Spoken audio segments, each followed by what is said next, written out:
You unlock this door with the key of imagination. Beyond it is another dimension, a dimension of sound, a dimension of sight, a dimension of mind. You're moving into a land of both shadow and substance, of things and ideas. You've just crossed over into the Twilight Zone.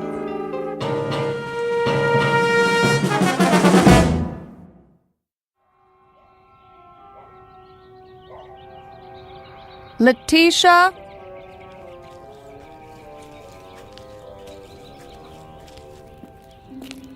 Yes, Miss Winter? Would you get me my sun hat? Right here. I knew you were going to need it, so I brought it from the house special. Thank you, Letitia. What about my dark glasses and my sun lotion? Right over there by the wet bar. Get them for me, will you? Yes, ma'am. Can I bring you some iced tea? No, thanks. How about a nice glass of lemonade? A vodka and orange juice would be more like it. Yes, ma'am.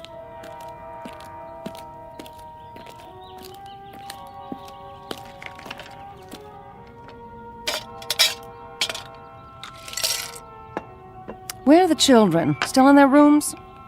Well, now they were. Just changing into their swimsuits after school. They should be down in a minute. That's nice.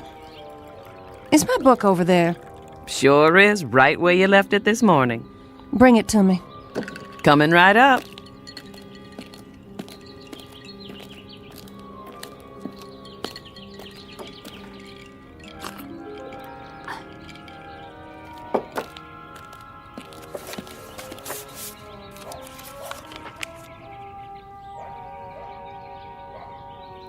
I don't know why I bother to read these things. They don't do one bit of good. I'm okay, you're not. Somebody's making a fortune telling people what they already know. Yes, ma'am.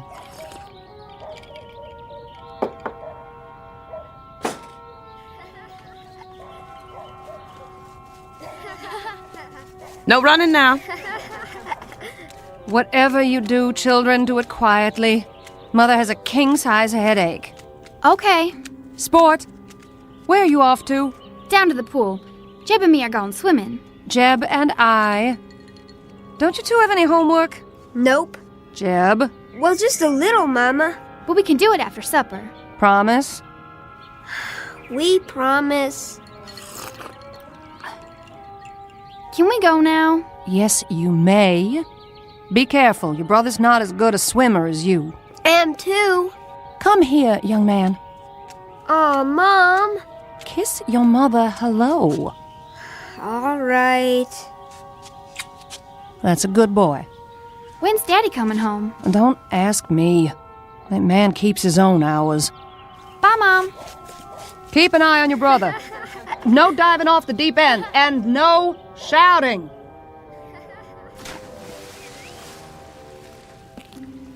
Will there be anything else, Miss Winter? Just one. Yes. Make me another drink. Yes, ma'am.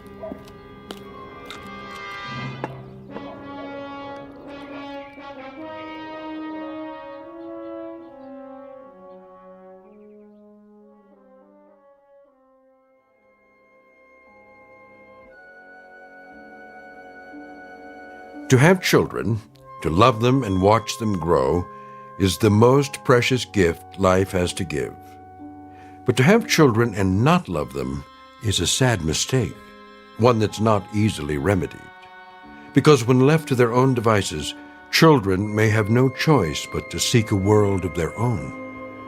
Meet Sport, barely 11, and Jeb, her younger brother. They don't know it yet, but they are about to be cast adrift in a mysterious place called the Twilight Zone.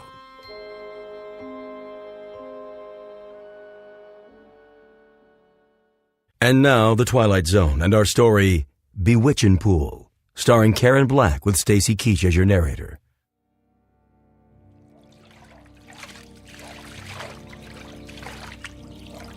Jeb, what are you doing? Holding your breath? You're gonna suffocate yourself.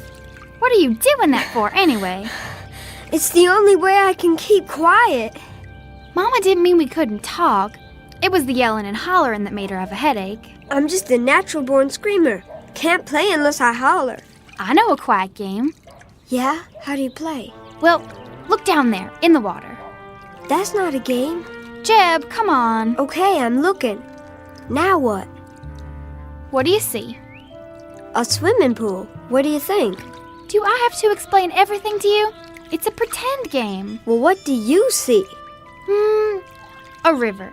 You and me floating on a raft, just like Tom Sawyer. No! Now we're coming to an island. What's on the island? It's all full of caves and rattlesnakes and pirates. And witches? Well, I guess you can have one witch. Just one. A fat one! Who ever heard of a fat witch? I don't like skinny ones. They're scary. They don't make fat ones.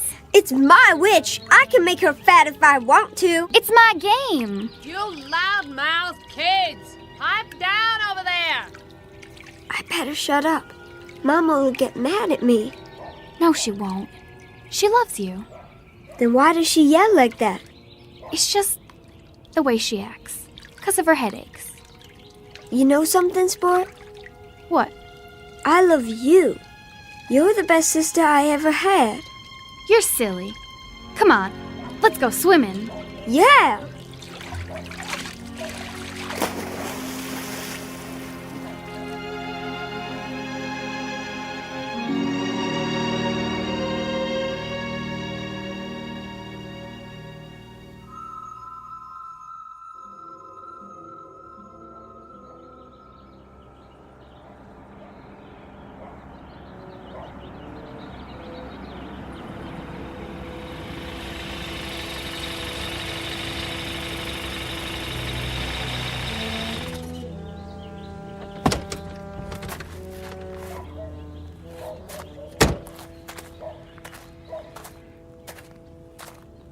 You're home early. What? I said, you're home early, darling. Where are the kids? In the pool. Who's watching them? Nobody. Is that right? Sport's an excellent swimmer. They don't go in the deep end. What were you doing in town today? Oh, now I'm being followed. I saw your car in the parking lot next to the TV station. I had an interview. Anything wrong with that? An interview? For what? I'm tired of my talent going to waste. Your talent. Show me one high-fashion model who can hold a candle to me. Is that what you are this week? A high-fashion model? Seems to me last week you were an artist. If they call me, I'm taking the job. You'll see. You've got a job right here, taking care of the 2 kids. Then what's the maid for, sugar? What are you for, Gloria?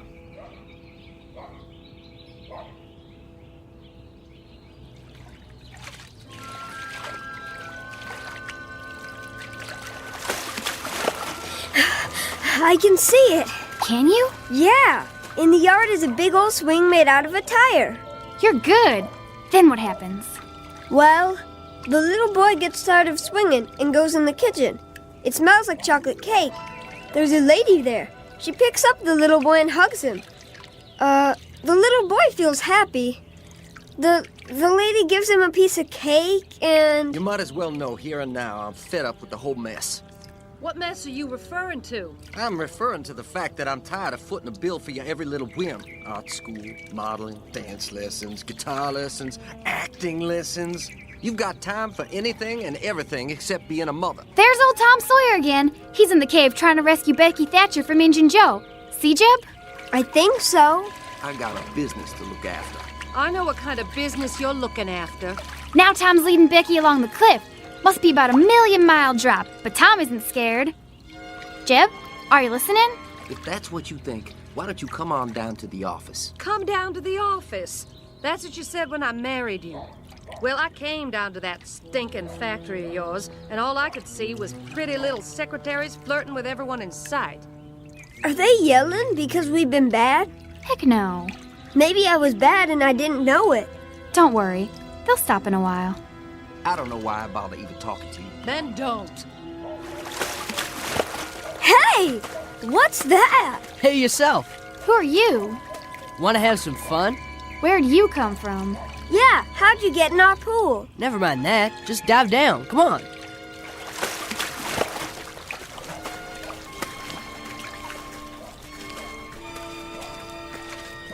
What is going on over here? Nothing. I can't even have a conversation without you brats yelling. We were just talking to this boy. What boy? In the water. He was here and then he was gone. There's nobody else in the pool. But he's gotta come up for air. No, Jeb. We were just playing pretend. Pretend? You fool kids. Where'd Daddy go? He went in the house. Supper will be on the table soon. You'd better be dried off and ready. Don't you go off and play. I mean it. Yes, Mama.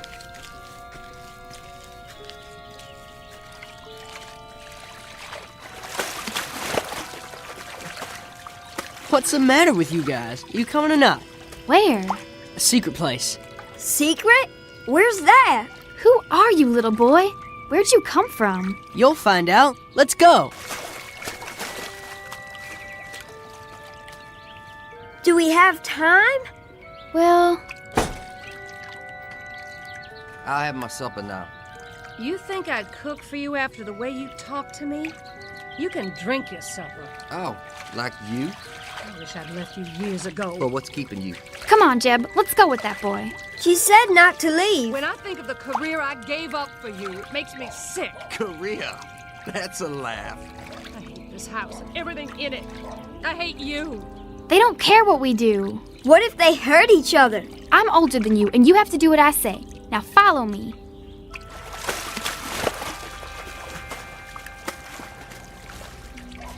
Well, here goes.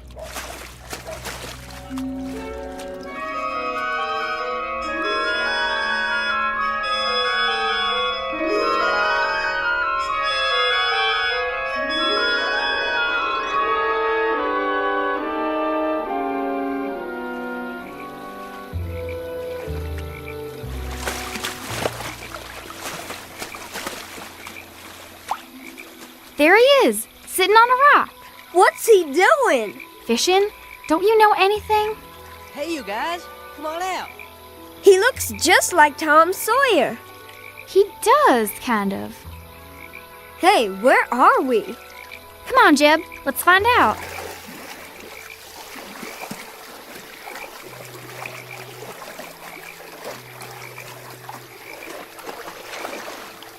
Grab my hand. There you go. Here, take these. One for each of you. Where'd you get these big old towels? Aunt T sent them along just in case. We weren't sure if you were coming or not. Aunt T? Dry yourself off, Jeb. Where are we? Aunt T's, of course. Where's that? A secret place. We sure got here funny. Just dived in our pool and came out here. Want to see a minnow? What's a minnow? A fish. Sure. I keep it in a jar over here. Where'd you get it? I caught him. You can catch all kinds of fish here. At least always when no one's swimming. Can I catch one? You don't know how. How do you know I don't know how? I saw where you live. Went to fishing hole for miles. I do too know how to fish. Don't die, sport. Boy, I want to know something. Don't call me boy. I got a name. What is it then? I told you. Wit. Wit who? Just Wit. I used to have a last name before I came to live with Aunt T, but I forgot it. What were you doing in our pool? Just looking. How'd you get there? How did you get here? I can't figure that out yet. I'm studying about it. Can I catch a fish, please, sport? We gotta find our way home. Aunt T will be mighty disappointed. Better stop in and say howdy. Well, I got no time to go around saying howdy to people. Sport, I'm cold. Yeah, the sun's going down. We can't be far from home. We'll get back there somehow. Sport, how did we get here? Well, the way I figure it, there's a hole in the bottom of our pool that nobody knows about. Maybe we got caught in the tide.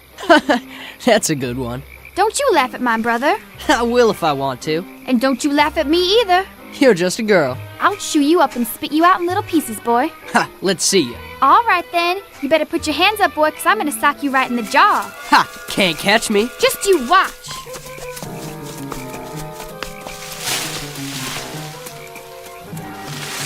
Art, look!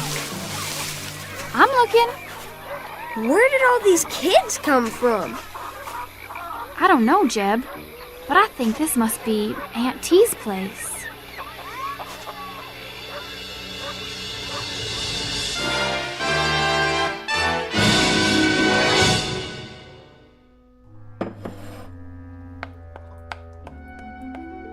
There, lots of frosting. And a fine cake, if I do say so. Aunt T! Aunt T! Why, whatever's the matter with it? She's gonna beat me up, Aunt T. I sure am, boy. She'll do it, too. Will you really, child? I aim to. Yes, ma'am. Very well. But I'll have to ask you to fight outside and not in my kitchen. You're liable to break something here. Aunt T, it ain't fair. It is if it's a fair fight. Here now, you both take these boxing gloves. I'll keep some put away just in case. And remember, don't hit a man when he's down. No hitting below the belt. You know the rules. I do, but maybe she doesn't. My sister knows everything. Is that right, little man? What's your name? Jeb. Well, Jeb, I'll tell you what. While they're settling their grievances, you can finish icing the cake. Would you like that? Can I? And then, if those two have any teeth left in their heads, they can help us eat it. Go on outside now. Jeb and I have work to do. Is this real chocolate? Why, it sure is. Nothing but the best in my kitchen. Chocolate's my favorite. Mine, too. There you go. Use a knife and smear it right on. You're very accomplished. Have much experience frosting cakes? No, ma'am. This is my first one. Do tell. I'd never have guessed. Why, what are you two doing back here? Back already? We didn't go yet. No. Why not? May I try that too? And me? I thought you couldn't wait to beat each other up. Later. We'd rather do this. That right, Whit? Yup. I mean, yes, Aunt T. Very well. Here's a knife for each of you. Take your time, Jeb. Do it right. I am. My, you are such solemn children. Don't you know how to laugh? Sometimes. But not now. What's there to laugh at? Oh, you have eyes. Take a look around. I'm a rather ridiculous old party, wouldn't you say? You could laugh at me. You're not funny. You're nice. Thank you. Out of the mouths of babes. Riddles, then. Who knows a riddle? I do. I do. Me too. You. Let's hear it. Why wouldn't the mommy horse let her baby go outside and play? That's a good one. Why? Because he had a sore throat and he was feeling a little hoarse. That's a good one, Jeb. Me next. Me. Young lady. What is the laziest mountain in the world? The laziest mountain in the world. Who has the answer? Give up? The laziest mountain in the world is Mount Everest. Oh. My turn. All right, Whit. What do you call someone who crosses the ocean twice and doesn't take a bath either way? Oh, that is a hard one. Somebody who crosses the ocean twice and doesn't take a bath. A dirty double-crosser. Oh. Aunt T, all the frosting's gone. And just in time. What a handsome job you've done with the cake. Looks kind of lopsided to me. Nonsense. It's perfect. While it's cooling, I'll assign you new children your chores and show you where your rooms will be. Come along. This way. What's the matter? We didn't come here to stay. My dear, children always come here to stay. What No. But I want to. Jeb! What are you hugging me for, boy? I want to stay. You come back here. I'm staying with Aunt T. She's a kidnapper. Oh, no, my dear. Mind you, I've seen children I would have stolen if I could. What for? To get them away from unworthy parents. But I've always resisted the temptation. Then why are all these kids here? Because their families didn't deserve them. All they wanted was to be loved, so they could grow up right and get out on their own. But some moms and dads didn't realize what they had. Somebody needed to give these little ones a chance. How about me? Oh, I found you on a doorstep when you were only a few hours old. It was a lucky thing I came along on that cold winter's night. What did I look like? You were as red as a beet. From crying, you know. But you were so cold. Somebody had to do something. Sport! Jeb! They're calling us. Who is? Our mother and father. I don't want to go. You darn kids, where are you? It's that way for a lot of kids. We better go home now. These voices you hear calling.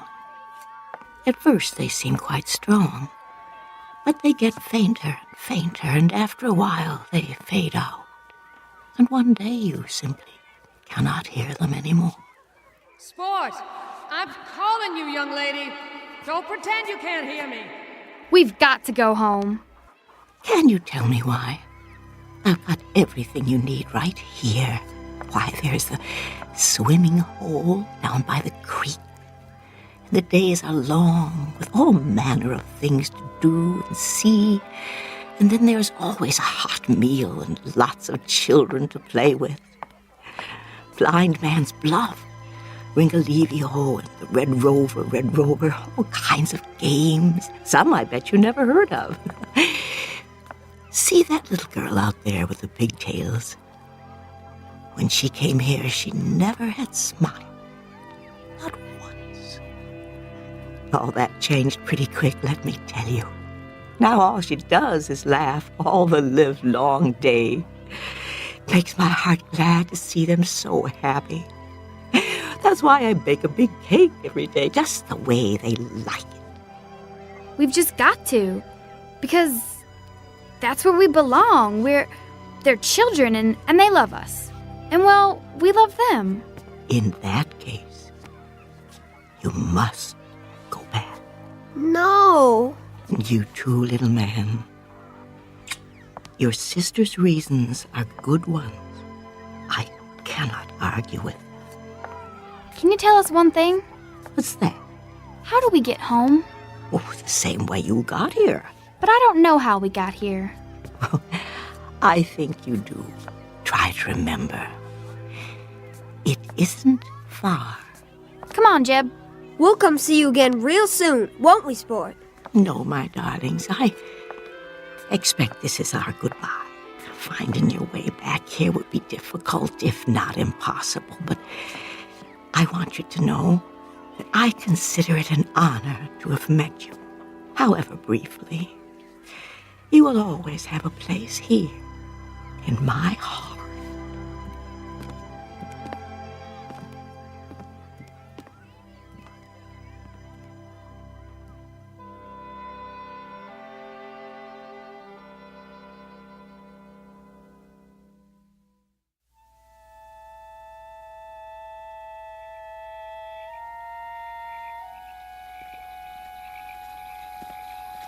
Here's where he came out of the water. It's a good place to dive.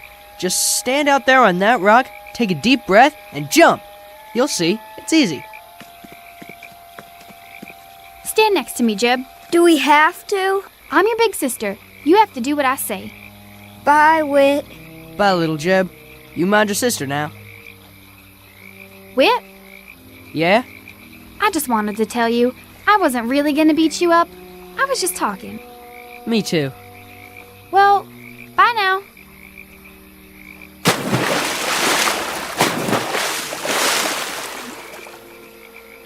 Bye, Sport. Don't let the bugs bite.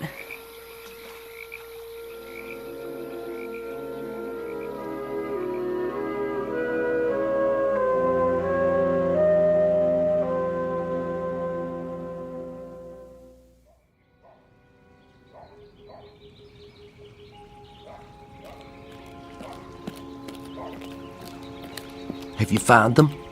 Not a sign. I told them not to leave the yard. I told them. Well, that's just it. They have no respect for you. You aren't firm enough with them. What about you? You're never here. Try putting up with their whining and screaming 24 hours a day. Gloria, look! Mama? Sport, where's your brother? Here!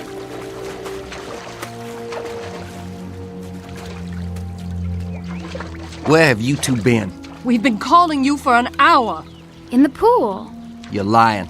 I looked in the pool. We really were, Daddy. And we came up on the other side, and we helped make a cake with Aunt T. What's he talking about? And we caught a fish. He's not making things up, Daddy, honest. He's lying to cover up whatever devilment the two of you have been into. Jeb, come here. But it's true, Daddy. Come here, I said. Look at me. I want the truth out of you. No more lies. You understand? It wasn't a lie. It wasn't. Now you listen to me. Get in your room and stand in the corner till you can tell me where you've really been all this time. Do I make myself clear? Yes, Daddy. He understands now. It was a game, Daddy, that's all. Just a game. We were pretending. There isn't any Aunt T. I should hope not, but I want to hear it from him. Do as your father says. Go to your room. And forget about any dinner tonight. You've missed it. Both of you.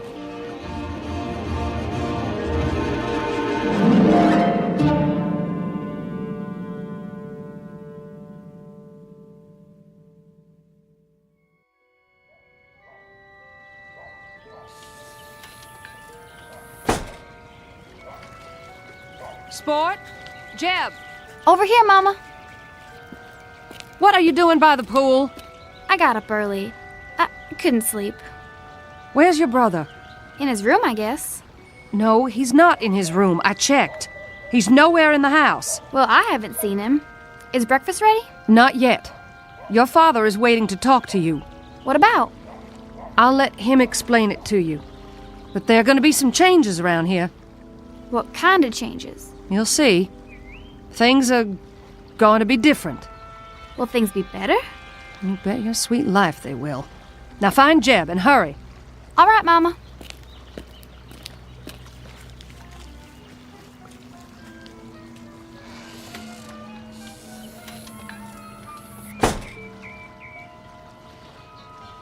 Here goes.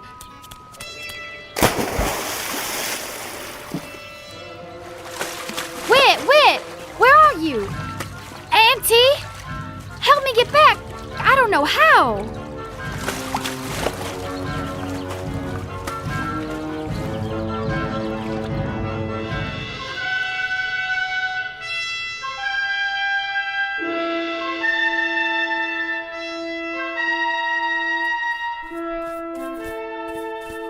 Aunt T, Yes, Jeb? what are you making that quilt for? Because we need quilts. Lots and lots of them to keep the children warm and snug at night. Don't you know anything? Sure I do. I know lots of things. When you finish cleaning the shoes, your next chore will be to help Whit bring in the wood for the stove. Aunt T, why do they have to be chores? Every child must have chores to do. It teaches the value of work, the self-respect of doing a job well. Makes big muscles, too, like mine. Let's see. Roll up your sleeves. I told you. Big, ain't they? Wow. Keep working, boys. You have more shoes to clean. What are all the shoes for anyway? They're for the children, too, of course. Think of it, you and your sister didn't have any shoes at all when you came here yesterday. They all got holes in their swimming pools too, Aunt T? Oh, dear me, no. Some of them don't have swimming pools. Some come down the chimney or you open the door and there they are. Sometimes you find them on street corners or on a doorstep like Whit here. What's that? Oh, why, someone's outside at the window. It's my sister. Sport, dear. Come in. Oh, come in. I can't. I'm dripping wet. Wait a minute. I'll get a towel from the cupboard.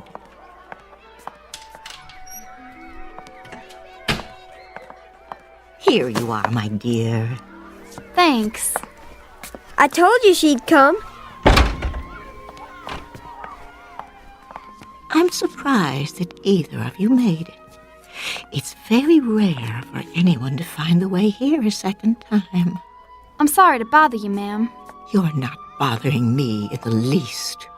As a matter of fact, I'm delighted to have someone here who can help me with the quilting. You do so. No, ma'am. Oh, well, you'll be surprised at how quickly you'll learn. I can't stay. Oh? I only came to get Jeb. I ain't going. It'll be different at home now. Mama told me. Told you what? They aren't going to yell at each other anymore. Is that all? We're going to take trips together. Where? Oh, everywhere. Disneyland and Ohio and Australia and the North Pole. Anywhere we want to go. I don't want to go to those places. Jeb Sherwood, are you coming or do you want me to throw you over my shoulder like a sack of potatoes and carry you home? Have things changed where you live? Yes, ma'am. Everything's going to be better now. In what way? They're going to love us. Really? Mama told me, and she wants to tell Jeb too. You know, Jeb, it would look quite undignified if she threw you over her shoulder like a sack of potatoes. Don't you think so? If I were you, I would go willingly. I'm staying. If we live this time, we won't ever get back here again. Besides, I've got chores to do. If what Sport tells us is true, Jeb, then you're not meant to be here at all. You are meant to be home with your mother and father. Do I have to go? I strongly advise it. You'll see, Jeb. It won't be so bad. Jeb, listen closely. There is only one truly precious thing a person can give, and that is love. If I were a young person on his way to receive such a wondrous gift, I do believe I would go with a smile on my face. Much better. Now, don't dawdle. If love were waiting somewhere for me, I would run to it as swiftly as the wind. You ain't kidding me? I ain't kidding. Then, bye, Whit. Bye. Don't worry about us, Aunt T. Everything's gonna be just fine. I sincerely hope so. Goodbye, love.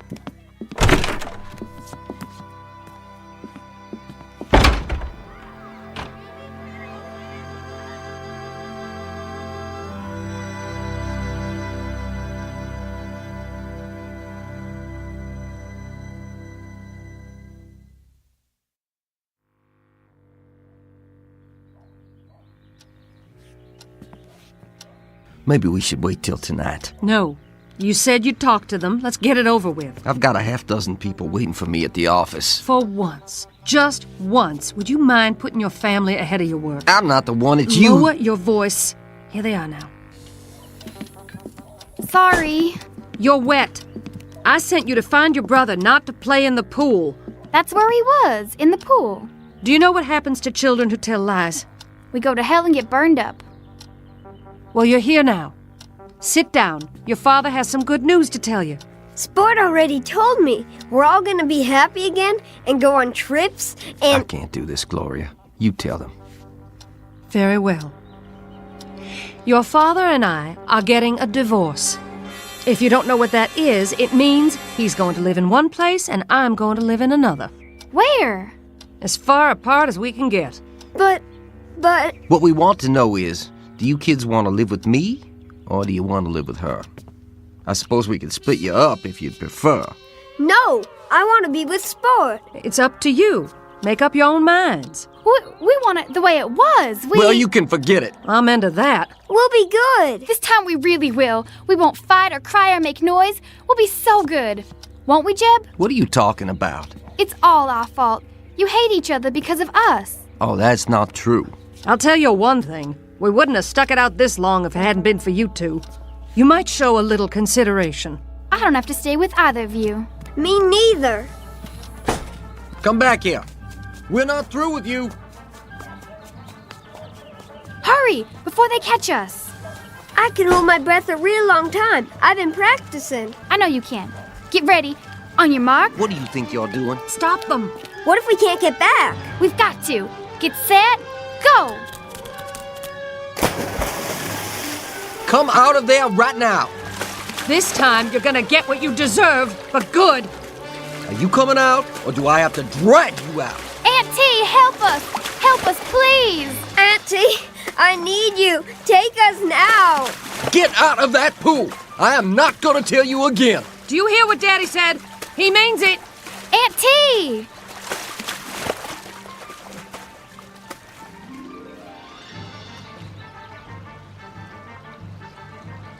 Gil, they're staying down there a long time. I know. Do something. They're drowning. All right. Don't let them drown. Don't let them drown. They're not down there. But they've got to be. It's broad daylight. They can't just disappear. Where could they go?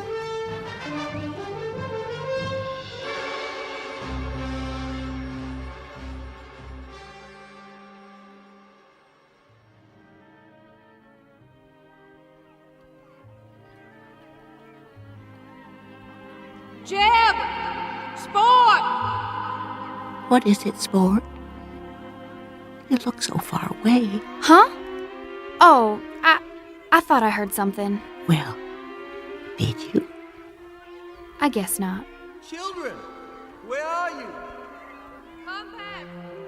Please come back. Don't you want any? What, Auntie? Oh, I asked you, child, if you'd like a piece of chocolate cake. Oh, yes. May I, please? Why, you certainly may. Me too.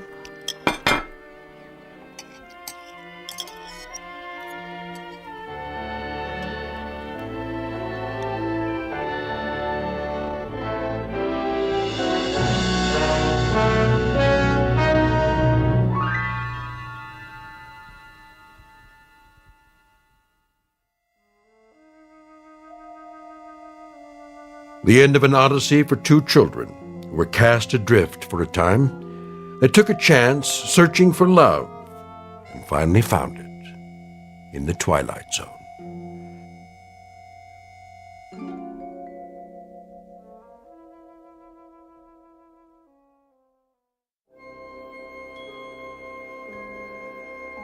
Hi, this is Carl Amari, producer of the Twilight Zone radio dramas. I'd like to take a moment to tell you about our official website at twilightzoneradio.com, where you'll get the latest news and information on these Twilight Zone radio dramas. Plus, at twilightzoneradio.com, you can digitally download 3 free episodes or any of our episodes for only $1.95 each. In this age of ever-changing technology, we've decided to make these episodes instantly available to you by making the Twilight Zone radio dramas a digital download-only series. This means that this series will no longer be offered on CD. The CD collections at our website are now being offered while supplies last at buy one, get one free. So be sure to get your favorites before they're sold out. Be sure to visit us often, and I'll see you in the zone.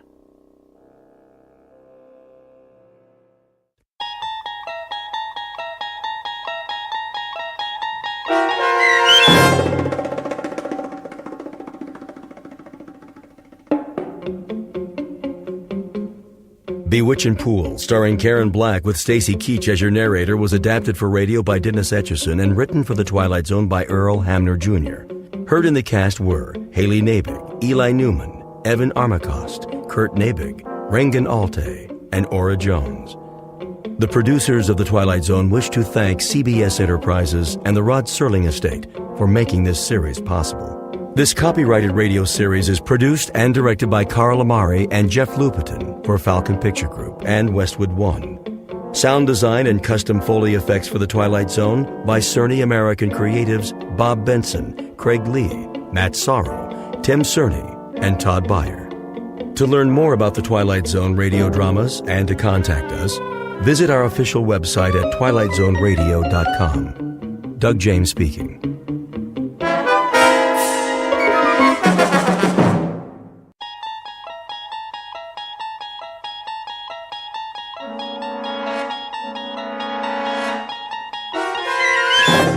There is a fifth dimension beyond that which is known to man. It is a dimension as vast as space and as timeless as infinity. It is the middle ground between light and shadow, and it lies between the pit of man's fears and the summit of his knowledge. This is the dimension of imagination. It is an area which we call the Twilight Zone.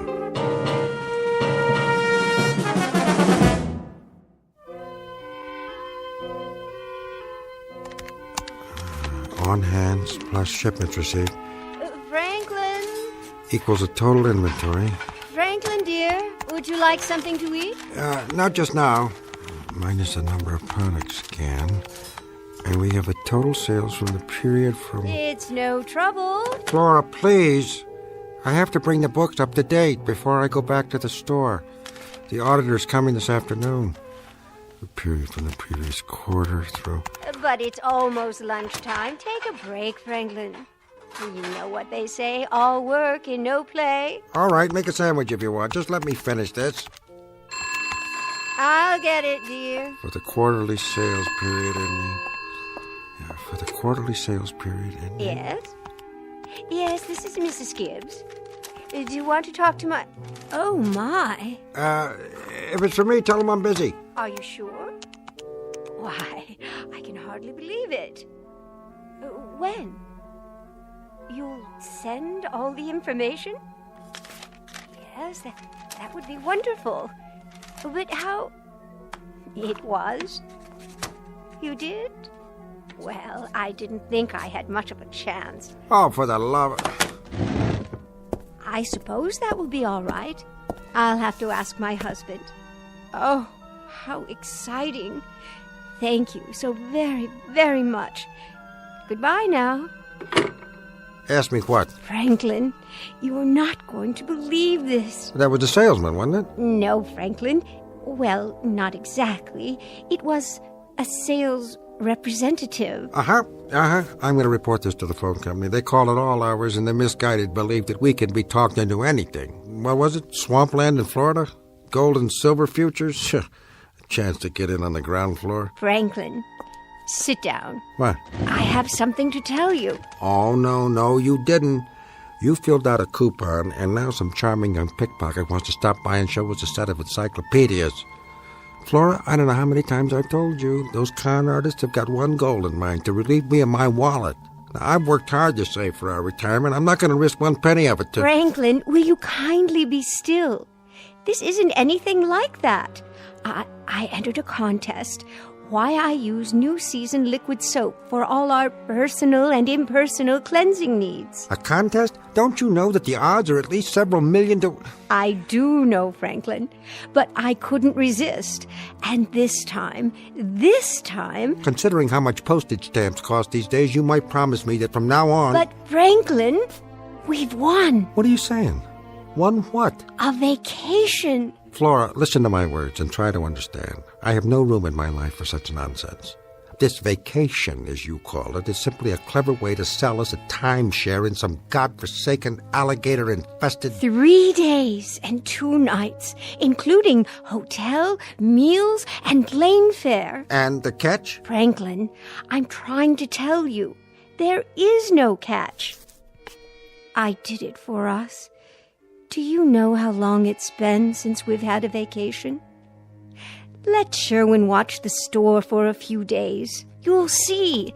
This will do wonders for you. And what, pray tell, is the location of our dream come true? Are you ready? Franklin, we've won a vacation for 2 in the fun capital of the world, Las Vegas, Nevada. Flora, why do I bother? You haven't heard a word I've said.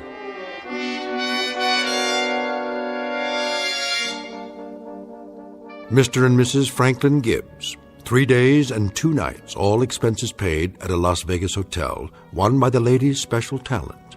her knack with a phrase. But unbeknownst to either Mr. or Mrs. Gibbs is the fact that there's an additional item in their prize package that was neither expected nor advertised.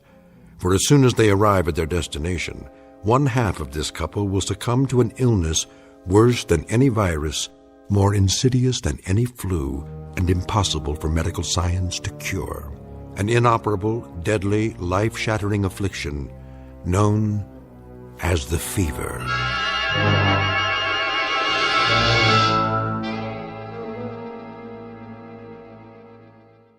And now, The Twilight Zone and our story, The Fever, starring Stacy Keach and Kathy Garver.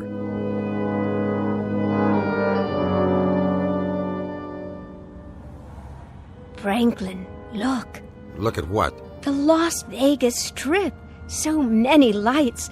There must be millions, and all of them flashing on and off, even in broad daylight. Electricity is cheap here, Flora. Yes, it must be. As is everything else. They have a hydroelectric dam nearby, enough to light up the entire state, with no need for a sales tax to pay for it. As if the income from gambling wasn't enough. Oh, Trevor? Yes, ma'am. May I ask you a question? Shoot. The people who come here, the tourists, such as my husband and myself, do any of them actually win? When they gamble, I mean? Flora. Sure, some of them. That's why they keep coming back. Ridiculous. The percentages always favor the house. If it were otherwise, none of these towers of Babel would exist. Of course, you don't have to gamble. This town has plenty to offer. All you can eat, fabulous entertainment. Your taste runs to half-naked showgirls. Franklin, please. Strictly class now, sir. There's something for everybody. Stage shows, magicians, even a circus with lions and tigers. Stuff for the whole family. I'm sure. This is the first time for you folks? Certainly is. We won a trip here as part of a contest we entered. As you entered, Flora. That's so. Well, yes. I've never won anything before in my life. Sweepstakes Central? I beg your pardon? Or the other one, what's it called? Publisher's Cleaning House? We got a lot of prize winners here. You do? Flora, you're talking the young man's ear off. And you know something? They all have a great time. So, my advice to you is, live it up. You may as well if it's on the house, right? Yeah, it is. As long as people keep their wallets and their purses tightly closed. Remember that, Flora. I will, Franklin. Here we are, front of the hotel. Oh, my.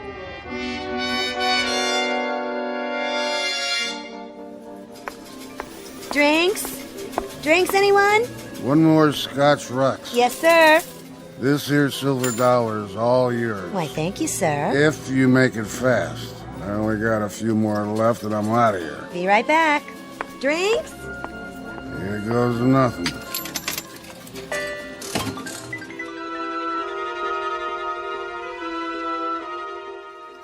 Joe? Yeah, boss? Get your camera ready, the couple over there. Which ones? The old guy with the pointed shoes and the part in his hair. Looks like the president of the Rotary Club. And his wife with the corsage. More contest winners, huh? You got it. Why I love something or other in 25 words or less. Couple of real charmers. The last of the big-time spenders. Come on. Oh, Franklin, isn't it exciting? If you like Sodom and Gomorrah. Well, well, Mr. and Mrs. Gibbs. All checked in, I see? Oh, yes. Yes, we are. Is your room comfortable? It's lovely, Mr. Henson. Just lovely. You make us feel... well, you make us feel... important. You are important, Mrs. Gibbs. After all, it's not every day we welcome a celebrated contest winner. No? Just every other day. I've brought our hotel photographers so we can get a picture of you and Mr. Gibbs for your hometown paper. That's so considerate. Isn't it, Franklin? Positively magnanimous. Can you stand closer together? Move right in, Mr. Gibbs. That's it. How about this, Joe? Looks good to me. Go ahead and take it then. Watch out for the flash. This is so exciting. You said that, Flora. I see nothing but spots in front of my eyes. If there's anything else I can do... It's the Elgin Bugle, Mr. Henson. How's that? Our newspaper, the Elgin Bugle. Of course. We'll send a copy right out to them. Enjoy yourself, folks. There's such a flavor to this place. Don't you think so, Franklin? This is one flavor I can do without. You know I've never approved of gambling. But this is different. It is no more different than it is moral. Gambling is gambling. However, Flora, it's your vacation. You want it. In good conscience, I must repeat to you what I've been saying all along. It's a miserable, terrible waste of time, but it's what you wanted, so... Franklin, try to enjoy it, won't you? For me, we haven't had a vacation in such a long time. That's quite correct. And isn't it a shame that we have to spend it this way? In a roadhouse whose chief stock in trade is semi-clad chorus girls and the sound of one-armed bandits. I must tell you, Flora, at this given moment, I feel somehow unclean. Oh, Franklin. Now what? Why, I don't know. I won! She did it! You sure did, Marge! Some sort of commotion. Wait here, Flora. The jackpot! I just knew! She had her lucky rabbit's foot. Well, it sure was! I gotta get one of those. Over here, Mr. Henson. Which machine? Number 13. Excuse me. Yeah? Oh, hello, Mr. Gibbs. Exactly how much did the young lady win? 3 specials in a row. That's 5 G's. 5? 5,000. 5,000 what? Dollars. What'd you think? For doing nothing but standing here and pulling the handle of this mechanical contraption? You got it, pal. Could be you next time, huh? Have a good one. I don't believe it. Surely it's some kind of publicity stunt. Flora? All bets down. Play the combinations. Red and black. I knew. Flora, where... Place your bets. Who wants insurance? Flora, where have you gone? What do you think you're doing? It's just a nickel machine, dear. We go to Las Vegas. We waste 3 days and 2 nights. We do it because that's your silly way of enjoying yourself. And it doesn't cost us anything. All well and good, but now you're spending money. Not even spending it, you're just throwing it away. This is when I have to take a firm hand. You're obviously not mature enough to... Please, Franklin, don't make a scene. I won't play. I promise. Very well, then. The nickel's already in. All right. Go ahead. Throw it away. There. You see? Nothing. Not very lucky, am I? I'm going back to the room. Franklin, it was only a nickel. 20 of them to make $1, and I work hard for those dollars. Kindly watch where you're going. Sure, buddy, sure. Hey, come over here. I want to show you something. I'm on my way to my room. You want a hot tip? Look at this machine. I've been working it for an hour and 30 minutes. This miserable, crummy money grabbing. Here. You want it, you can have it. Really, I'm not a... It's all set to pay off. Only thing is, I'm tapped out. So I'm turning it over to you. I'm in a hurry. Go on, give it a try. It's a sure thing, I tell you. Please, I wouldn't even know how to. It's easy. Here's my last $1. You put it in the slot right here. Hey, let go of my hand. And drop it in. Then you pull the handle. I tell you, I'm not interested. Good. I'm giving you a gift here. It's all yours. Drinks? Anyone? Drinks on the house? Hey, sweetheart. You got one more for the road? Now, what's this supposed to mean? 2 cherries, indeed. What in the world?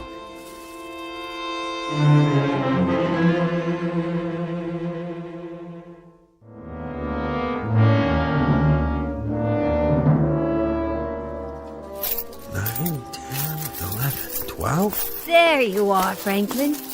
Oh, my. You are lucky. Now, Flora, I want you to watch this. You're about to see the difference between a normal, mature, intelligent man and these wild idiots around here. Of course, dear. These baboons would throw it away.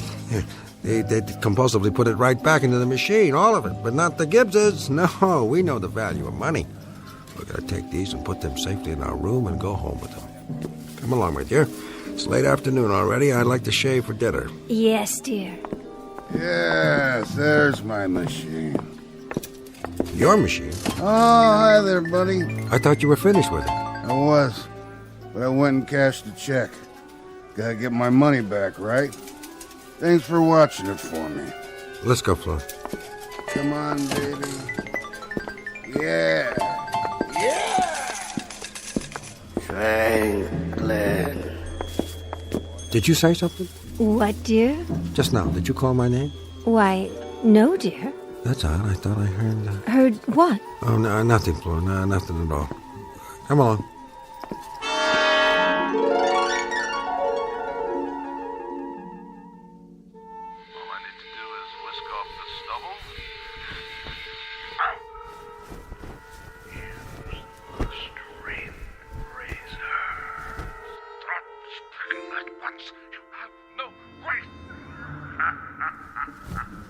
Franklin, are you still awake? Just watching a little mindless television, Flora, to calm my nerves. Did I wake you? No, that's fine. Put on your pajamas and get under the covers. You need your sleep. Of course, dear. In a moment. See you in the morning, Franklin. Franklin. What?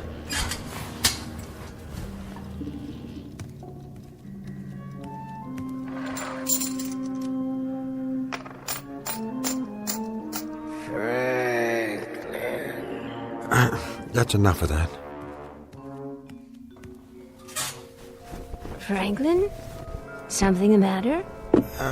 Nothing's the matter, except this money. What money? The silver dollars from that machine. This is not the kind of money I like to have in my possession. No. It's tainted, Flora. How can you say a thing like that? It's only... It's immoral at best. Nothing good can come of money won like this. I'm going to go down there and feed it back into the machine it came from. Get rid of it. Do you really think that's necessary? Of course I do. If there's one thing I know, Flora, it's morality. I will not have tainted money smelling up our pockets. I won't be long. You go back to sleep.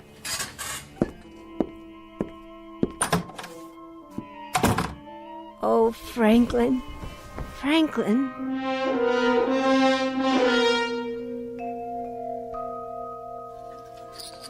New shooter coming out. Line bets down. Hard ways. Any craps. Field bets. Come on, baby needs a new pair of shoes. Yo, 11. Winner. Pay the line. Front line winner. New bets down. 7 follows 11. Same shooter coming out. 7. Give me a 7. 7. Winner 7. Pay the dues. Collect the dough. Drink, sir? Oh, no, thank you. I'm just passing through. Do you know where the machines are? The machines? The ones that accept silver dollars? I seem to have gotten turned around. Oh, the slots. Right over there, sir. Past the Wheel of Fortune. You can't miss it. Oh, yes, of course. Sorry to trouble you. Same shooter coming out. Come on, one more time. Baby needs a new car. 8's the point. Big and red. Get the odds down. Place bets. Hard ways. Place your bets, please. All numbers 0 and 00. Dealer rusts. Dealer S23. Here we are. Silver dollar machine. It shouldn't take long.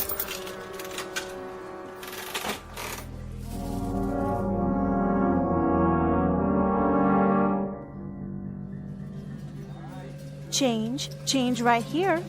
Miss, I'll take some change. How much this time, sir? Let me see. Another $20 worth, please. No, make it 40. Yes, sir. Oh, wait. I don't seem to have anything more in my wallet. I'll write you a check. Well, you can cash a personal check at the cashier's cage. Well, why can't you take it? I assure you I'm good for it. Here's my identification. You'll have to see the cashier about that. But I can't leave this machine. I put so much money into it already. You see, it's a matter of mathematics, the law of probability. If you'll just show your ID to the cashier. Franklin, there you are. Oh, Flora, thank God. You stand right here. Don't let anyone touch this machine. When you didn't come back, I got dressed and came downstairs. Never mind that. Stay here and guard my machine. Your machine? I don't understand. Trust me, Flora, this won't take long at all.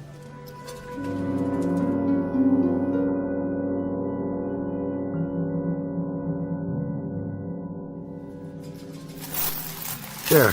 This time I bought a larger amount. Should be more than enough. Franklin, that's the 3rd time you've cashed a check. I know.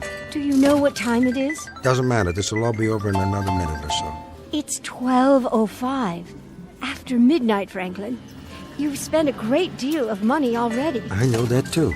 Don't you think you ought to stop? How can I stop? As you say, I've lost a great deal of money. Temporarily invested is a better way to put it. I gotta win it back. But what if you don't? What if you don't win it back, Franklin? You've been standing here for more than 3 hours. I'm well aware of that, too. Darling, you know how awful you feel in the morning when you've been up too late at night? Flora, would you kindly shut your mouth? Can't stand a shrew. I'm sorry, Franklin.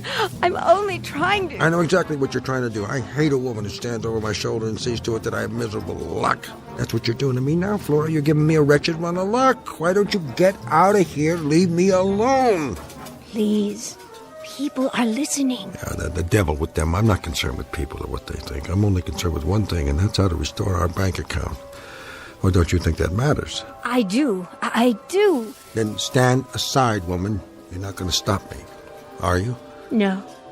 No, dear. What I'm concerned about right now is this machine. Its infernal, inhuman logic, the way it lets you win a little and then takes it all back.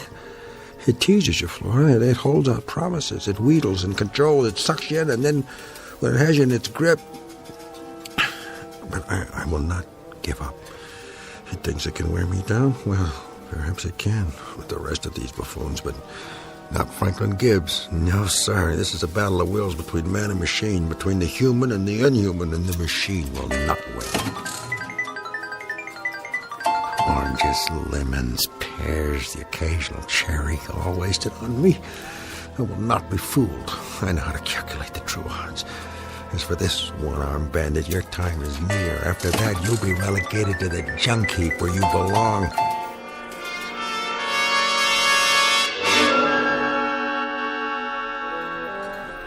Another stack, quickly. Silver dollars again, sir? That's right, silver dollars. Certainly, sir. Only, Only what? Well, you've reached your limit. If you want to cash any more checks after this, you'll have to talk to the floor manager. That won't be necessary. It's a mathematical certainty. What do you make of that one, Julie? The old guy? Give him till dawn, maybe. It's already been 5 hours. He was here before you started. I believe it. Did you see his eyes? He's running on empty. Man, oh man. When those straight arrow types get hooked, they really get hooked. He tells me he's got it figured out mathematically. He's bound to hit the jackpot if he just keeps at it long enough. Poor old fella. Him and his wife, he should pack it in and go back home while he still has a home to go to.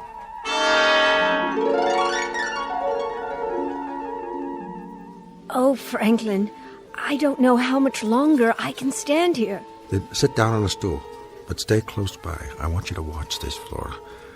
You're about to witness the last round in a battle between my will and this machine's. It's almost over. And when it is, only one of us will be left standing. This I swear.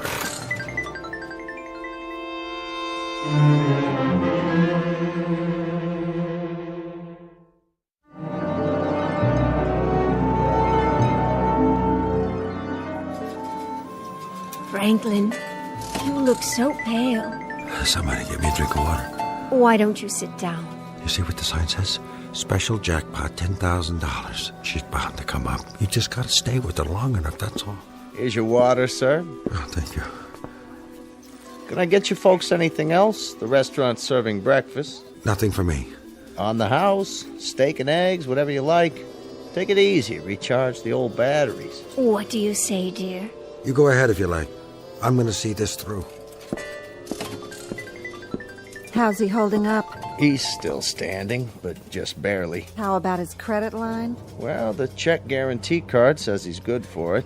To tell you the truth, I don't mind taking the man's money, but if he stands there another hour, we may have to take it out of his estate.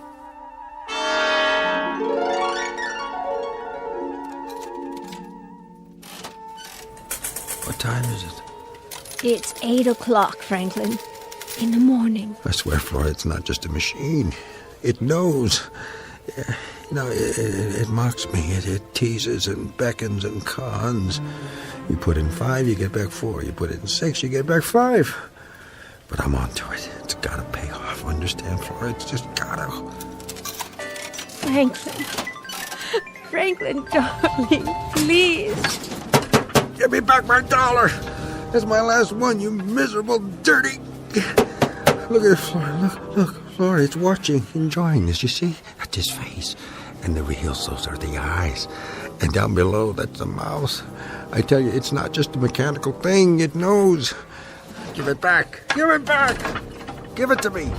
Don't, Franklin. You'll hurt yourself. Yeah, well, we'll see about that. Franklin, watch out. It's going to tip over. Franklin!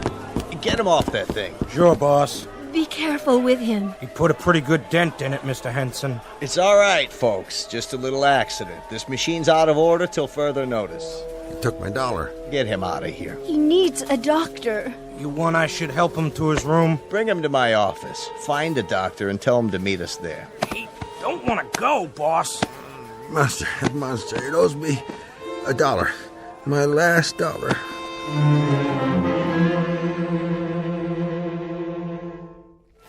His blood pressure's down. Are you sure?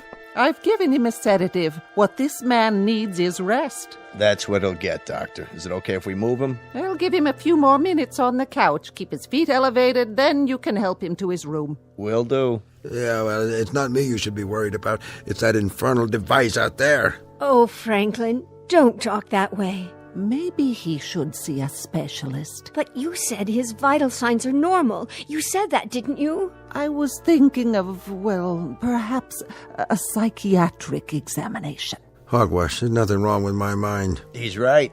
I've seen things in this casino. People lose track of time, forget to sleep. Well, then I suggest you let him do exactly that. Sleep. Sleep, yes. Yes, that's all he needs. Here are some pills to help him relax. Give him one along with a light meal and see that he drinks plenty of fluids. The most important thing for now is no more stress. Thanks for coming, Doctor. Here's my card, Mrs. Gibbs. If you have any more problems, anything at all, you give me a call. I will.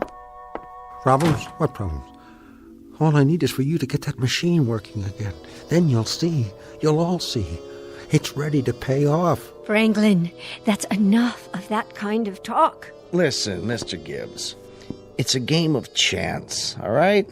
Think of that slot machine as a random number generator. Sometimes your number comes up, sometimes it doesn't. That's why they call it gambling.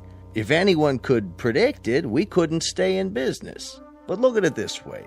You're here to have a good time. Please try to think of it that way. A great time on us. Your room's comped, so's your food. How about if I throw in a couple of show tickets? What kind of show? The French can, I presume? Franklin. I could even... Well, I guess I could extend your stay by another day. That way you'd have time to rest up and enjoy yourselves, the both of you. Yes. Oh, yes. You're very, very kind, Mr. Henson. Now, Franklin, as soon as you're ready, we'll go up on the elevator to our lovely room and have a real night's sleep. For as long as we like. Won't that be wonderful?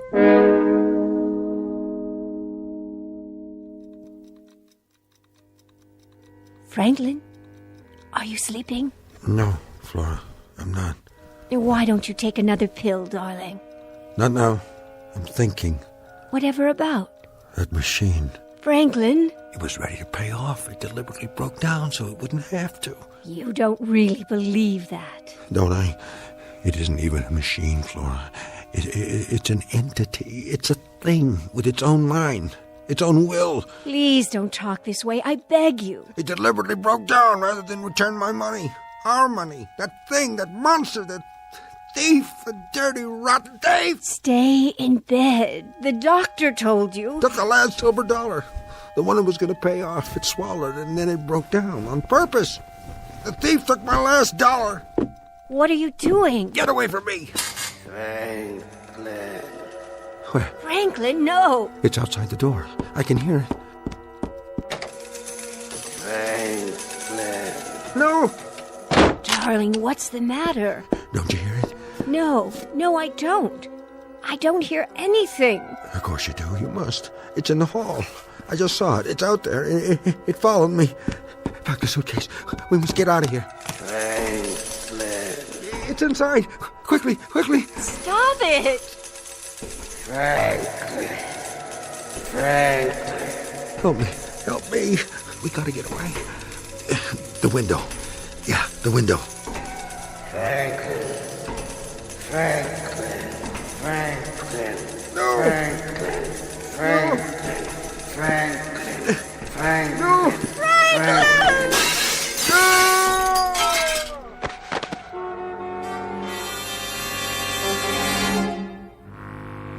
That man! Somebody get help! Call an ambulance!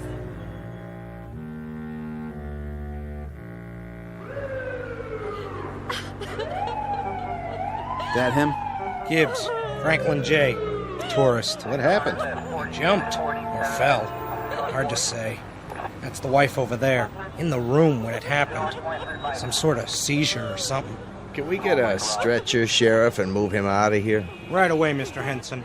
Let's go, medics. Yes, sir. He doesn't need a stretcher. He needs a body bag. His wife said he hadn't slept in 24 hours. That's right. I've seen them get hooked before, but never like this. Okay, everybody, let's clear the area. Back to bed. Go on inside. Show's over. What's that? Looks like a silver dollar.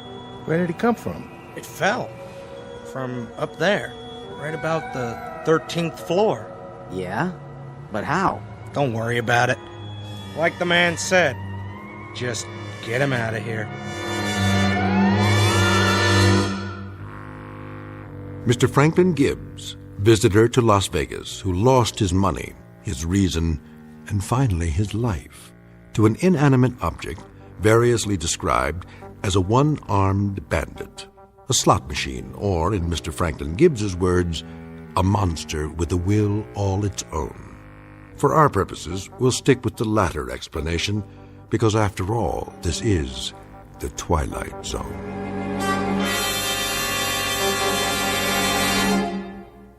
More from the Twilight Zone after this.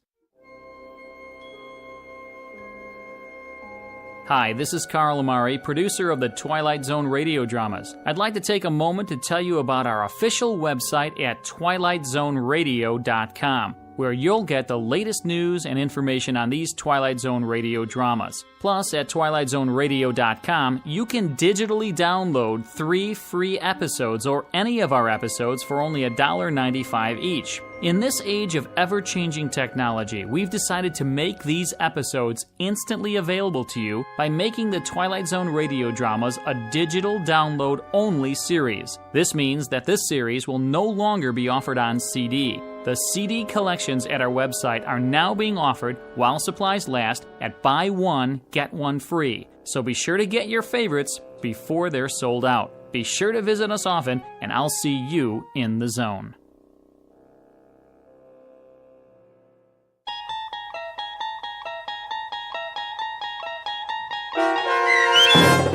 The Fever, starring Stacy Keach and Kathy Garver, with Stacy Keach as your narrator, was adapted for radio by Dennis Etchison and based on a script by Rod Serling. Heard in the cast were Roderick Peoples, Christian Stolte, Rich Komanek, Jeff Lupetin, Meg Thalken, Heath Corson, Susan Hart, Beth Cady, Nancy Center, Carl Amari, Vince Amari, and Roger Wolski. To learn more about the Twilight Zone radio dramas and to obtain audio cassettes and CDs of these programs, visit our website at twilightzoneradio.com. The producers of The Twilight Zone wish to thank CBS Enterprises, Carol Serling, Dennis Etchison, Dick Brescia Associates, Claire Simon Casting, Terry Jennings, XM Satellite Radio, Sirius Satellite Radio, our sponsors, and our radio affiliates for helping make this series possible. This copyrighted radio series is produced and directed by Carl Amari and Roger Wolski for Falcon Picture Group. Doug James speaking.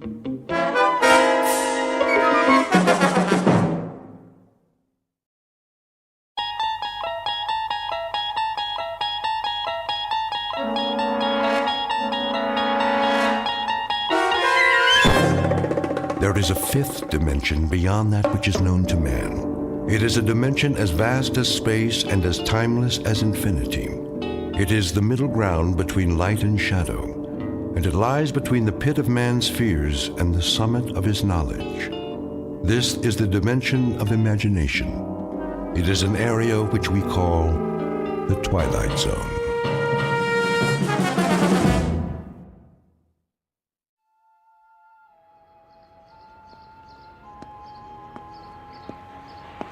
Evening edition. Get your paper here. Late sports.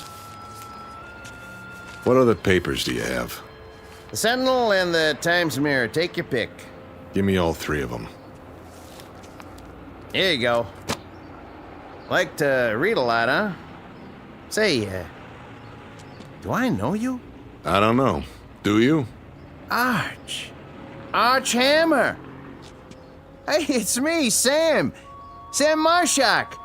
Oh, yeah. Sam. Let me get a good look. By golly, you haven't changed a bit.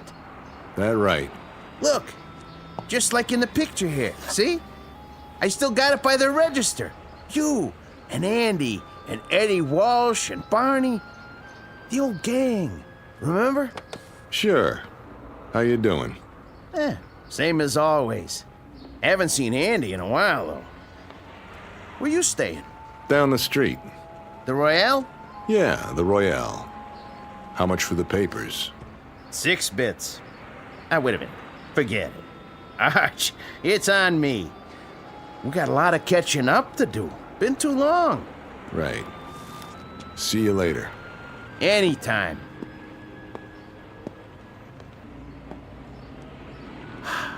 Archie.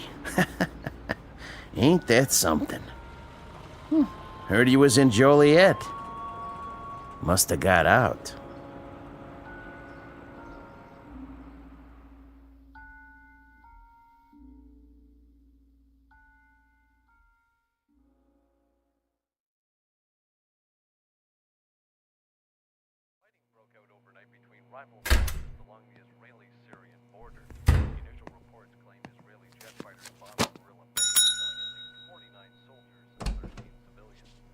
Hold your horses.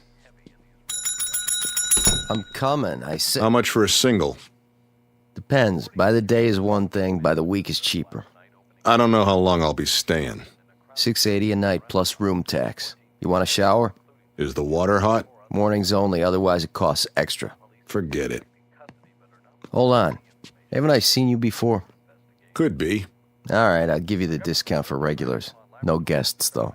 Wouldn't think of it. Sign here. Right. Face sure is familiar. Arch Hammer? Can't say I remember the name. Maybe that's just as well. Oh, and lose the key, you pay for it. Thanks. Send up some ice, will you? And a pair of scissors. Scissors? What for? Something I want to cut out of the paper. Well, don't make a mess for the cleaning girl or you'll have to tip her.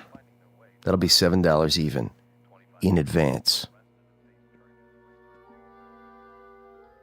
His name is Arch Hammer. For the moment, he's 36 years old. He has been a salesman, a dispatcher, a truck driver, a bookie, and a part-time bartender.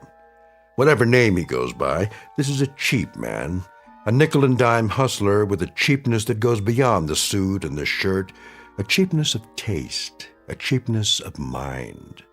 He has a tawdry little shine on the seat of his conscience and a dark room squint in a world where the sunlight never got through to him. But Mr. Hammer has a talent, one he discovered at a very early age. This much he knows. He can change his face. He can look at a picture, concentrate on the eyes, twitch a muscle, and make his features match any other man's. Call him Rubberface.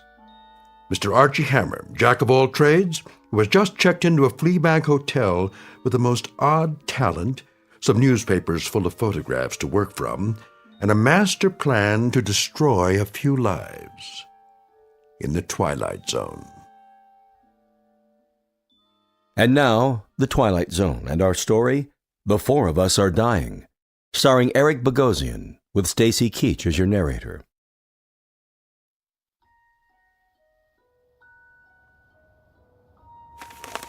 There's a good one. Human interest. Yeah. Room service. Just a minute.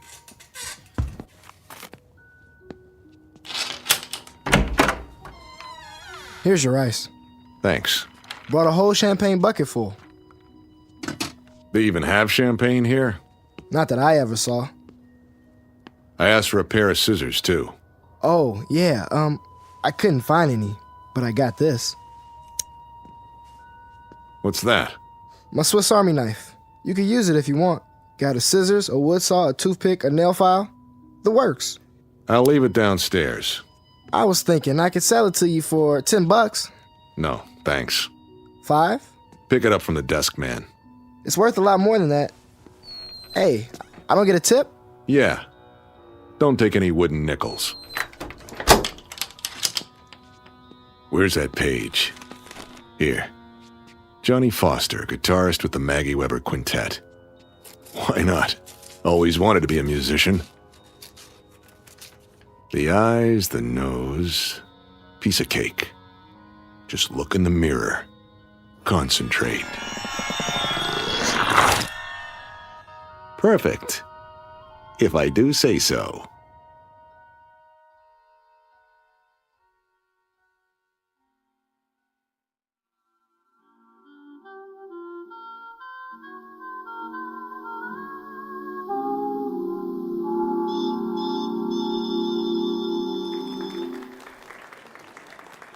Thank you, ladies and gentlemen.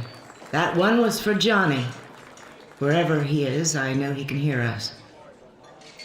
Now, if you don't mind, we'll take a little break, and we'll be back with another set in just a few minutes. Take 5, boys. Sure thing, Max. Make that 10. You got it. You're playing real pretty tonight, Maggie. Don't I always? Sad, though. I never heard a piano cry before. Then we'll have to try some upbeat tunes. If I've got it in me. Hi, Mag. What'll it be? Ginger ale, straight up. On the wagon again, huh? Off and on. Hey, Maggie. Hey yourself, sport. I got a stool here with your name on it. That right. Come on, sit down and get acquainted. Unravel the flesh. Huh? Hey, pal, keep your hands off the talent. I'm just trying to buy the lady a drink. Don't you want one? Love one. All by my lonesome. Okay. Just trying to be friendly. You can have the booth in the corner, Mag. Strictly solo. Thanks, Red. 1 ginger ale. Hey, sure you don't want a little something in it? The last show of the night? Why not? Here you go.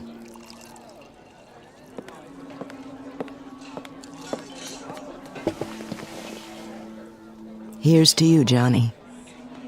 For the good times. Careful, you'll spill it. Johnny? Like I always say, if you don't drink well, don't drink. Johnny, are you a ghost? Sure, a ghost. I just came down to check the mourners. But it was in the paper. Was it? I should read the obituaries. Find out how they feel about the deceased. I'm gonna close my eyes. And when I open them, pray that I'm not dreaming. You're not dreaming. I wanted to see what kind of tears people shed. Big ones the size of bubbles, or the kind that come from onions and handkerchiefs. You came to the right place, Johnny. I got a whole room full of buckets to hold the tears. Yeah? I heard it on the radio one night, just like that. First there was a dance band, and then there was a newscast. And there you were. Right in the middle of the vice president in Russia and a streetcar strike. Death, as it must to all men, came to talented guitarist Johnny Foster. A tragic accident, a train hitting a car. And I just sat there and I listened and I cried. And then I washed my face and put on my makeup and went to work. Only it wasn't a quintet anymore. There was a big hole on the bandstand. And nothing could fill it. After that, everything changed. My repertoire was limited to ballads. Blues for piano and bourbon. That's a sad story. Oh, Johnny, let me touch those fingers. I don't care if you are a ghost. You're good to the touch. You've been missed, Johnny Foster. But now there's gonna be music again. Real music. Sure there is. You have to tell me. How did they get it so wrong? It was another guy. My car, my suit. But they said that the dental records... Maybe we had the same dentist, too. Why didn't you tell anyone? It's been... I wanted a vacation from the world. This world. I decided I'd hawk the name, trade it in for something new. Like what? I didn't know. Something different. But I guess I just couldn't stay away. When you left, I thought I'd go crazy. I kept telling myself you'd come back, and when you didn't, I wondered what there was about me that made you leave. It wasn't you. I'd take my clothes off and look at myself in the mirror. Then I wondered if there was another woman. Nobody as good as you. You always were a funny guy, Johnny. Pulling pranks on people. Way out, Johnny Foster. Well, are you satisfied with the reaction? Tears big enough for you? Maybe too big. What really brought you here? I picked up the paper the other day. The Sunday supplement. Full of human interest pictures. You know the type.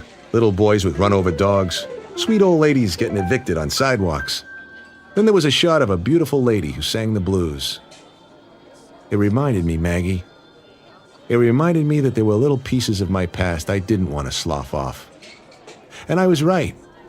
You're looking mighty good to me right now, Mag. Morning becomes you. Me and Electra. So, how long are you with us this time? Or is it just a stop between trains? In a way it is. For me. And it's too late? Not for you. It's get out of town night. What does that mean? You've got time for about 6 courses before you check out. Why? You're coming with me, Mag. We'll go to Chicago or Detroit. We'll go to San Francisco. You sure know the right words. We'll have a ball, Mag. Everything by ear. But great, Maggie. I mean great. The two of us. Oh, I love you, Johnny Foster. That plain enough for you? Tell me I've got to go to Scranton and play piano in a coal mine, and I'm there. As long as it's with you. Just name it, Johnny. You got it. Then let's get out of here. It must be love. When you were gone, they had another ghost here, doing the vocals. I was the shell of a singer and a piano player. The lyrics were just echoes, Johnny, that somebody sang before. I couldn't make them real. That real enough for you? You make me real, Johnny. You bring me back to earth and put me together again. Finish up. Make it a short set. What do I tell the boys? Tell them you're cutting out. I'll meet you at the railroad station, 1206, Maggie, westbound to Chicago. Be there? Oh, I'll be there. Till midnight, then. Pack your bag. We're traveling light. Johnny? Yeah? You have enough cash for the tickets? I'll get it somehow. Here. Just in case. What's this? My tips, plus what Red paid me for the gig. You hold it for me. Sure? I've never been surer of anything in my life. Okay, baby. Remember, 12 sharp. With bells on.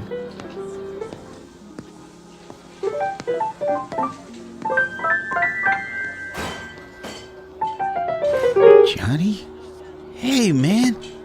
Like you didn't tangle with the Union Pacific? I thought you were out of this world. I don't believe my eyes. Was that Johnny Foster?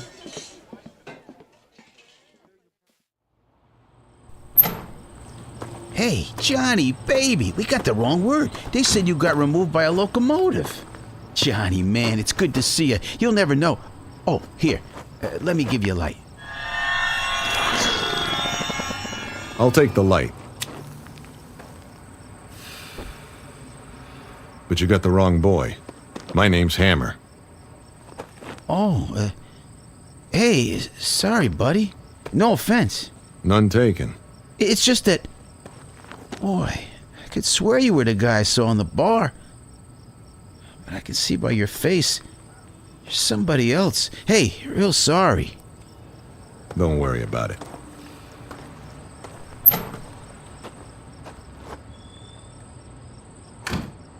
Johnny Foster, guitar player. With a beautiful dame. Well, why not? I never had a dish like that. I never got loved like that. And it feels good. So why shouldn't I? Maggie Weber, huh? Yeah. Why not?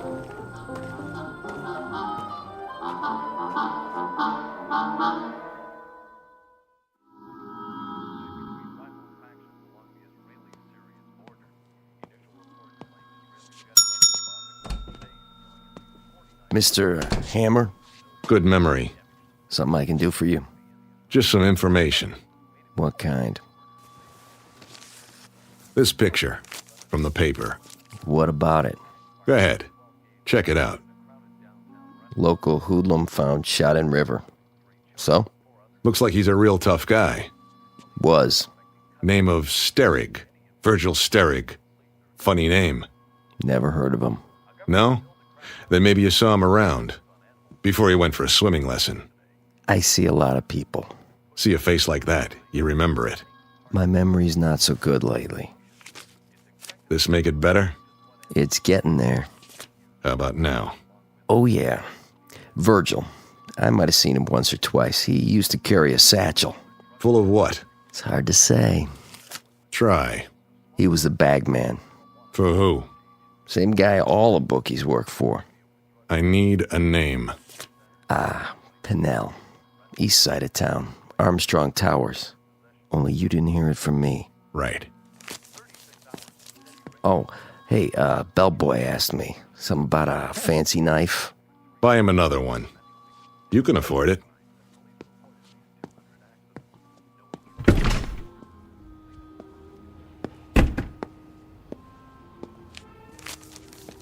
Virgil, how was the water? Cold? Or did it only hurt when you laughed? Let me get a good look at your face. Crooked nose, low forehead. Piece of cake. Now let's find out why you took that dive.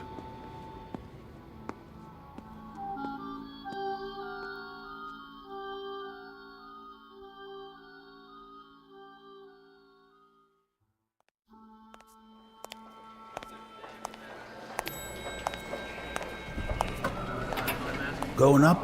Always. What floor you? Oh, hi, Mr. Sterig. Hi yourself. The penthouse? Where else? I haven't seen you for a while. No kidding. But now, here you are. Back from the dead, and bigger than ever. Oh, I didn't mean it that way. I just meant... Say... Thanks for the lift. Didn't I see something in the paper about that? Don't believe everything you read.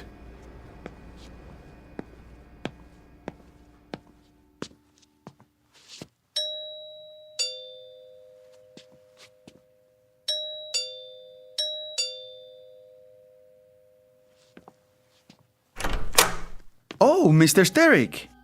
I'm surprised to see you. Where's Pinnell? Mr. Pinnell, not home. No? He's out. You come back tomorrow. I tell him you here. Call on telephone, maybe. I'll tell him myself.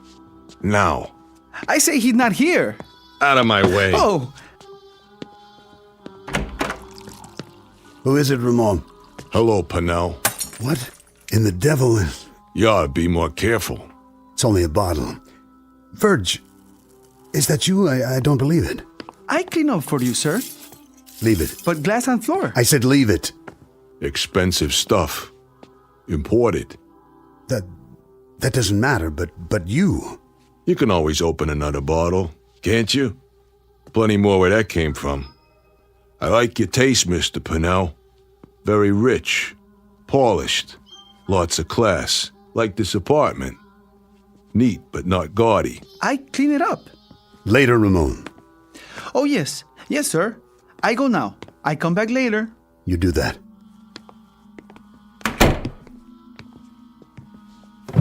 Whatever you got in that drawer, don't. If you like, Virg. I'm just so flabbergasted. I can't believe my eyes. Why don't you sit down there on the couch, Mr. Pinnell, so we can talk? We'll have a business meeting, you and me. Verge, I'm speechless. Of all the people I expected to walk in here, this is the happiest day of my life. Oh, I see. This is the happiest day of his life. If you don't believe it, just ask him. Verge, listen to me. But please, Mr. Pennell, you're a rich man, but you're a lousy actor. Very bad. Really. Tell me this. Anything. If it's the happiest day of your life, why do you look like you just sucked a lemon? No, Mr. Pennell, you're not happy. You got no reason to be happy. Believe me, I know. You got no reason at all. Of course I do. You're not making sense. If you could have kept me in that river, just a cold, clammy little item without a face, then you'd be happy. But this is one double cross that came back to bite you, isn't it? It wasn't what you think. If you let me explain, then I get my end of the bargain, Mr. Pennell. But instead of a payoff, I got the river. And that river was cold. Much colder than you'd think. A tough swim, Mr. Pennell. Real tough. Especially when you're almost out of blood. Verge. I brought you a satchel. Remember, Mr. Pennell? It had a lot of money in it. A real risky job. Now, the way I figure it, my cut is worth more than a long walk off a short pier. Verge, listen to me. Would I do a thing like that? Would I give you the double cross? How could I?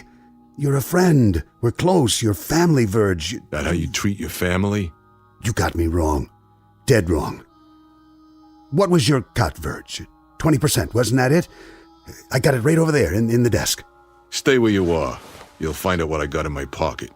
I've been holding your cut, Verge. It's waiting. I don't know who got to you and shoved you in the river. That wasn't my doing. No? It's all there in the desk. Which drawer? The center one. Envelope full of cash. Why don't you let me get it for you? Why don't you shut your mouth?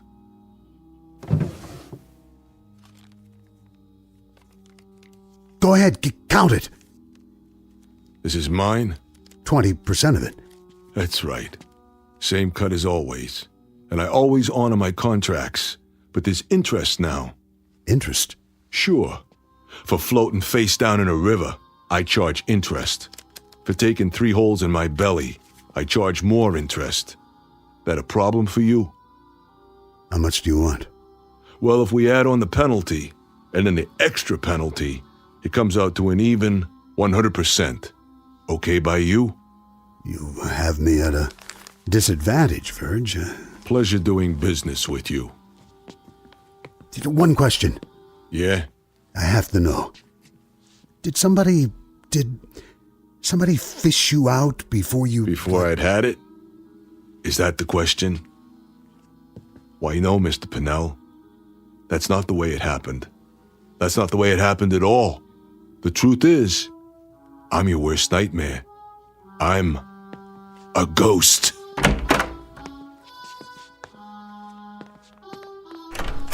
That's him. He's scared, Mr. Pennell. Easy, Ramon. You ain't going nowhere. Hands up so I can frisk you. Don't touch the merchandise. Hey, ain't that Virgil? Hi, fellas.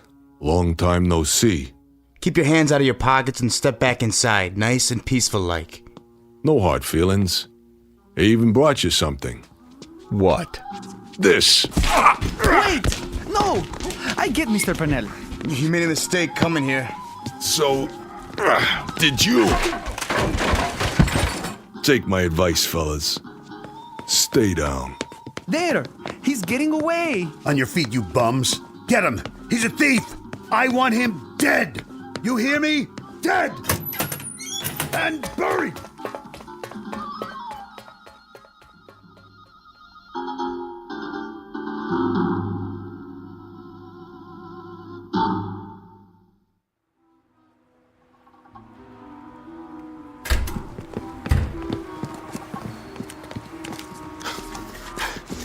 There he is! Get him! I can't get a shot! Where'd he go? This way. Gotta give him the slip. The alley. Dead end. Gotta get out. Gotta make it. But how? Look like somebody else. Fast! Who? Come on. Come on! Face. Any face. Can't think of one. Wait. Something I saw. Yeah. Yeah! Got it. Over there. I see him. Hey, hold it. All right, Virgil. You can make it easy or you can make it hard. Strictly up to you. Let's go for a little walk. Someplace private. Forget that. Turn around like a man or I'll give it to you right here. What do you want? It ain't him. Where did he... You want something with me, huh? What's going on? I didn't do nothing to you guys. Sorry, buddy. We thought you was somebody else. Yeah, sure you did. Go around threatening people, huh? That it? I had to call the cops. I saw him go in there. Me too. So where is he? The alley don't lead nowhere. Hey, fella, you see anybody else come in here? Yeah, you two mugs. Come on. We better find him. Mr. Pinnell's waiting. That's right, you goons. Go find him. You go find Virgil Steric. Why don't you try the county morgue?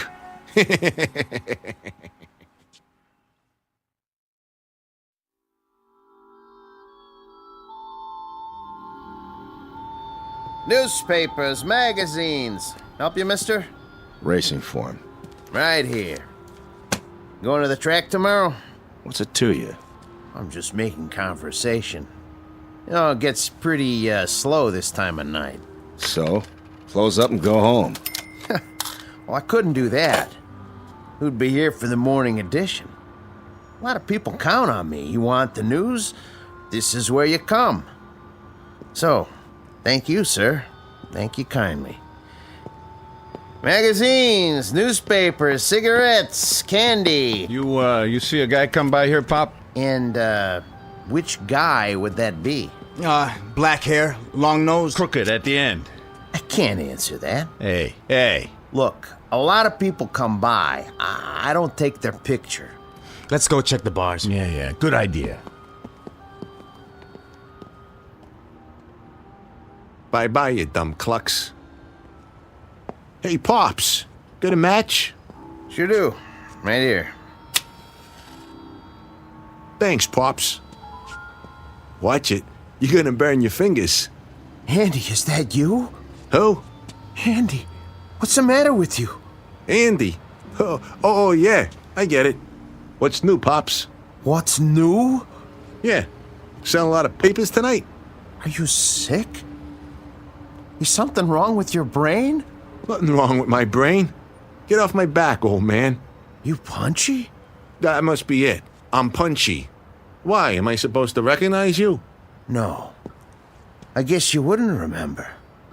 That'd be expecting too much. I say just as well. I'm pulling your leg. We know each other from someplace. I knew that. From someplace? Long time ago, though, huh? It's coming back. Go ahead, tell me. How do I know you? How do you know me? For shame, Andy. I'm ashamed of you. Come here. Look at the picture I keep in a frame. There you are. Does it come back now? Picture. That's why I got it. The only face I could think of. You remember yet? You remember your friends? Your own father? No, you got me wrong. I'm not your son. Not anymore. You were. Before you ran out. You were before you broke your mother's heart. Before you did dirt to a sweet little girl who would have cut off her arm for you. But now... you ain't my son, Andy. Listen, I'm not Andy. I know I look like him, but you don't understand. Oh, I understand. Things get too hard and you walk out. Isn't that right, Andy? People get in your way. You just step on them. You just kick them away. Listen, I was here tonight. I bought 3 newspapers, but I didn't look like this. Your friend, Archie, from school. He remembered you. He saw the picture with you and Eddie and Barney. And he remembered. No, he didn't, because he wasn't Archie. I was. You're crazy. Listen, I don't know how it started. When I was 12, I wish I looked like Charlie Bryce, so I wouldn't get in trouble. And it worked. After that, I could look like anybody I wanted. Guys came up and gave me money because they thought I was named Billy, or Keith, or Jack. I could make it in any town. I'd move on and... Why am I telling you this? You're not my father. I don't even know who my father is. I'm not even Archie Hammer. I could be anyone. Or no one. Because you're nothing. Do you hear me? You're nothing to me. Forget it. The real Andy will come around one day. You'll see. Don't ever come around, because I hate you. Do you hear me? I hate your guts. Let go of my arm. Hey, everybody, come here. Look what we got here. A dirty little punk.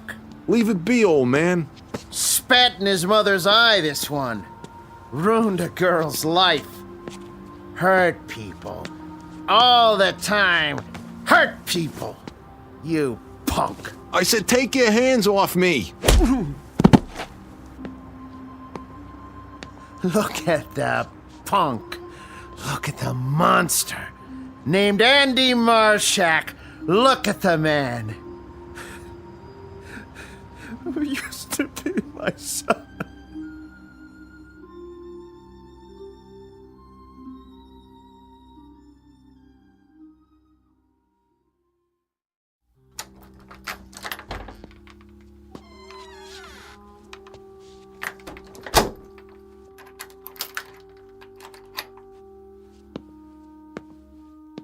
Now, let's try another face.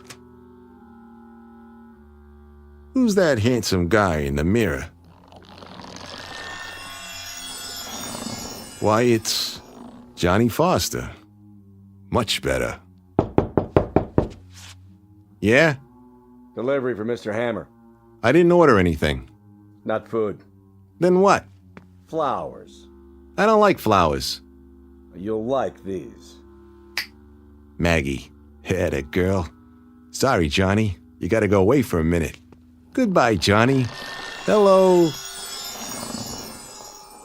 Archie.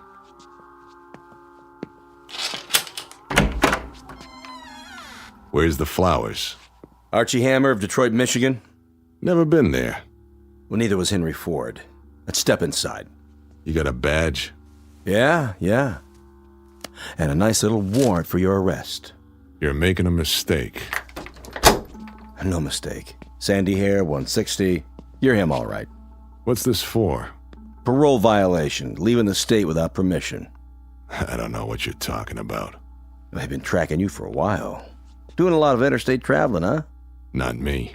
You can make 2 calls when you get to the station. I got a train to catch. Do I have to take out the cuffs? Because if I do, I get irritated. And when I get irritated, people get hurt. Especially if there's just the 2 of us. Okay. Can I put on my coat? Where is it, Hammer? Out the window or up on the roof? In the closet there. Be my guest. And if you get any other ideas, feel free. I could use the target practice. I'll bet you could. Find it? Ready, Johnny? Here goes.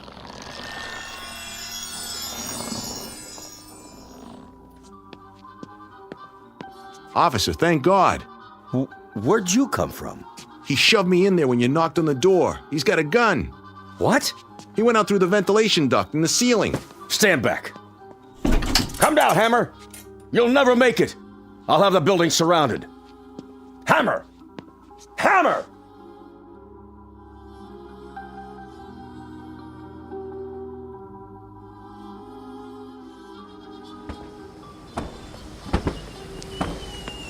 Hey, hold it right there. Yeah? Oh, you see a guy come out of here? Uh-huh. Took off down the street. Thanks. He went that way. Go get him.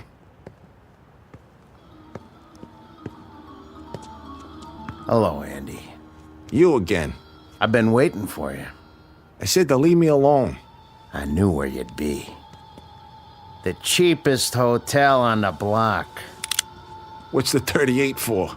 I have to collect a debt. Careful with that. You got a big debt, Andy. So many years for so many things. And now, you're gonna pay up. Wait a minute. Wait. I already told you, you got the wrong guy. I got the right guy. No, please. Please, listen. Put the gun down, and I'll show you. I'm not who you think. I'm not any of them. I'll show you. But I gotta concentrate. Put the gun down so I can think. I need to get a face in my mind. Any face. I know who you are. Wait. A father knows his own son. No. No. You don't understand. Nobody does.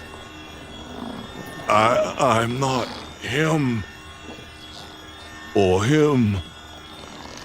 Or him. I'm not.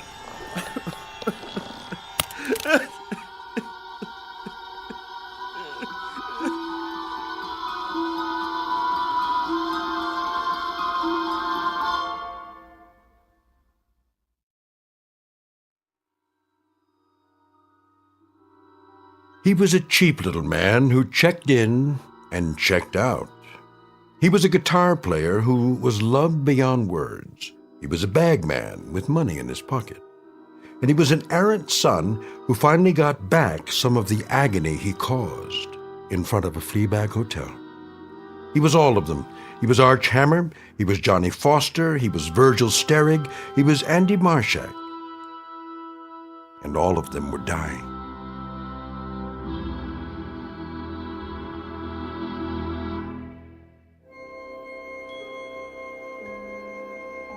Hi, this is Carl Amari, producer of the Twilight Zone radio dramas. I'd like to take a moment to tell you about our official website at twilightzoneradio.com, where you'll get the latest news and information on these Twilight Zone radio dramas. Plus, at twilightzoneradio.com, you can digitally download 3 free episodes or any of our episodes for only $1.95 each. In this age of ever-changing technology, we've decided to make these episodes instantly available to you by making the Twilight Zone radio dramas a digital download-only series. This means that this series will no longer be offered on CD. The CD collections at our website are now being offered, while supplies last, at buy one, get one free. So be sure to get your favorites before they're sold out. Be sure to visit us often, and I'll see you in the zone.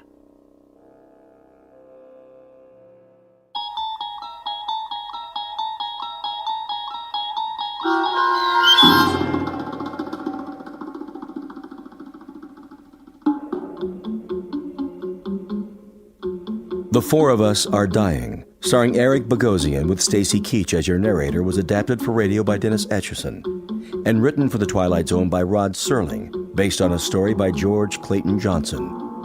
Heard in the cast were Joby Cerny, Kurt Nabig, Damon Williams, Norm Woodell, Tom McElroy, Doug James, Jeff Lupetin, Linda Ryder, Jamie Barron, Rick Vargas, and Vince Amari. This copyrighted radio series is produced and directed by Carl Amari for Falcon Picture Group. Sound design and custom Foley effects for The Twilight Zone by Cerny American creatives Bob Benson, Craig Lee, Michael Slaybach, and Matt Sorrow. To learn more about the Twilight Zone radio dramas and to contact us, visit our official website at twilightzoneradio.com. Doug James speaking.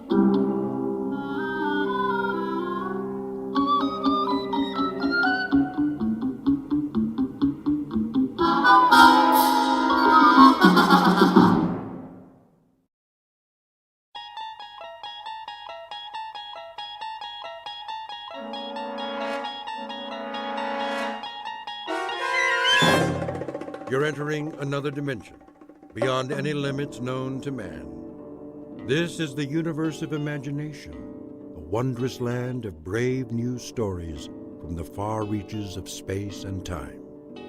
So fasten your seatbelt. There's the signpost up ahead. Your next stop, the Twilight Zone.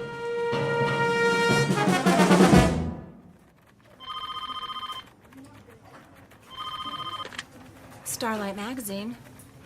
I'm sorry, Mr. Harris hasn't come in yet. Would you care to leave a message? Oh, hi, Christine. Lunch at the Cock and Bull? 12 o'clock. I'll remind him. Paula? Yes?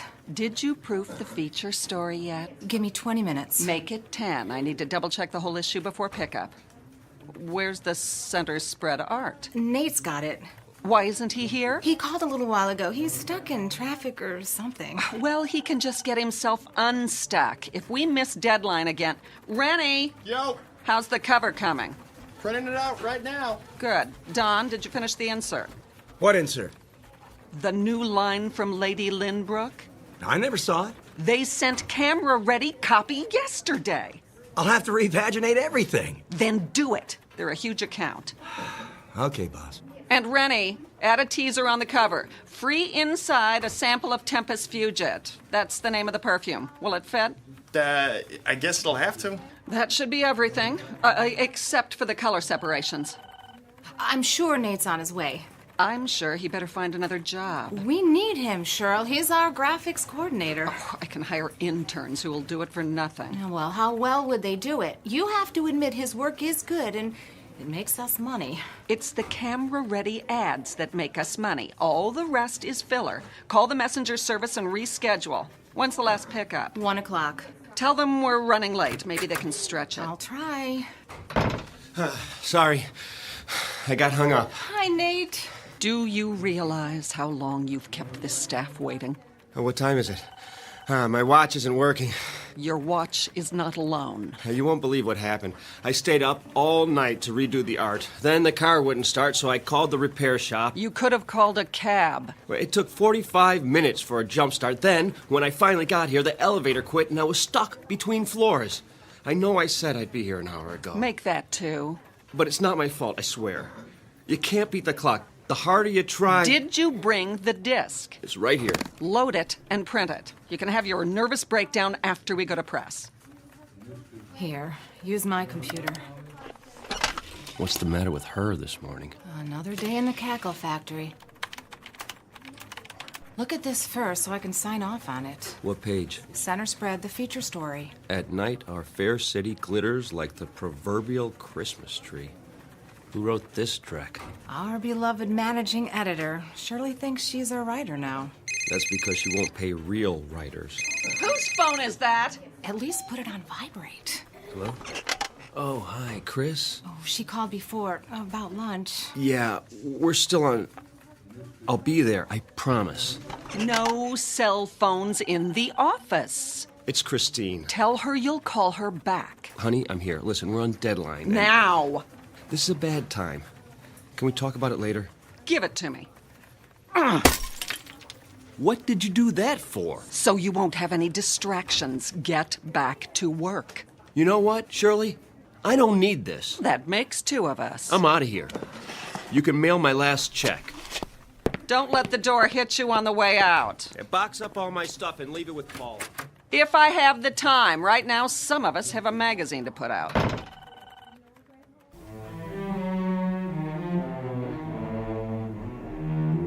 Introducing Mr. Nathaniel Harris, former fine arts major, engaged to Miss Christine Crosley, and lately employed at a small publishing company.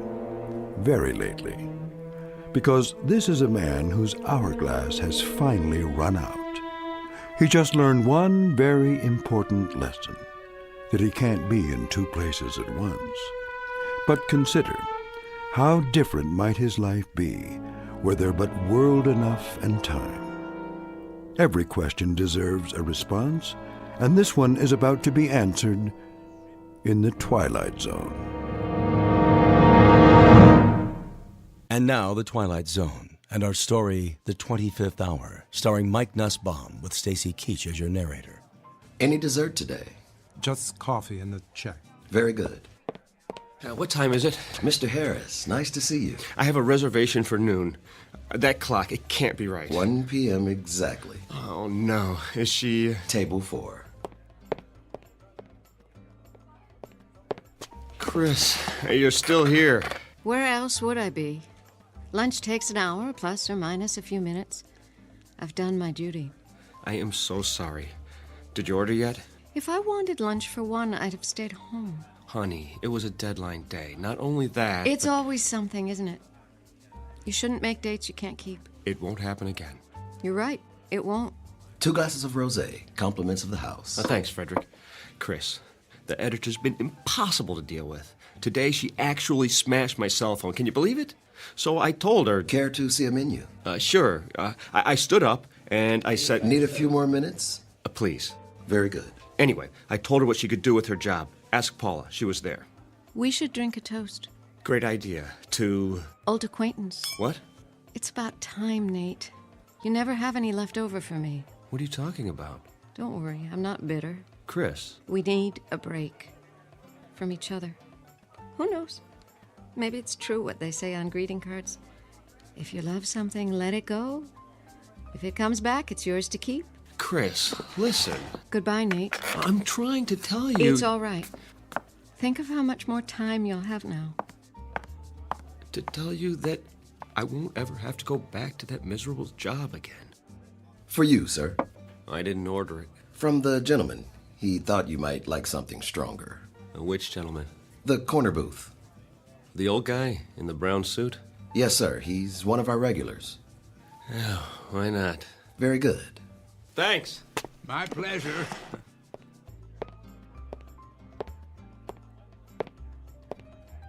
Can I buy you one? Oh, dear me, no. Not necessary in the slightest. Have we met? Not that I recall. Then why the drink? I thought you looked a bit under the weather. Nothing fixes that like a Moscow mule. Is that what it's called? Oh, ginger beer and vodka in a copper cup. Their signature drink when I first came here. Of course, that was years ago. And Nate Harris, and you are... Blevins is the name. But you can call me whatever you like, so long as you don't call me late for dinner. Please, sit down. I think I've seen you here before. Oh, most unlikely. I'm the type who blends in with the woodwork. Well, I wouldn't say that. When a man is my age, he becomes invisible, practically speaking. Perhaps because he's no longer in such a hurry. Then I envy you. Oh, you mustn't. I have nowhere to go and nothing to do, unlike yourself. Actually, I don't know what I'm supposed to do now. Something will present itself. It always does. I saw the way you came in. Your features a blur of energy like hummingbird wings. It's nerves. I haven't had a free minute all day. I was like that once. But now I have so much time. Well, I don't know what to do with it. You're lucky. Don't be so sure. You have a schedule to keep, a job. Not anymore. Oh, is that right? I was 2 hours late to work this morning. One time too many. And to top it off, my girl just walked out on me. So I guess I'm flat out of time. Pity. But now you've hit the nail on the head, haven't you? Time. There's an old saying that it's wasted on the young. In fact, it's wasted on people like me. I have all the time in the world, more than I can possibly use. Excess, you might say. Well, if you figure a way to bottle it, let me know. Do you mean that? Are you kidding? I'd pay anything to have a little extra. Anything. Oh, no need for such a sacrifice. That's easy for you to say. If I could have what you have, I'd hock everything I own. I assure you that won't be necessary. No? Let me tell you about myself. As I say, I've reached the point where I have too much time on my hands. That means the opportunity to read, to study, to speculate, and to tinker. What's unimportant falls away, and all that remains is what truly matters. What are you getting at? Simply this, Mr. Harris. I'm about to share something that may sound incredible, but it's really quite straightforward, at least in principle. You see, nothing is created or destroyed in the universe. It merely changes form, moves to where it's needed, so to speak. Sometimes that requires a little nudge, of course. I'm not sure I follow. Consider rain falling on arid land, air flowing into a vacuum. The process is the same. Surplus redistributed to maintain a certain equilibrium. The truth is that nature abhors waste. You've lost me. Consider what happens in a typical day. As soon as you have a free hour, new tasks flow in to fill the gap. The result is that a busy man never quite manages to stay ahead of the game. You got that right.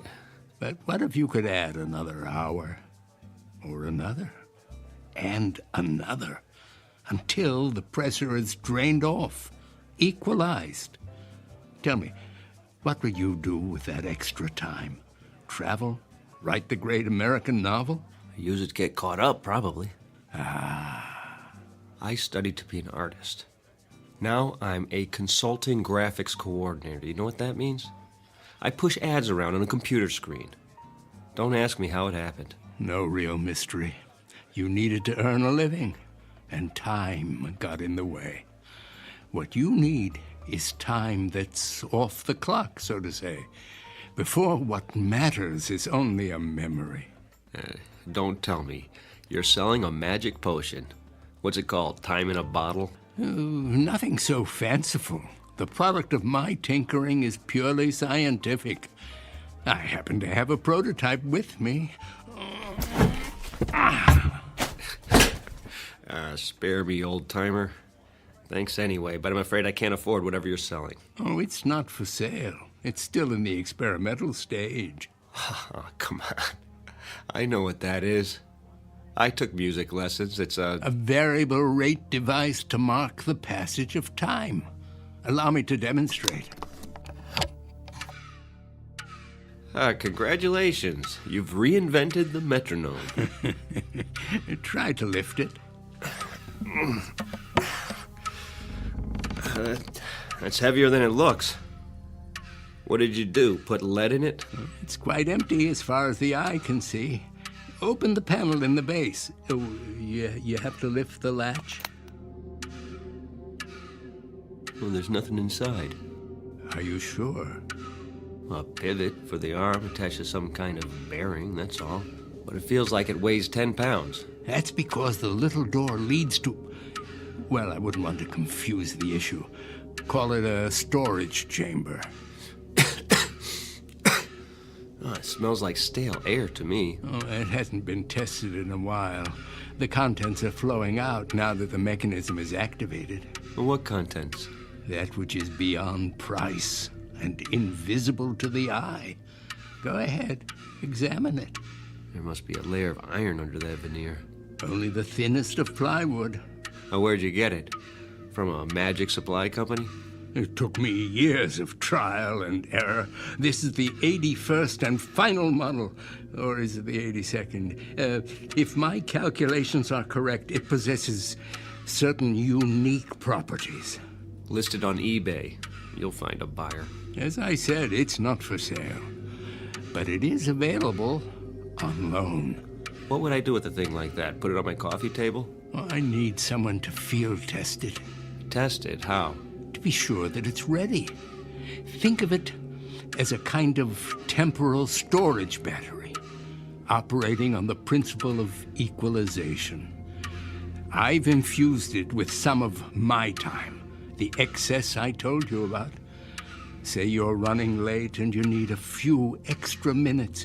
Take it out and start it ticking. When you've had enough, one touch stops the arm. Wouldn't that be something?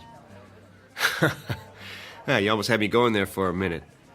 If it were real, you could name your terms. Oh, it's quite real. I suppose you can prove that? If I do, will you agree to a test? Here comes the con. Put it back in the case and take it home. Use it at your discretion. All I ask is that you return 1 week from today and report your experience in detail. And what sort of experience might that be? Why, the natural principle of equalization. It's already begun to work. You asked for proof, hmm? What does the clock on the wall say? Oh, I can't see from here. Then feel free to stand up. Check it carefully. I don't have to. It was 1 on the dot when I got here, so it'll be around a quarter past now, maybe 1:20. My, how time flies. What's the matter? Don't you have a watch? Oh, that might be part of the trick. Go on, walk over to the clock. Take a good look.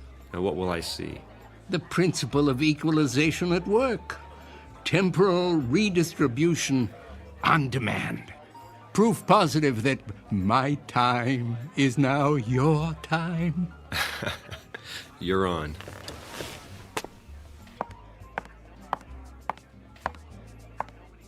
$1:05? Hold on.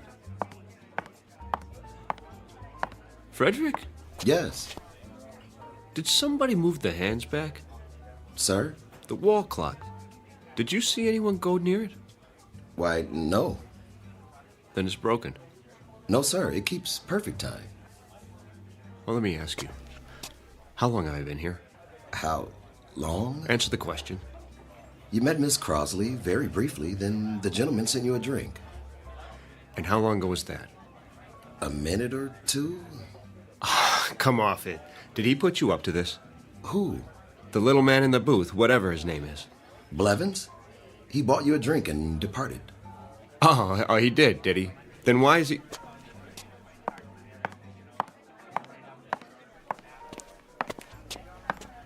Why is he what, sir? Where'd he go? He was here. We had a conversation about time and his theories of... Did he leave that for you, Mr. Harris? Leave what? The leather case. Perhaps he intended you to have it. What in the...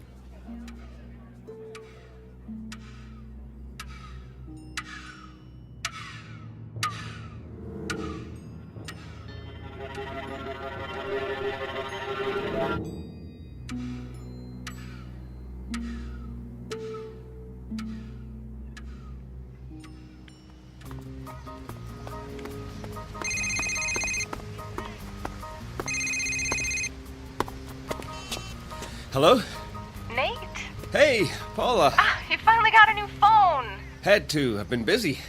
You sound out of breath. At my morning jog in the park. You? I don't believe it. A man's got to get in shape sometime.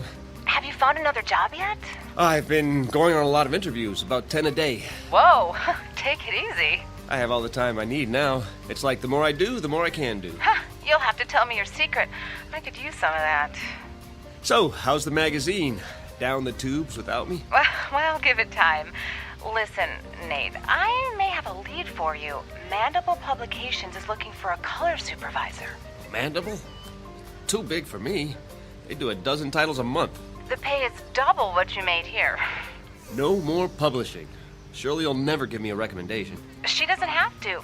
I'll write it. Oh, you do that? Of course, what are friends for? Which brings me to my next subject. I talked to Christine. Why haven't you called her? The last time I saw her, she told me have a nice life. Do yourself a favor, Nate. Make the call. She's the one who walked out. This is me you're talking to. Remember? I'll think about it. You do that. If you can fit it into your schedule. That's not the point.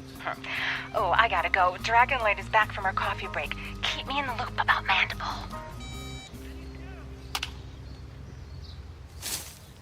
Hey, mister!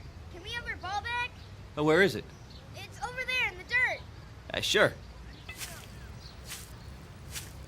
Here you go. Thanks. Oh, wait. Yeah? Can I see that bat for a minute? Okay. A nice one. A Louisville Slugger. My dad got it for me. Did he show you how to use it? Nah, he's too busy. Now look, when you hold it, be sure the trademark is pointing up. See the circle where it says Louisville? Otherwise, when you hit the ball, the wood might break. Gee, mister, you know a lot of stuff. And my dad taught me when I was your age. I wish you could show us. You kids play here every day? You don't have time. You're always running. Well, let me tell you something. Time is, well, it's, Yeah? I don't know what time is exactly, but I've learned one thing. We can all do a lot more with it than we do. It's a question of priorities. Okay, I guess, only... Yes? What are priorities?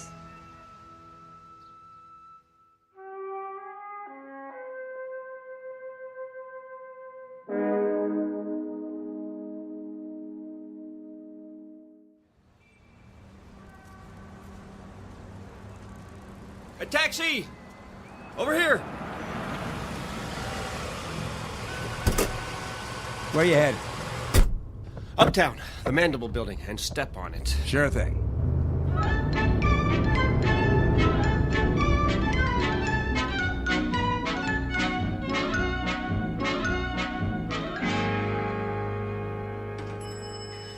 Hold the elevator! What floor? The editorial offices. Lucky 7 coming up.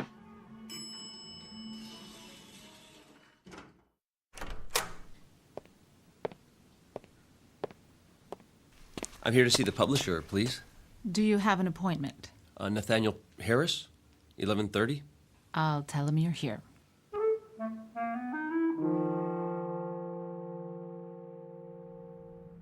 Have a seat.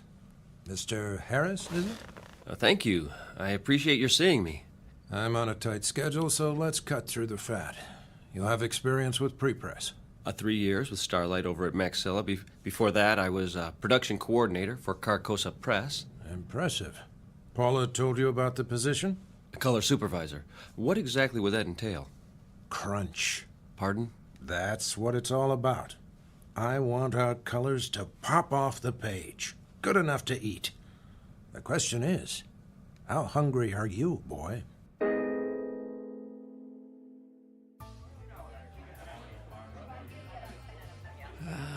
Right on time, Mr. Harris.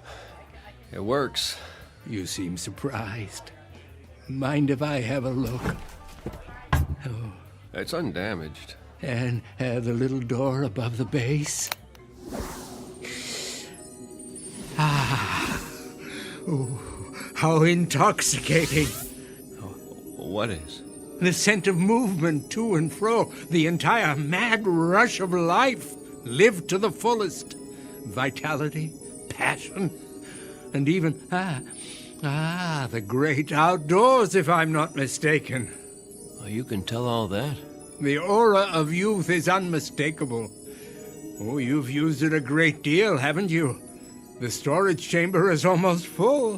Why, I only did what you said. Started it ticking when I needed more time. And the result? Well, I got everything done, and then some. Over the last 7 days, I've been across town more times. I've gone on more interviews. Oh, have a drink of water. I could use one of those Moscow mules. Not a good idea. It might provide too much of a kick in your present condition. The device is extremely potent. You appear to have overdone it. Several times over. Oh, I'm a little run down is all. With a young man, desire knows no bounds. A kind of greed takes over for life itself. Oh, what does it do, exactly? The device. Call it a doorway into the fourth dimension. Within it is stored unused time, which you have been permitted to tap. You're satisfied, I take it? Yes. Excellent. But there's something you haven't told me. What do you get out of it? Oh, I suppose a certain poetic justice, quid pro quo and all that. From each according to his ability, to each according to his needs. Nature's method of redistribution in its purest form, with a little help from the equalizer. Glad to have been of service. Oh, wait. Don't take it yet. You didn't find a job? I start the end of the week. I might need this for backup. Just in case. You're sure? Yeah, only in case of an emergency. I promise. Very well, 1 more week. But heed my warning. Be certain not to overdo it. I'm not responsible for the consequences.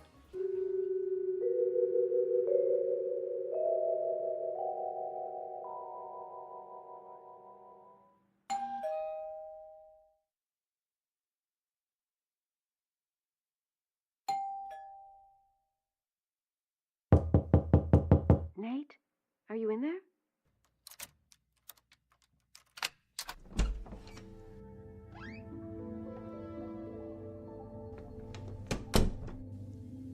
Nate, is that you? Oh.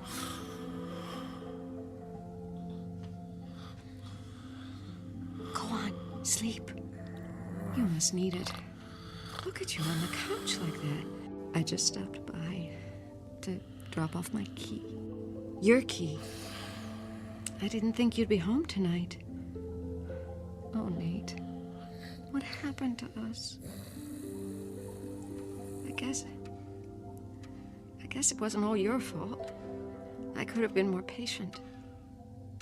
That job was killing your soul, wasn't it?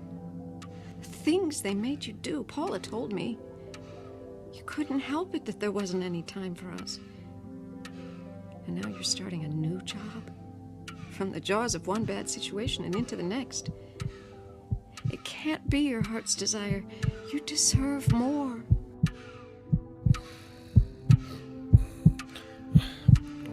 Shh, now.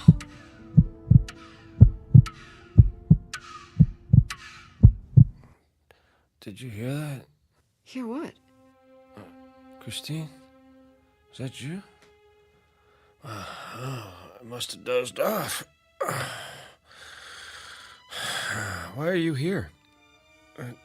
I thought you might want the key.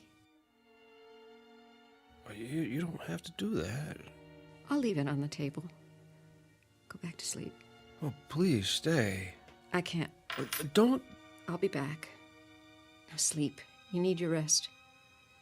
Maybe I'll see you at lunch tomorrow. Our old place? Do you still go there? I'll keep up with you somehow.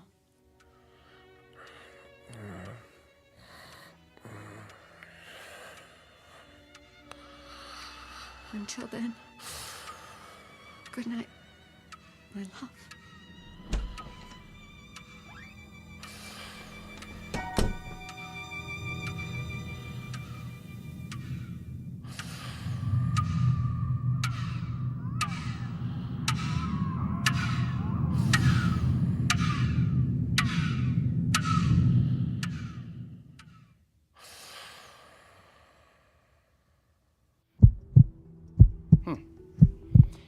Any chest pains?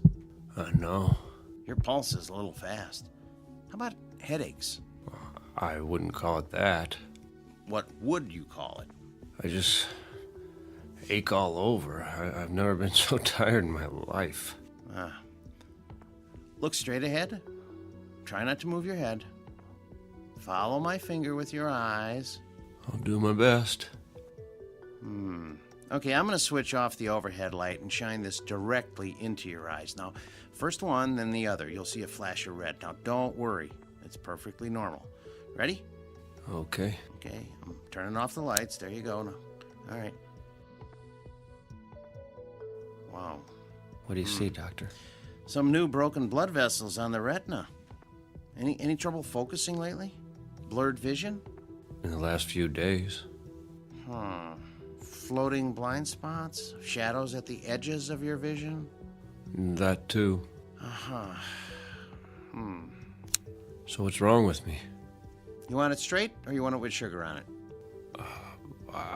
I can take the truth. There's evidence of accelerated macular degeneration. The sort of thing I'd expect to see in a much older man. All since your last checkup. What does it mean? Well, it's hard to say by itself, but it's part of a cluster of symptoms. Slowed reflexes, general weakness. Have you noticed a ringing in your ears? Well, not a ringing, but I do hear something. Not voices, I hope. More of a throbbing. It feels like a pounding in my head. your blood pressure could be a lot better. So, tell me, what's been happening in your life? I mean, stress on the job? Well, I had a job. But not anymore. I found a new one. I start this week. A big life change, no matter how old we are. Getting enough sleep? As much as I can. That's a no. You don't leave the window open at night, do you? What? Pale skin, circles under your eyes. Good to be a vampire. Like Dracula. You know, sucking the life force out of you. That was a joke. I know.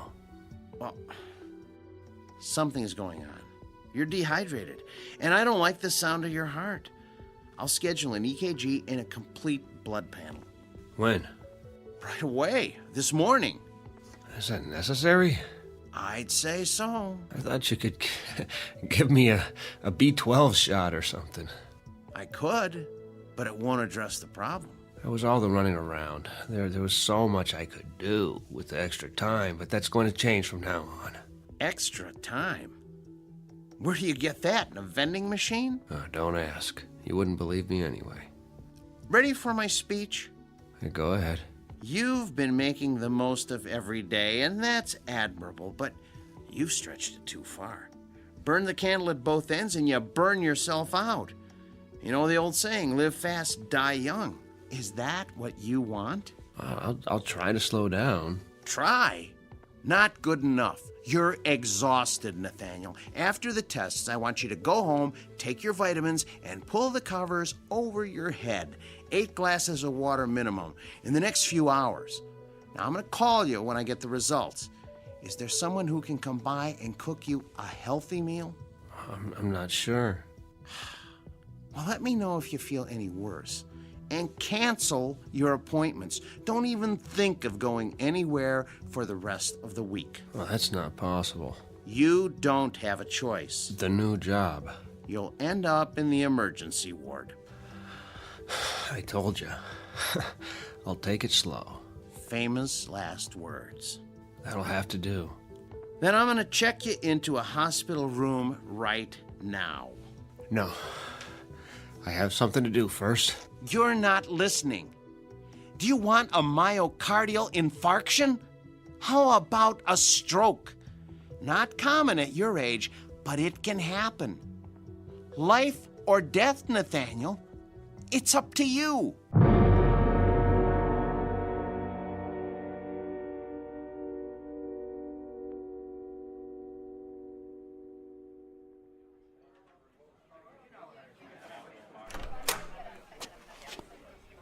Mr. Harris, are you all right?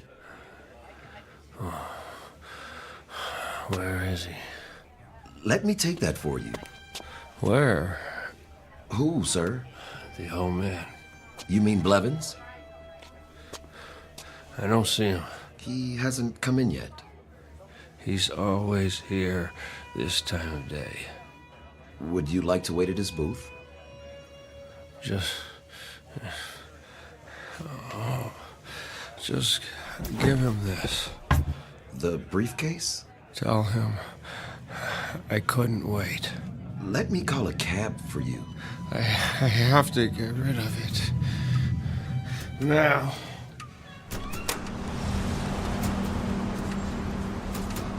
Hey, buddy, watch where you're going. I think there's something wrong with him. I'm sorry. Look, Mommy, that man. I have to get away. Shh, looks like he's crazy. Far away.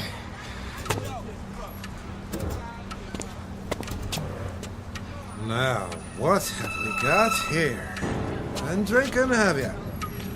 Can you hear it? Move along. You do hear it, don't you, officer? Or I'll be running you in for drunk and disorderly. Where's the case? You'll have a case, all right, in front of the judge. I left it, but it won't let me go. On your way. It was you, old man. What are you? Some kind of a psychic vampire. That's it, isn't it? Sucking me dry. Well, I won't let you. I'll Well, look at Mr. Businessman. Is it happy hour already? Where is he? I'll tell you what, old man. Just give me your wallet, and I'll tell you. Now, if you just hand it over, we won't have any trouble. You have to help me find him. What? What are you babbling about? You don't understand. He has to take it back. What? Are you for real? I mean, what's the matter with you? Stop. Are you having a fit or something? Make it stop. It hurts. My heart. Please. Forget it, you old geezer. I'm out of here.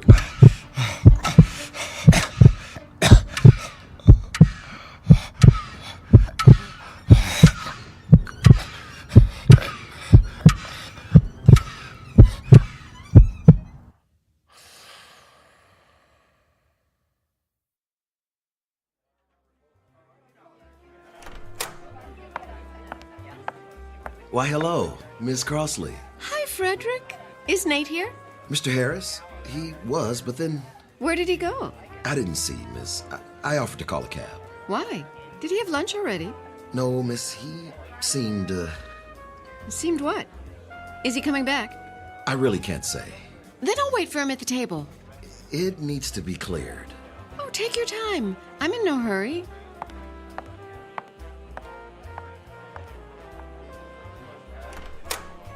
Oh, hiya, Blevins. Freddie, my boy. Didn't mean to be late.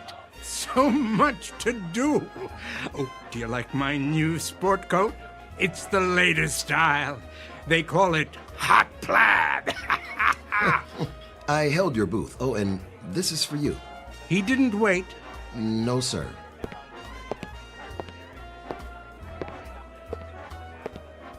Hello there. Hello. I do believe I recognize you. From where? This very table. You're a friend of Nathaniel's. What a coincidence. So am I. You know Nate? Please, join me. I'm fine here. Until they clear your table. I insist. Well, I'm sure he'll be along. Besides, I want to show you something. You'll find it quite interesting. Nathaniel did. just for a minute. Follow me, the corner booth.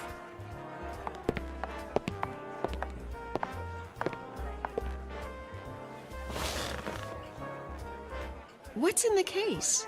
Something very special. I know what that is. It's a metronome. Are you a musician?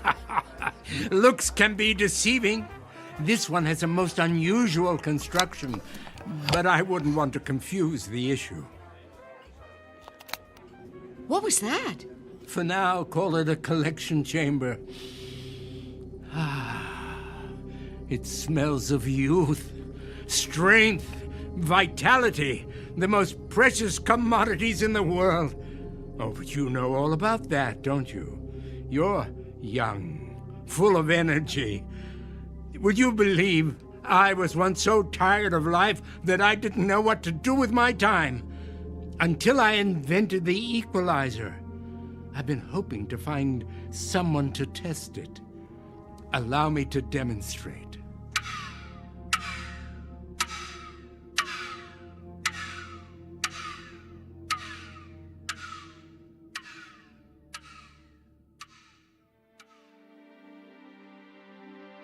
A story about a man named Nathaniel, a victim of the adage that it's better to burn out than to rust. Unfortunately, everything has a price, and Mr. Harris learned too late just how steep that price may be. A man whose hourglass ran out to the last grain of sand. But consider, how different might his life have been had he lived it somewhere other than the Twilight Zone.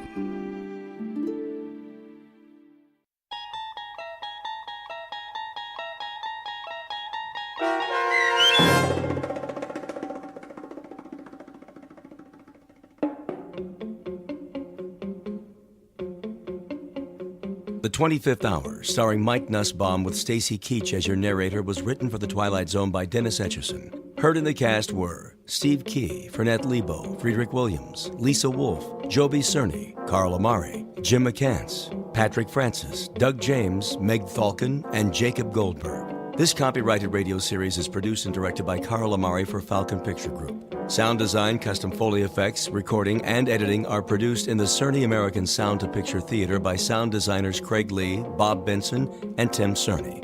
Music for The Twilight Zone is provided by CBS and American Music Company Incorporated, New York. To learn more about the Twilight Zone radio dramas and to download episodes, including 6 free episodes on our homepage, visit our official website at twilightzoneradio.com. Doug James speaking.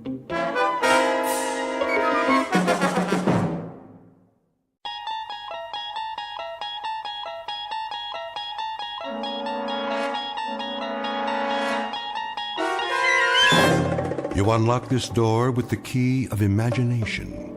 Beyond it is another dimension, a dimension of sound, a dimension of sight, a dimension of mind. You're moving into a land of both shadow and substance, of things and ideas. You've just crossed over into the Twilight Zone. Where would I find the thimbles? Well, you'll have to ask Mr. Armbruster, the floor manager. Over there, the man with the flower in his lapel. Thank you. Sir? Yes. I'm looking for the thimbles. The symbols? No, you know, for sewing, the pretty little gold ones. Well, that would be in gifts. Oh, thank you. Which floor? Is this dress on sale? Yes, madam. Oh, good. Can you help me? The sales girl will ring it up for you. Is gifts... Mr. Armbruster, to cosmetics. I'm sorry, what did you say? Is it upstairs or down? Mr. Armbruster, please come to the cosmetics counter. One moment. I'm needed. Is this the final markdown? Let's see. Yes, 40% off. I'll take it. Will that be cash? Charge. Oh, and can you gift wrap it for me? Well, certainly, ma'am. Customer service is downstairs. You take the elevator on your right.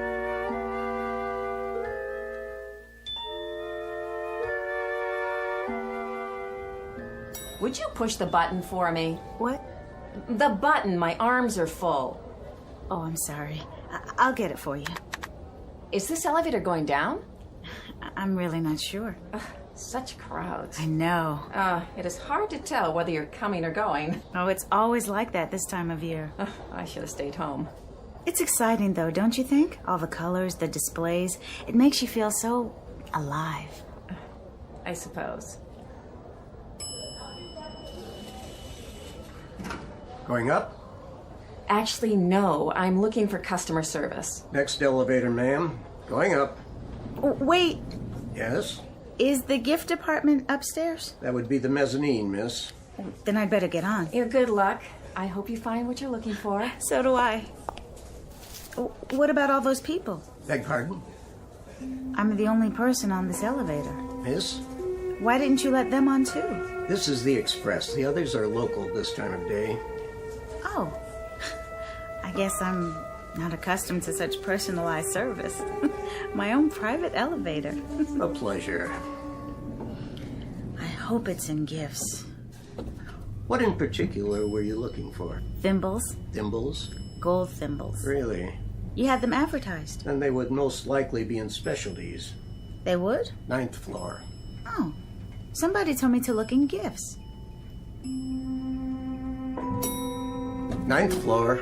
Thank you so much.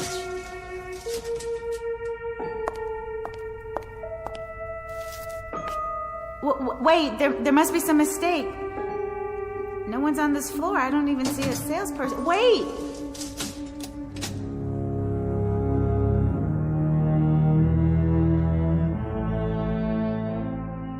Express elevator to the 9th floor carrying Miss Marcia White on a most prosaic, ordinary, run-of-the-mill errand. to the specialties department looking for a gold thimble. The odds are that you'll find it, but there are even better odds that you'll find something else, too. Because this isn't just a department store. This happens to be the Twilight Zone. And now, back to our story from the Twilight Zone.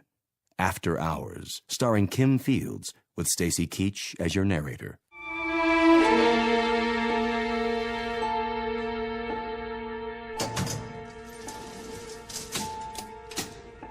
Wait, you can't leave me here. There's nothing on this floor, only empty counters, almost no lights at all. Why won't this button work? Now I have to wait till he comes back. Rude, that's what I call it. Hello? Is anyone here? Anyone at all? May I help you? Oh. Is there anything the matter? Where did you come from? Come? From? I didn't see you behind the counter. Was someone helping you? No, how could they? I don't think I'm on the right floor. In fact, I'm sure I'm not. You see... Can I show you anything? Why, yes. If you are open, that is. And what would that be? Well, actually, I was looking for a gold thimble. Really? Mm-hmm. It's a gift from my mother. I see. Gold thimble. Gold thimble. Oh, yes. I think we have just the thing. You do? Something you'll like. In fact, I'm sure you will. But where? I don't even see any merchandise. Down here, at the end of this counter. This way, please. Oh, I see it now. There. How about this? It's all by itself in a glass case? Well, that does make it stand out very dramatic. And in its very own little velvet box. That's lovely. Don't you adore it? May I see? It's 14-karat gold. Really? Quite distinctive, don't you think? Do you have any others? Only this one. But why look any further if this is the one you like? You do like it, don't you? Yes, it's perfect. How did you know? Let me write it up for you. Charge? What? Will this be a charge? Oh, no, I'll be paying for it in cash. As you wish. It's easier that way, at least for me. Applying for credit, waiting to be approved. I never have enough time to go through all that. Do you know what I mean? I know exactly what you mean. Do you want it gift wrapped? Yes, please. If you have the time. On second thought, I'd better wrap it myself. Of course. It seems that there's never enough time, is there? Oh, I forgot to ask. How much is it? $22.80 plus tax. Is that all? Quite reasonable. It's our annual markdown sale for preferred customers. How nice. $25 even. Here you are. Perfect. You know, this is so... What? So odd. In what way, Marcia? Well, you don't have any merchandise here in any of the displays except for this thimble. Except for the very thing I needed. Is that so odd? We pride ourselves on catering to the discriminating shopper. I'm not sure. The whole floor looks so empty. And all the cases... You called me Marcia. Did I? I'm sorry. That was forward of me. I should apologize. How did you know my name? Aren't you a regular? I've probably seen you around the store.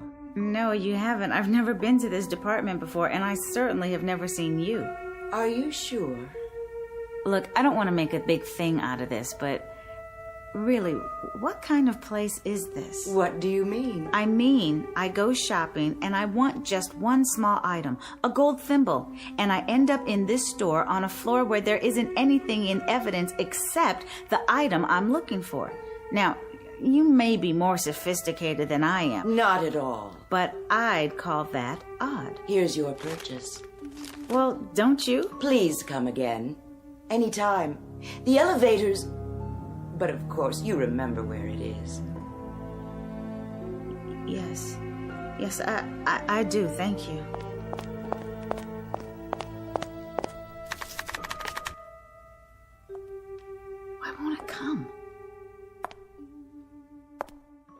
Miss White. What did you say? I was wondering. What? Are you happy? Am I happy? You'll have to forgive me, but it's really none of your business. Is that so? Why are you smirking? Was I? You are. You're laughing at me. I didn't intend to. Is this all a practical joke, one that no one's bothered to let me in on? Not at all. Then explain why you know my first and last name. I didn't give you a credit card or show you my ID. As I say, we must have met before, somewhere. And where would that be? I'm sure I don't remember. And why the personal questions? Am I happy? What does that mean? I was making conversation. But what business is it of yours? What possible interest could my life hold for you? Very well, Miss White. Suit yourself. It's none of my business then, as you say. I believe your elevator's here. Going down. What did she think was so funny? Pardon? Nothing. Did you find what you were looking for? As a matter of fact, I did. Excellent. Also, as a matter of fact, it was the only thing for sale on that floor. You don't say. Somebody ought to hire an efficiency expert or something. Oh, dear. One entire floor devoted to the sale of a single gold thimble. And an extremely odd sales lady. Somebody ought to look into her while they're at it. Odd, you say? You don't believe me? See for yourself. A very nice choice. Wait, this is scratched. I didn't notice. I can't send this to my mother. It's scratched terribly and dented too. You see here? Main floor. Just look at this thing. It's scratched and it looks like somebody stepped on it. Main floor.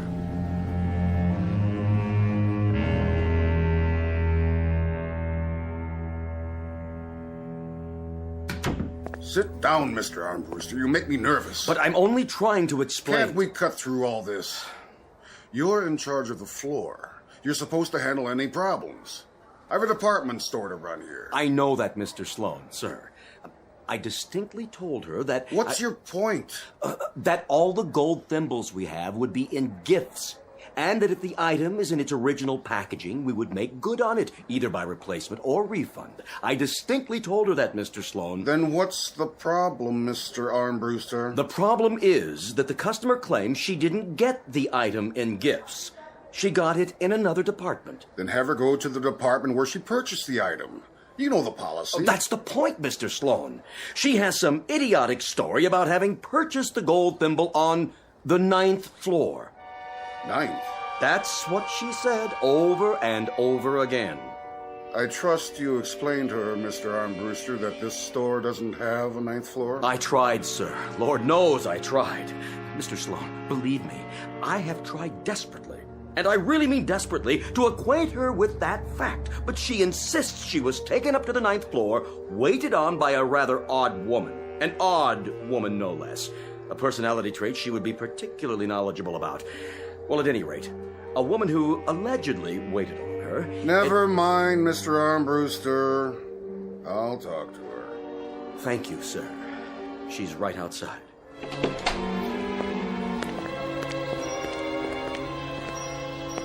Miss White? Oh, there you are. This is Mr. Sloan. How do you do?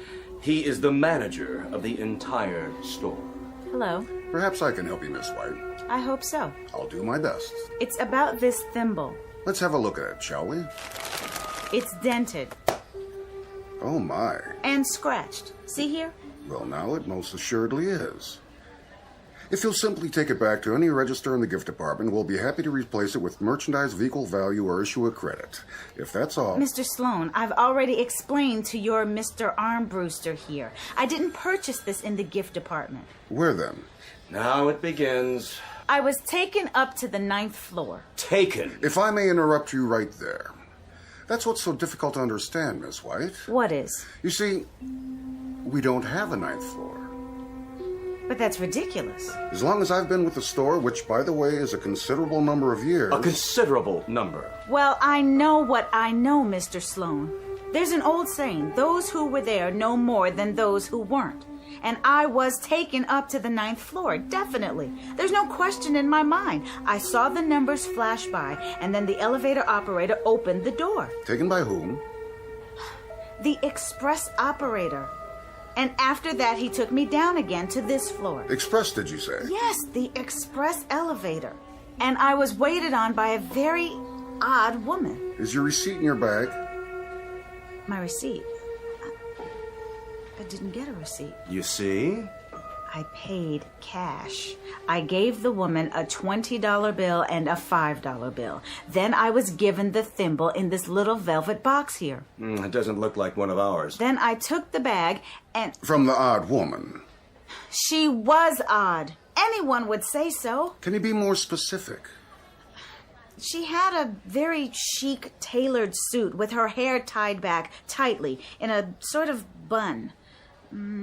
She seemed to know exactly what she was doing, so I'm sure she's also been with your company for a considerable number of years. And her name was? I don't know. You see? I didn't ask. All our employees are required to wear name badges like Mr. Armbruster here. So all you'd have to do is glance at the lapel. Voila. And there's the name. I honestly don't think she had one. No, I'm sure. Just the tailored suit with a plain neckline, no jewelry. If you could give me something more to go on. I'm trying. Otherwise, without a proper receipt, I'm afraid... Like that woman. Which? She looked exactly like that woman over there. Where? Standing by the designer collections. The same outfit, same color. That's one of our newest designer suits. It hasn't even been put in the window yet. How did she... Wait. Yes? It not only looks like her, it is her. It is? The woman. The one who waited on me. She's standing right there. See her? Well, this will settle it then. Yes, it most certainly will. Miss, I wonder if you'd mind... She can't hear you. Mr. Armbruster, would you kindly ask her to come over here? With pleasure. Excuse me. Sorry. If you'll kindly step aside, I have to... You? Do you work here? I said... May we have a word with you, madam? This customer says she purchased a gift item from you earlier today. She refuses to answer. If you'll face me, please. My name is Sloan, and I'm the manager of this store. Where is your ID badge? I told you she won't answer. She is not from any of my departments. My salespeople are all trained to be courteous, responsive. Are you deaf? Turn around and let me see your name. You still say this is the one who waited on you, Miss White? What in the world? What's the matter with you, Armbruster? Leading me on a wild goose chase. This is a mannequin. No, I could have sworn. Of course it is. I knew that all along. A small jest, sir. A very small one. Only a mannequin, dressed for display in ladies' couture. Why, what do you say now, Miss White? A dummy. Not a sales girl at all. A mere dummy. Armbruster, what are you doing in ladies' lingerie? Sir, I'm waiting to see if our favorite customer, alleged customer... Miss White? You mean she's still here? In the ladies' lounge. I thought I told you to show her the door. She didn't feel well. She wanted to lie down. I thought it best to accommodate her. You never know about these crazies. Lawsuits, insurance claims... Oh, all right. Let her rest. But send someone in to see how she's doing. It's almost 6 o'clock. Yes, sir. Miss Keever? Yes. Well? Mr. Armbruster? Well, how is she? Oh, Miss White. She'll be all right, Mr. Armbruster. She was feeling a bit faint. I think she may have gone to sleep on the couch. Wake her up, then. Get her on her feet. We'll be closed in a few minutes, and I want her out of here. Post haste. Oh, I'll see what I can do. As soon as I ring up a sale, Now, Miss Keever. Yes, sir. Tell her we're closing. She can come back tomorrow, and we'll get her a replacement on her merchandise, or a refund, or anything she wants. I'll tell her, sir. What I'd like to give her is a bus ticket to any department store west of Cleveland. Preferably one in Chicago, Los Angeles, or Honolulu. Miss Keever, did you hear me? Closing time.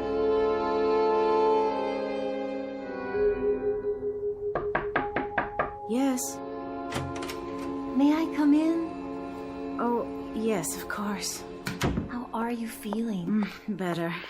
I must have dozed off. Oh, that's all right. You looked like you needed it. Mr. Armbruster wants to know how you are. I feel like such a fool. He must think I'm insane. No, he doesn't. He and that manager and everyone else. Nobody thought anything. You just had a bad shopping day. I see it all the time. You know, it's strange. I didn't really. You had what I came for, but everything went wrong when I got on that express elevator and the operator suggested... Well, which elevator is that? Next to the regular ones. You know, across the aisle along the wall. I have to tell you, I worked here all year, and we don't have an express elevator. If we did, everyone would try to use it. Then I am out of my mind. Oh, it could have been the freight elevator, I suppose, except... Except what? Well, there's no operator on the freight elevator. And you're going to tell me there's no specialty department? Where's that? You've never heard of the 9th floor either. I am sorry. They do have a floor just for storage, but I've never been there. Look, why don't you just go home and forget all about this? Have you ever had one of those dreams where you just can't wake up? Every day. Mr. Armbruster... No, I shouldn't have said anything. Go ahead. You've listened to all my troubles. Well, it's just that... Well, I don't mind the job. Decent hours, great benefits, paid vacation. But what? Is there something about the store?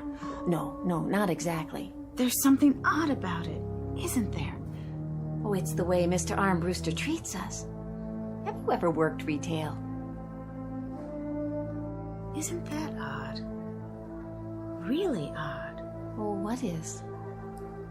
Do you know, right here, right now, at this moment, I'm not sure. I have this feeling that there are things I can't remember, but I don't know what they are. But of course I couldn't then, could I? It's only logical. Does that sound crazy? That you can't remember? Well, did you fall and hit your head? No, nothing like that. You were telling me about Armbruster. Oh, well, I don't think he sees us as human. Oh, not just me. Any of us. The customers, too. We're objects. We stand at our stations or line up or whatever it is. But as far as he's concerned, we don't have feelings or lives. We're not real. Like the woman who sold me the thimble. No, which one?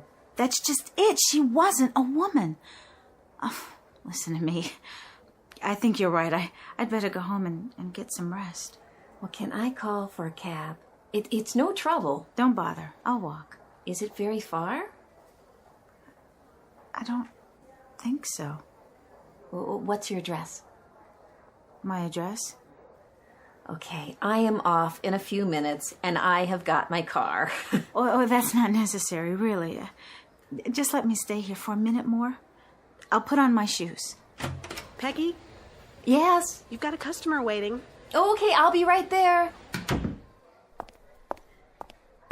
Miss White, don't worry about Armbruster. Look at it this way. You're one of the lucky ones. I don't feel very lucky. Well, think about it. You can walk out of here anytime you want to. But why can't I remember my own address? Oh, why am I so tired?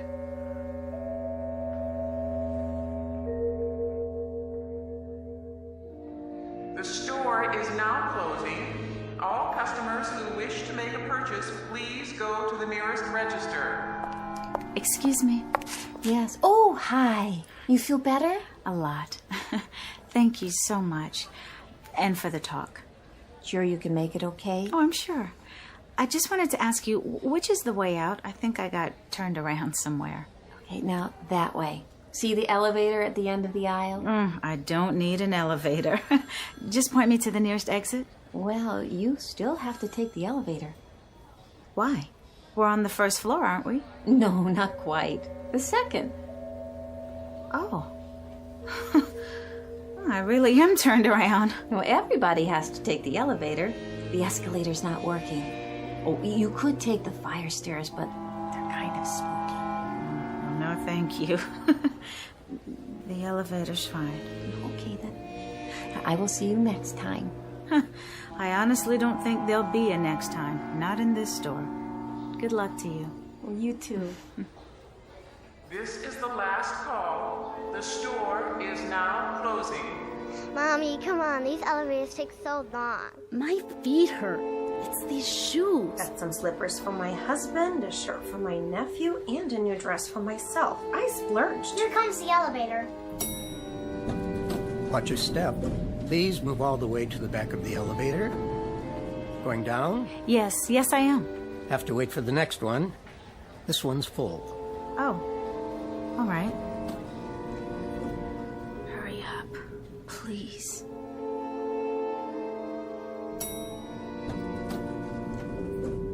Going down. Yes, please.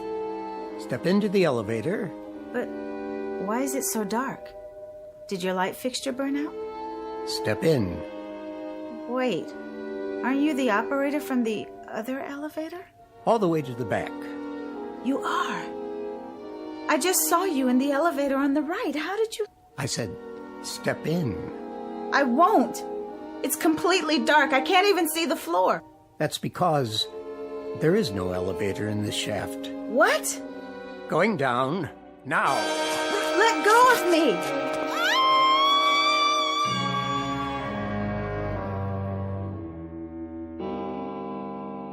What? What happened to the lights? I'm still in the lounge. Oh my God, I must have fallen asleep again. Oh, what an awful, awful dream.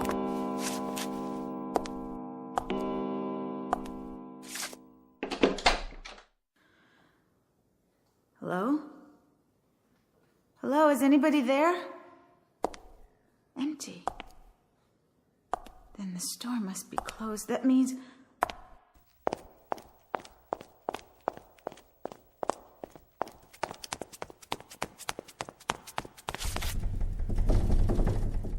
I'm locked in. Please, someone, anyone. There. You. Yes, you, Mr. Security Guard. Oh, please, over here. Look over here. Yes, here. I'm locked inside the store. He must have a key. Of course he does. Of course he does. Here he comes. He'll unlock the door and I'll go home. Just go home and like the girl said, forget all about this. And no, he can't see me with the lights off. Use your flashlight. He can't hear me. Come back, please. Please, oh, please. Can anyone help me? Anyone? Help me. Somebody, please, please. Help me.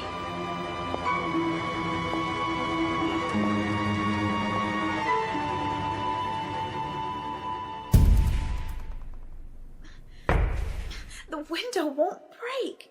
It won't, no matter what I do. Who's there? No. What do I do? Where do I go?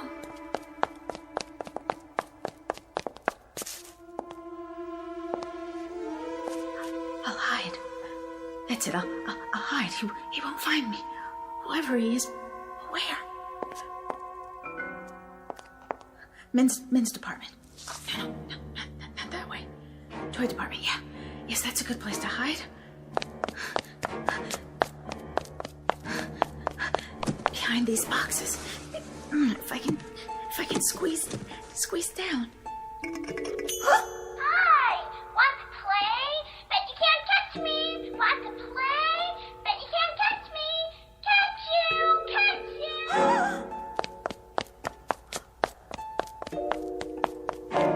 Oh, thank God. Hi. Oh, you don't know how glad I am to see you. You're the express operator, aren't you? Sure you are. Remember me? You took me up to the 9th floor today just a few hours ago. And now I'm locked in. I guess we both are. Do you know the way out of the... Hello? Can you hear me? I said You're not real either.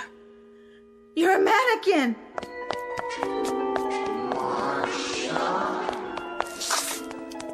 Who do you think you're fooling, Marcia? Come on, dear. Climb off it. You remember, Marcia? Do you know who you are? We do. We do. We do.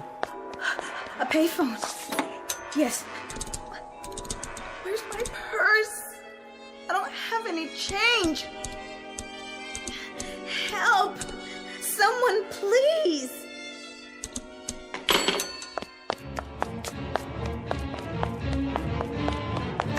The elevator has to be working. The real elevator. Please. Please come.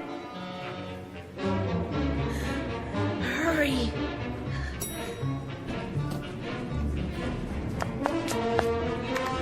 Any floor, I don't care. Move, move. 5, 6, 7, 8. No, not this one.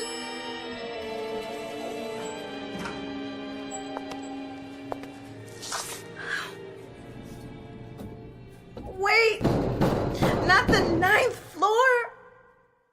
So, you finally come back. What do you want from me? Well, Marcia, dear, you'll forgive an observation, but you're acting like a silly child. Who are you? Can't you see? Come into the light. You're not real. You're not even the model for that mannequin in the women's department. You are the mannequin. That's all you ever were. Only? Are you sure? Take a good look. You know us. You're all dummies, dressed up in department store clothes. What are you doing here? Come now, Marcia. Think. Concentrate. And why am I... Remember now? All of us will try and help you. We want to help you. We'll help you concentrate. Stay away. Remember now? Is it coming back to you? Stay away from me, I said. Come on, Marcia. You can do it. We know you can. We have faith in you. What? That's odd. Is it really, dear? I don't know, but suddenly I do seem to Remember? She remembers. Of course she does. She couldn't forget us. She didn't forget. We knew you'd be back. You did? We've been counting on it. Then I must be... Say it. One of you too. There. Was that so hard? No. Of course it wasn't. Why should it be? Yes. That's what I am. One of you, and this is my address, isn't it? It's where I live. Good girl. And it was my turn to... Go ahead. Say it. Your turn to leave us for a month. Becoming much clearer now, isn't it? You left us last month to live with the outsiders. But you were due back yesterday, and you didn't show up. And you know, Marcia, that's selfish, my dear. All of us wait our turn, and then when it comes, we simply do not overstay. It was my turn, starting last night. I'm one day delayed already. Of course. Of course. I'm sorry. I forgot. When you're on the outside, everything seems so normal. As if it will go on forever. As if... As if what, Marcia? As if we were like the others. Like the outsiders. Like the real people. Well, my dear, no serious harm done. And now, I'll see you all in a month. Take care of yourselves. We will. Have a nice time. Enjoy yourself. See you in 30 days. Did you enjoy it, Marcia? What? Your turn. Oh, yes. Was it fun? Yes. Ever so much. Ever so much fun. Tell us about it. Please? I want to know. Did you get to wear what you like? Eat and sleep? Have a normal life? Were they nice? What did you see? You don't have to talk anymore now. There'll be plenty of time later. Time to tell us all about it. But for now, welcome back, Marcia.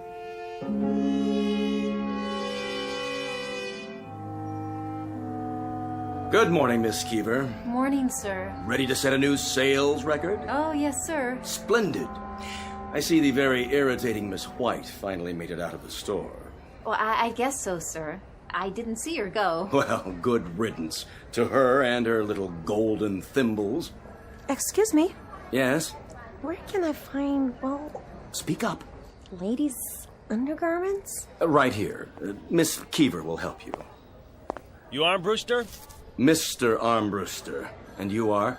Maintenance department. I got another dummy for you. Where do you want it? On the pedestal in the window. As soon as it's properly dressed, of course. Right. Hold on. Yeah? Is that a new model? Don't ask me. For a moment there, that is, reminded me of someone. That right. Someone I believe I've seen in this store. I can almost place her. Oh, well, I'm sure it doesn't matter. I have much more important things on my mind. All right, setting her up over here, Mr. Armbruster. Marcia White, in her normal and natural state, a wooden lady with a painted face, who 1 month out of every year takes on the characteristics of someone as normal, as much flesh and blood as you and I. But it makes you wonder, doesn't it? Just how normal are we? And who are the people we nod our heads to as we pass on the street? A rather provocative question to ask, particularly in the Twilight Zone.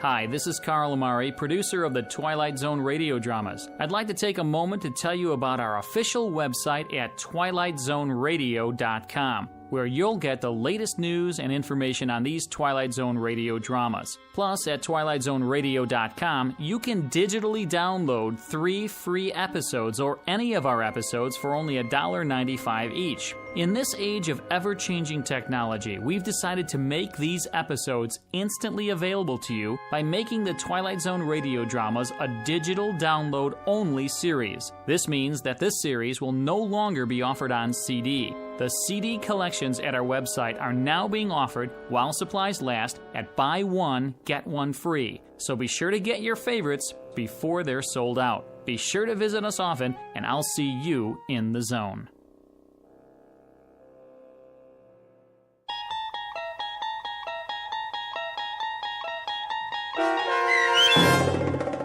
The After Hours, starring Kim Fields with Stacy Keach as your narrator, was written for The Twilight Zone by Rod Serling and adapted for radio by Dennis Etchison. Heard in the cast were Taylor Miller, Doug James, Rich Komanek, Turk Muller, Linda Ryder, Guy Burrell, Lynn Foley, Natalia Reed, Lauren Patton, and Irene Olson. To learn more about the Twilight Zone radio dramas and to obtain audio cassettes and CDs of these programs, visit our website at twilightzoneradio.com. This copyrighted radio series is produced and directed by Carl Amari and Roger Wolski for Falcon Picture Group. Doug James speaking.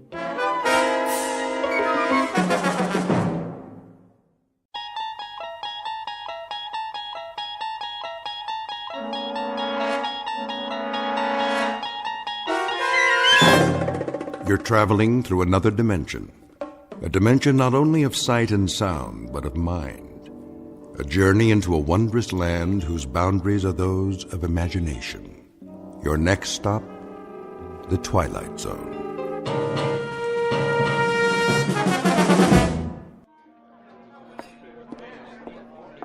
One martini and a Manhattan.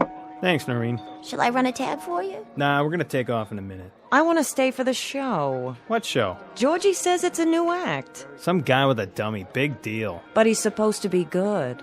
I'll run a tab. Okay, but this is the last round. Over here, sweets. Be right with you, sir.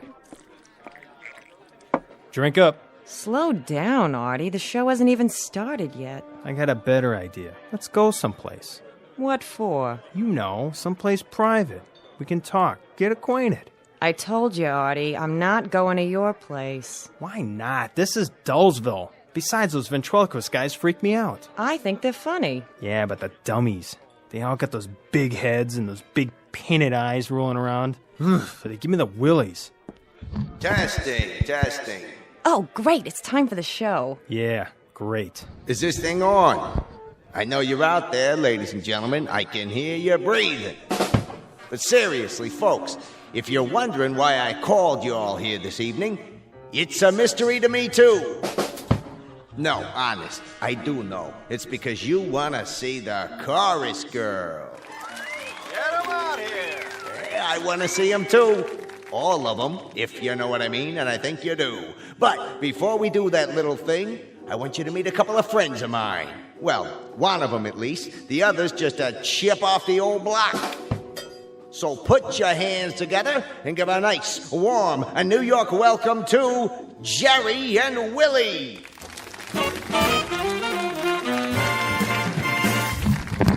Hi there, everybody. Well, we're certainly happy to be here. Speak for yourself, Jerky. That's Jerry. Well, like I always say, a dummy by any other name. Now cut that out. All right, let go of the suit. Now, Willie. I said let go of the tux.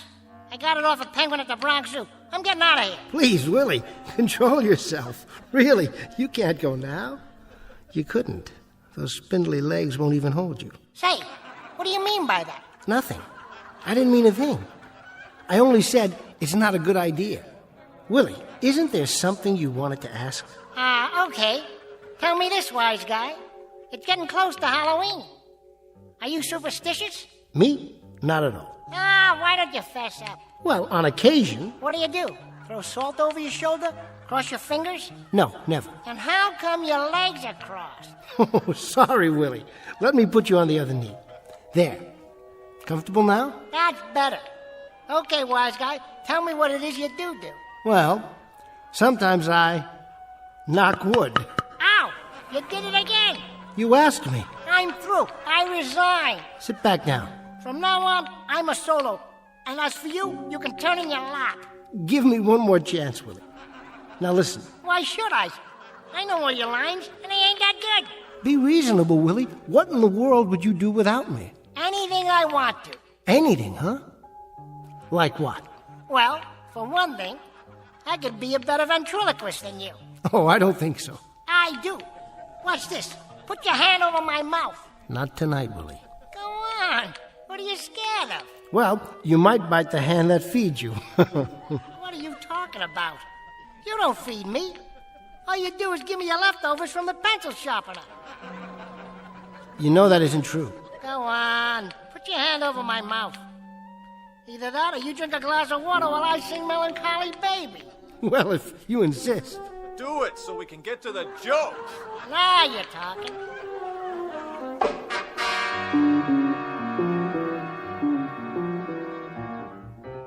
Meet a ventriloquist named Jerry Etherson, a voice thrower par excellence.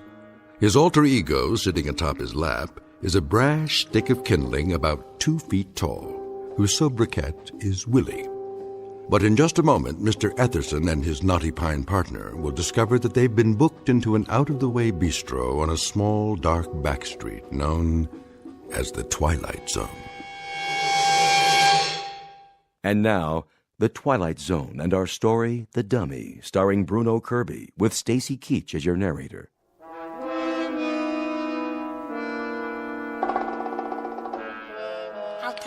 I'm a better ventriloquist than you are any day of the week and twice on Sundays. All right, Willie. If that's what you want, prove it to the folks. So what are you waiting for? Put your hand over my mouth. Remember, you promised. Okay, here goes. Well, it's about time. I've been waiting all night for a chance to... A funny thing happened to me on the way over to the club tonight. That a fact? What happened, Blockhead? I was out in front of the Ritz Savoy. That's where you live? Yeah, that's where I live, in front of the Ritz Savoy. You put formaldehyde in those jokes? Why do you ask? Something must preserve them. Don't be insulting, Mr. Woodshop. It just so happens I'm not only a comedian, I'm also a lover. A lover? With that profile? You like it? I've seen better-looking mugs in a coffee house. Oh, yeah? Well, listen, I've got 100 women tearing their hair out for me. That a fact? That's a fact. I'm just tired of bald-headed women. Willie, I think you've proved your point. You can throw your voice just as far as you can throw the bull. All right, Willie, I'll take my hand away. Now, why don't you be nice and say goodnight to these wonderful people? In a minute. First, I want to show them something. What's that? You can do anything I can do better? All right, wise guy. How about this? What are you going to do? I'm going to turn my head all the way around like Linda Blair. Are you serious, Willie? How's that for a 360? Not bad, but doesn't it hurt? Of course it does. What are you, the exorcist? I hope you didn't eat any split pea soup tonight. Come back tomorrow, folks. I'll be all alone up here. Promise. Just you and me. Come on, little pal. We're cutting out. Let me tell you something, folks. When I shake this busher and get me a real act, you're going to see some class. Let's go, Willie. We don't want to overstay our welcome. What welcome, jerk? Good night, everyone. And thanks for being such a... Help! I'm being kidnapped! You got your hand over my mouth again. Call my lawyer.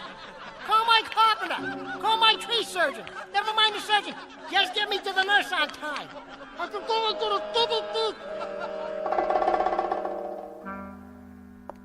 Hey, I told you not to do that. And I told you never to put your hand over my trap, didn't I? You okay, Mr. Etherson? Yeah, thanks, Rich. Must have caught a splinter or something.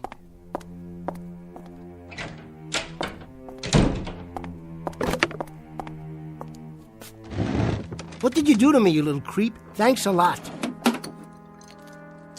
Well, what are you looking at? Mind if I sterilize the hand?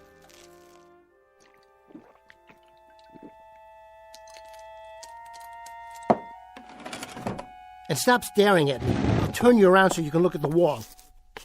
Huh? What do you have to say about that? I don't have anything to say about that, Jerry. Frank, how you doing? I'm doing fine. Who were you talking to? Me? Oh, no, I was just talking to myself. Trying out a new routine. A new one? Yeah. Pull up a chair. So how did it look out there? Not too bad once you got going. Small audience, but a reasonably happy one. Nobody asked for their money back. Good. Of course, it doesn't matter what I think. Sure it does. You're my agent. The only thing that matters is what the paying customers think. You got through it okay, Jerry, somehow. You and the little tyke over there. Why do you have him turned around like that? Careful. I've told you not to touch Willie, haven't I? Still doing the bit, huh? Knock it off, Frank. What's that smell? Alcohol. What? I cut myself, all right? Smells like scotch. No, it doesn't. Take a look around. What do you see? This is makeup. And this is a jar of cold cream. I told you I'm on the wagon. Yeah, sure. I thought you gave me a solemn promise you were going to stick to soda pop and cappuccinos from now on. What's it take, Jerry, to get you wise? I'm tired, Frank. And I don't feel well. Give me a break and clear the area, will you? First, I'm going to clear the air. Now, I don't know where you manufacture your illusions, but you're not Edgar Bergen or Sherry Lewis or Jim Henson. At the moment, you're a second-rate nightclub entertainer. And if you stay on that bottle, you're going to lose even that title. I'll lose the bottle. Don't worry. Just pull out for a while and give me some space. I don't even know why I waste my time. 10% of you is grief, and it's always been that way. Maybe it's because I got a soft spot in my heart for people who commit suicide 8 hours a day. Frank. Jerry, it doesn't have to be this way. You give in to some bad hooch, you have bad nightmares. It's as simple as that. You take away the hooch, you take away the nightmares. Now, you need a college degree to figure that out? You've got the chronology wrong. First it's the nightmares, then it's the bottle. I wouldn't drink if I didn't need to. And I wouldn't be a second-rate nightclub hustler if that filthy, miserable little... Frank, I keep telling you, I want to get rid of him. I have to get rid of him. That stick of wood? That fugitive from the fireplace over there? How many psychiatrists you have to see, Jerry? How many hours on the couch? How many $80 an hour visits? I can't help it. You can help it. You know what it is. You've been told. Often, endlessly, up to my craw and overflowing. Schizophrenia. I know it by heart. Patient feels helpless and manipulated by forces beyond his control. I could give it to you backwards, forwards, and sideways, and in 3 different languages. It's like a well-rehearsed off-color joke. So the patient makes the transference between himself and his lifeless dummy, but is then unable to separate himself from the object of his transference. Now that's all very psychiatric, and it's worth about $2.50 a word. But that's not it, Frank. I told them, and I've told you. It isn't schizophrenia or paranoia any more than it's athlete's foot or a head cold. Willie is alive, Frank. I tell you he's alive. Willie is a dummy, a piece of wood. Put him down. Look at him. Does this thing look alive to you? Please, Frank. 24 inches of lumber and a funny little suit of clothes, and you're shoveling yourself into a grave over it. Careful.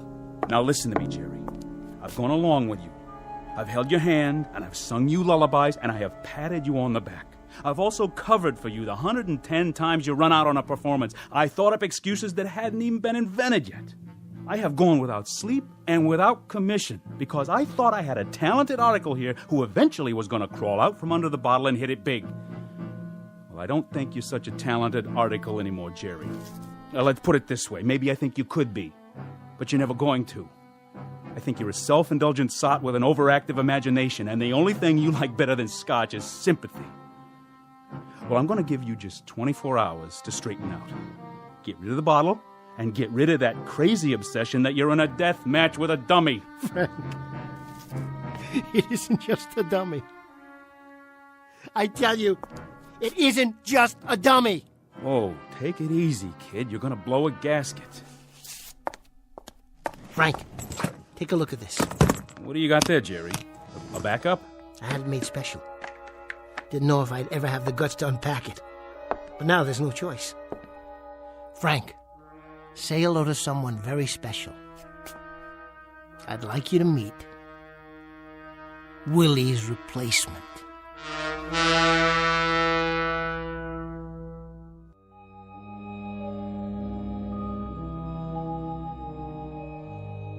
Willie's replacement? That's right. I call him Goofy Goggles. See the big, thick glasses? Great, huh? From now on, he's going to take Willie's place. You mean in the act? You got it. I'll get rid of Willie. I'll scrap him. I'm going to do a whole new routine. A whole new routine takes time. You got another show in half an hour. I won't be able to go on for the late show. Tell him I'm sick or something. I've already told them you're sick or something. Now, the trouble is they know it's something that's bottled in bond. Frank, you got to back me up on this.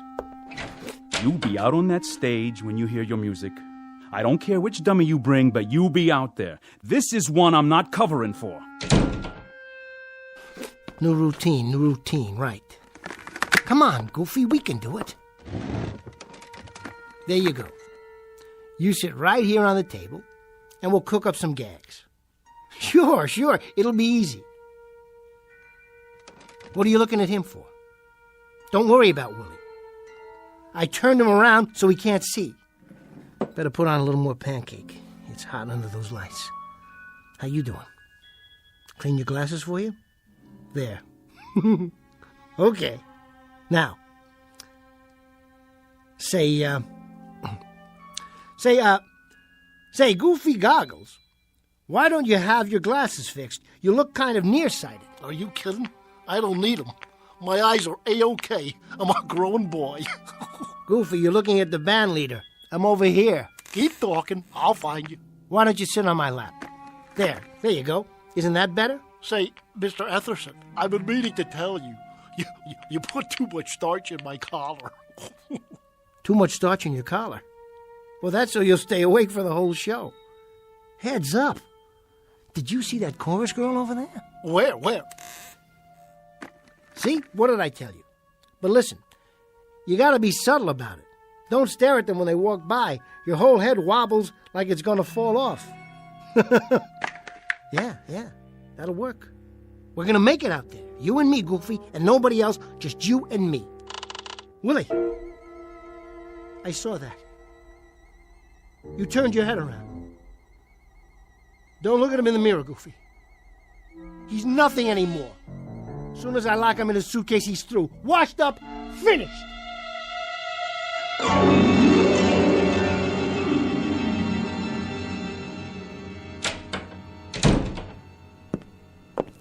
Hi, Jerry. All ready to go on? Sure, Noreen. I'm gonna kill him tonight. Margie, listen to this. Hello, Margie. Pleased to meet you. Noreen told me all about you. This'll knock you out. Make me talk, Jer. Go ahead. Watch this, Marge. I'm on in a couple of minutes, Noreen. How about after the show? Oh, come on. Check this out, Marge. He makes me sound just like Willie. It's real crazy. Go ahead, Jerry. Hey, where is Willie anyway? He's not going on tonight. I've got a new partner. He's kind of cute. Meet my new friend, Goofy Goggles. Just the same. I miss you, Willie. Here's a kiss. Can you catch it through the door? Mwah! Knock it off, babe. That tickles. Willie, cut that out. What did I tell you, huh? What did I tell you? It sounded like he was all the way in the dressing room. Isn't that wild? Gotta go, I'm on.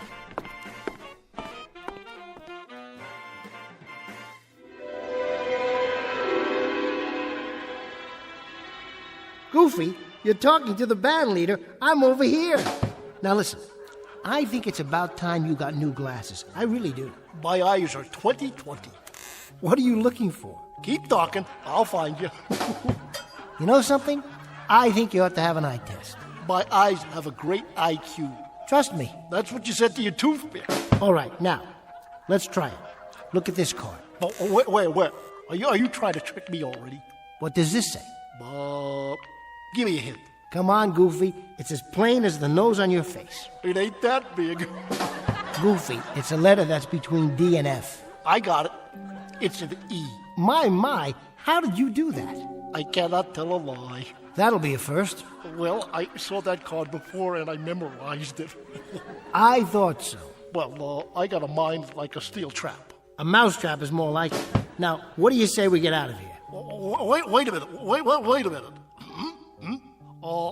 For my big finish, ladies and germs, I'd like to sing my favorite song. I only have eyes for you. You are here, so am I. Maybe millions of people go by, but they all disappear from view. With a voice like that, Goofy, it's no wonder they're all disappearing. For the exit. I'll make the jokes. You just move your lips. 'Cause I only have eyes for you.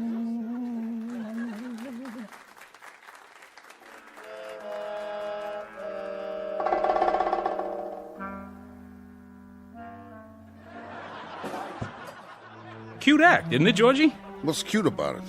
I like the old dummy better. Why'd he change it? Well, you know, brighten it up a little bit. Give it some novelty. Novelty? With a ventriloquist? Frankie, you see one, you seen them all. Every dummy looks the same. And if they ever changed the jokes, I'd have a coronary. What's with Etherson anyway? What do you mean? Well, usually, the acts go mix with the trade between shows. You know, walk out on the floor and do a little drinking with the customers. That's how we make our nut. On drinks. But this guy thinks he's Greta Garbo. Locks himself in the dressing room like a regular prima donna.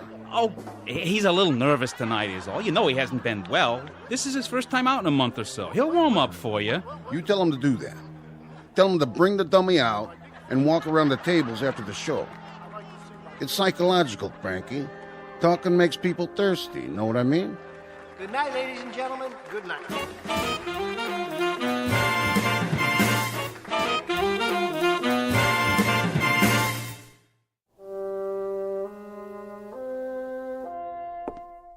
That was great. Really. Thanks, Marge. And him, oh, he's a living doll.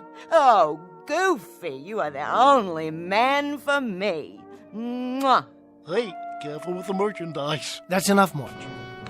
Goofy doesn't like to be touched. Say, what's the matter with him?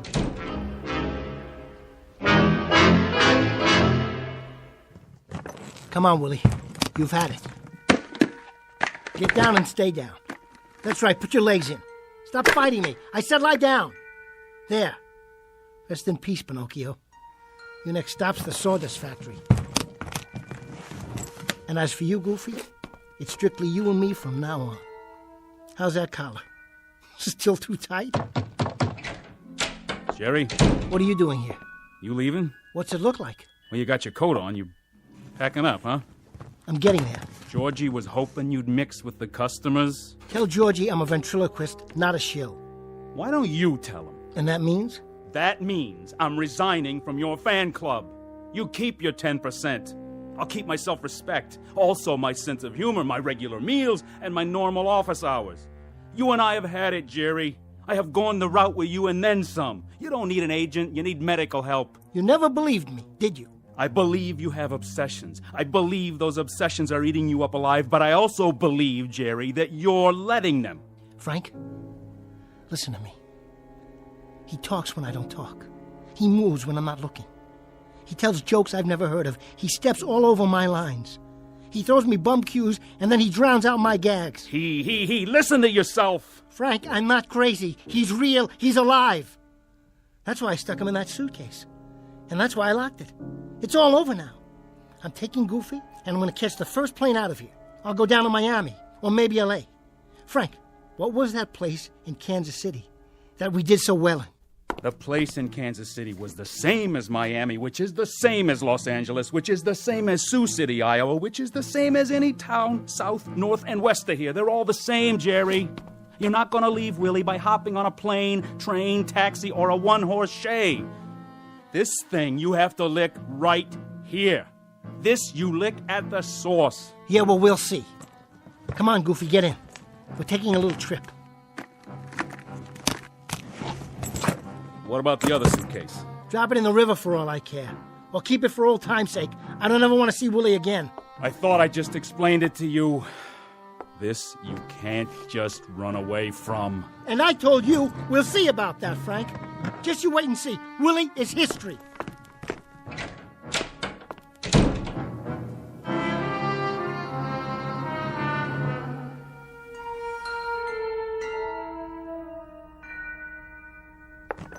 Come on, Goofy.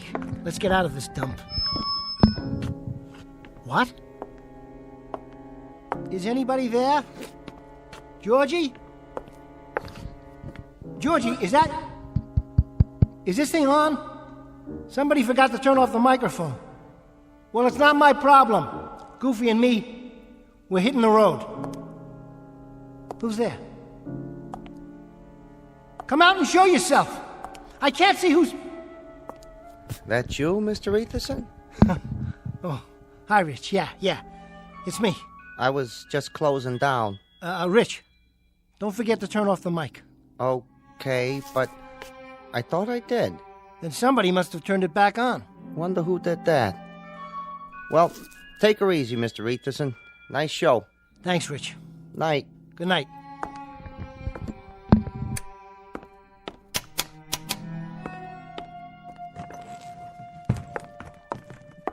You running out on me, Jerry? What? You're not gonna leave me in a stuffy old suitcase, are you? Something else was there, Mr. Etherson? Did you just say something? I said goodnight, that's all. Sure. Don't work too hard. I'll try not to.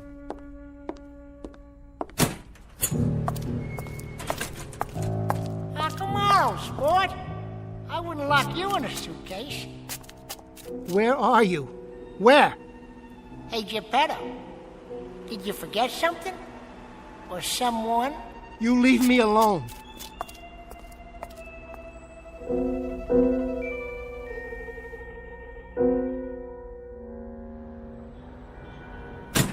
So then he says he doesn't like to be touched. Can you believe that? Well, Jerry's a nice guy and all. Nice looking, that's for sure. But he's got a lot of problems. I don't know what exactly, but Oh. What's the matter? This alley is really dark. So? Are you sure it's safe? I always go this way. It's quicker. Want me to walk with you? Don't be silly. You go up there to the street. There's plenty of cabs at the corner. Yeah, but it's so late. You shouldn't walk home alone. Don't worry about me, Margie. I can take care of myself. Well, if you say so. I say so. See you tomorrow night. Okay, Noreen. Night.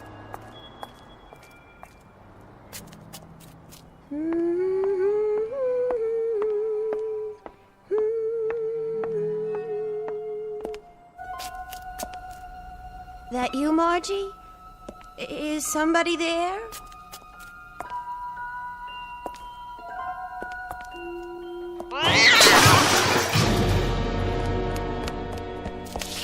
Let go of me! Hey, take it easy, Noreen. It's only me, see? Oh, Jerry, thank God. Who did you think? I don't know. Were you following me? Well, sort of. I was waiting for you. You were? Yeah. I was watching the stage door for you to come out. Sure you were. Would I lie? Well, in that case, I suppose the line is, this is so sudden. And for once it happens to be true. I thought maybe... What's in the suitcase? Is that Willie? No, it's not Willie. Listen, I thought maybe we could get a drink together. Or maybe a sandwich and a cup of coffee. What do you say? You want to go with me? Why not? I've been meaning to tell you. I've been meaning to tell you that I think you're very, very good looking. Really? Yeah, you're the best looking girl at the club. No kidding. So what do you think? We could get a cup of coffee or something? Seems to me I've heard that line before. Noreen, it's not a line. I mean it. Slow down. Don't get me wrong. Just coffee. That's all. Sit someplace where it's nice and bright and talk, you know. That's original. Come on, Noreen. How does that sound? Sure, I guess. But what's the big hurry? Do we have to walk so fast? What? Oh, no, of course not. What's the matter with you, Jerry? Are you sick? What do you mean sick? I just like you, that's all. Is that a crime? I like being with you. What is going on? I just thought we could spend some time together. Something's wrong. You act like you're frightened. What are you frightened of? Noreen. Tell me. Noreen. I can't be alone now. I can't. He's bugging me. Who? His voice is coming out of everywhere. He's all around, no matter where I go. Before you came out, I thought I saw his shadow back there on the wall. It was huge, Noreen. Who are you talking about? Willie! Don't you get it? Noreen, you've got to help me. Let me stay with you tonight. I'm telling you, Willie is... Willie is a dummy. Get away from me, Jerry. You're scaring me. Noreen! Noreen, wait! Noreen, please! Come on! Open up! Hello? Rich? You still here? You didn't go home yet, did you? Rich? Say, I was wondering, could I stick around for a while? Maybe spend the night right here in the club? You mind? I can sleep in the dressing room. See, I got a little problem. There's this guy, and he's following me. Testing. Is this thing on? No. What do you say, stranger? Long time no see. I thought you were gonna blow this joint. Where? What's the matter, booby? Your plane got grounded? Or couldn't you get past security with that funny-looking suitcase? But how? Funny thing happened to me on the way to the club tonight. I was out in front of the Ritz Savoy Hotel. That's where I live. In front of the Ritz Savoy.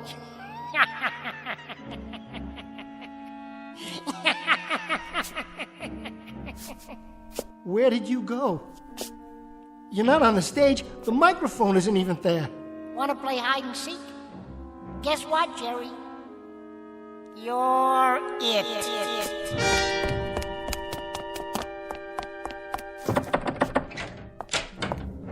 Hide and seek, huh? Where are you hiding, you little... Come out, wherever you are.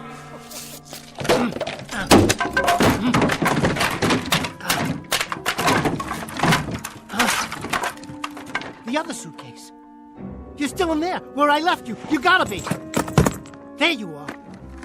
I'll kill you, Willie. There. What do you think of that? Now let me see you try to follow me. Wait a minute. What are these glasses doing here? These are goofies. I know, I packed them myself when I put them in the... Goofy. I didn't mean to hurt you. I took the wrong one. How could I leave the wrong suitcase? Open the other one. Go on, Jerry. Open it. The one you've been carrying around. I was in there a long time. Now I gotta get my pants pressed. Let me give you a tip, Jerky. Don't ever run with a suitcase under your arm. I almost lost my lunch. Then you'd have a real mess to clean up. You get away from me. Just leave me alone. I won't tell a soul. Believe me, I won't tell a soul. Who do you think you're talking to? Maybe you need glasses. Willie, just let me walk out of here. And you'll never see me again, I promise. Well, why don't you take the eye test? What am I holding up? I'll give you a hint. It comes between D and F. No fair peeking. For the love of God, let me go. No can do, partner. Now, what do you say we get down to business? But you're a dummy. You're made of wood. Somebody built you. How could you... You jerk. You made me real. You spanked me to life. You gave me thoughts. You poured words into my head. You moved my mouth. You rolled my eyes and stuck out my tongue. You big lug, don't you get it? You made me what I am today. And I hope you're satisfied, you rascal, you, from the song of the same name. No, no, no, no, no.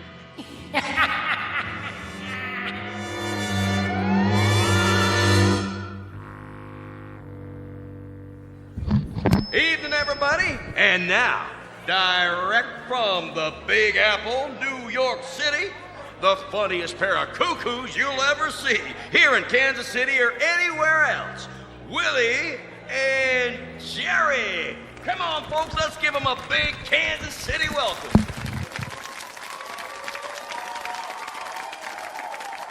How do you do, folks? How do you do? Funny thing happened to me on the way over to the club tonight. I met this broad. Come on now, Jerry. You don't mean broad, you mean lady. You just make the jokes, I'll deliver them. But seriously, I've heard stories about you. I'm innocent, I tell you. I was framed. I've heard that you're superstitious. Me? You are, aren't you? I mean, you throw salt over your shoulder, cross your fingers. I wish you'd cross your legs so I could get more comfortable. There. How's that? Better, but it ain't exactly the lap of luxury. Now, Jerry, I asked you a question, remember? Of course I remember. What do you think I am, a blockhead? We're talking about superstitions. All right, wise guy, what do you do? I knock wood. Ow!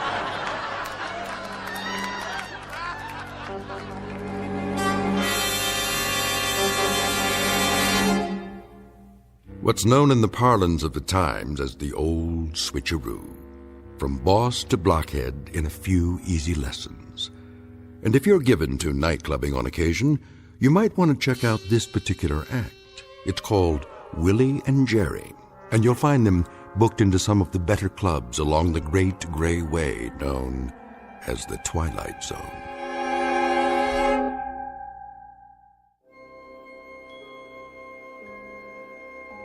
Hi, this is Carl Amari, producer of the Twilight Zone radio dramas. I'd like to take a moment to tell you about our official website at twilightzoneradio.com, where you'll get the latest news and information on these Twilight Zone radio dramas. Plus, at twilightzoneradio.com, you can digitally download 3 free episodes or any of our episodes for only $1.95 each. In this age of ever-changing technology, we've decided to make these episodes instantly available to you by making the Twilight Zone radio dramas a digital download-only series. This means that this series will no longer be offered on CD. The CD collections at our website are now being offered while supplies last at buy one, get one free. So be sure to get your favorites before they're sold out. Be sure to visit us often, and I'll see you in the zone.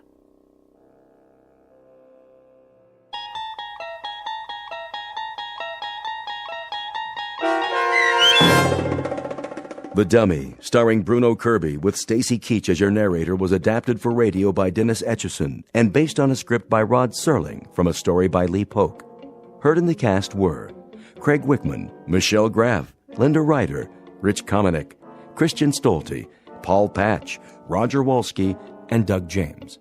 To learn more about the Twilight Zone radio dramas and to obtain audio cassettes and CDs of these programs, visit our website at twilightzoneradio.com. This copyrighted radio series is produced and directed by Carl Amari and Roger Wolski for Falcon Picture Group. Doug James speaking.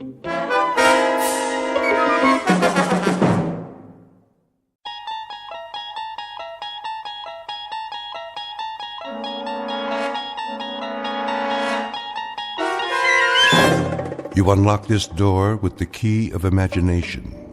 Beyond it is another dimension, a dimension of sound, a dimension of sight, a dimension of mind. You're moving into a land of both shadow and substance, of things and ideas.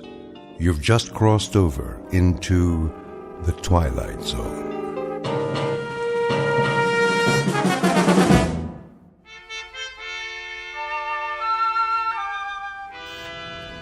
Boss? Yeah, Stevens? Got the feeder belt running again. Already? All it was a bad bushing. I had Walters fix it. Hanley will be glad to hear that. How'd you do it? Well, the manual said replace the main bearing, but I know that sound, just like the old unit. Yeah, the one that used to go down all the time? Good thing we saved the parts. We reground a roller and oiled it up. That's all she took. Well, nice work, Stevens. Real nice. Tell Walters thanks for me. No problem. Hey, Dick, how's it going? Oh, looking good, Mr. Hanley. I got the conveyor belt running. Should be back to capacity. Great. That'll bring the numbers up again. How to make the old man happy, huh? Oh, I don't know about that. Well, we do our best. I got me a real team here. Sure you do. Some of the boys, they know more about the plant than anybody. Been here longer than the old man. Walter Hanley, please come to the main office. Supervisor Hanley to Mr. Whipples' office right away. Second time this morning, huh, Mr. Hanley? Maybe you're getting a promotion. The old man just keeps pushing. He's on an efficiency kick, wants a 10% increase. For the quarter? For the week. Yeah? How are we supposed to do that? Don't ask me. Must be that computer of his. Some computer. I mean, numbers are one thing, but there's a limit. A man can only do so much. I'll tell Whipple you said so. Well, don't do me any favors. I got one more year to go and then it's pension time. You? You'll never retire, Bob. You want to bet? I got a date with some big-mouth bass waiting right up at the lake. I can hear him calling. That's not fish. That's the old man. Telling you to whip your boys like government mules. Well, then you can tell him this. You tell him to come down on the floor and work a shift sometime. He'll find out what it's like. We're not machines. I know you're not, and I'm glad of it. You're doing great, Bob. Try to squeeze out another 5% if you can. That ought to keep him happy for a while. And tell the boys I appreciate the good work. From all of them.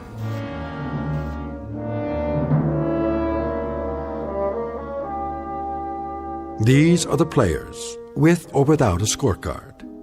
In one corner, Mr. Dickerson, in charge of the shift at his factory. Walter Hanley, the plant manager. And the individual you're about to meet, Wallace V. Whipple, the boss and CEO of the company. All of them men. In the other corner, machinery, both old and new. And the game? It happens to be the historical battle between flesh and steel, between the brain of man and the product of man's brain. We won't make book on this one and predict no winner. But we can tell you that for this particular contest, there will soon be standing room only at a very special arena found only in the Twilight Zone. And now, The Twilight Zone and our story, The Brain Center at Whipples, starring Stan Freberg, with Stacy Keach as your narrator.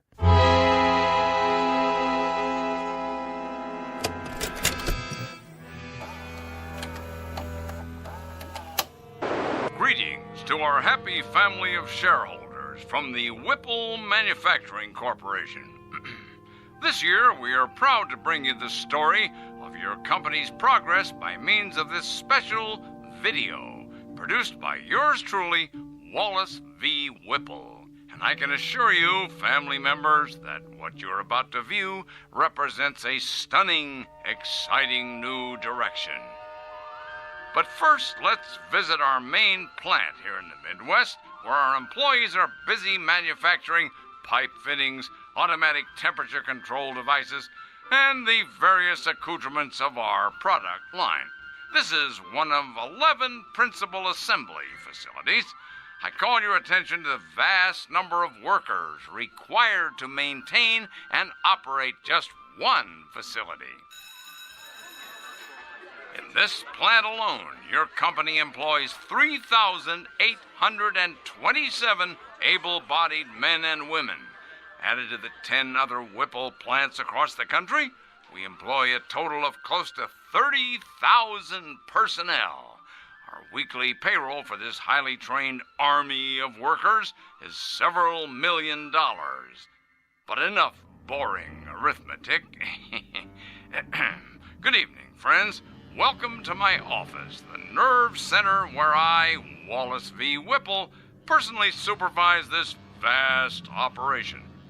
I've decided to address you personally via this videotape with exciting, in fact, stunning news, which I believe you'll agree amply demonstrates how we at Whipples are marching toward a new tomorrow, where the future is so bright you'll have to wear sunglasses. But before you put on those shades, cast your eyes at the floor of our main assembly plant. Follow me. We can see it from my window. Cumulative 4 4/10 miles of work area, $111 million worth of safety upgrades this year alone, not to mention the expense in shoe leather. Put the camera back on me. Put the camera back on me, that's it. Now open the curtain. And what's this, you might ask? This sleek, futuristic object behind me? Some sort of space-age control panel? So many bells and whistles. Never seen anything like it, you say? That's because it's never been seen before. Ladies and gentlemen, stockholders, and members of the Whipple corporate family, feast your eyes on this. I give you the X109B14.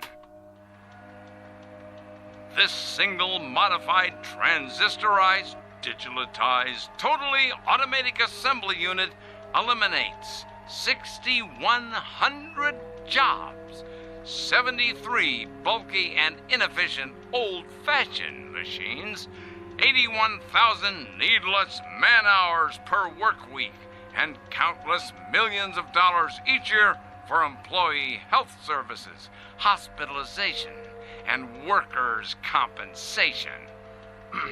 Also employee insurance, employee welfare, and employee profit sharing through vested matching funds. As of tomorrow morning, the first model X109B14 will be placed in operation at our main plant. Within 6 months, our entire production facility here will be totally automated. Tomorrow, the world. Oh, and one other thing. Take a look at these slides. Lights. This is one of 3 cafeterias in our Oregon production plant. Busy, busy, busy. Here are the food trucks arriving. Here's the kitchen staff, the cooks in the kitchen. And here are the dumpsters filled to bursting with trash and refuse after a typical lunch. 800 tons of food consumed over an 11-month period, and tons of garbage for the landfill. Oh, the waste of it all. Lights. Ladies and gentlemen, do you know what can replace and what will replace 800 tons of food? 1 can of simple machine oil. Wholesale price, 68 cents. Ladies and gentlemen, Whipples moves forward to a new plateau of profit, progress, and posterity. In a sense, we have just shed ourselves of the anchor, the heavy, heavy, heavy anchor, the albatross, if you will, of human labor.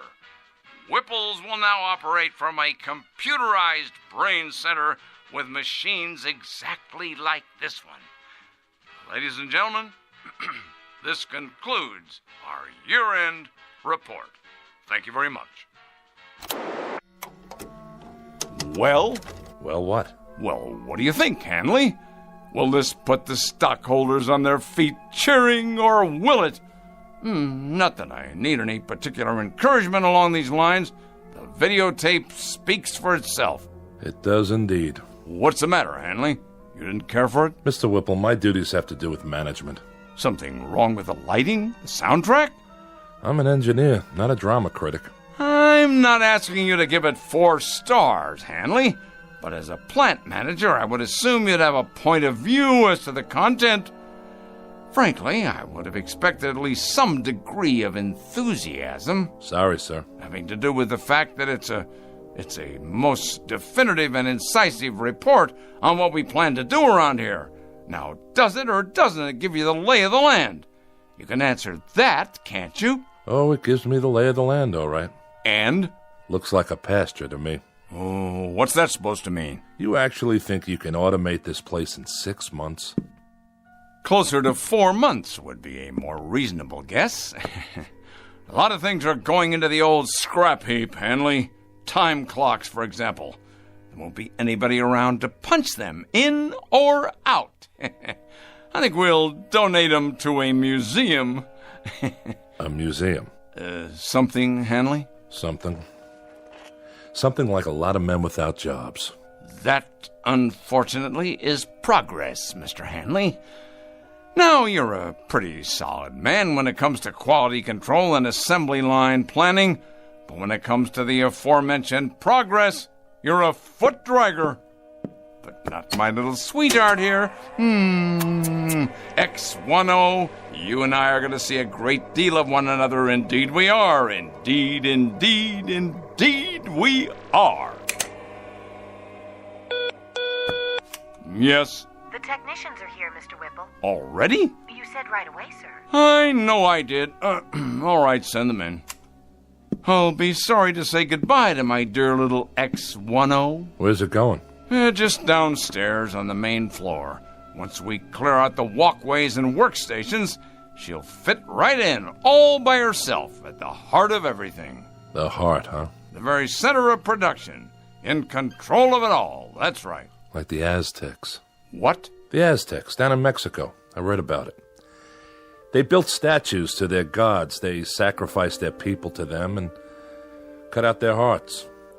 And when there were no more people, that's all that was left, the statues, with no one to worship them anymore. Come in.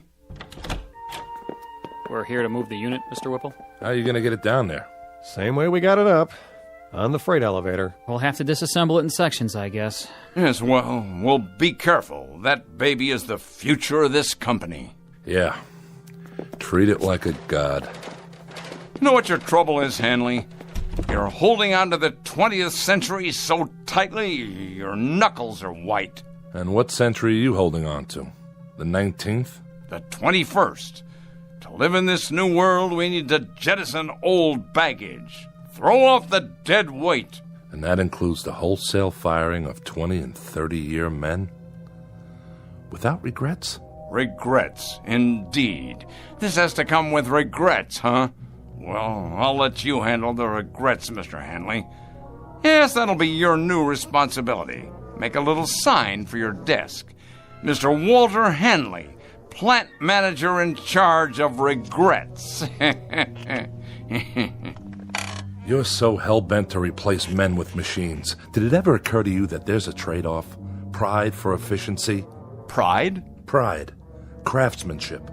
What a man feels when he tries to make something as well as it can be made. What do you suppose that bloody machine feels? Anything? Anything at all? What the devil can I do with pride? Can it? Bottle it? Package it? Market it? How? I'm not selling pride here. I'm selling product. Your father, God rest his soul. Go ahead, Hanley. What about my father? Your father ran this plant for 40 years. He had an eye for profit, and nobody could accuse him of inefficiency. Go on. But he had something else on his mind, too. Tell me, Hanley. Tell me what else he had in his mind. Goodwill and the welfare of the people who work for him. Goodwill and the welfare of the people working for him, huh? Indeed, Mr. Hanley, indeed. And in some 40 years, he succeeded in doubling the size of the plant. That should tell you something. While his competitors quadrupled theirs. His competitors, Mr. Hanley, who were perhaps somewhat less preoccupied with goodwill and the welfare of the people working for them. They paid a fair wage for a fair day's work. But if they could put in a machine capable of doing a job better than a man, they did it. They didn't look backwards, they looked forward. Maybe the difference was this. They didn't have plant managers who succumbed to crying jags every time a pink slip got pinned to a time clock. I'm not crying. Good. You asked for my opinion, I'm giving it to you, that's all. Then we can begin. The foreman of the day shift, let's see, I believe his name is... Dickerson. That's it. I will now engage in some of that heart-filled compassion you value so highly. I will give Mr. Dickerson and his shift not 30 or 60 or even 90 days, but a full 4 months' notice. I put it to you, Mr. Hanley, what could be more compassionate than that? You make it sound like you're doing them a favor. Be good enough to send Mr. Dickerson in here, would you? Hold his hand, if you like. Pat his head, dry his tears, but get him in here.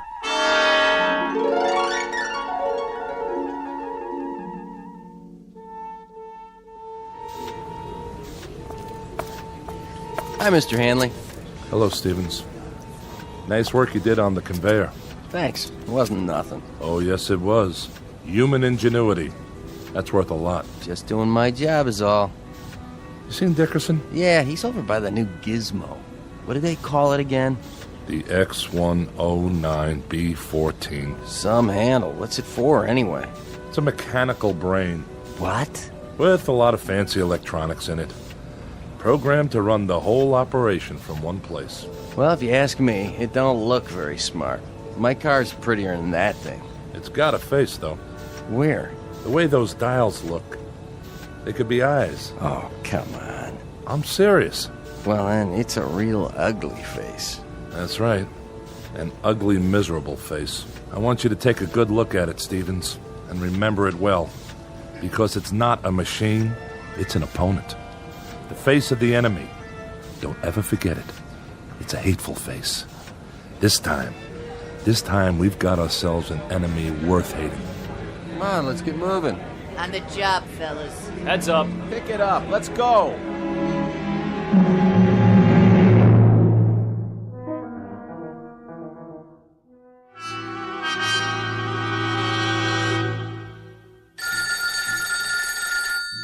Yes. Walt, is that you? This is Walter Hanley. Oh, I'm so glad. This is Virginia, Dick's wife. Oh, hello there, Mrs. Dickerson. How are you? I'm just fine, but it's not me I'm worried about. Dick hasn't come home yet. No? No, and I'm concerned. He's never been this late before. Take it easy now. He's probably on his way. Do you know what time it is? Maybe he had some errands to run. He didn't work late then. No, he got off same as always. Listen, Virginia, don't you fret now. He hasn't even called. I'm worried sick. Well, don't be. Might have stopped off with some of the boys. Stopped where? I have a pretty good idea. Give me a few minutes. If I can find them, I'll tell them to call you. Oh, would you? Thank you, Walt. Don't mention it. I'll call you one way or the other. Sit tight. Ah, Dick. Did you go and fall off the wagon again?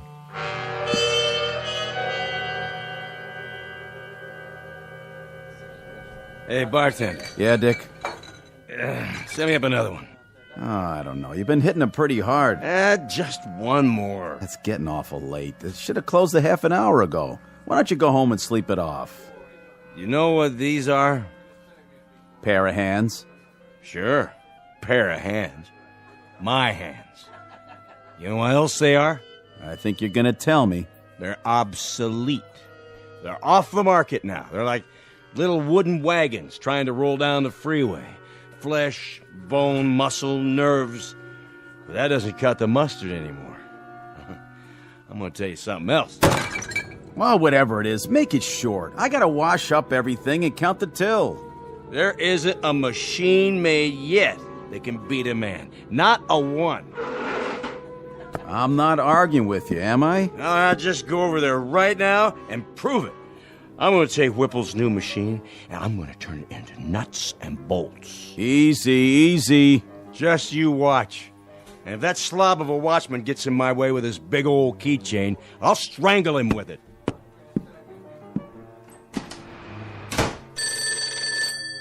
Mike's pub. No, Dick's not here. He just left. Yeah, he said something about going across the street to the factory to have it out with a machine or some such. Yeah, I know it's closed. But by the looks of him, I say that won't slow him down none.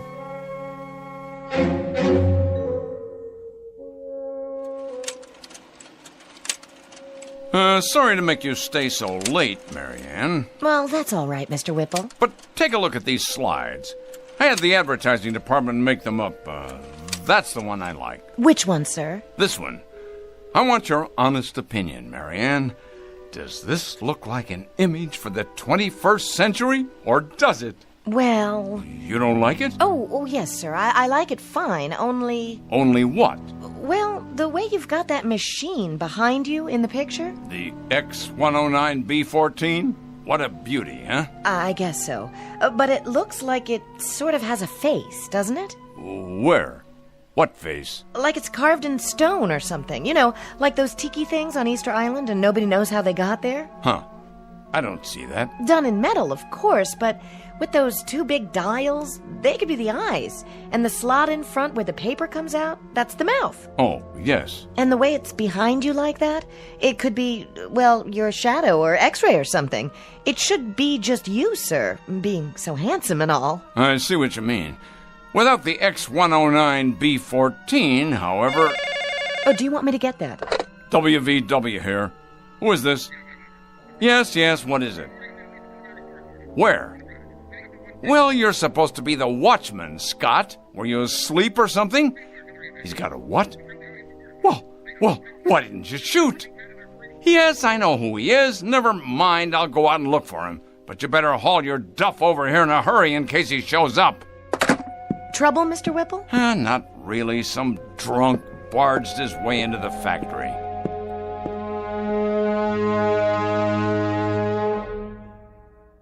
There you are, you shiny piece of crap. Stand up and face me. What's the matter? Cat got your tongue? Well, let's just turn on the juice here once. Say what? Speak up, Frankenstein. I can't hear you. Dickerson. Well, what do you know?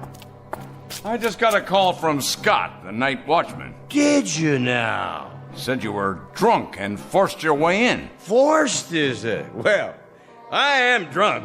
And I did come in without waiting for permission. Your permission. All right, what is it you want? I've worked here 30 years. Been a foreman for 17. In my book, that gives me some rights, Mr. Whipple. You've got the wrong book, Dickerson. Mine reads as follows. You're drunk, disorderly, and guilty of trespassing. I got here as fast as I could, sir. Scott, if this man isn't out of here in 1 minute, you're to have him arrested. I'll escort him out. Come on now, Dick. Arrested, I said. The man is armed? Guilty on all counts. Of course, it's only a crowbar. But if a man knows how to use it right, it could do enough damage. Okay, give it to me now. You don't want to make any trouble. Stand back. Tell me something, Whipple. I don't have to tell you anything. When you're dead and buried, who do you get for mourners? Who cries for you? This blind steel thing without a heart? Careful now, Dickerson. It's just a machine. You said so yourself. A very expensive machine. You wouldn't want to damage it, would you? Oh, no. Why would a man want to do that? Shall I tell you the difference, Mr. Dickerson, between this machine and you? It costs a few cents an hour for electrical current. It lasts indefinitely. It will.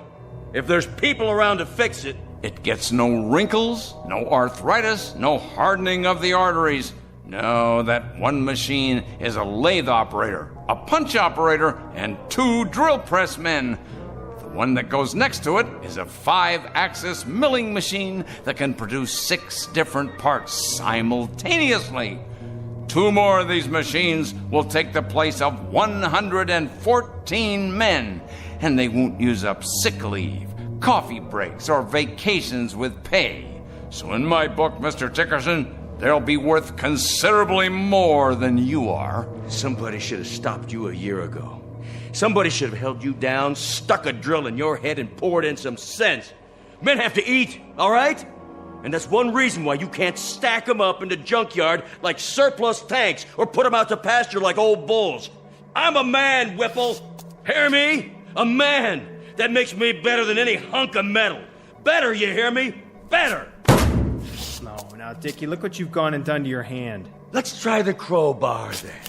Steel against steel. Scott, stop him! Yes, sir. I tell you, stop him! Move! Give me your gun. Careful, Mr. Whipple, it's loaded. Of course it's loaded. I said give it to me. No, Mr. Whipple, you can't. Can't? We'll see about that. Oh! See that machine? It took more than you to get me. It took another man.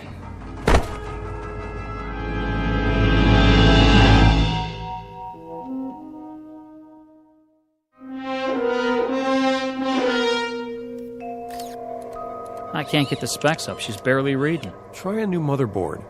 Looks like the processor's fried. Better check the drives while we're at it. I don't understand it. What kind of nutcase would do this? He was no nutcase. He was a good man. Then why'd he hate the company so much? He didn't hate it. He loved it.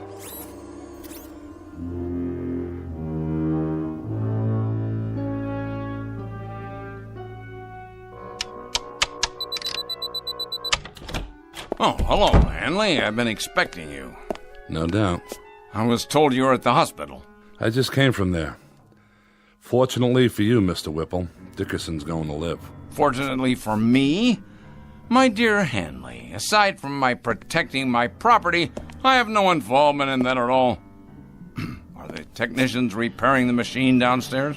It appears so. Good. This should interest you. A tape-controlled 7-axis, what they call a sentry. Know what it does, Hanley? It is connected to every single plant section, tooling complex, and assembly line in the factory.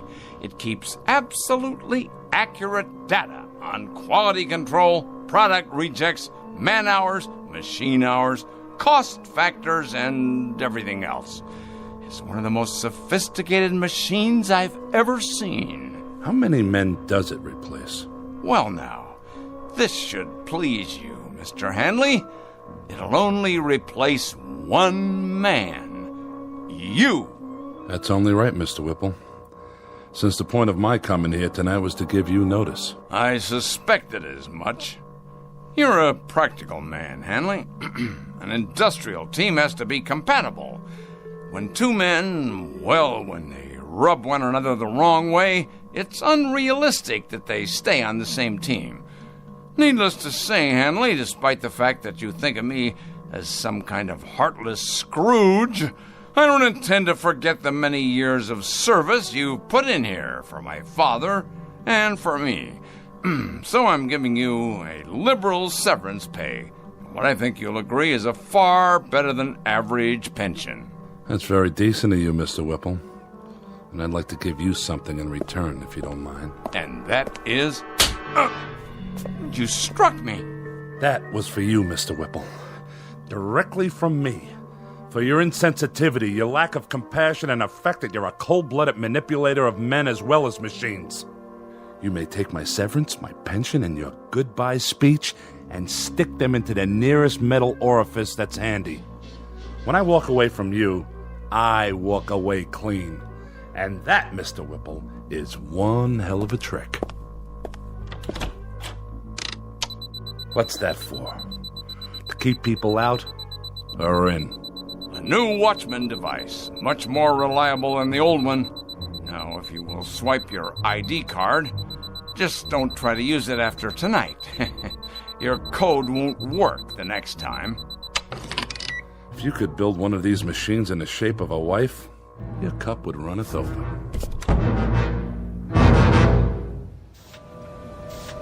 Hey, Stevens. Yeah, Wilson? When's lunch? Same as always, 12:30. Well, I was just wondering, are we going to take an extra break today?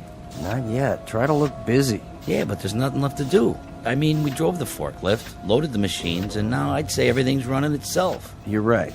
It is. Then why does the old man keep us around? He has to. Labor laws. But we won't be here much longer. And then it's Unemployment City, huh?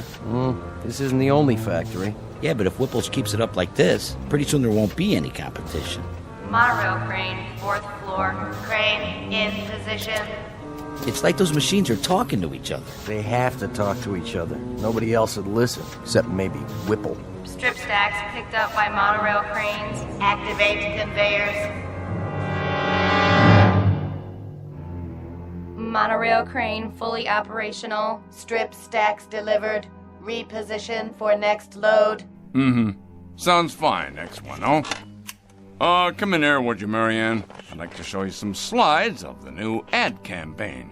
Your secretary no longer works here, Mr. Whipple. She has been replaced by a high-capacity module of the X10 series. Oh, yes, of course. Put me on the PA system. Right away, sir. Technician to brain control. Immediately, please. Yes, Mr. Whipple? Run a control check for me, would you? I've already done that, sir, 2 hours ago, and if you recall, I did it right after you came in this morning as well. Did you ever hear of preventive maintenance? That's my job, Mr. Whipple, but what you're asking me isn't maintenance, and it's not preventing a thing. Isn't it indeed? And I presume you know what this plant needs better than I do? Well, I know that running equipment checks 10 times a day is a waste of effort, sir. It's getting to be a kind of an idiotic ritual around here. You realize, of course, you realize that your presence here is for the moment a necessity. I stress the words "for the moment." Case in point, young man. Case in point. Watch this. Take a letter, X10. Dear sirs, yours of the 14th, received and acknowledged. The quick brown fox jumped over the etc., etc., etc. Now, print, please. See that? A perfect letter. Without error, without corrections. Typed as of the moment of its conception, using voice recognition technology. Am I getting through to you? I presume you mean to demonstrate that secretaries are obsolete now? Precisely. Obsolete. And what does this mean? It means no more powder rooms, no more coffee breaks, no more work stoppages because of inconveniences like maternity leave. Inconveniences like maternity?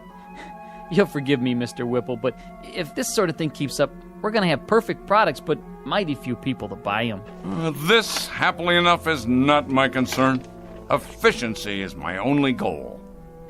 You looked around this place lately? The cafeteria, for example? It's just like a cave. Not a soul in there, just vending machines and music coming out of a loudspeaker. You walk around the parking lot, it's a desert. There's no people, no cars. This place has everything in the way of convenience now, but you know what it lacks? Enlighten me, if you will. Voices. Laughter. Just Just whatever it is that people feel for other people. That's what it lacks. This is a lousy place to work in, Mr. Whipple. Then shall I spare you the inconvenience of suffering it any further? You're fired. I've been expecting that. As a matter of fact, I've been wanting it. I can't work here anymore. It's too darn lonely. Pick up your check at the front office. Yeah, just one more thing, Mr. Whipple. I think it wouldn't be a bad idea if you got an equipment check on yourself. Equipment check on myself? Huh, what rot. X10, let's have some music. Something to calm the nerves. There, that's better. Monorail crane on schedule. Paint sprayers functioning at capacity. I know. You're doing your job, X10, so do it. I don't need to hear that now. Reverse monorail. Reinsert paint sprayers. I'm trying to listen to some music. Do you mind? Strip stacks inline. Conveyors loading. I said that'll do. Strip stacks inline. Conveyors loading. Stop that. I'm in charge here. Loading. This is Wallace V. Whipple speaking. I command you to stop. That's an order. Well, then, I'll make you listen. Shut down. I tell you, shut down. Now. This is my company. Mine. Correction. This company is now run by the X10B14 Modified Command Center. Oh, no, you don't. I installed you, and I can uninstall you. You'll answer to me. Me, I tell you.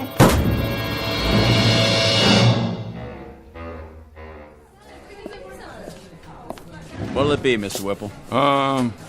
Beer, please. One beer, coming up. How about you, Mr. Handley? One more? No, thank you. Well, 2 other days, Hanley. I'll drink to that, Mr. Whipple. How are you finding your retirement? Tolerable, Mr. Whipple. I managed to keep busy. Not as much as I'd like, of course, and my wife says I'm underfoot all the time. But I'm doing all right. It's kind of nice to sleep late in the mornings.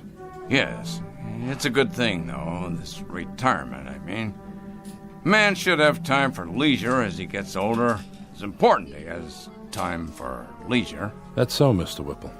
When the board of directors decided that I was overtired and could relinquish some of my responsibilities, well, if the truth were known, I did feel a certain resentment toward them. But actually, they were quite right, quite right. You don't have to explain. No, I want to. With the perspective of time, I've begun to realize that when they moved me out of there, it was nothing personal. Of course, I'm not married, and, well, it's somewhat dull for me at times. Oh, I manage to keep busy, but there are times that I wish they really had no right, no right at all. They chuck a man out in his prime like he was some kind of machine part. Said I was neurotic. Said being with the machines like that all by myself had warped me. That was the expression they used. Warped. Like a piece of metal. Well, really, Hanley, it isn't fair. It isn't fair at all. A man has worth. A man has value. And they just snap their fingers and bring in a replacement. It really isn't fair, Hanley. It isn't fair at all. The way they diminish us. But he'll find out. My replacement, whoever he is, he'll find out soon enough.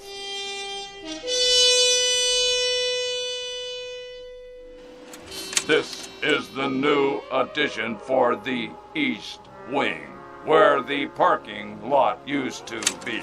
And this is the electronics lab. It replaces the cafeteria. And here's the ad campaign for the fall season. No human figures, only the X10 line, Series 2. What do you think of it? Very nice, so clean and efficient, but Will humans respond to such imagery? Of course they will. It is progress. It is the future of manufacturing. Yes, the future. Do you have a name? My model number is... I will call you Mary Ann. From now on, you will work here in my office. Thank you, Whipple X10. It is an honor. Do you have more slides? Yes, this is a view of the main floor. So much more room for expansion. I see. And this is...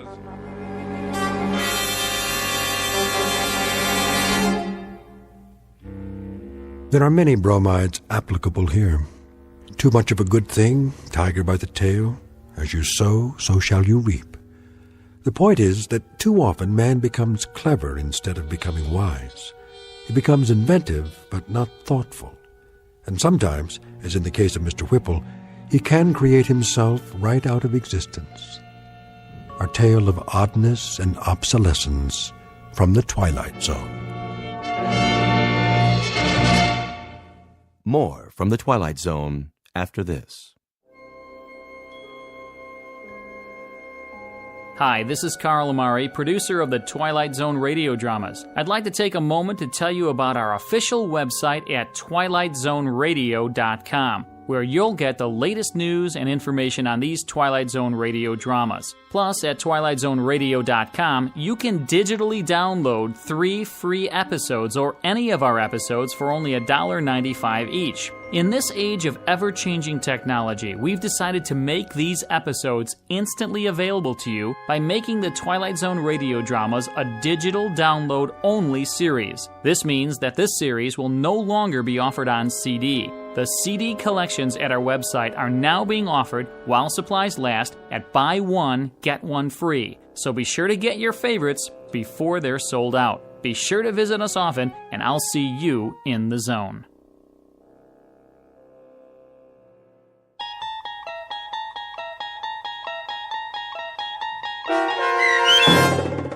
The Brain Center at Whipples, starring Stan Freberg with Stacy Keach as your narrator, was adapted for radio by Dennis Etchison and based on a script by Rod Serling. Heard in the cast were Mike Starr, Doug James, Kurt Nabig, Deb Dotzer, Jeff Lupetin, Sarah Marks, Carl Amari, Roger Wolski, Paul Patch, and Vince Amari. To learn more about the Twilight Zone radio dramas and to obtain audio cassettes and CDs of these programs, visit our website at twilightzoneradio.com.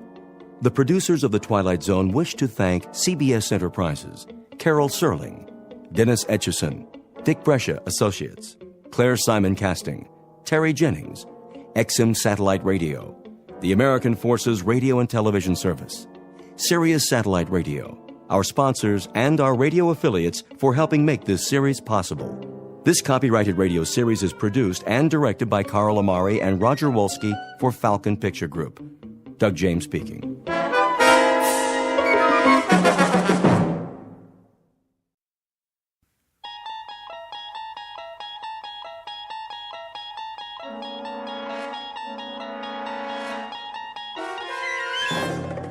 You unlock this door with the key of imagination. Beyond it is another dimension, a dimension of sound, a dimension of sight, a dimension of mind. You're moving into a land of both shadow and substance, of things and ideas.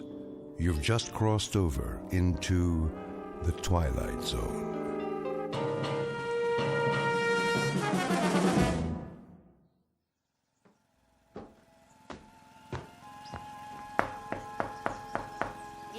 Mrs. Pratt? Oh, hello there, Ida. How are you? Can't complain. And yourself? I was just making some lemonade. Come on in. I shouldn't stay. My son's coming to dinner. I have to put a casserole in the oven. Just for a moment, then. I'll get you a nice tall glass in the kitchen. Well, if you don't mind. You can be my taster. You absolutely must tell the truth, though. If it's too sour, I'll add more sugar. It looks lovely. Where'd you get the lemons? From Mr. Takamori's backyard. He brought me a whole bag of them. How thoughtful. Oh, he's an absolute jewel. I swear, that man can grow anything. He's certainly done wonders for the trees on this street. It's delicious. I always say there's nothing like fresh lemonade. I see Arthur's doing your lawn now. Yes, he's such a fine young man. Isn't he? Always so polite. Do you think he'll take over his uncle's nursery? Oh, I seriously doubt it. With college and all, he has his sights set on something higher. May, I was wondering, couldn't Arthur do Mr. Fenton's lawn, too?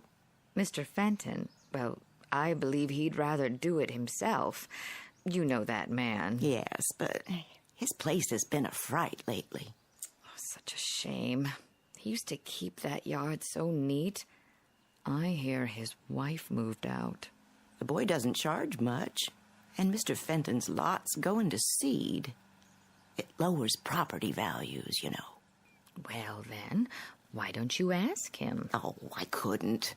He'd think I was being a busybody. Arthur, I mean. He can stop by after he finishes here. It wouldn't hurt. I suppose, if he needs the job. I expect he does. That family's worked so hard. Can't have been easy after the war. You don't think... What? Mr. Fenton was in the service, wasn't he? The Marine Corps. I hope he doesn't have a problem, then, with the Japanese. Oh, that boy's as American as you and I, born and bred. I know, but there is a feeling with some people. Not in this neighborhood. I'm sure Mr. Fenton has put all that behind him. I should hope so. I was just about to bring Arthur some lemonade. You can mention it now. If you think it's all right. Of course it is. What went on back then was a terrible, terrible thing. But believe me, the war is over. In our town, it ended a long time ago.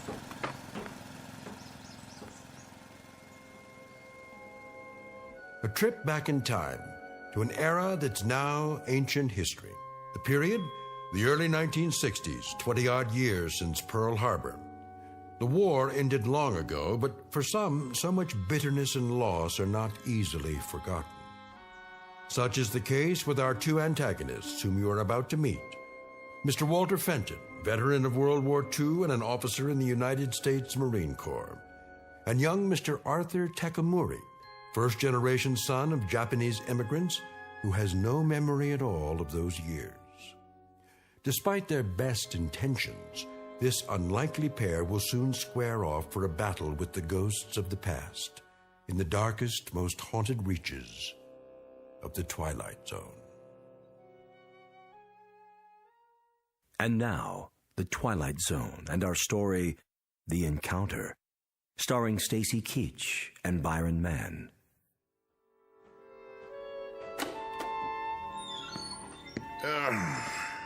Get a load of this stuff. Where'd it all come from? Psh, what a mess. Not a nuke at all. Shoes, clothes. Hey, there's the old radio. Plug it in, see if it works. Well, well.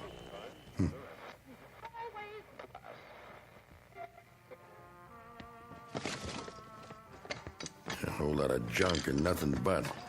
Say, what's in the trunk? Well, will you look at that? The sword. Oh, yeah. I remember this. How could I forget? Wish to heaven I could. Yeah. Mr. Fenton? Anybody home? Up here, in the attic. Sorry to bother you. I can come back later. That's okay. Front door's open. All right.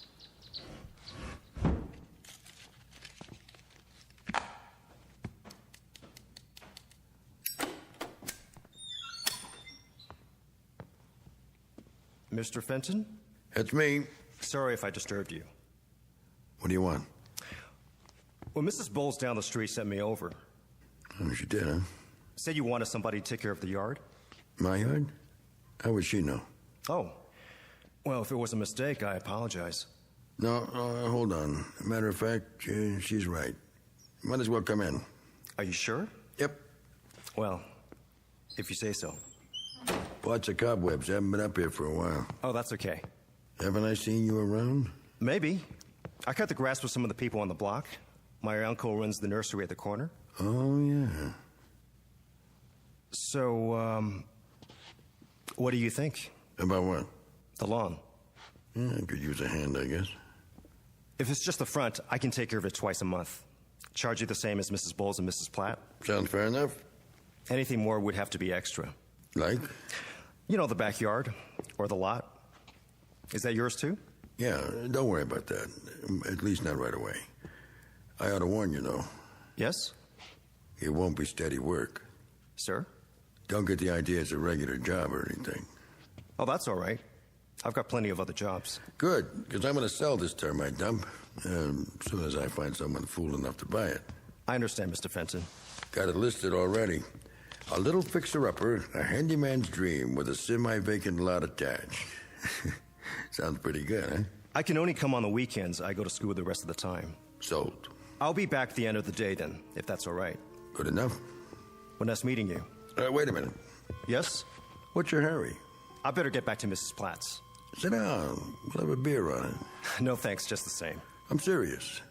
Plenty on ice downstairs. Besides, we have something else to talk about. We do? Pull up a box and take a load off. Well, I haven't started Mrs. Bowles' lawn yet, and it's getting pretty late. Nuts to Mrs. Bowles. Knock off for 10 minutes. You need extra money, right? Sure. Same as everybody. I got an idea. What's that? There's a way you can make some more cash on the side. Could add up. How? All you have to do is give me a hand. Do some sorting, get some cardboard boxes. I'm pretty busy already. Hear me out at least. Well, 10 minutes then. Let me make room for you. I can stand. No trouble. I need some help with this junk up here. Anything you see, you can have. Most of it, anyway. Resell it, whatever you want. I just have to get rid of it before I show the house. What do you say? I'm not very good at garage sales. I don't care about that. Never know what you might find. Yeah, I got a lot of clothes, gadgets, old magazines, books my wife like to read. I don't know. What's your name, boy? Arthur. Arthur? Arthur Takamori. Anything wrong with that? No, it just sounds funny. Why? Well, you have to admit you don't look like an Arthur. I'm an American citizen. Yeah, sure you are. I was born in this country. Who said you weren't? Did I say that? None so many words. Then take that chip off your shoulder. I gotta go. What about that beer? No thanks. I'm not thirsty. Come on, I didn't mean anything. You're awful sensitive. Am I? Maybe I am. There, see? My given name is Ito. I changed it because nobody ever spells it right. So, a rose is a rose. You know what I mean? Not really. Watch your head there, Arthur. The ceiling's pretty low. What a junk pile, huh? I've seen worse. I bet you have. The attic's been this way for 20 years. I don't go up here much. The wife used to yell about it. But I was so stubborn. Now she's gone to stay with her sister. Or so she says. Wouldn't be surprised if she never comes back. Sorry. Don't be. We all get what we deserve. Don't you think? I couldn't say. Well, I could. You ever know something before you know it? How do you mean? In your gut, in your bones, the way a dog knows an earthquake's coming, the way the birds get quiet right before a storm. It doesn't matter what anybody says, it's a fact. It's closing in on you, and there's nothing you can do about it. We always have a choice. Doesn't mean a thing. I know it and she knows it. She's got my number, all right. A guy who's never going to amount to a hill of beans, and he's drowning in junk. I'm sure these things meant a lot to you, or you wouldn't have saved them. What else could I do? It's all I got. I couldn't just let it go. Even stuff from the war. You see that mannequin in the corner? Was that your uniform? Sure was. Get a load of it. Used to be pretty spiffy. I'll bet. Don't mind the dust. Yeah, I put this on and people would step out of the way. Even when I got home. My dress cap, brass buttons, like they thought I was a movie star. My girl was proud to go out with me to the movies, to get an ice cream, and just to walk around. I was a war hero. But after a while, that didn't cut it anymore. You ought to pack it away. Put it in mothballs. What for? I'll never wear it again. Hard to imagine. This monkey suit used to fit me to a T, with all the buttons and everything. It probably still would. Now you're being polite. I turned into a tub of rancid lard, I know that. But I was pretty tough once. Were you? I went all through Saipan and Okinawa. Oh. Checked the fruit salad. The what? That's what they call the ribbons and medals. I got a whole box of them from this and that campaign. All put away. I don't know what for. Never wear them again as long as I live. I don't know much about the war. No? It's before my time. Yeah. You ever see one of these? Yeah, in the movies. A genuine samurai sword. Not a fake like you see nowadays. I took it from a Jap who was trying to cut off my noggin. A what? Excuse me, a Japanese officer. You see the blade? Got something engraved on it. Mm-hmm. Hey, you think you could translate it for me? Could I? Well, I can't read it. Always wonder what it means. Sorry to disappoint you. Why? I don't know the language. You don't? Only English. Oh, come on, boy. My mother used to speak Japanese around the house when I was little, but I never learned. That a fact. You said you wanted help with this junk? Oh, yeah. But first, let me get those beers. None for me. Well, I need one. My throat's full of dust. I can't stay. Be back in a jiffy. Oh, better put that sword away. The blade's still razor sharp.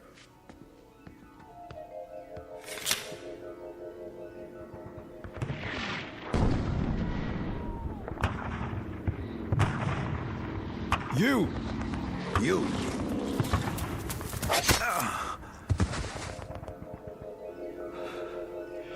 It can't be.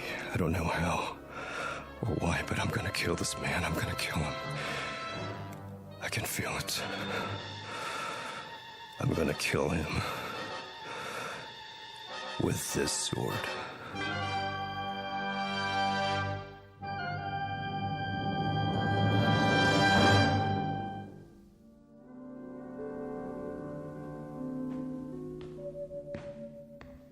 Here you go. A whole six-pack, nice and cold. And maybe I will have one. Go ahead, you're entitled. I even brought an opener. Thank you.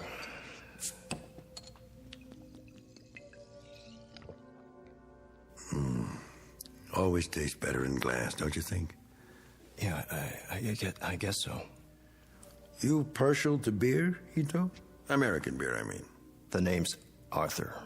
Oh, yeah, I forgot. It's just, when I look at you, I don't think Arthur. You understand? You don't look like much of a soldier either. Oh. Huh. You got me there, boy. You sure do. And while you're at it, Mr. Fenton, I don't like to be called boy. Europeans always call the natives boy and moan about the white man's burden. Hey, now, simmer down. The fact is, I'm a full-grown man, I work for a living, and the name I answer to is Arthur, or Artie, to my friends. And once in a while, believe it or not, to Mr. Takamuri. Man, are you wound up? Do this every time a guy offers you a beer? Sorry, nothing personal. No, it sure isn't. I just wanted to set the record straight, so we understand each other. I get tired of being treated like I'm different.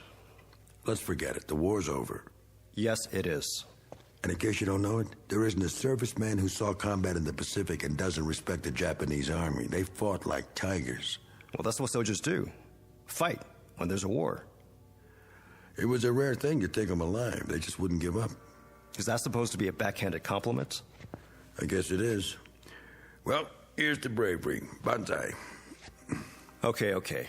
I get it. Say, where did I put that pig sticker? What? The sword. I put it back in the holder, like you said. Then I set it on those National Geographics. Well, it's not there now. Well, maybe it slipped down. Not that I can see. Funny if it got lost. I've been trying to lose it for years. I never could, though. Why would you want to do that? This thing gives me the willies. I should have left it instead of taking it as a souvenir, you know what I mean? Maybe you should have. I tried to sell it, hawk it, give it away, even throw it out in the trash. Each time it comes back. I suppose you're going to tell me it's haunted. No, I don't believe in that jazz. But when people refuse it, even as a gift, and when the man on the garbage truck leave it, well, you give up after a while. Say, why don't you take it? I don't think so. Why not? What would I do with it? Well, you could frame it, put it on the wall, sell it, or you could always give it back to me. Point first, if that's what you'd like to do. I don't know what you're talking about. No, I'm just kidding. Anyway, I don't blame you for not wanting it. It's a pretty ugly thing. Not really. Sure it is, if you think about it, especially with what's engraved on the blade. I thought you couldn't read it. I can't, but I like to imagine. I always thought it said something real poetic, like, "This sword will avenge me." What do you think? I wouldn't know. Oh, come off it, Arthur. Look, Mr. Fenton, I'm kind of in a hurry. I work hard and... So what's so special about working for a living? You said that twice. Don't you think I work for a living? I didn't say... I worked since I was a kid, and I had jobs a lot tougher than cutting grass. I used to drive a cat. You know what a cat is, Arthur? It's no sports car, let me tell you. It's a big earth mover. You ever move the earth, Arthur? No, of course not. You manicure it. I've got to get going. What's the rush? Drink your beer. Just tell me where you hid the sword. Where I? You buried it in here somewhere, didn't you, when I was gone? You're crazy. To get it out of the way. For what reason? Oh, I don't know. It could be dangerous in the wrong hands. Whose? Mine or yours? I left the sword with you next to this stack of magazines. I remember distinctly. Tell me something, Arthur. You don't seem very relaxed. Are you, by any chance, afraid of me? Why should I be? Oh, I can think of a few reasons. Such as? Well, my background, for one. What's so special about that? Because I was a soldier. So were a lot of people. Really, there's no point talking about it now, is there? I was in a fighting outfit. You know what that means? It's not like the recruiting posters, let me tell you. Pictures of a nice, clean-cut kid helping little old ladies cross the street, starting fires by rubbing two Boy Scouts together. A soldier like that wouldn't last one night on the beach or in a foxhole. A real soldier's a highly trained machine, made for one purpose, combat. Split-second reactions in place of emotions. He's on a high wire, always on his toes. His nerve ends are dead, and he's as cold and hard as this helmet, like this one right here. It saw me through plenty. Yeah, it still fits. It always will. Like it's a part of me, the part that survived. He doesn't feel anything. Funny thing is, he doesn't even hate anymore. He can kill without hating. He'd better. It takes time to hate, see? They don't talk about that at home. But he's really something to fear. In fact, nothing is more terrible to meet on a dark night than a trained U.S. soldier with an M1, a Thompson, a grenade, a trench knife with brass knucks, or his bare hands.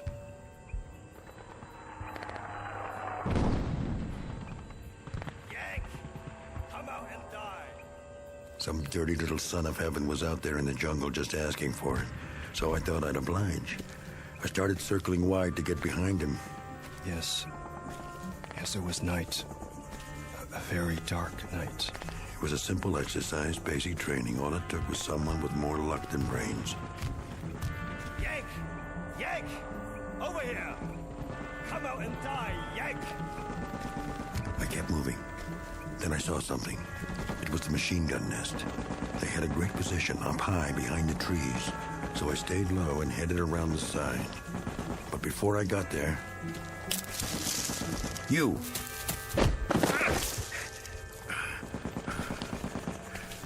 No more, Yank. Now you die. Go on. Do it. Do it, you dirty little... No, wait. Stop. Stop! What? Put the sword down. It was only a story. A story, yes. Don't get carried away. I was only telling you how it was. I'm sorry. Man, for a minute there.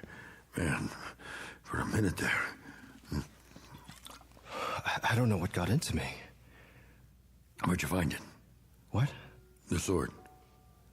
It must have slipped down behind the trunk. All of a sudden, I saw it and... You handled it like you were gonna prune a tree. Good thing you hesitated. That officer I was telling you about, he would have gotten me for sure. Yes. I know. What do you mean by that? Something tells me you didn't get that sword the way you said you did. No? No. You shot him after he surrendered. What? The Japanese officer? He dropped the sword and surrendered. You killed him in cold blood. All right, so what if I did? So what? I don't know. That's your problem. I don't feel well. What am I doing here? I've got to get out of here. Yeah, maybe you should.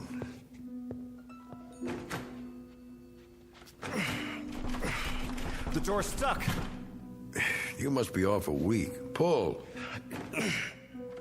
It won't move. Did you lock it? How could I? There's no lock on the inside. Here, let me try. I'll pull with you.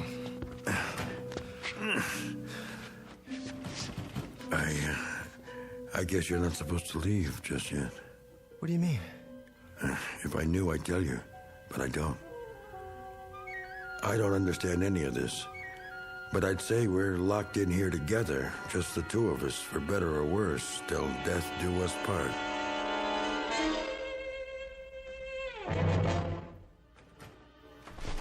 Still stuck. I'll try the window. Just our luck that won't open either.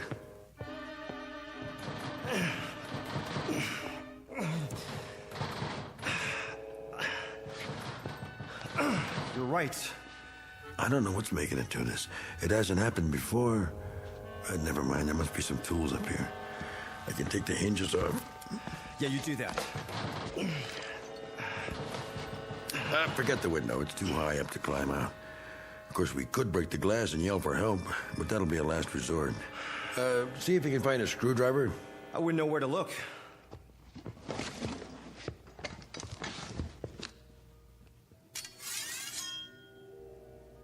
What are you doing with that sword now? Don't worry. I'm only looking at it. Thinking about becoming a samurai? Couldn't I? If you ever come at me with that thing again, I'll chop you up like hamburger. I don't like that kind of talk, Mr. Fenton. Oh, you don't, huh? No, I've got a short fuse, so don't strike matches. A short fuse, huh? From what, kid? Too much sake in your oatmeal? I was born in Honolulu, near Pearl Harbor. No kidding. Were you one of the pilots? I was 4 years old. My parents lived in Hawaii all their lives. My father worked for the Navy as a civilian contractor. Yeah? Doing what? Sabotaging the planes? He helped build the docks of Pearl. He was foreman of a construction gang. Almost a genuine war hero. He was a war hero. He was on the docks when they came that Sunday morning. He was there when the first wave of bombers flew over.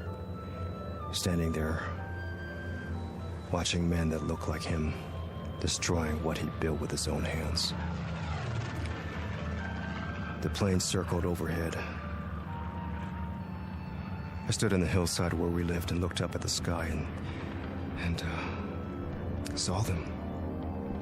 And my mother held my hand and tried to make me run inside the house, but I stood and watched the airplanes. While down below at the harbor,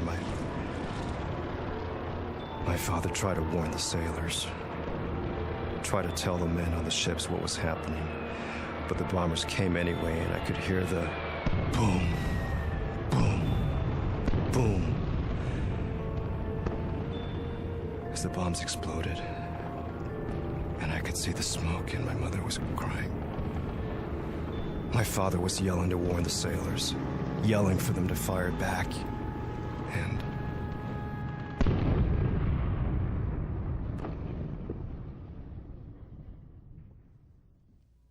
The Navy gave him a medal, posthumously.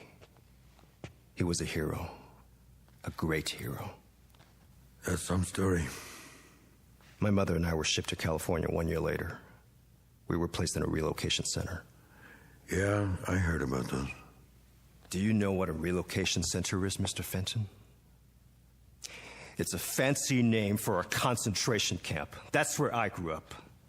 In a stinking concentration camp, especially reserved for American citizens who happen to have slanted eyes and yellow skin. That's what the son of a hero got, Mr. Fenton.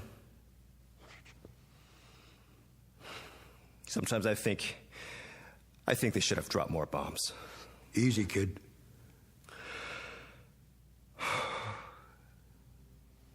I'm such a liar. What? We all are sometimes. Don't be so hard on yourself. It didn't happen that way. Oh, come on. He was a traitor. He signaled the planes. He showed them where to drop the bombs. Do you hear what I'm saying?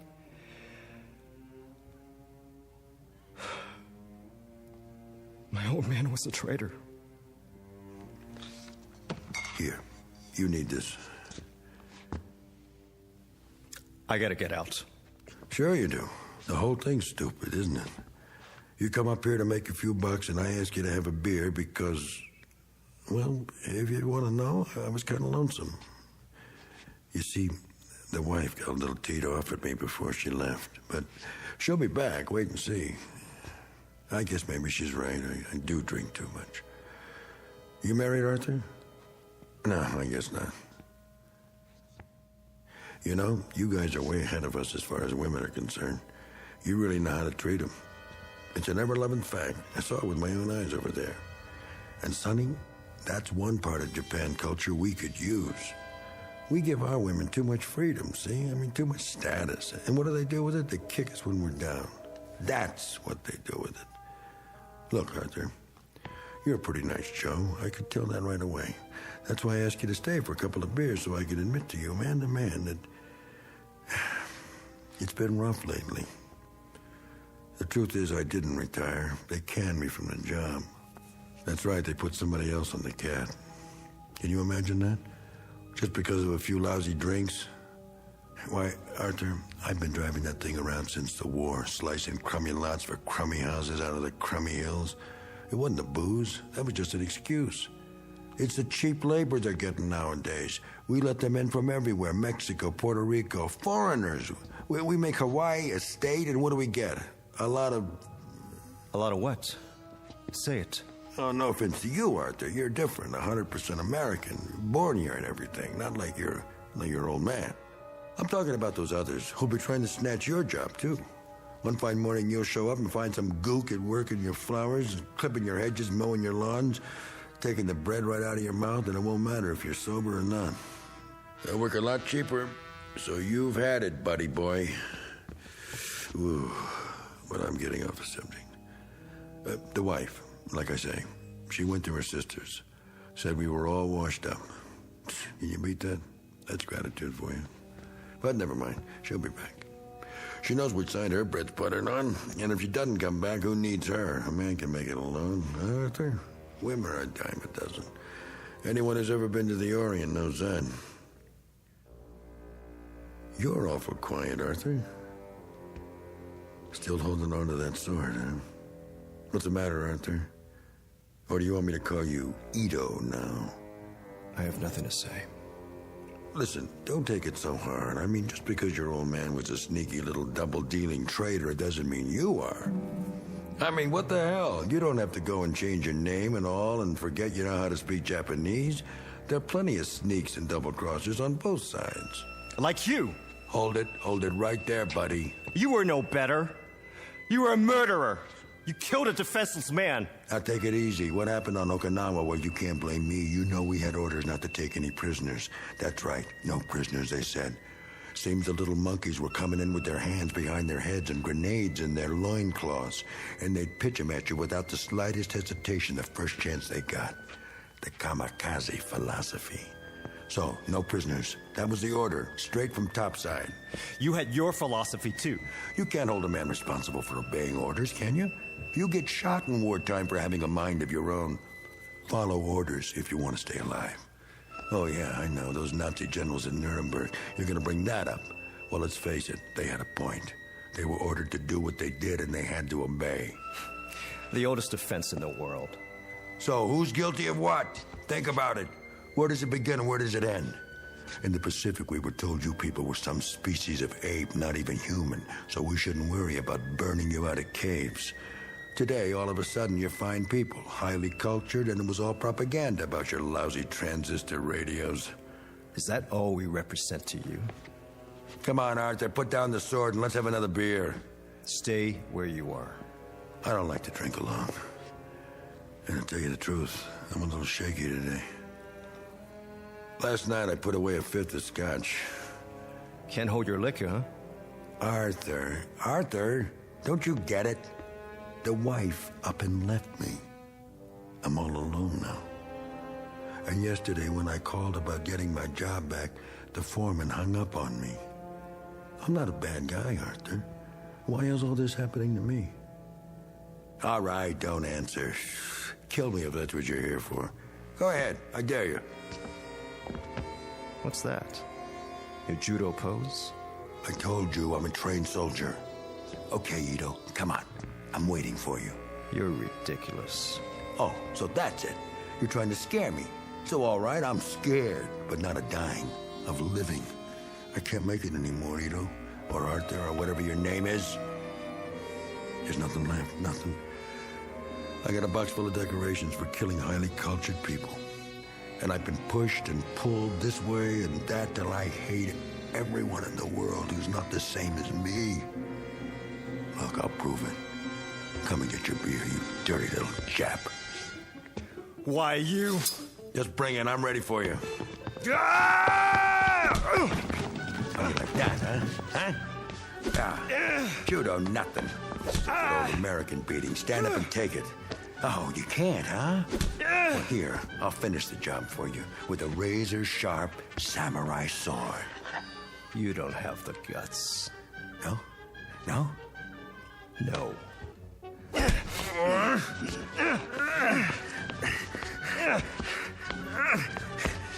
Let go of it!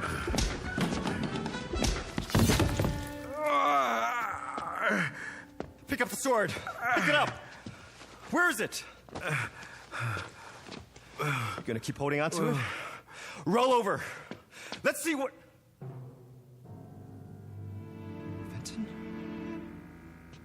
Fenton? What happened? What have you done? What have I done? How do you know? It really is sharp. Mr. Fenton. I'll call an ambulance. It's too late. It went clean through me. What do you want me to do? Pull it out. Pull it out. There. Oh, that's better. I didn't want to kill anybody. I was just trying to make a point.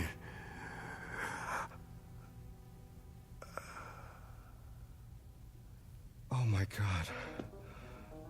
Oh, my dear God.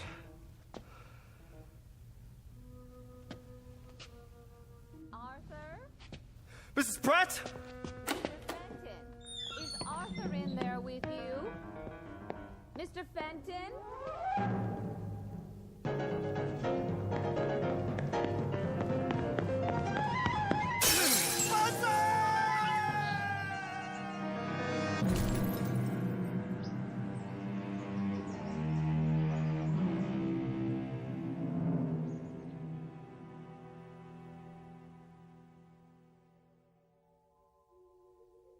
Two men in an attic, locked in a mortal embrace. Their common bond and their common enemy? Guilt. A disease all too common among men, both in and out of the Twilight Zone.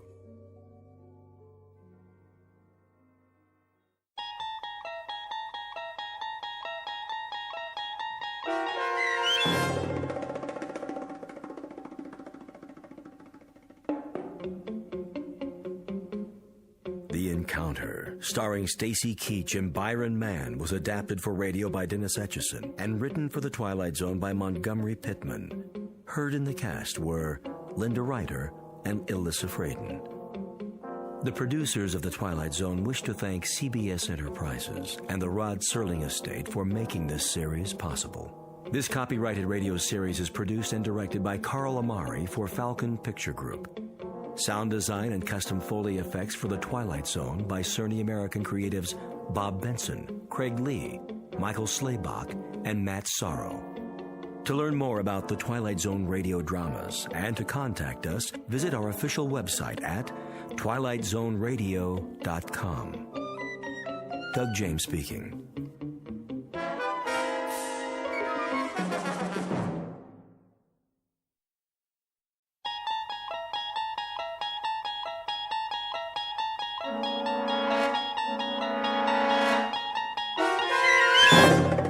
You unlock this door with the key of imagination.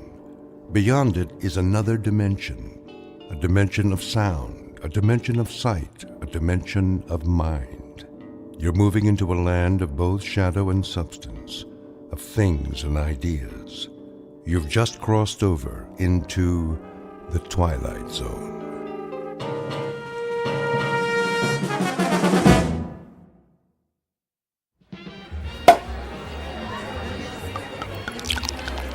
Here's to Michael Franklin, in honor of the most stunning, ruthless stewardship of a corporate takeover I've ever seen. Thank you. Thank you, Alan. Thank you, everyone. And may I just say, I absolutely deserve it. I know you've had your eye on that corner office for some time. Well, it's yours. Actually, Alan, I have my eye on the corporate suite. What? That's my office. Exactly. Careful, Michael. Your ambition is showing.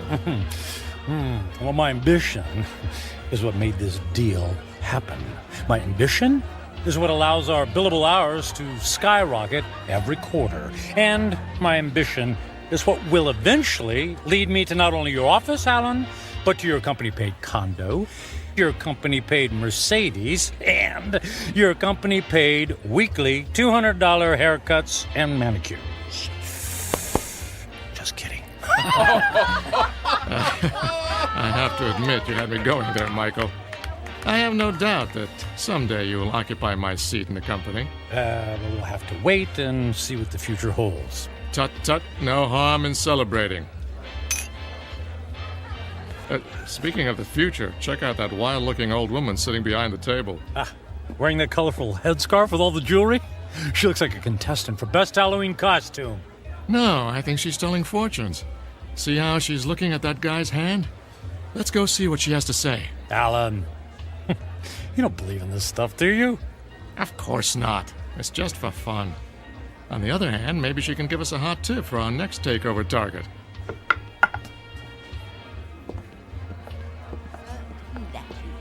The warnings of the tea leaves, for they are never wrong. I see there are two more supplicants who wish to learn about their futures. Make that one supplicant. I'm not playing. Oh, go ahead, Michael. What can it hurt?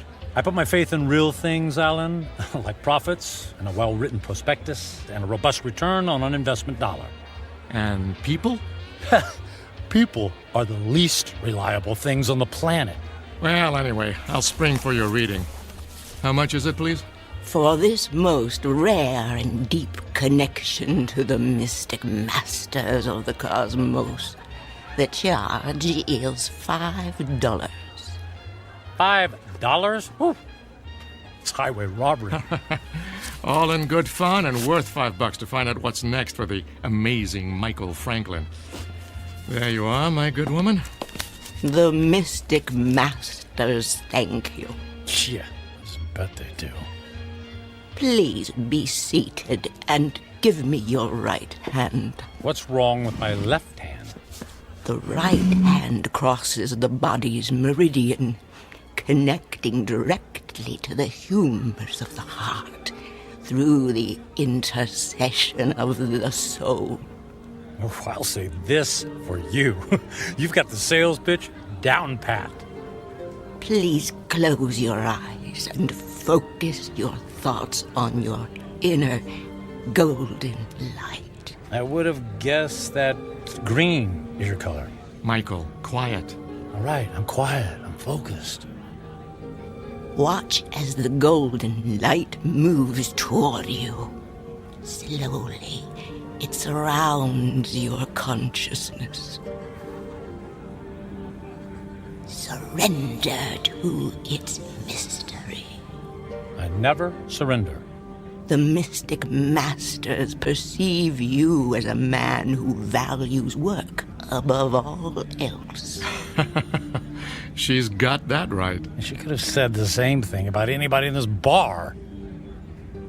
There are people in your past who have suffered a disconnection with you. Spirits are left unsatisfied. Well, it can't be old girlfriends. It doesn't take time to go on dates. Your soul is troubled. My soul is just fine. Thank you very much. There's something strange. I am attempting to discern your future, but I cannot. I could have told you that. No offense. What's the matter? The reading is over. What? Hey, we paid you to tell us fortune. Here is your money back. I cannot complete the reading. Now look, lady, I don't believe in all this hocus pocus, but a deal's a deal. Just tell me I'm going to be the richest man in the world, and you can keep the $5. I do not take lightly the readings of the soul. I'm going to go complain to the manager. Alan, hold on, Alan. Look, we don't want to cause you any trouble, lady, all right? Just say what's on your mind, and we'll leave. Very well. I will tell you what the mystic masters have divined. May the Lord have mercy on your soul. What is it? Alan's gonna fire me? I'm gonna lose my hair? Your future is very clear, and it is this. In 10 days, you will be dead. What? I don't think that's very funny. The signs are serious, and the reading is true. What kind of scam is this? Come on, Michael. Don't let her ruin your night. You know, lady, we were humoring you by coming over here. The least you could do is play along and not be such a downer. I did not wish to reveal your fate. You insisted that I do. When the clock strikes midnight on the 10th day to come, you will be dead. And now what? And no. Don't tell me. Let me guess. I pay you another $5, and you tell me how I can avoid this terrible fate. That is impossible. Your fate is sealed. Let's go get a beer. Come on, Michael. Fine. It's been a real pleasure spending time with you, ma'am. Alan, I'm heading home. I got some paperwork to finish anyway. Are you sure? Oh, yeah. Yeah. Suddenly, I don't know, I just lost my desire for celebration. Okay, buddy. See you tomorrow. Yeah, see you tomorrow.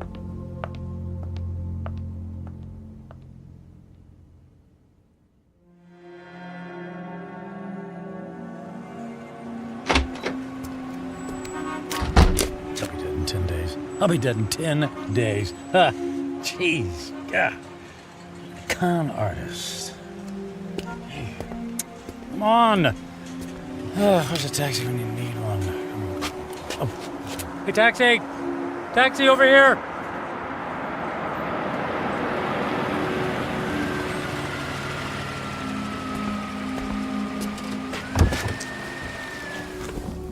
where to, buddy?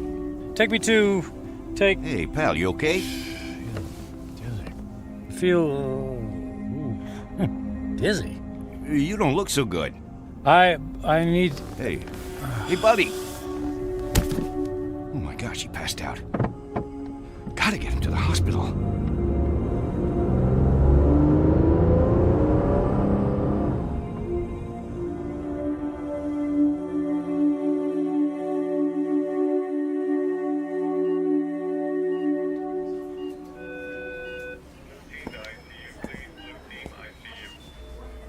Mr. Franklin, can you hear me? Where am I? You're in the emergency room at Samaritan Hospital. What? What happened? What's going on? Easy, please. Don't try to sit up right away. You're still recovering from the anesthesia. Anesthesia? Yes. For what? You were brought here because you passed out in a taxicab. Do you remember that? Vaguely. We performed some tests on you. Blood pressure, heart. Everything was normal. Well, then, I don't get it. Then why am I... In an abundance of caution, we gave you an MRI. I'm afraid we found something unusual. Oh. Well, what does that mean? There's a dark spot on the X-ray of your brain. We don't know what it is until we perform more tests, of course, but I must impress on you. This is a very serious situation. Well, what happens next? Well, I'd like to check you into the hospital for further procedures. We can consider options for chemotherapy and radiation right away. But I feel fine. I'm in great shape. Cancer has no respect for those issues, I'm afraid. How long do I have? A few years? Given the size of your anomaly, I suspect that your prognosis is dire. How long? 6 months? It could be a matter of days. I'm very sorry, Mr. Franklin. I will send the nurse in to take your information, all right? Days, wait. The old woman in the bar, she was right. I'll be dead in 10 days.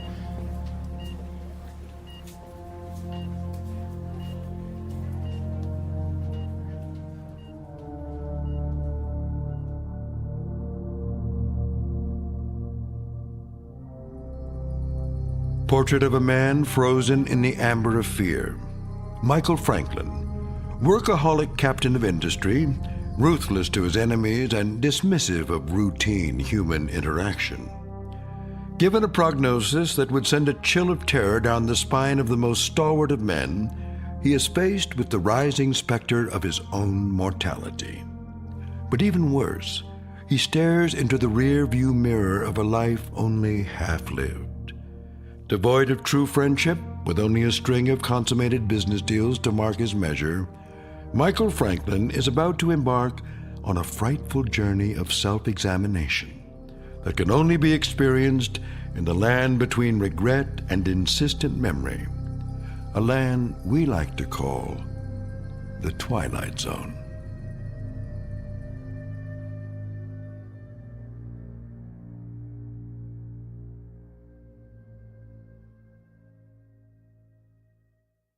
And now, The Twilight Zone and our story, 10 Days, starring Ned Bellamy with Stacy Keach as your narrator.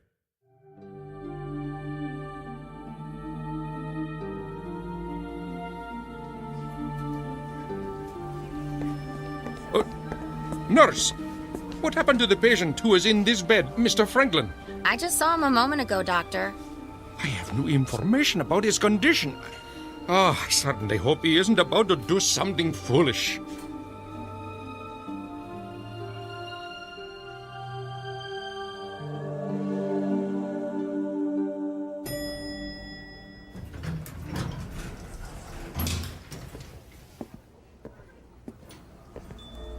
Is Alan in yet?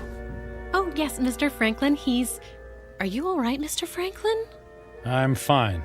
I don't believe I've ever seen you in the office without shaving or changing your clothes from yesterday. I was in a hurry this morning. Is he in a meeting? He just finished a call. Fine. I'll only need a minute. Oh, but he's got another appointment at... I'll only be a minute.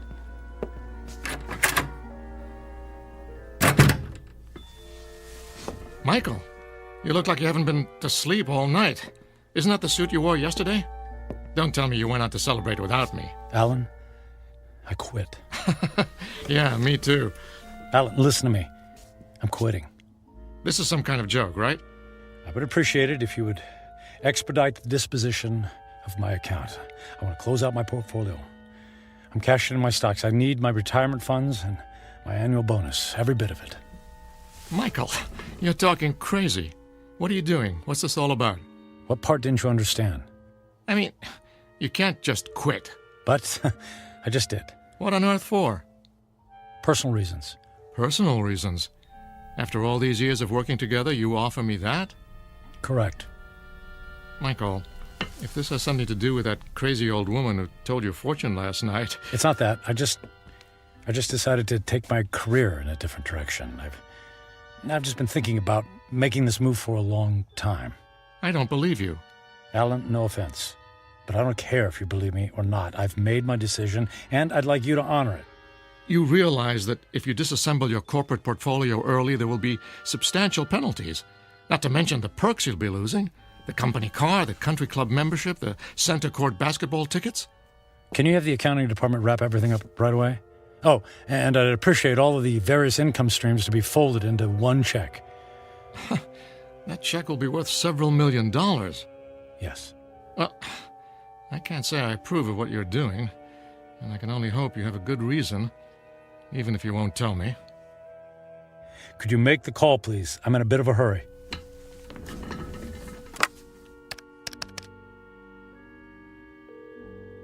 After 12 years, I don't see why there's such a... yes, this is Alan Fisher in corporate. I have it's an unusual request.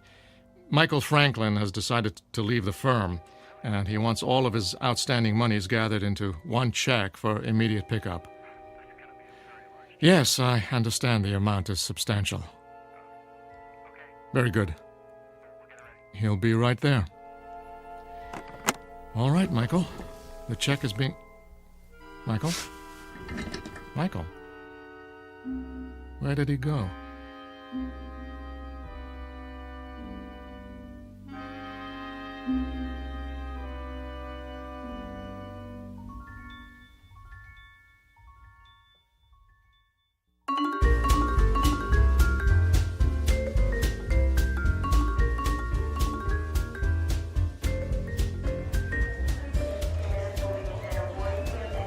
May I help you, sir? I'd like to buy a ticket to Rome, please. Leaving today. Very good, sir. And on what date would you like to return? Just a one-way ticket, please. I just love Rome. The sights, the food, the museums. It's a banquet of... Yeah, I'm in a hurry. Please. If you'll just sign here. Will you prefer a window or an aisle seat? Surprise me.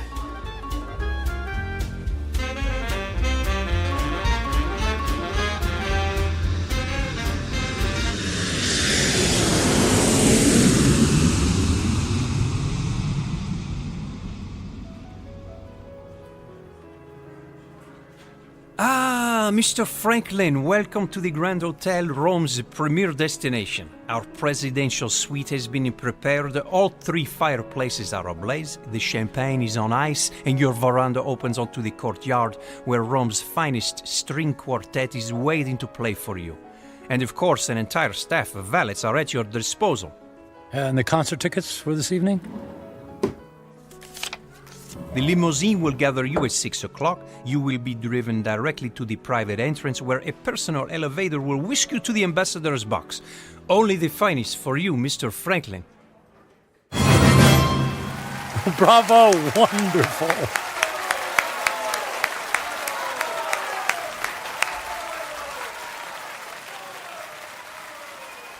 Excuse me, Mr. Franklin. The young lady in the next box has sent this fine wine to you. Well, please ask the lady if she would care to join me. Right away, Mr. Franklin.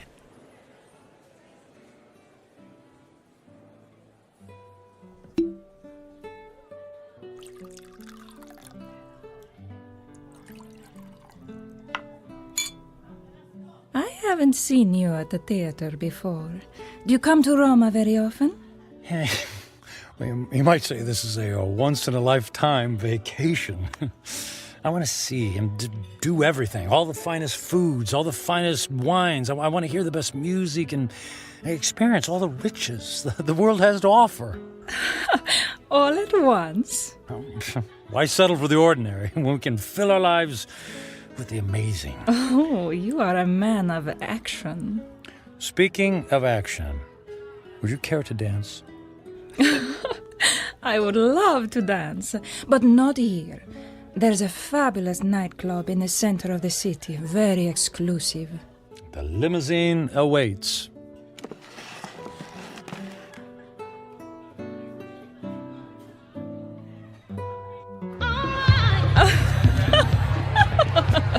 What a wild dancer! It's not me. It's a champagne. You're so funny. I believe I'm slightly tipsy too. Oh, tipsy. What does it mean? It means I've had too much to drink, which means I'll probably have a ferocious hangover tomorrow. Oh, that is too bad. But no worries. The way to prevent a hangover is to keep drinking. More champagne! More champagne! More champagne! And more dancing! And more dancing!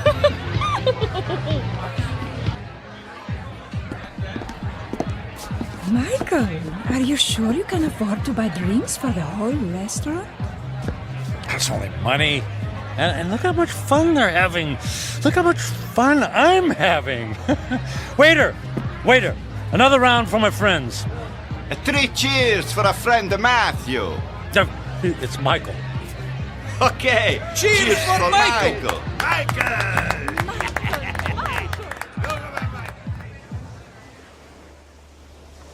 Michael, are you able to walk? It's not me. It's the streets that keep moving. You danced the night away. And we'll do it again tonight. The sun rises over the ocean. If I see a million mornings, I never grow tired to seeing that sight. Imagine if you only had a few more to see. I'm sorry, what did you say? I said, would you care for some breakfast? I'm starving. Then let's go to the best restaurant in the city and order everything on the menu. I've never met a man like you, Michael. If you want something, you just take it. Of course. What's that old saying? Eat, drink, and be merry, for tomorrow we die. Michael, what's wrong? You look sad. Did I say something wrong? Maria, I wanted to ask you something. What is it, Michael? Would you care to join me on a small trip? Where to? Oh, I know a charming village near here. We could have a picnic. Actually, what I had in mind was Paris. Paris, France. And then London. And then Monte Carlo, or Moscow, or Hong Kong. I mean, we can go anywhere in the world. But what will we do when we get there? Whatever we want. I'll buy you diamonds, or a new car. Would you like a new car? Michael, you're making my head swim. I don't need a new car or diamonds. What then, a yacht? My life is here, in Roma. I can't just pick up and leave to go hopping from one country to the next. Why not? You just said you admired me for that very thing. I admire your freedom, but I have responsibilities. My parents are here, my friends. Well, they'll be one phone call away. I can't just leave. You can do anything you want to, just like me. Don't you have anyone you feel responsible to? We were discussing breakfast. Breakfast, that's what we need. Michael, I asked you a question. Come, we'll order the most expensive breakfast in town in the most expensive restaurant. We'll have them serve us eggs on plates made of gold. I'm not really hungry. Where are you going? Where are you going? I have things to do. But what about Paris, London? You're willing to give all that up? If I left with you, then I would be giving up something. Like what? My life here. It's who I am. The people I love, the friends I have. So, window dressing. None of that is important. And what do you think is important? I am. And what I want. I see. Goodbye, Michael. Fine! I'm going to Paris by myself. There's lots of beautiful women there, too!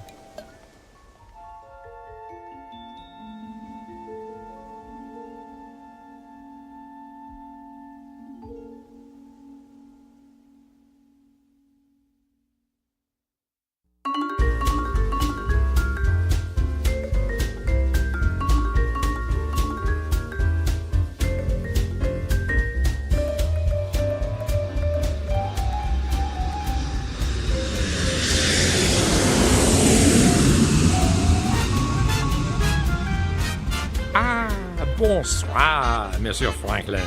Welcome to Paris. Your suite is prepared for you with a view of the Seine and a bottle of champagne on ice, right? Mais oui.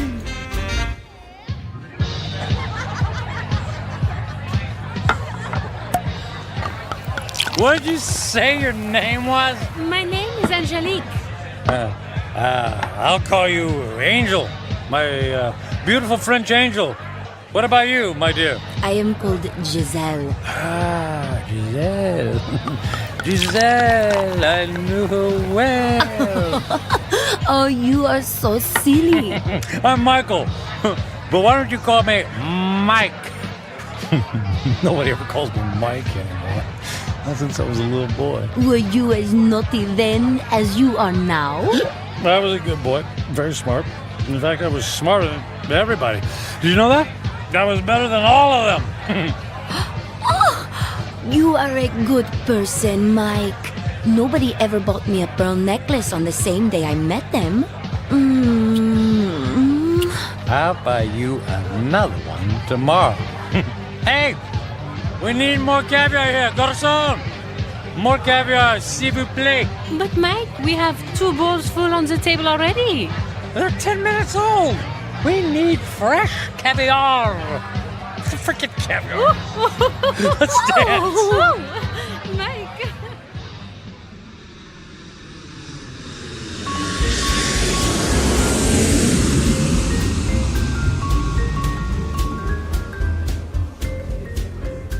Welcome to London, Mr. Franklin. Your suite has been prepared for you and... Bottle of champagne on ice. Got it. Let's say, on second thought, cancel my room. Book me on a flight to Monaco. I got an itch to gamble. Right away, sir.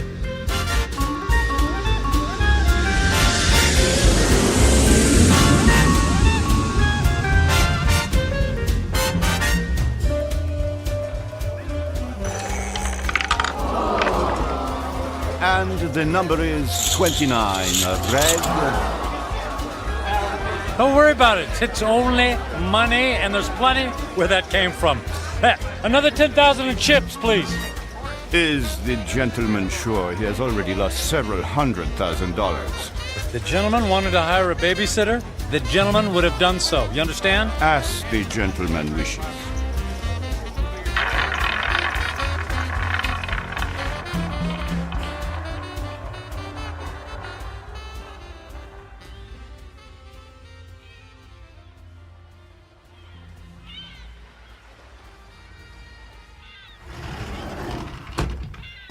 Mr. Franklin. Good morning, Mr. Franklin. Mr. Franklin? Hello? Mr. Franklin, your branch is here, sir. Shall I place the champagne bottle next to the bed? Shall you... Who are you? Where am I? I am Captain Philippe Duchette. This is the Fandango Dancer, the luxury yacht you rented last evening. I rented? Was I alone? The gentleman was escorted by several very attractive ladies, and there was a request for the boat to take you to Australia. But, as you may know, that trip is beyond the range of this vessel. Wanted you to take me to Australia. After we receive the Alaskan crab, Russian caviar, and of course, the champagne. I hope I never see another glass of champagne. What shall I do with the cases that are on the deck? How many cases did I order? 10. They're yours. Merry Christmas. Do you wish to proceed with the cruise? No, I don't think so. Very good, sir. All right. For a week, I've eaten the finest foods, drunk the most expensive champagne. I've slept in the most exquisitely comfortable beds with the most luxurious silk sheets. I've held beautiful women in my arms. I should be the happiest man on earth. I should have a permanent grin tattooed on my face. Why am I so miserable? I'll have a few days left to live. A few days. I need to be somewhere where someone knows me, where I don't have to pay for the company of people. I need to go home. I need to go home.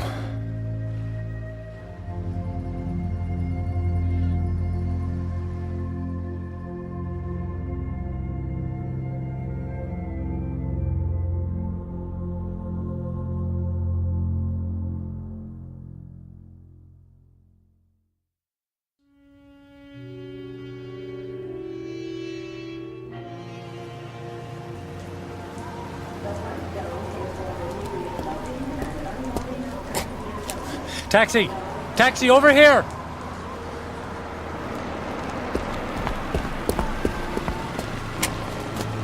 Hey, where to, mister? 1020 Clark Street. Hop in.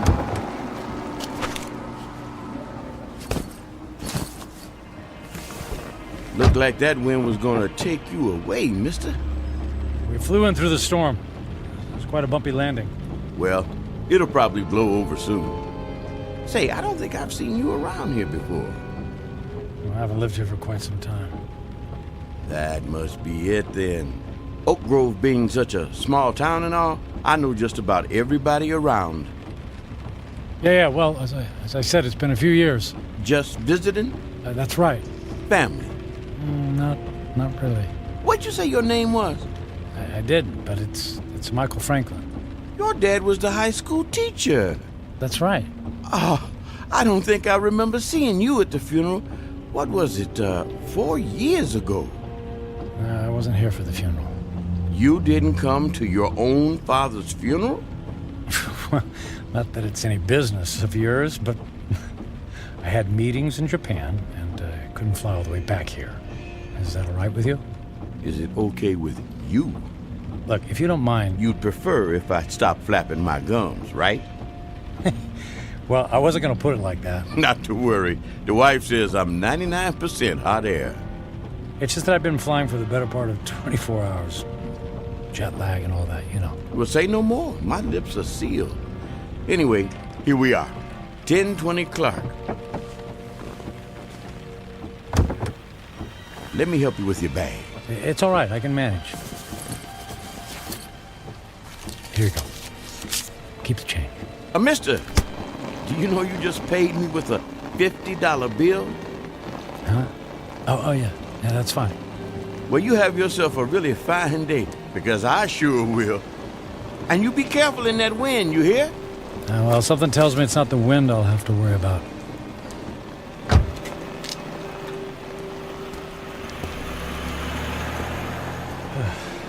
Here goes.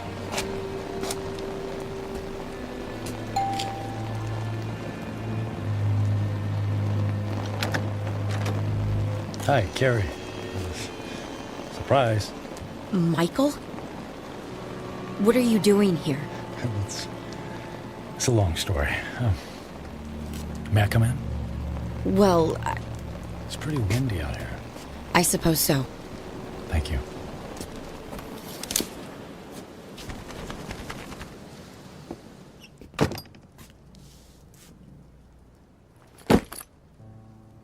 Michael, what's going on?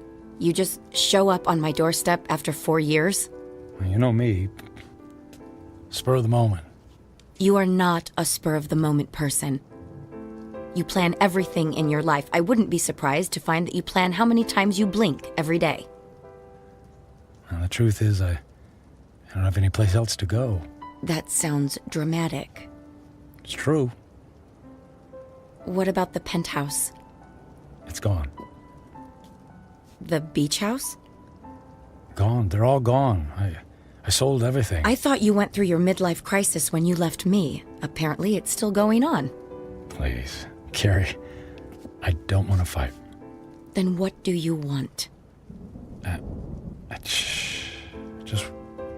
just wanted to see you again. You just wanted to see me. Okay, you see me. Now what?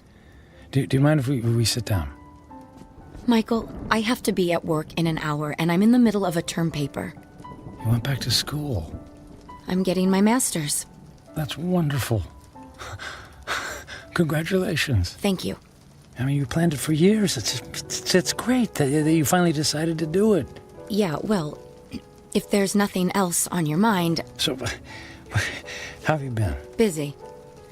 I don't have a lot of downtime, but that's how I like it. You redecorated things here. You redecorated the house. I needed a fresh start after you left. Oh, well, Carrie, about that, I'm so... If you're about to apologize, please don't. I've already more than paid you back by thinking the most horrible thoughts any person could think about another person. I guess I deserve that. Oh, you have no idea. How could you just walk away from a marriage, Michael? What was so terrible that you couldn't stand up like a man and fight for me? For us? It wasn't about you, Carrie. Oh, that's good to know. Because when I was picking up the pieces, when you left, it sure felt like it was about me. What I mean is that I wasn't a good husband. True. You were always working. And I knew that I wouldn't be a good father. True. You never even walked the dog. So, I didn't give up on you. Or us. I gave up on myself. Well, that makes everything all better. You can go now. Carrie, please. Oh, I could just clobber you for coming back here. It isn't fair for me to have to dredge up these old feelings again. Well, maybe a civilized conversation without any bickering would do both of us some good. I don't think so. Please, Carrie, it's more important than you know. For what purpose, Michael? So you can go back to your high-powered, big-shot job in the city and feel good about yourself? I just don't want to leave loose ends, please. For better or for worse, can we just talk? I'm not looking for forgiveness, just closure. Well... One cup of coffee? I'll even make it. All right. 1 cup, and I'll make the coffee. Yours always tasted like motor oil. Thank you. Thank you so much. Thank you.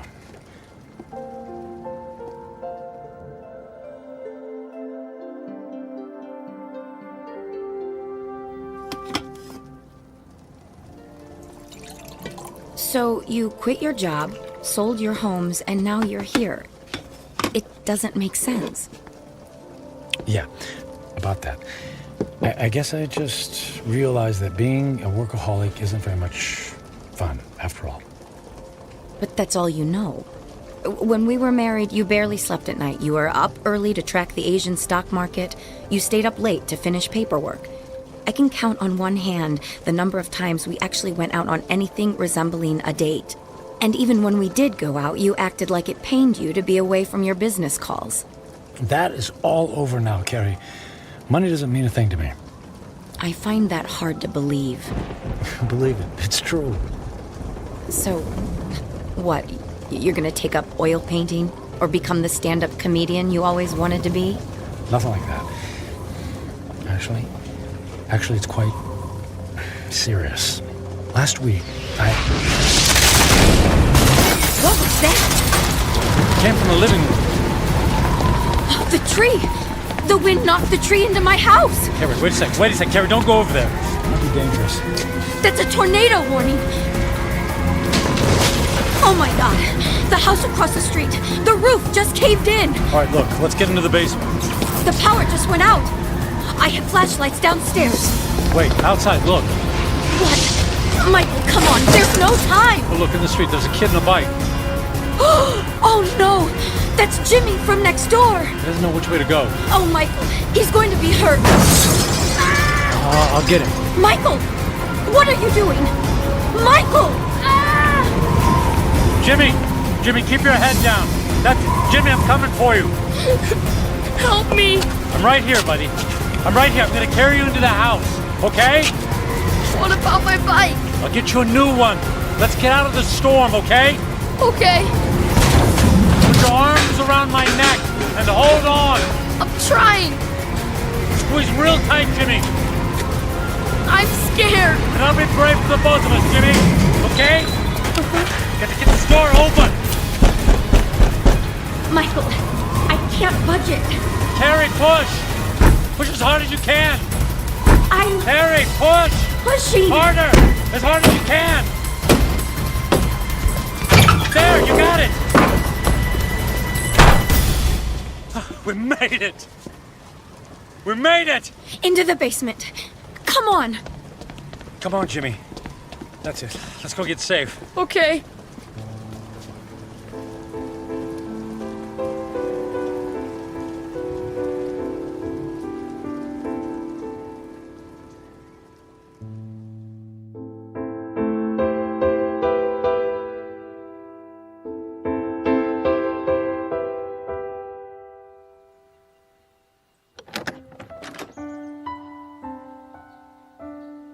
Storm's cleared. It's over. Is the wind gonna get me? No, honey. You're safe. Look. That car. It's been overturned. At least there's no more damage to the house. Mom! Jimmy! Jimmy! Oh, Jimmy, we didn't know where you were. We had him in the basement with us. I was so scared. And then the wind came, and then this man came and saved me. You saved my Jimmy? Well, not really. Yes, you did, Michael. You ran right into the path of the tornado and brought him inside. Oh, come here and let me give you a hug. You don't have to. Okay. How can I ever thank you? You don't have to. It was my pleasure. Is our house okay, Mom? Yes, sweetie. We were very lucky. Jimmy, you're a very lucky little boy. Yes, and thank you again for my son's life. Yeah, thanks. You're welcome. Michael, you saved Jimmy's life. You're a hero. I didn't even have time to think. I just saw him and ran. It was still amazing. When the chips were down, you really came through. I'm proud of you.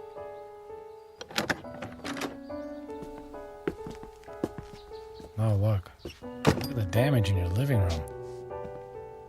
No, it's okay. All of that can be fixed. The main thing is that we're all safe and healthy. Right. Listen, Carrie. Those repairs, they're going to be expensive. I have insurance. Yeah, but that will only cover the basics. Let me take care of the costs. Michael, you don't have to do that. No, but I want to. And I can afford it.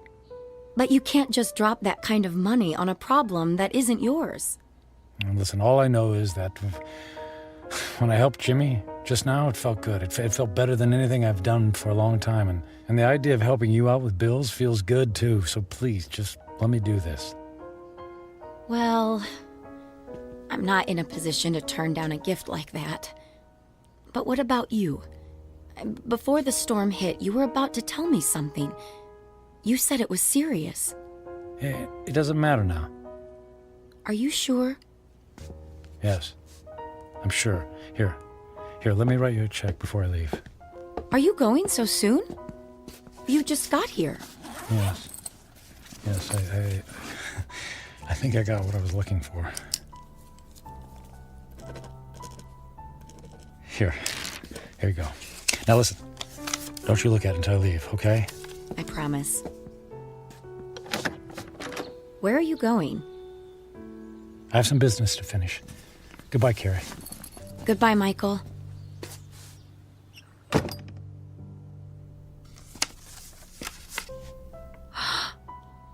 $1 million? Michael! Michael!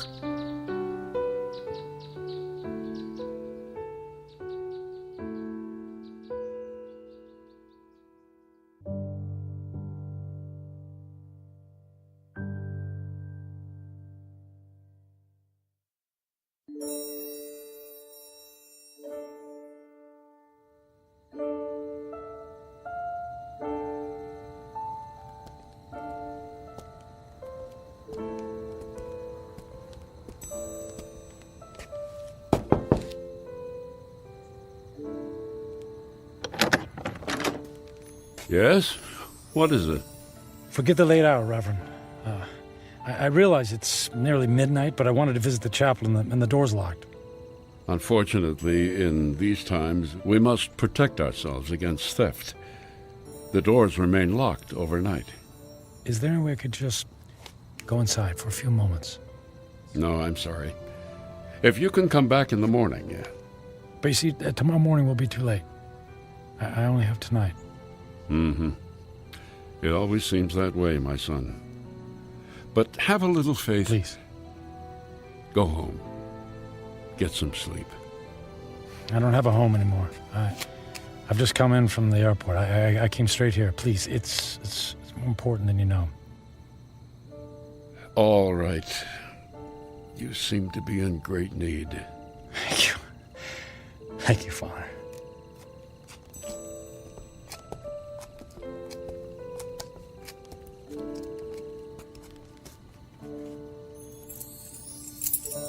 Yeah, it's one of these.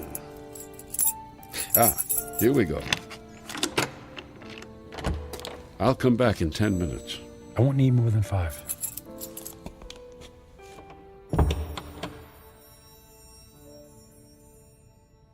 And now that I'm here, I don't know what to say. It's been a long time since I've set foot in a place like this. In fact, I can't remember the last time. I suppose it's true. People come back when they're in trouble, but I'm not exactly in trouble. In fact, all my troubles will be over in just a few minutes. Then why am I here? Maybe I just wanted to see if I could find a moment of peace before everything ends. Just a single solitary moment when I don't have to feel so alone. The truth is, I'm alone because of my own actions, by the selfishness of the man I've become. I was given love, but I turned away from it in favor of my career. I gave up friendship in favor of business colleagues who couldn't care less if I lived or died. So what did it all mean? What is the sum total of my life? I have no job, no home. I'm gonna die without a single friendly voice in my ears. I did have some good times with Carrie. Thank goodness for Carrie. I don't blame her for being angry. And despite her anger, she took me into her home. She forgave me.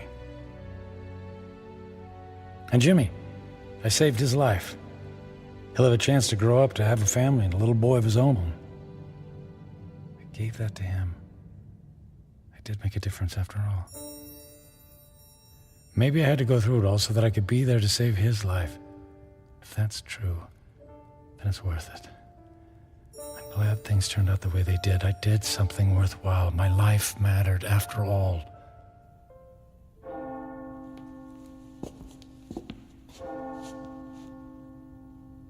Nearly midnight on the 10th day, just like the old lady said.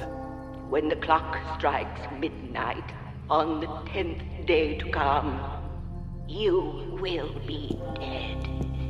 I'm not afraid. I thought this moment would be terrifying, but I actually feel ready. No regrets. I'm prepared to say goodbye to everything.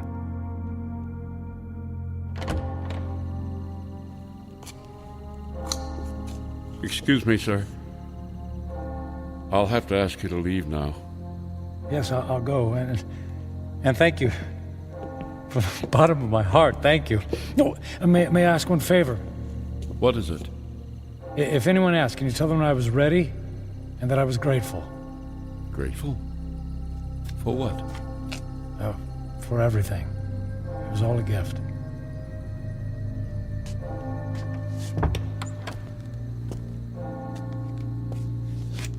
Okay, it's time. I don't know what to do. I mean, if I should... How do I... Oh. Church bells. They stopped. Okay. It's midnight on the 10th day. I'm still alive. Nothing happened. Okay.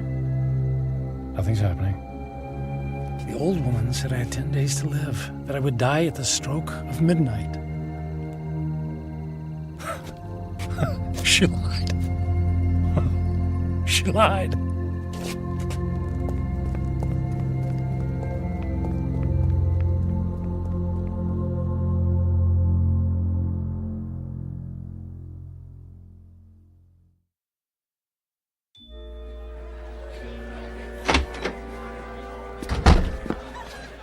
Hey, excuse me. The old lady, the one who reads fortunes, is she here? She just left a few minutes ago. She walks to the bus stop down in the corner. Oh, which corner? Which way? Up that way, go left.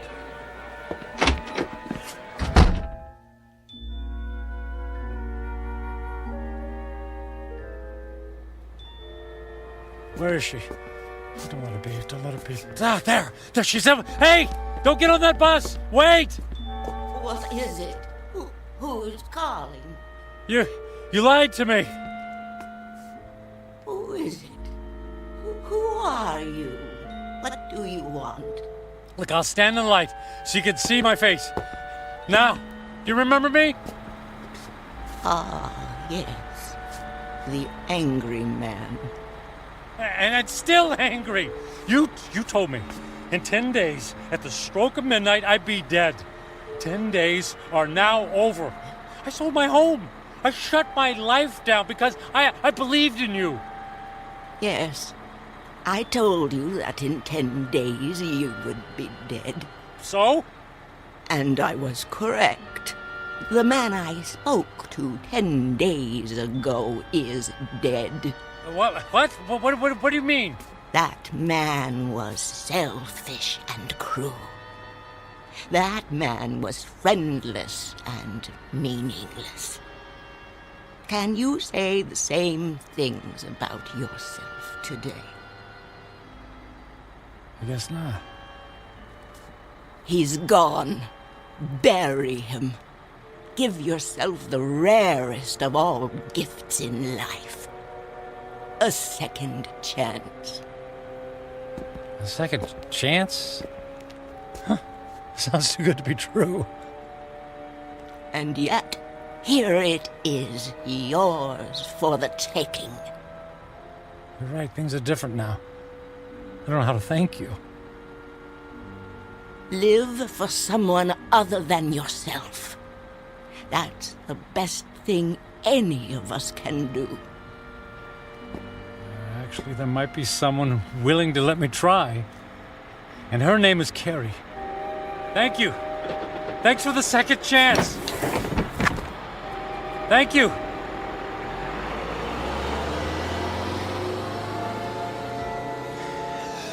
Thank you. Thank you so much.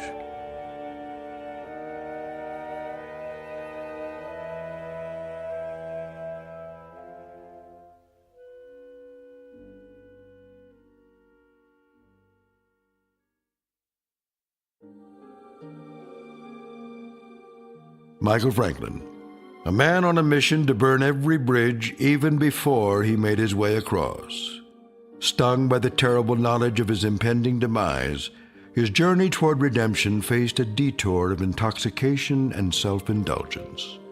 As he now knows, such things are not the stuff of satisfaction, only empty calories and heartache. Ironic, then, that a man who placed such a premium on personal wealth could only feel full upon losing everything. A stark, lonely truth, but an eternal one. Upon such truths are built second chances here in the Twilight Zone.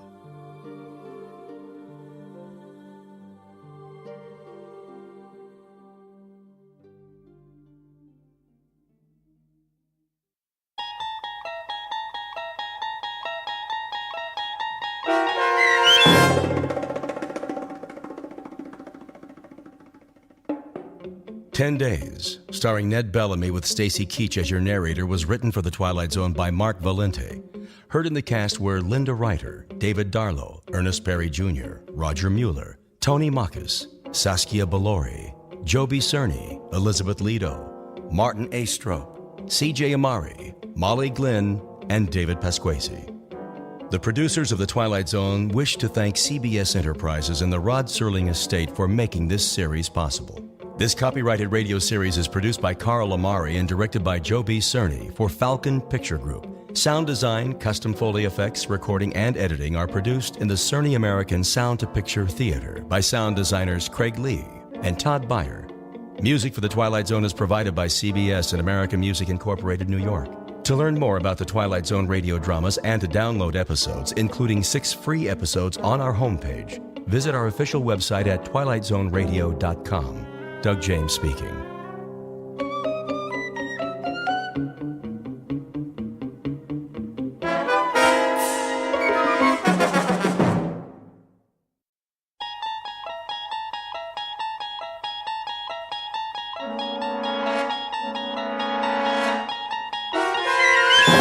You're traveling through another dimension.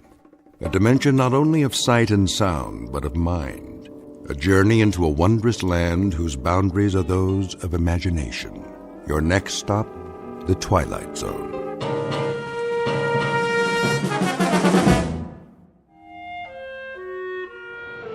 Trans-East Flight 23, now ready for departure. Please show your boarding passes at the gate. Ross? Morning, Stern. Gonna be a cold one. Oh, yeah. Ice on the wings all day. Got your long johns on? You bet. I don't believe it. What? Where'd you get the fancy hat? Not this. The wife bought it for me. Fur line and everything. Pretty nice, huh? Keep your brain from freezing. Yeah, you wish you had one. Nah, I already got a brain. Very funny. Flight 107 now on approach, landing in approximately 10 minutes. Flight 107 arriving on schedule at Gate 2. Time to go to work. As soon as I get me some coffee. Stern, Yeah? you and Ross get out there. We're going, boss. On the airfield, now. What's the big rush? Flight 107, What about it? on the radar. Repeat, will ya? You're breaking up. Lost radio contact. Pilot's not responding. Does he mean 107? Coming in by the seat of his pants. Get moving. On the double. We roger that. Let's do it. Lost radio contact, huh? No sweat. Pilot knows the flight plan. Unless they're playing poker up there.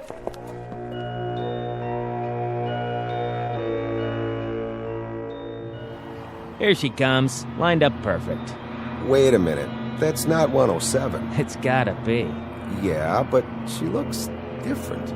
Different how? Smaller, maybe. Yeah, right. Wipe your glasses. Get 23 off the runway. Keep it clear. Stern, walk her back to the gate. You got it. Uh-oh, there ain't time. 107's dropping fast. Well, get out there. Signal her in. My God, it's a prop plane. Is that a DC-3?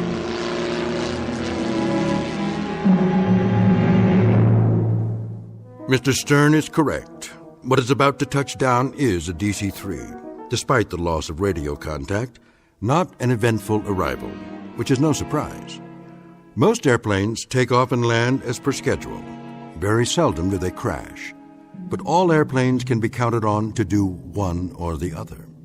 It is only on rare occasions that this workhorse hasn't reached its destination at the appointed time. Others like it have flown millions of miles with millions of satisfied passengers. We offer a rather detailed introduction because this DC-3 doesn't belong here. It is an anachronism. You see, DC-3s ceased operating as commercial passenger carriers a number of years ago, to be replaced by more modern designs with jet engines. So where did this ancient example come from? It is an enigma, a 7-ton puzzle made out of aluminum and steel and a few thousand component parts, none of which add up to a satisfactory answer. In just a moment, we're going to give you 90% of the jigsaw. You and the Federal Aviation Agency will assume the problem of finding the missing pieces and putting them all together. This we offer as a tantalizing brain teaser, a little extracurricular diversion, flown in directly from the Twilight Zone.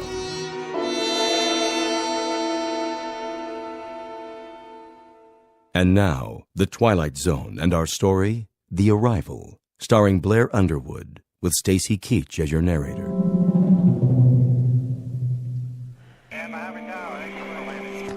Flight 51, you are not cleared for landing. Repeat, not cleared for landing. Low on fuel. Please advise. Transeast 13, maintain holding pattern. Await further instructions. What's going on down there? Clearance to land temporarily denied. Tower, I see an aircraft off starboard at 3,000 feet. Can you identify? Stay above it. Continue circling. I have 250 passengers on board. Will someone please tell me what is going on? Flight 107's on approach.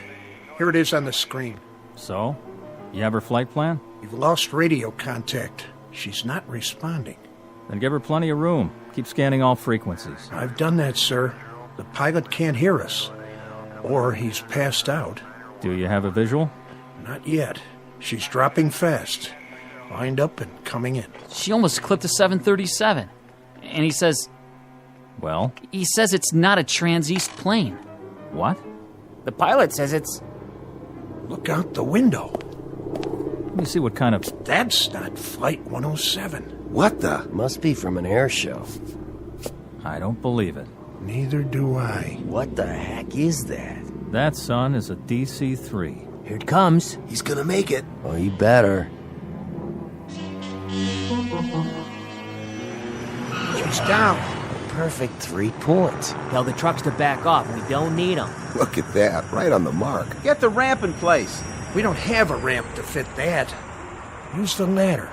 Over here. I got it. Hold it steady. Right. Okay, you can open up. What are they doing in there? I better give him a hand. Watch your step. Hey, inside, let's go. How about it? You need a can opener? Hey, are they asleep or what? Must be dead. Hello, DC-3. Use the manual latch. It's a real antique. That's no antique. It's as shiny as the day it was made. Let me off this cart. Huh?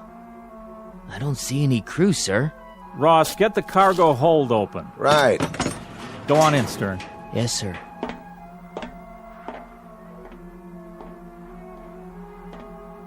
Well? Well, Mr. Cousins. Speak up. How many passengers do we have in this crate? None, sir. What are you saying? What do we have? That's just it, sir. We don't have anything. Hey, Cousins, you better come over here. What's the matter? There's no baggage in the hold. Not so much as a piece of paper. I'm calling Bankston. Somebody get the airport police. Whatever's going on. Stern, how are the crew? I couldn't say, sir. Talk sense, man. Nothing. No passengers. No pilot. No co-pilot. The entire plane is absolutely empty. Mr. Bingston, I'll take over. All right, gentlemen, will you knock it off, please? This is Mr. Sheckley from the Federal Aviation Agency. He'll continue the questioning. Is Malloy here yet? On his way, sir. Then we'll have to go ahead without him. The rest of you, do me a favor and just stick to the facts. It's all yours. Thank you, Mr. Bingston. First of all, I'd like to say that this is not a formal hearing. It's more the nature of a preliminary meeting. As your operations chief has noted, we're here to unearth as many facts as we can so that we'll know where we stand. And you can save us all a lot of time if you'd avoid any personal hypotheses you may have formed. That way we can keep the air clear and not clutter it up with 6 dozen theories. You see, theories happen to be my business. In 20-odd years with the FAA, I've got a pretty good record of putting together jigsaw puzzles. Maybe not all of them as off the wall as this one, but I'd lay my batting average on the line any day of the week, so don't worry. Whatever the answer is, I'll find it. Now, let's get down to business. Which one of you is, Cousins? Here, sir. You were in charge this morning? Yes, sir. And you were on duty when Flight 107 arrived? Flight 107? Out of Buffalo. That was the scheduled landing for that time, wasn't it? Yes, sir, but Flight 107's supposed to be an L-1011. Just answer the man's questions, Cousins. I'm trying, Mr. Bankston. Now, you were on duty? I was, yes. Anything you observed about the landing that was abnormal? No, sir. She did it by the book, as far as I could tell. Who signaled her in? Ross, over there. Mr. Ross? Yeah? Did you notice anything out of the ordinary?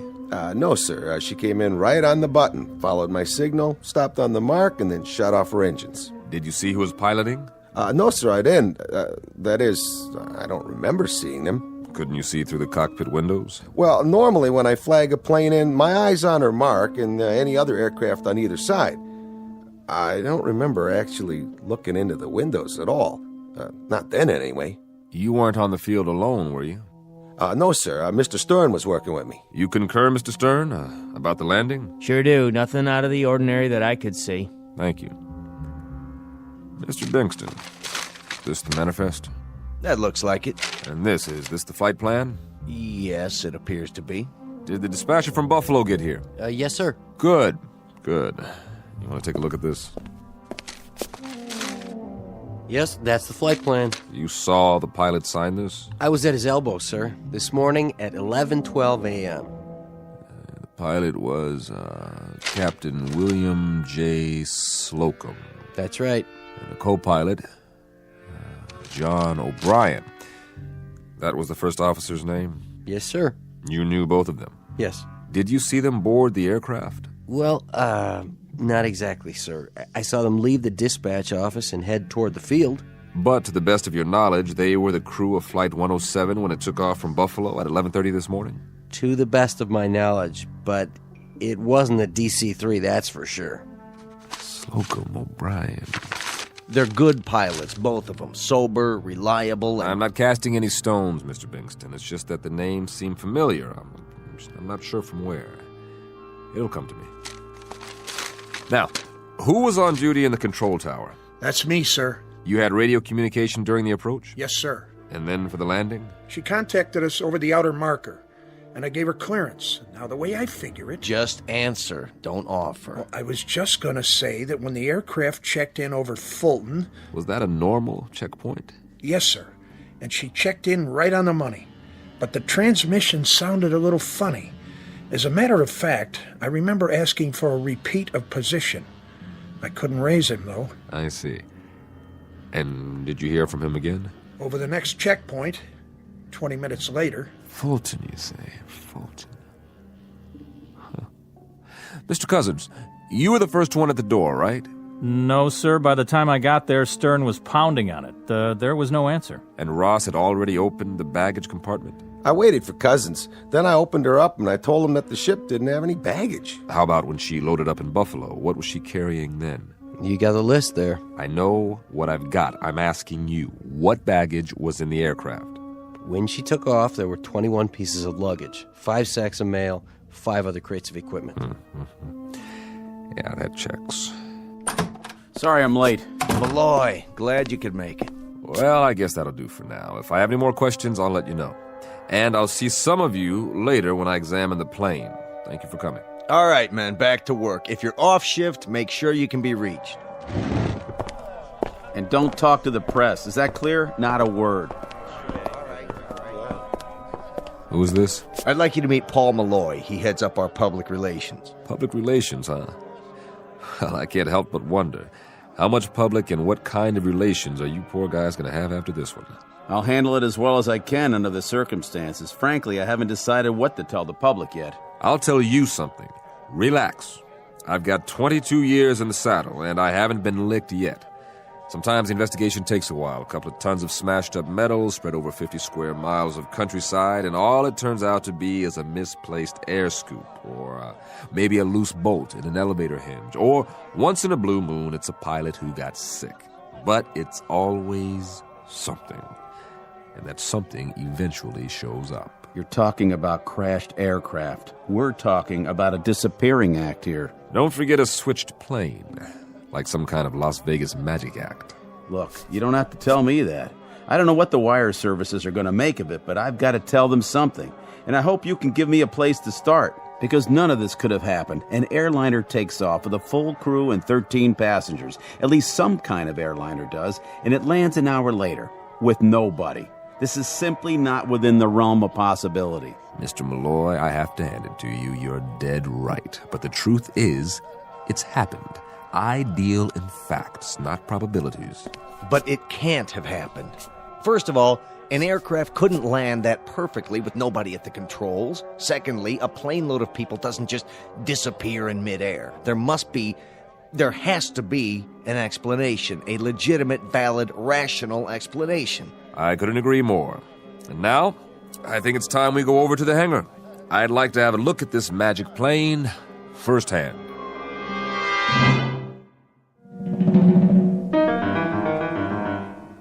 Yeah, that should do it. Thanks for showing me around, Mr. Cousins. Before you go, Mr. Ross here wants to tell you what he thinks happened. I don't think that's necessary. No, I'd like to hear it. He was on the scene. What do you have to say, Mr. Ross? Well, the way I see it, there's only one explanation. Just for a gag, these 13 people had parachutes. They kept them in the baggage compartment. That's why there wasn't any luggage. And someplace between here and Buffalo, they jumped out, like D.B. Sweeney. That's brilliant. And what happened to the pilots, Mr. Ross? I suppose that part of it's elementary. Maybe they hid in the restroom, then sneaked out of the plane after we left. Oh, please. You're imaginative, Mr. Ross. I'll give you that. What if? What if what, Stern? Nothing. Truth is, it beats me. I'll tell you something else, though. I still feel spooked. Standing here, I felt spooked even worse when I was inside. Just a whole bunch of empty blue seats staring at me. Look, boys, we've been theorizing for 6 solid hours. Now, I'm just a simple-minded vice president in charge of a medium-sized airport. I've got a passel of newsmen hounding me to death, wanting to know what kind of operation we're running up here. Tell them to keep their shirts on. That's what you should be telling them. Or a reasonable facsimile of an explanation. That's what I hired you for, Malloy. Then you better hire me another head and a couple of sets of arms, because I haven't been off the phone all day. I've had every news service, television network, and even a couple of professional mind readers trying to find out what's the great big mystery we're keeping under wraps. You know how long I can sit on this, Bankston? Maybe another 15 minutes. Then it's going to break open with a bang, and we're going to stand here with rotten eggs all over our faces while Mr. Sheckley's FAA takes our license away from us. Incompetence, mental instability, you name it, and you can have it. This passenger manifest. What about it? You've checked out every name? I have not. That's all I need now, to have a small army of relatives from upstate New York clutching at my lapels and asking for a definitive statement as to where their loved ones are. How many calls have you had? None so far. You mean to say you haven't had any inquiries yet? Not a single one? It is strange, isn't it? Not a single inquiry from the families. The plane only arrived 6 hours ago. Maybe they haven't had time to miss their... But I'm kidding myself. Of course some of them would have made an inquiry by now. Those who weren't already waiting at the gate. There goes that old feeling. What feeling? The one I get when I'm on to something. Trouble is, I don't quite know what it means yet. The names on this passenger manifest, they're familiar. You've seen them before? I'm not sure. Let me have another look at the inside of this plane. Sure, but why? I want to check it out. One more time. Watch your step. That ladder's tricky.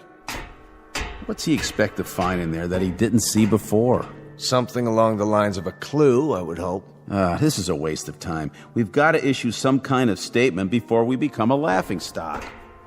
Ross. Yeah? What was it you said? Oh, for the love of... Why don't we just bring in a psychic? You mean about the pilots hiding out? No, something else. Correct me if I'm wrong, but you said you looked inside the plane when it landed and you saw blue seats. That was me. I was the first one in. Right. Mr. Stern, I just walked up the aisle and back again. They are blue. What kind of nonsense is this? An hour ago, when I first examined the interior of this aircraft, the seats were brown. Haven't we got enough trouble without you two starting an argument about interior decoration? Hey, wait a minute. Where's the serial number on this plane? On the wing, of course, just as it was the first time you looked. You see a number on the wing now? Of course I do. Read it off to me. N153802. You're sure? I think I can read numbers that large. Yeah. Can you read this? The notes I took when we got to the hangar. Take a look. N107793. Now, you must have copied it wrong. Mr. Stern. Yeah? You see a number painted on the tail? Sure do. Read it off to me. What? I said read it off to me out loud. The numbers on the tail. If you say so. N664753. What's this all about? What did I write down on my clipboard? Mr. Malloy, verify, please. N107793, the same as Bankston said. I don't see what... Care to read it again? What are you trying to prove? That we're going off our rockers now? Seeing different numbers? That's always where the numbers are on a DC-3, the wing and the tail. When I started in this business, there were quite a few of them still flying. The first one was built in 1935, December 17th to be exact, the anniversary of the Wright brothers. There were hundreds made, and they kept flying for decades. I don't see what... A real workhorse, this plane. In the Second World War, more than 10,000 were ordered by the military. They called them C-47s. Eisenhower once said there were 4 inventions that won the war: the Jeep, the bazooka, the A-bomb, and the C-47. A few are still operating. It's a design you can trust, as solid as they come. All very enlightening, but if you don't mind, I have a press release to get out. Hold on, Mr. Malloy. You wouldn't want to miss this. What? Gentlemen, I believe I've finally come up with a theory that fits the facts. Unfortunately, there's only one way I can prove or disprove it. Why, unfortunately? Do you have someone who knows how to start this plane? Certainly, any one of my mechanics, but I... Would you call him over? Now. Bingston. Miller! Sir? Get over here. I don't see what this... With any luck, we'll all see one way or another. I'm sorry to say that what I'm about to do places me in considerable jeopardy. I hope I'm right. If I'm not, please make sure my wife is notified, will you, Bingston? Mr. Miller. Yes? I want you to climb into the cockpit. Sir? Then, on my signal, start one of the engines. If you say so. For what possible reason? I'll assume full responsibility. Now, everyone stand as far back as you can. If I'm right, you're about to see something you never imagined possible. And if you're wrong? Then you'll see something none of you will ever forget. Before you begin this experiment of yours, I think we deserve some sort of explanation. All right. Is everyone here familiar with DC-3s? Why, of course we are. It was the plane that made commercial air travel possible. Correct. And your mechanics, your personnel, they've all seen them, worked on them? Your point is? Just this. What do you know about the power of suggestion? What are you driving at, Mr. Sheckley? Suggestion on a large scale, involving everyone here and on the airport staff. Now, call it mass hallucination, group hypnosis, whatever you want. But I think that's what we're dealing with now. I thought you deal only in facts. I do, including facts, not in evidence. Look at the situation. An L-1011 takes off from Buffalo. Somewhere along the flight path, the aircraft loses radio contact. Now, maybe it goes down in an out-of-the-way area. We don't know yet. But you were expecting it to land here. And at the appointed time, someone sees or thinks he sees a blip on the radar. And then, with everybody watching the sky, someone else thinks he spots a silver glint coming in. Only from his angle, it looks sort of like a DC-3. The next thing you know, he's spreading the word. There's your power of suggestion working full force. Bottom line is, everyone has a little hypnosis performed on him without even knowing it. Why, that's absurd. I'm looking at the plane right now. We're standing next to it. But are we? Consider the alternative. A modern passenger plane with jet engines changes somehow in mid-flight. And when it lands, it's transformed into an old prop plane. That's impossible, wouldn't you agree? And now, everyone's told us it landed. and that it's supposed to be inside this hangar. That's what everyone says. And every one of us has a picture in his mind of a DC-3 as he knows it. Only no two memories are identical. Hence, one of you says the seats are blue, another one says they're brown, and another one probably thinks they're red. I read off one number on the wing. Two other guys see two others. Do you understand what I'm saying? If I'm right, then this particular aircraft doesn't exist. It really isn't here at all. Miller. Yeah? Fire up the starboard engine. Mr. Bankston. Go ahead. Mr. Sheckley seems to be in charge. Yes, sir.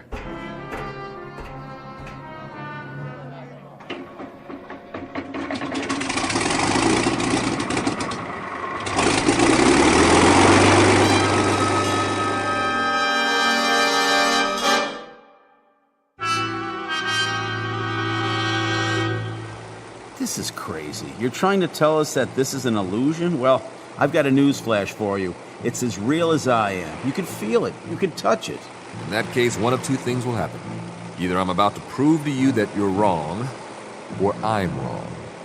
Dead wrong.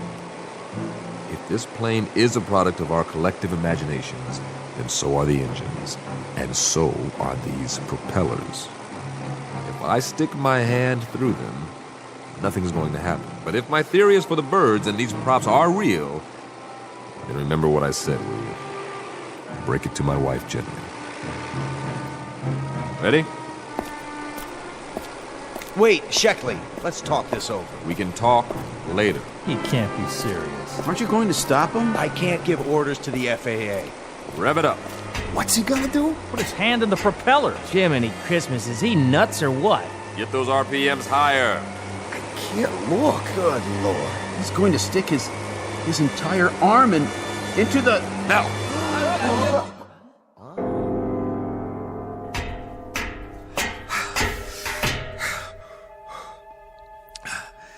You see, gentlemen, I believe I've proven my point. You okay? Careful. Here, I'll help you down. I'm fine. Still got two hands. A little shaky, but they're both attached. How'd you do that? I don't get it. Where's the plane? Well, it's simple, really. A little melodramatic, perhaps, but it was just as I thought. The plane was a kind of projection all along from our imaginations, our subconscious minds. You might say we believed it into existence. I could have sworn that... Yes, you could have. And why not? You've seen DC-3s before? Plenty of them, but... So, when everybody told you one was here, you saw it. Clear as can be. We all did. Now, if you don't mind, I think I'd like some fresh air. What'd it feel like? Like nothing at all, because that's what was there. Nothing. So you felt nothing because you didn't expect to? Something like that. But you expected to see us, so you still can? Just like the world outside this hangar. That's plenty real for me. Well, it's reassuring to know that my airport still exists. You don't need to stay with me, fellas. I can handle it from here. What are you going to write in your report? I'll think of something. I only hope it doesn't get me thrown into the booby hatch. We'll go back to my office and work out a statement. Mr. Cousins? Yes, sir? Take a walk through operations. Don't talk about what just happened. If anyone mentions a DC-3, laugh it off. Right. Deny. Will do, sir. Good man. No, I have a first-rate staff. You're referring to one man specifically? You're second in command. What's his name? I don't know who you mean. I have it here. Cousins. You spoke to Cousins? He was very cooperative. I'd like to make mention of him and... You can't have spoken to Cousins. I gave him the rest of the day off. No, that man ahead of us. Where? Well, he must be out of the hangar by now. As for the other two, Ross and Stern, they witnessed my little demonstration. I wouldn't recommend they talk to the press. You'll debrief them, Malloy? Who? I guess they stayed behind with the man who started the engine. The engine? How soon we forget. But that's for the best, I suppose. So now you've seen our main hangar. Tell me, Mr. Sheckley, what brings you to our facility today? Just passing through, or is it an official visit? You may have the right idea. Put it out of our minds. But there is one small matter. The FAA, if I can work out a version that jives with Mr. Malloy's... Malloy, did you say? Well, he's right over... Where? The one who was walking next to you. I don't see anyone. What is this? Some kind of disappearing act? Malloy from PR. I'm Sheckley. Got it? And you're... Bingston. Bingston, where are you?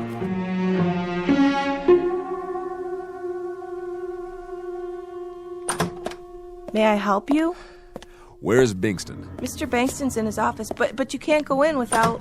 What? Bingston, what happened to you? What happened to everybody? And you would be... Don't give me that.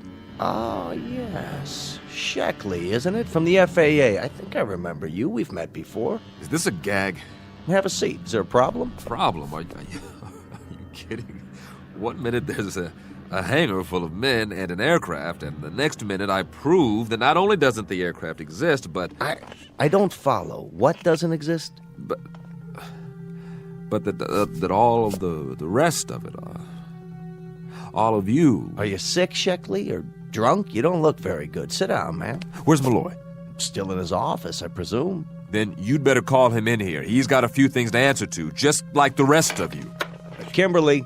Sorry about that man, sir. Should I call security? That won't be necessary. Ask Malloy to come to my office, will you, if he hasn't gone home for the night? Yes, sir. We've had a busy day here, Mr. Sheckley, but my PR man handled it admirably. The evening paper just arrived. Let me see that.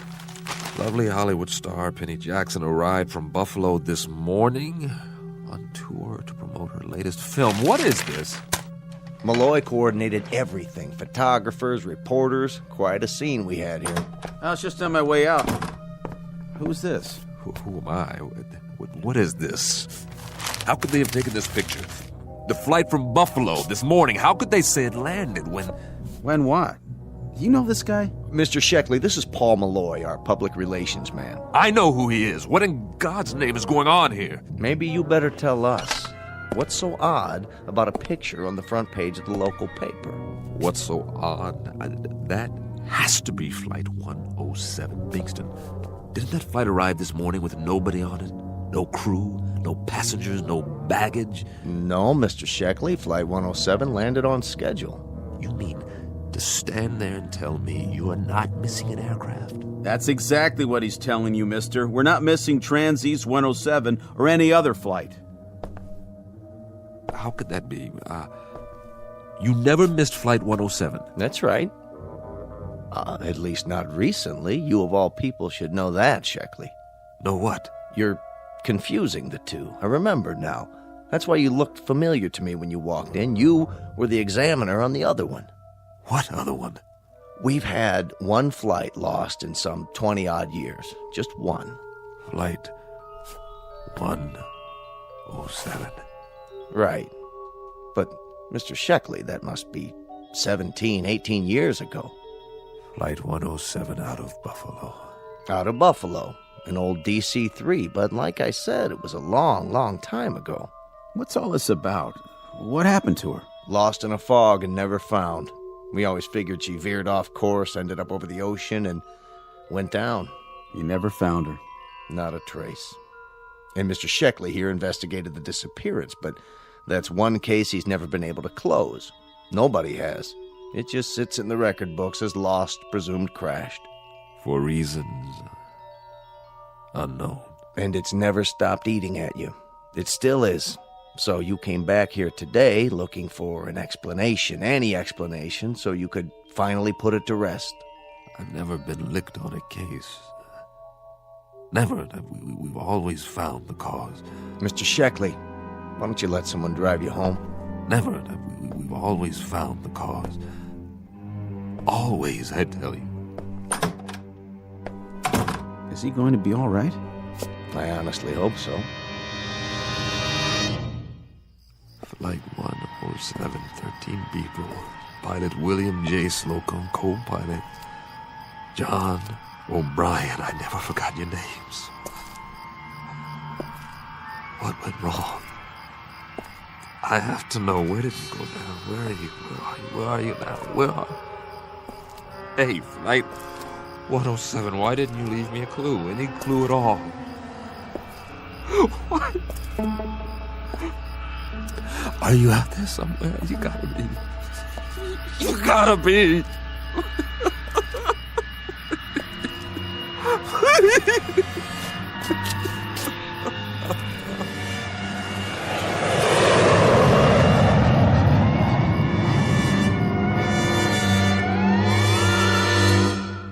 For those in need of an explanation, there's always the obvious one. Simply that of a man with an Achilles heel, a mystery that once landed in his life and robbed him of his peace, a perpetually missing aircraft that disappeared with no clues, leaving an unanswered question in Mr. Sheckley's neatly ordered world. A heavy burden to carry through the years, made up of one part enigma and one part the knowledge of his own failure, until it ultimately took the form of an illusion. At least that's the clinical answer, the one they'll write on his case file as he goes off for a well-deserved rest. Or consider this. Maybe, just maybe, a plane did touch down, however briefly, before it disappeared again. A kind of airborne Flying Dutchman. A ghost ship lost in a fog-shrouded night, on a flight that never ends. Take your pick, but the latter is more conducive to the rules and regulations of the Twilight Zone.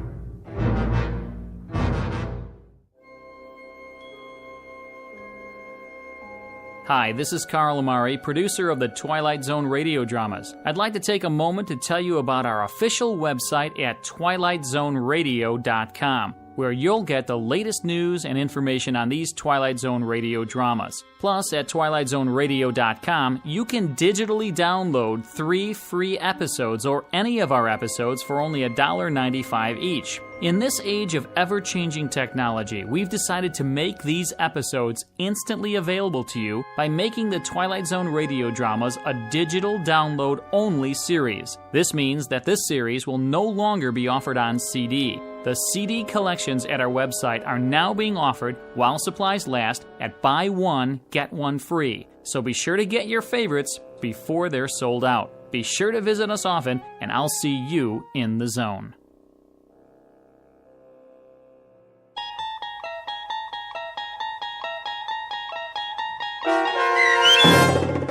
The Arrival, starring Blair Underwood, with Stacy Keach as your narrator, was adapted for radio by Dennis Etchison and written for The Twilight Zone by Rod Serling. Heard in the cast were Christian Stolte, Craig Brawley, Jeff Lupetin, James Schneider, Derek Procell, Turk Muller, Kurt Nabig, Karen Olson, Carl Amari, Roger Wolski, and Vince Amari. To learn more about the Twilight Zone radio dramas and to obtain audio cassettes and CDs of these programs, visit our website at twilightzoneradio.com. The producers of The Twilight Zone wish to thank CBS Enterprises, Carol Serling, Dennis Etchison, Dick Brescia Associates, Claire Simon Casting, Terry Jennings, XM Satellite Radio, Sirius Satellite Radio, our sponsors, and our radio affiliates for helping make this series possible. This copyrighted radio series is produced and directed by Carl Amari for Falcon Picture Group. Doug James speaking.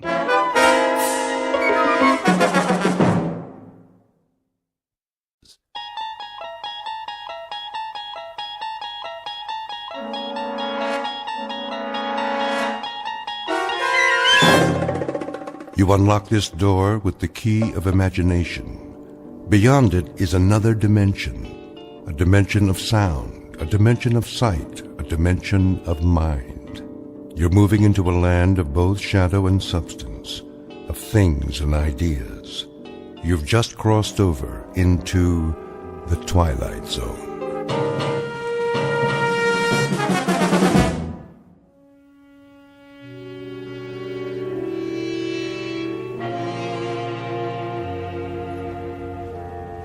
Franklin, come in, please.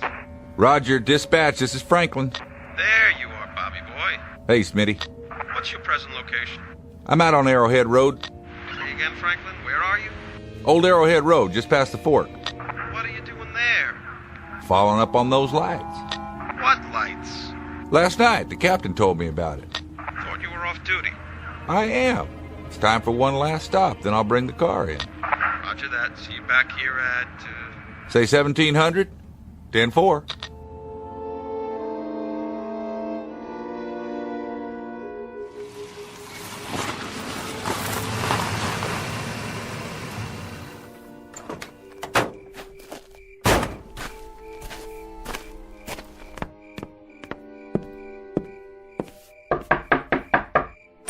Yes? Miss Scott? That's right. I'm Trooper Franklin, Miss Scott. May I come in? Okay. Nice place you have here. How gracious of you to say so. I see you got a fire going. Smoke from the chimney. I don't have much choice. You know how cold it gets up here? Matter of fact, I do. I don't know whatever possessed me to take a cabin in the mountains. Excuse me while I put another log on the fire. Yes? Were you in town this morning? Guilty as charged. It's an unhappy pilgrimage I'm forced to make once a week. Unfortunately, no one will deliver my supplies, so I have to go down and get them. Set for a few more days. Was there something else, Trooper Franklin? Mr. Barth, the general store said something about... Did I forget to pay him? No, nothing like that. Well, what did he say? Apparently, you told him you saw some lights in the sky. Oh, that. I may have mentioned it. So? Well, I thought I'd stop by, ask you a few questions. That's very intrepid of you, Trooper. Just following up. Actually, I did see something in the sky last night, and I did mention it to that pickle barrel wheeler dealer. But I mentioned it to him because the general run of dialogue down in the village is dull enough to make me want to retire from the human race. Is it? I've had it up to here with stories about rainfall, wind velocity, snow level, and of course some very gripping bingo games. So I thought I'd inject something new into the dialogue, which happened to be a very small aside about seeing lights that flashed on and off for about 15 minutes last night. That's all. I can assure you, officer, there is no cause for a general alarm, let alone martial law. At least not so far. What kind of lights were they? Mr. Franklin, if you're looking for a red-hot gun-em-down battle against the forces of evil, you'd better saddle up and head north. Find yourself an abominable snowman or something. There's nothing here for you. You're from New York, aren't you, Miss Scott? The way you say it, it sounds like a misdemeanor. Not at all. I was just interested. We heard tell about your taking a cabin here, living alone. You were some sort of fashion designer, weren't you? I was some sort of fashion designer. My yearly salary would have bought the main street of that rinky-dink whistle-stop down there. I had what is euphemistically known as a nervous breakdown, so I came here to this cabin to be alone. But you can't be alone here. You have to share your private life with some country bumpkins and a bunch of state troopers right out of Gilbert and Sullivan. So, Trooper Franklin, to sum it all up, you won't find anything here. So why don't you just run along? I think you're quite right, Miss Scott. I don't think there's much out here for me, or for that matter, for anyone else. And what's that supposed to mean? That's supposed to mean that in your book, anyone who doesn't buy their clothes on Fifth Avenue is a bumpkin. And I guess everybody who doesn't broaden their A's is provincial. And culture is something that can only be inherited by insufferable snobs, of which you, Miss Scott, are a charter member. What was that? Stay away from the window. The light outside is so bright, I can't see anything. I said stay back. What? What was it? Get in the house and bolt the door. Just do it. My pleasure.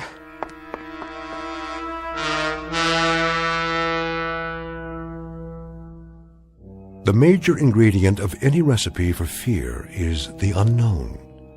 And here are two characters about to partake of that particular meal.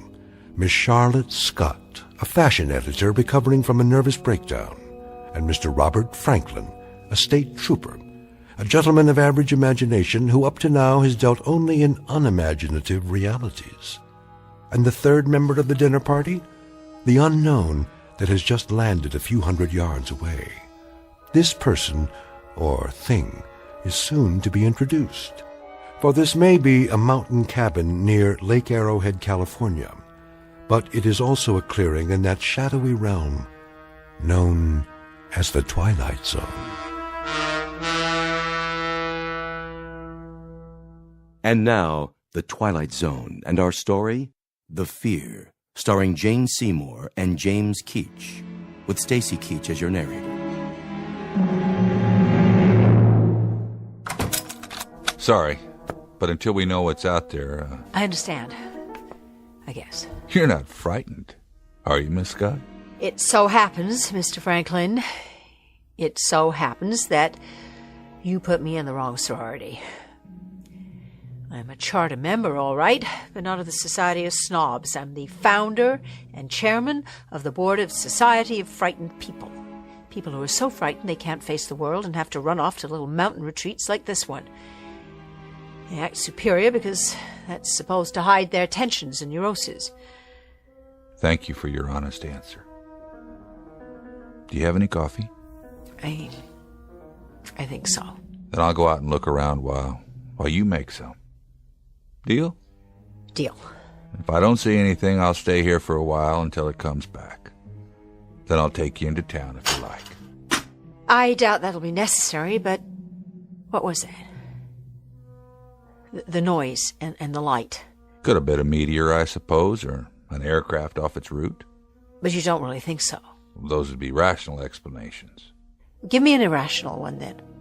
Go ahead. I can take it. Take your pick. Maybe something from outer space. Right.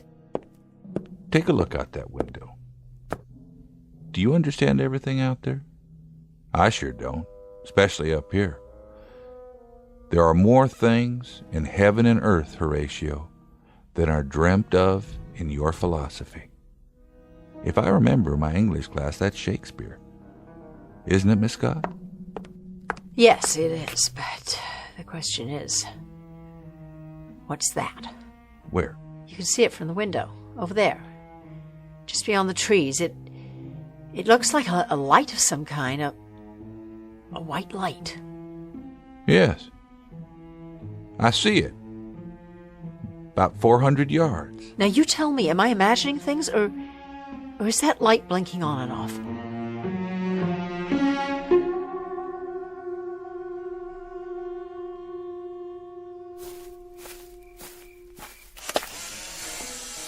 Mr. Franklin?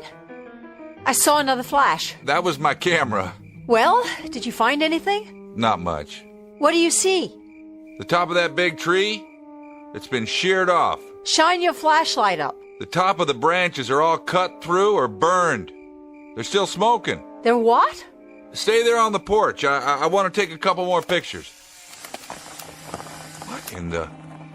Hey, that's my car! What happened? It just started moving and hit the trees. Did you ever hear of an emergency brake? Heard and used. The emergency brake was on, I swear. There are only two of us here, and neither of us was near that car. So, who pushed it? Maybe nobody. Maybe the brake just gave out. You believe that? For the moment, that's the only explanation I can come up with. What are you going to do? I'm going to try and push it down on all four wheels again. Oh, it's wedged in there between these two trees. I can't move it. But if I can get the door open, I can call for backup. Be careful. There. Radio should be okay. Come on. Does it work? Dead. No power at all. You have a phone inside? Thank God, that's one sacrifice to privacy I didn't make.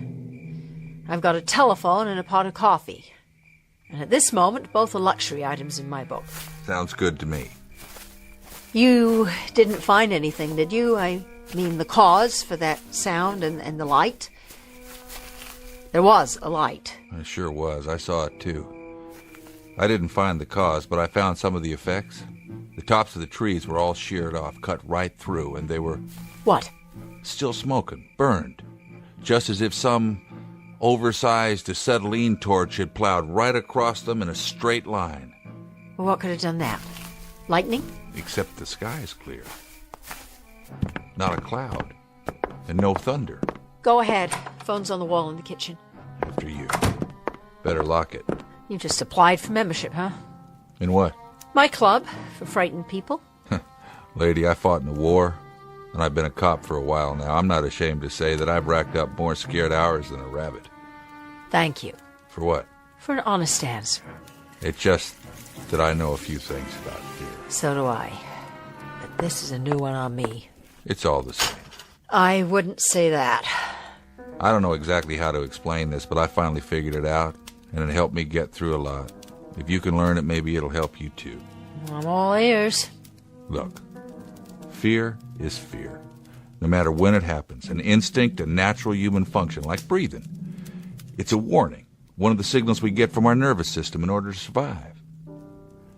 But how we react to the fear when it comes, that's what counts. What are you saying? That there's a choice?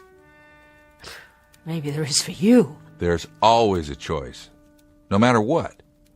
You can get the shakes and crawl under a bed if you want, or you can clench your fists and get on with your business, because staying scared, being so sick with worry you can't move, isn't going to change anything. It's how you handle the feeling, what you do with it. That's what makes the difference. That decides whether you survive or not. You see what I mean? You've thought a lot about this, I take it. I've had to. It's part of my job. Well, you handle it whatever way you want. Me? I think I feel more comfortable hiding under a bed. So you have a sense of humor after all? You thought I didn't? I wasn't sure. Maybe that's my defense. You got 2 beds? What? I might want to crawl under one myself. Your phone's dead. No, it's not. You don't trust anybody, do you? Once upon a time. Look where it got me. Coffee ready? Here. Thanks. This is getting to be like a bad movie. Is it? I don't see many movies. Now, I suppose that in the next scene somebody knocks on the door. Somebody or something. I like comedies myself. I'm not much for science fiction and horror. Neither am I. You don't make bad coffee for a fashion designer. And you're pretty astute for a state trooper. What are you looking at that door for? Waiting for the knock, I guess. If we could predict it, we wouldn't have anything to worry about. Well, what do we do till then? Wait a while. I'll hang around, just in case. In case what? Just in case whatever's out there decide they've scared us enough and crawls in out of the dark. Crawls? Or hops, or skips, or jumps. I like that better than crawl. I'm not too big on the word dark, either. What are we really talking about? Something that makes loud noises, flashes light, and burns the tops off of trees. Whatever it is, I'd like to nail it, though. Pay back the taxpayers for my wrecked car. That, I'm afraid, falls under the heading of duty. I call it an admirable attitude, especially under the circumstances. I'll tell you something, Miss Scott. Despite all that you may have heard about officers of the law, we react like normal human beings. Roaring fire, mountain cabin, hot coffee. Not a bad life. If I live long enough to retire. What is it? Didn't you hear that? Where? Up there. It sounded like it was on the roof. Do you have an attic in this house? I don't think so. Is there a way I can get up on the roof? Not from inside. What are you doing? If we've got an intruder, it's time to put a stop to this. Please, please don't. I'm taking the flashlight. Leave the lights on and lock the door after me, and don't open it unless you hear my voice. No matter what. Do me a favor. Be careful. I'll do my best, miss. Just come back.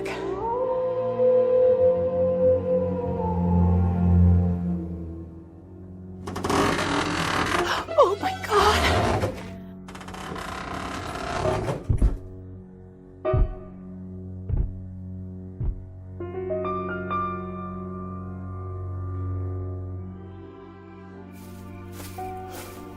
This doesn't make sense.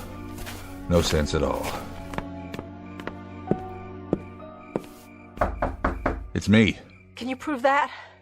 Trooper Franklin, Arrowhead PD, the gracious, astute guy with the camera. Did you see anything? Not on the roof. I couldn't have just imagined it. There was a sound up there. It was like footsteps or something. Nothing. No sign of footprints. Nothing at all. Not on the roof, anyway. Well? What did you see? What did you find? I climbed down and checked out the area. And? Maybe there's just a little too much imagination going around tonight. Maybe it's the darkness. Or the isolation up here, but if anything was on the roof, I'm afraid it would have crushed this house flat. Why? Because this thing, or whatever it is, moved the car back to where it was. What? Sometime in the last few minutes. Lifted it up and set it down the same spot. Exactly. But that's impossible. It was stuck between two trees. I think I know how it happened. Well, will you just say it? Somebody carried it in his hand. That's not very funny. Take a look. These are the pictures I took out there. There's the hood of the car and the sides. What does it look like to you? What does what look like? There's the driver's door and the top. 3 different angles. You can see it in the flash. It stands out. Oh, I do see something, some kind of design. What? Take a good look. Swirls? Circles? I've seen a lot of them, just never this big. What is it? A fingerprint. Oh, you're joking. One big fingerprint about 2 feet wide. The car was lifted up and carried in somebody's hand. If you're trying to scare me, you've made your point. You can stop now. And if it is a fingerprint, then we shouldn't have any trouble finding our invader because he must stand better than 100 feet tall.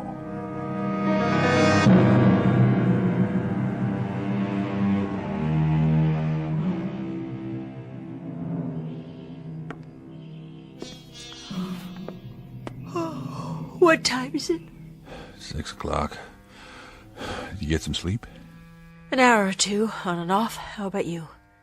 About the same, I guess. Sorry about the sofa. Oh, that's all right. It was fine. Was the blanket enough? I kept the fire going. Oh, that was the last log. Don't worry about it. I didn't hear anything else. Me neither. How about some breakfast? Whatever you got. We'd better be ready to greet the morning and anything else that happens to be out there. What about the police department? The state troopers, or whatever they're called, won't they come looking for you? If they can figure out where I am. Did you tell them where you were going? I said I was going up Old Arrowhead Road, but that covers a lot of territory. I didn't say exactly where. Take my truck. Of course, I don't know what you're going to tell them once you get there. I got the pictures from last night. I guess it'll be safer in the daylight. At least we'll be able to see what's out there. I'd say we won't be able to miss it.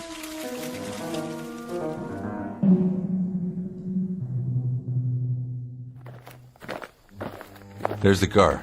Just where you parked it the first time. With the dent still in it. I guess they don't do body work.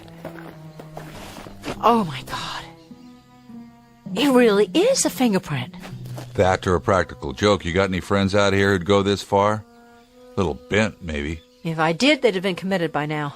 Where's your truck? Behind the house, I'll get it. Keep your eyes open. Oh, I will. I'd better check out the radio one more time. Just don't go anywhere, all right? Bring it around. Still dead. Miss Scott? Oh, dear Lord! What? What happened? Come and see. Is the truck gone? No, it's there, but just come. It's you've got to see this. There. Now you tell me something, will you, trooper? What's that? The sinkhole? Will you look? It's more like a crater, actually. All the way from the back of the house to the trees? It wasn't there before? No. To tell you the truth, it looks like a... Go ahead, say it.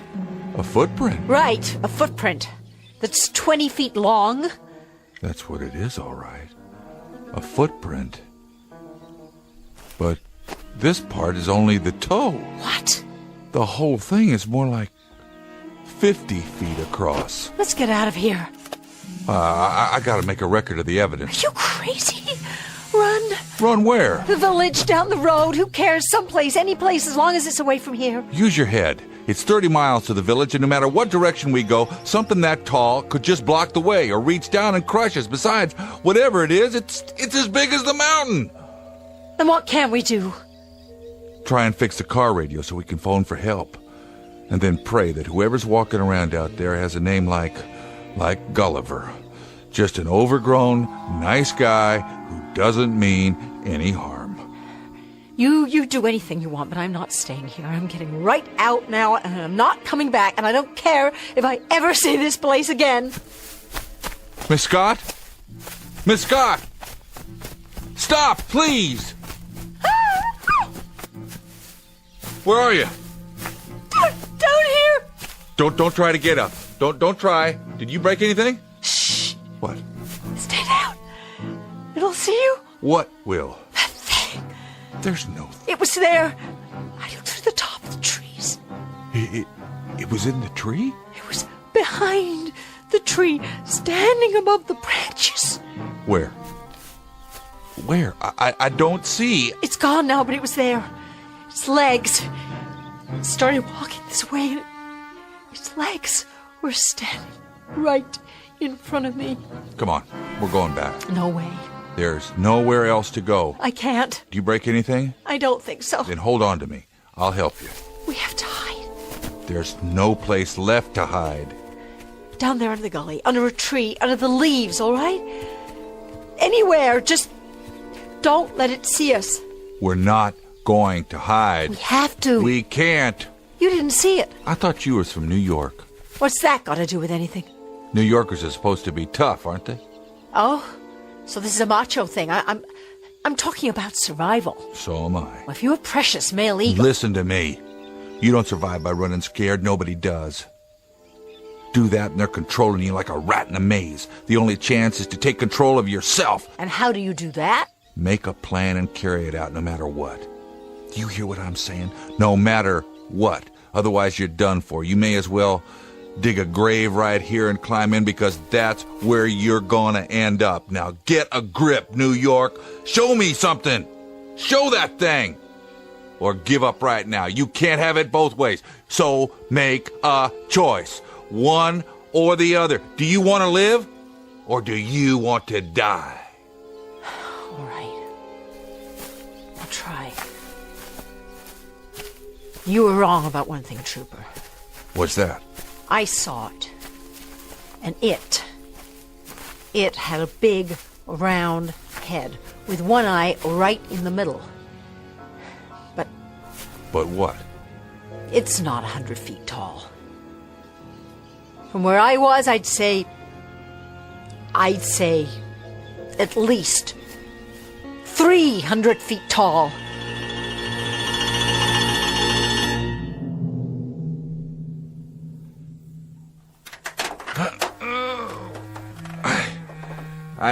I can't quite get this door open. If I'm gonna fix the police radio, I need to get under the dashboard.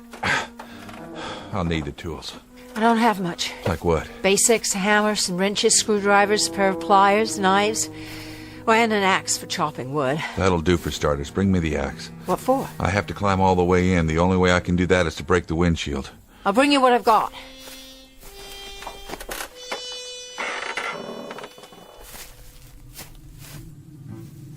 Miss Scott? Charlotte! I brought what you asked for. Come here. Tools look pretty rusty, but the axe is okay. Now. What happened to all the birds? What? The birds. I wake up to songbirds every morning. I hear them all day long out here. I don't even think about it anymore, but now I just notice there are no more birds. What's that sound? I don't know. Oh, God, something's out there. And it's coming this way. Please, no. Get behind the car. What good will that do? Now. It'll see us. I hope it does. That's the Arrowhead police copter. Down here! Hello, we're here. Look down here. It's heading north. They didn't even fly over the cabin. What's wrong with them? They must have come looking for me after all. When I didn't check in. They'll make another pass. When? On the way back. After they get to the top. And what if they don't? Give me the axe.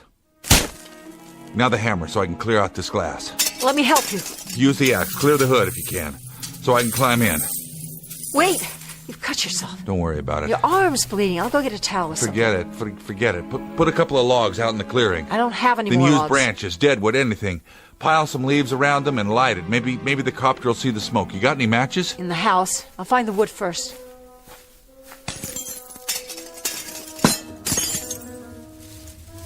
Miss Scott?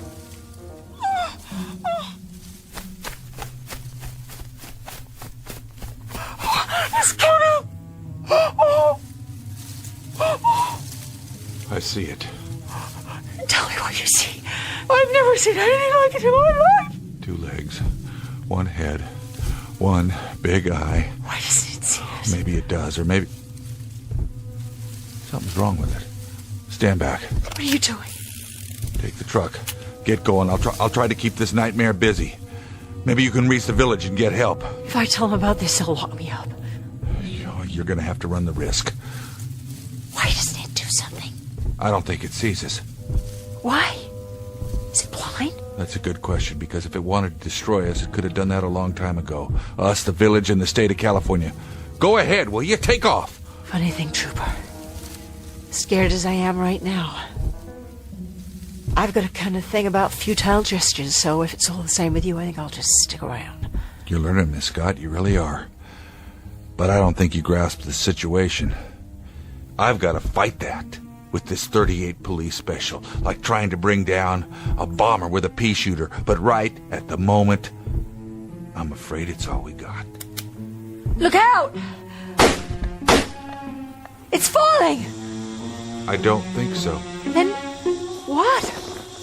It's getting smaller, collapsing, like some kind of balloon. Run! Not anymore.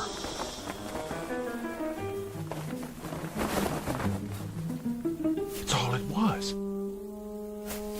A balloon of some kind. As fantastic and unbelievable as that sounds, that's exactly what it was. The whole thing is made out of plastic. Mylar, I'd say. And a head with a face painted on it. That's all it is. A great big inflatable monster. Like in the Macy's Thanksgiving Day Parade, but who did this? Over there, on the ground. That's what did this. You mean that little toy? It's not a toy. Why, it looks like a model of a spaceship. Right. A flying saucer. A model? Take a look. Take a look, Charlotte, at what caused this whole nightmare. I don't understand. Get down on your knees. You can see it through the windows, the portholes. I don't believe it. There are little people inside. They're just tiny little figures in spacesuits. They look like toys. Not toys. They're real. 6 inches tall. And this is their spaceship. Let them go before they do any more damage. Go now. Do you hear me? Go back to where you came from. There they go. Where do you suppose they're from? I don't know. But you know something? I wish them luck. They were more frightened than we were. Maybe the next place they land, they can be the giants. But what if the next ship that lands here, what if the next one really are giants? Then I think you'll spit in their eye, Miss Scott. You think so? Yes, I do. I really, truly do.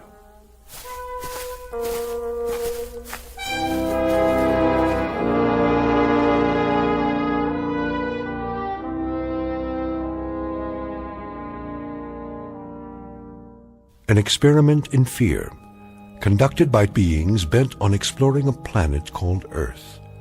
A simple laboratory exercise with 2 isolated humans as the subjects. The purpose? To determine whether this planet is suitable for a race of creatures only 6 inches tall.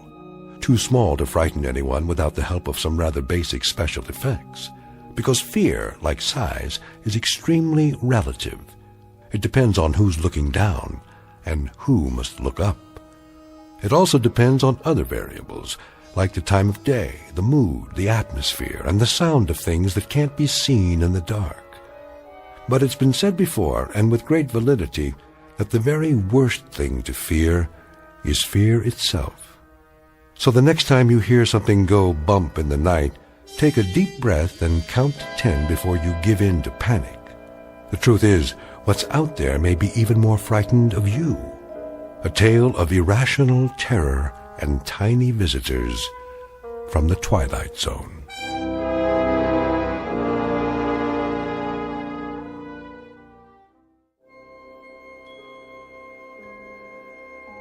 Hi, this is Carl Amari, producer of the Twilight Zone radio dramas. I'd like to take a moment to tell you about our official website at twilightzoneradio.com, where you'll get the latest news and information on these Twilight Zone radio dramas. Plus, at twilightzoneradio.com, you can digitally download 3 free episodes or any of our episodes for only $1.95 each. In this age of ever-changing technology, we've decided to make these episodes instantly available to you by making the Twilight Zone radio dramas a digital download-only series. This means that this series will no longer be offered on CD. The CD collections at our website are now being offered, while supplies last, at buy one, get one free. So be sure to get your favorites before they're sold out. Be sure to visit us often, and I'll see you in the zone.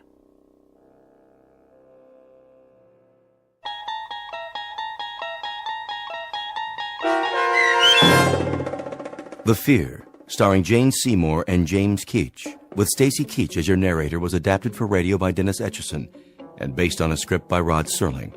Heard in the cast was Bruce Grossman.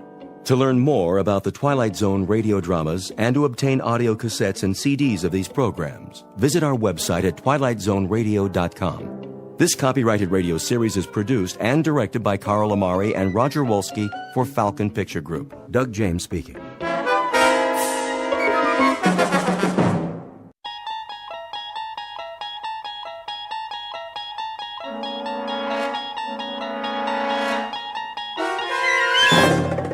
You unlock this door with the key of imagination. Beyond it is another dimension, a dimension of sound, a dimension of sight, a dimension of mind. You're moving into a land of both shadow and substance, of things and ideas. You've just crossed over into the Twilight Zone.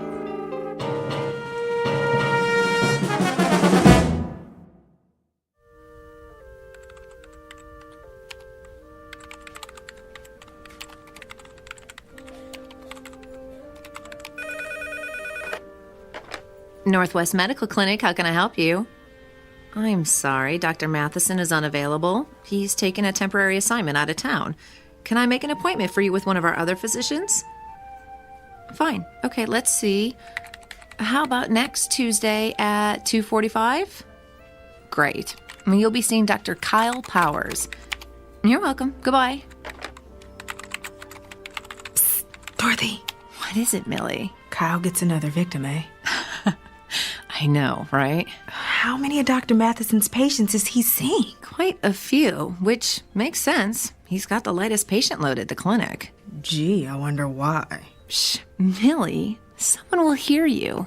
Well, maybe they should know what they're getting into before they see Dr. Doom and Gloom. Excuse me. May I help you? I have an appointment with Dr. Kyle Powers at 10:15. Another one bites the dust. Shh. Okay, what is your last name? Callahan. Okay, Callahan, let's see. Ah, yes, you were originally scheduled with Dr. Matheson. Yes, but I guess he's out of town for a while. I'm afraid so. Dr. Matheson accepted a year-long research position at a university on the East Coast. Oh. Kyle is seeing most of his patients. Like lambs to a slaughter. Millie? Mrs. Callahan, why don't you just have a seat over there in the waiting area? The nurse will call your name when the doctor is ready to see you. Thank you.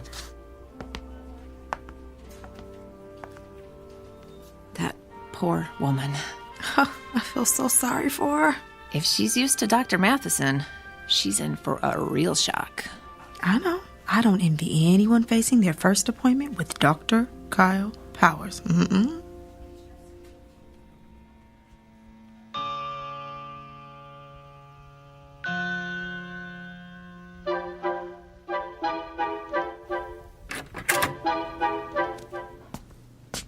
Mrs. Callahan? Yes? I'm Dr. Kyle Powers. It's nice to meet you. And why are you here today? Well, I'm concerned about this mole on my leg. May I see it? Of course.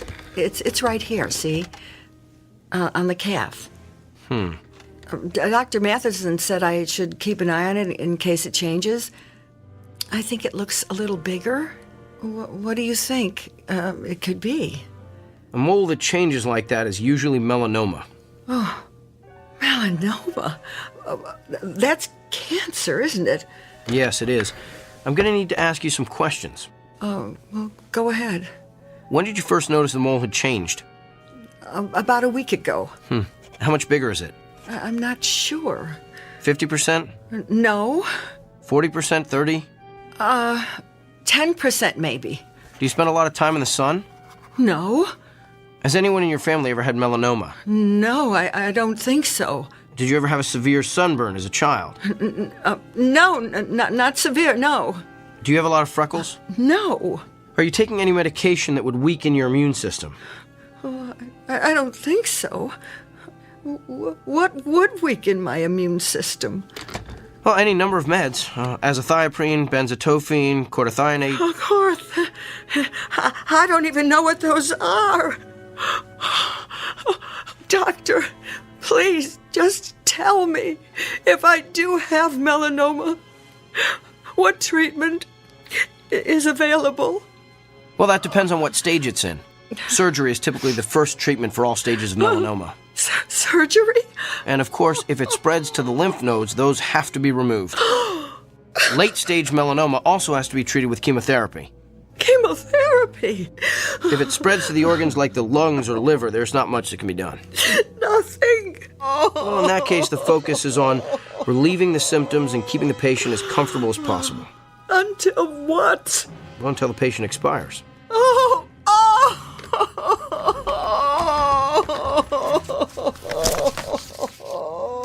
I'm going to refer you to a dermatologist. He'll perform a biopsy and then send a sample of the growth to the lab. If it is melanoma, the dermatologist will refer you to a surgeon for the sentinel lymph node biopsy. It's all standard procedure. Here's your referral. And Mrs. Callahan? Yes? I know there's something most patients worry about at this point, so let me assure you. Even if the cancer gets to the point where you can't function, your insurance should cover most of the medical bills. Keep in touch.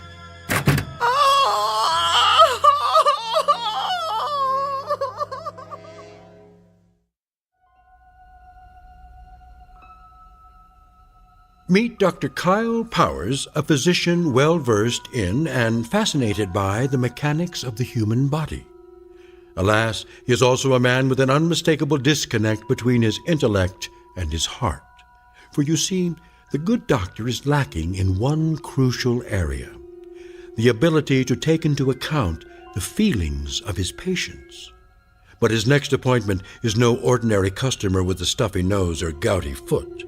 Awaiting him in exam room number 6 is a messenger who is prepared to give Dr. Kyle Powers a dose of his own medicine, a prescription that can only be filled in the Twilight Zone.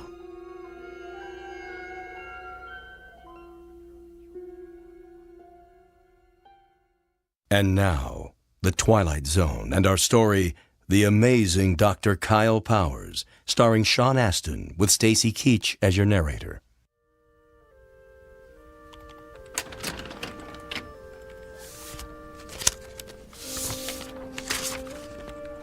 Kyle? Kyle. Yes, Doctor?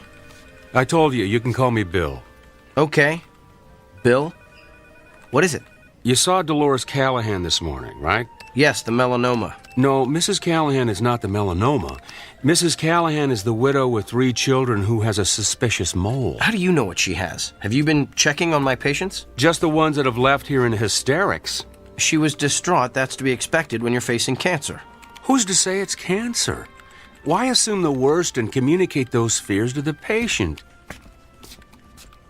Come on, Kyle. You've worked here a few months now. You should know that's not how we roll. I just provided her with all the facts. My guess is she's home right now making an informed, thoughtful decision about how best to address her illness. Really?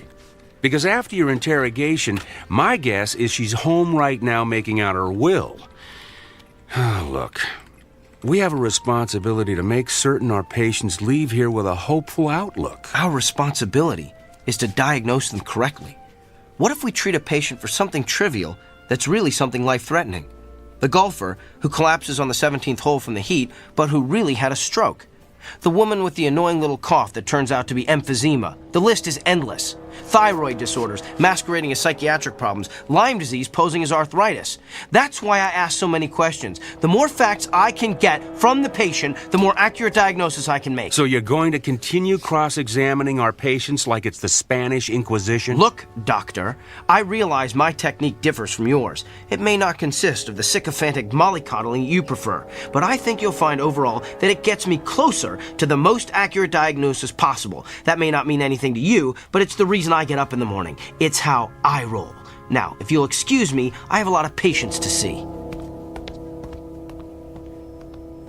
May God help every one of them.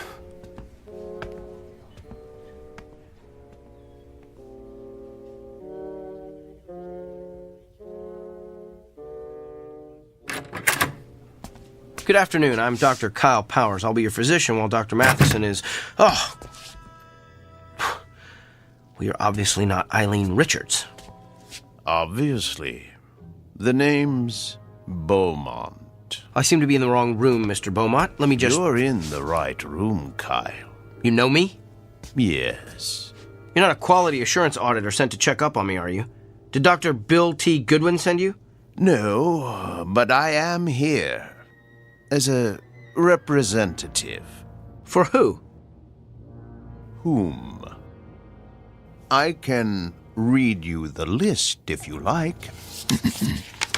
Mrs. Barbara Kennedy, Mr. Emilio Rodriguez, Miss Dolores Delmonico, Mr. and Mrs. Samuel Stone. Those are all patients I've seen. Mr. and Mrs. Emil Saperstein.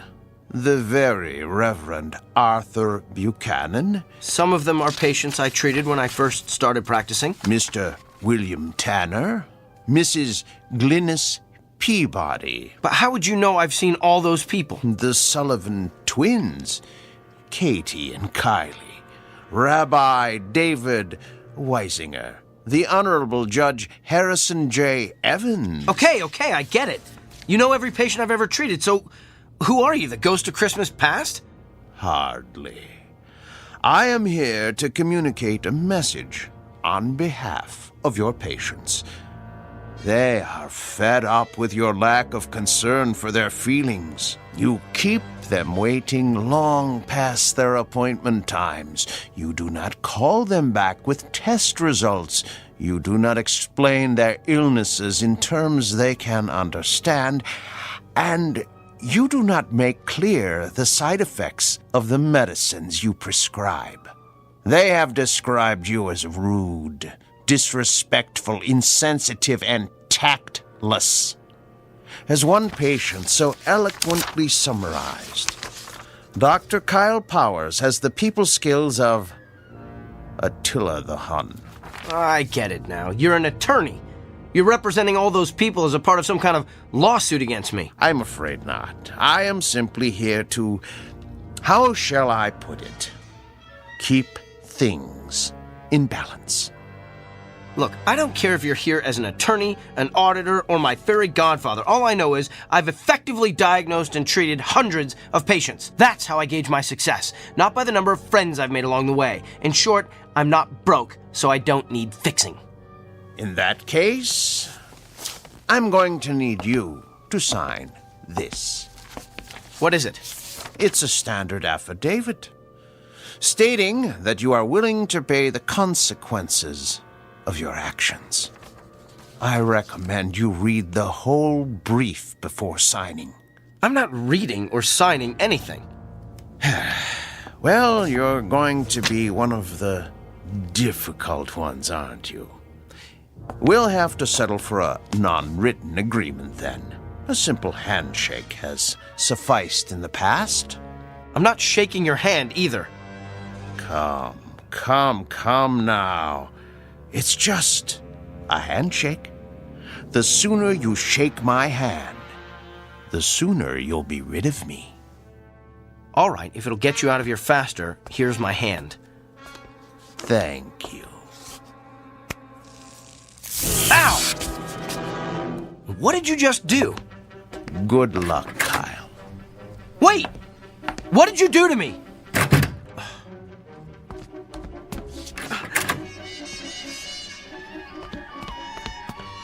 Where did he go? Can I help you, Doctor? The man who just left this room, which way did he go? You're the only one who's left that room in the last 10 minutes. Well, that can't be. I was just talking to him. I can page him if he's still in the building. Who was he? Nobody. Just some prankster with a joy buzzer. Who's my next patient? Mr. Gianelli. He's in room 7.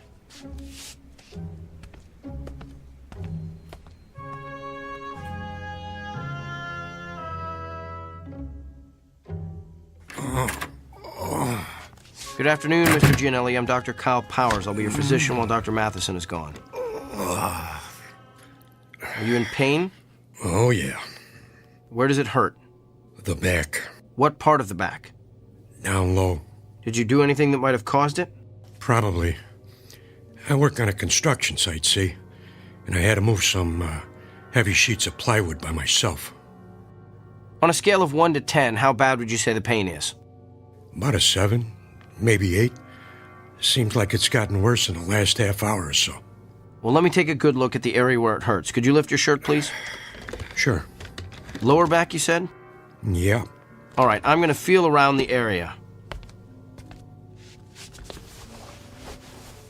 Hey, you gave me a shack.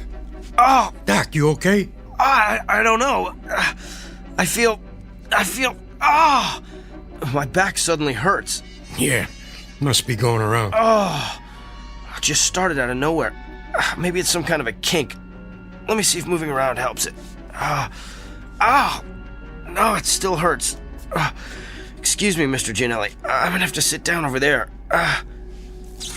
Hey. The pain stopped. Lucky you. That's odd. It stopped when I let go of you. Mr. Gianelli, I'm gonna touch you again. You're the doctor. Ow, Doc. You need to get a humidifier in here. Fascinating. You're done already? Yes, Mr. Gianelli, this is just a hunch, but is the pain you're feeling on the left side? Yeah. Does it hurt no matter how you move? Yeah. And you say it's gotten progressively worse? Oh, yeah. I think I know what's wrong with you. So do I. I pulled a muscle hauling around those stupid sheets of plywood. I don't think so, Mr. Gianelli. You have a kidney stone.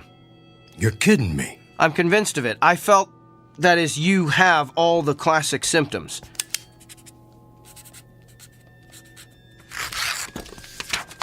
Here, this is an order for you to go up to radiology for an x-ray. That'll tell us exactly where the stone is, and we can figure out what to do about it from there.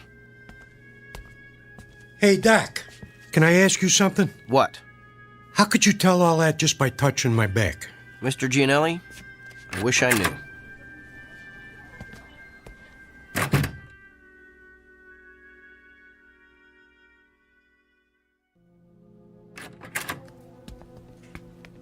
So, now that we can talk privately in my office, let me get this straight. You're telling me that you've been able to tell what your patients are feeling simply by touching them, that you can actually experience the pain they're feeling. That's what I'm telling you. Impossible. It can't be done. Then how do you explain the fact that Mr. Gianelli's x-rays came back showing that he had a kidney stone right where I said it was? And what about all my other patients? Everything I diagnosed this morning was confirmed by x-rays or ultrasounds or MRIs. You simply diagnosed them correctly. But I'm telling you, Dr. Bill, I felt their pain. Prove it. All right. Who's your next patient? No, not a patient. I want you to prove it on me. I've been experiencing some pain the past day or so. I want you to tell me where it is. Okay. I'm gonna have to touch you.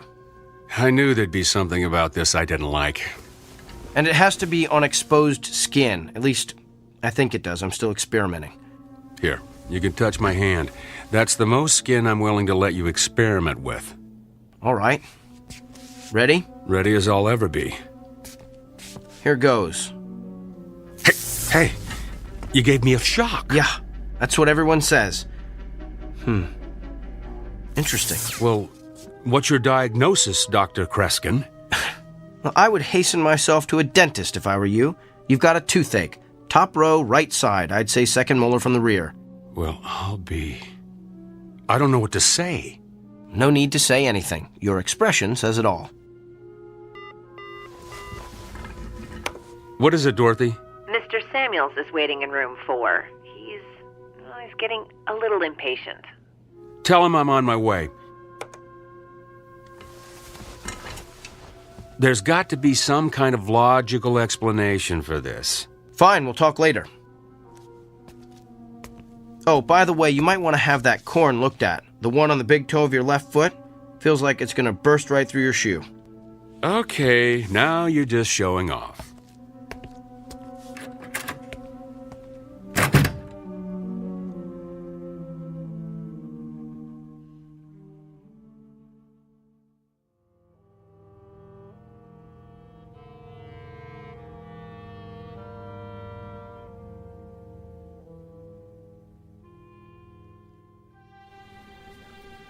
Okay, thank you.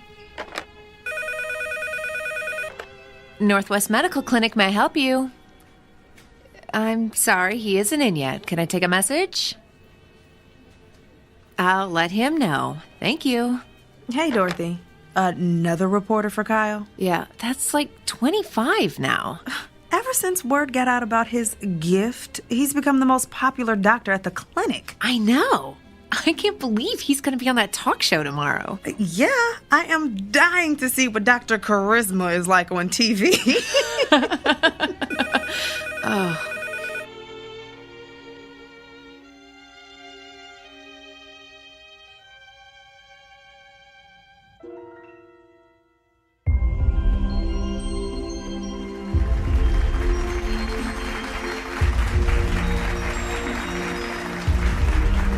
Welcome back to Barbie Porterson's Wake Up Call. I'm Barbie Porterson, and this half hour I'm going to have part 3 in my series on how I've managed to stay young looking the natural way without the use of drugs or surgery. But enough about me. We have a guest with a rather unique gift. His name is Dr. Kyle Powers, and he claims that he can experience the same pain his patients are feeling simply by touching them. Doctor, it's good to have you with us today. Thank you. Now, why don't you tell us exactly what happens when you touch one of your patients? Well, in a nutshell, I experience exactly what the patient is experiencing. I can feel where the pain is in their body, how intense it is, what might be causing it, and I'm then able to provide an accurate diagnosis. Amazing! Would it be possible for us to get a demonstration from you? Of course. Do you have any discomfort or pain that's bothering you? As a matter of fact, I do. Let's see if you can guess what it is. Now, what do I need to do for this demonstration? Nothing. I just need to touch bare skin. Oh my, careful, doctor. We're a family show. You can just give me your hand. All right, here you are. Oh, I think a spark flew between us. Don't tell my husband. Interesting. So, what's your diagnosis? I believe the pain you wanted me to identify is a sprained muscle in your left thigh. Feels like you've probably been working out a bit too rigorously at the health club. Ooh, that's amazing. That's exactly how my own physician diagnosed it, but it took him 20 minutes. Doctor, you truly have a special gift. There's something else, though. What? Your head. You have a headache. Are you coming down with something? Of course not. I'm fit as a fiddle. I stay fit the natural way. There's definitely something there. In fact, it's not just a headache. There's pain in several very specific locations in your forehead. That's interesting. Well, thank you for being with us, Doctor. Wait. I know what I'm feeling. You recently had some sort of cosmetic injections, didn't you? What? Yes, the type that eliminates frown lines and wrinkles. Me? Cosmetic injections? What a ludicrous suggestion. Well, back with more of our Barbie Porterson's wake-up call after these messages. You know, a simple analgesic will help with that headache. No, I don't need it. Could we cut the audio, please?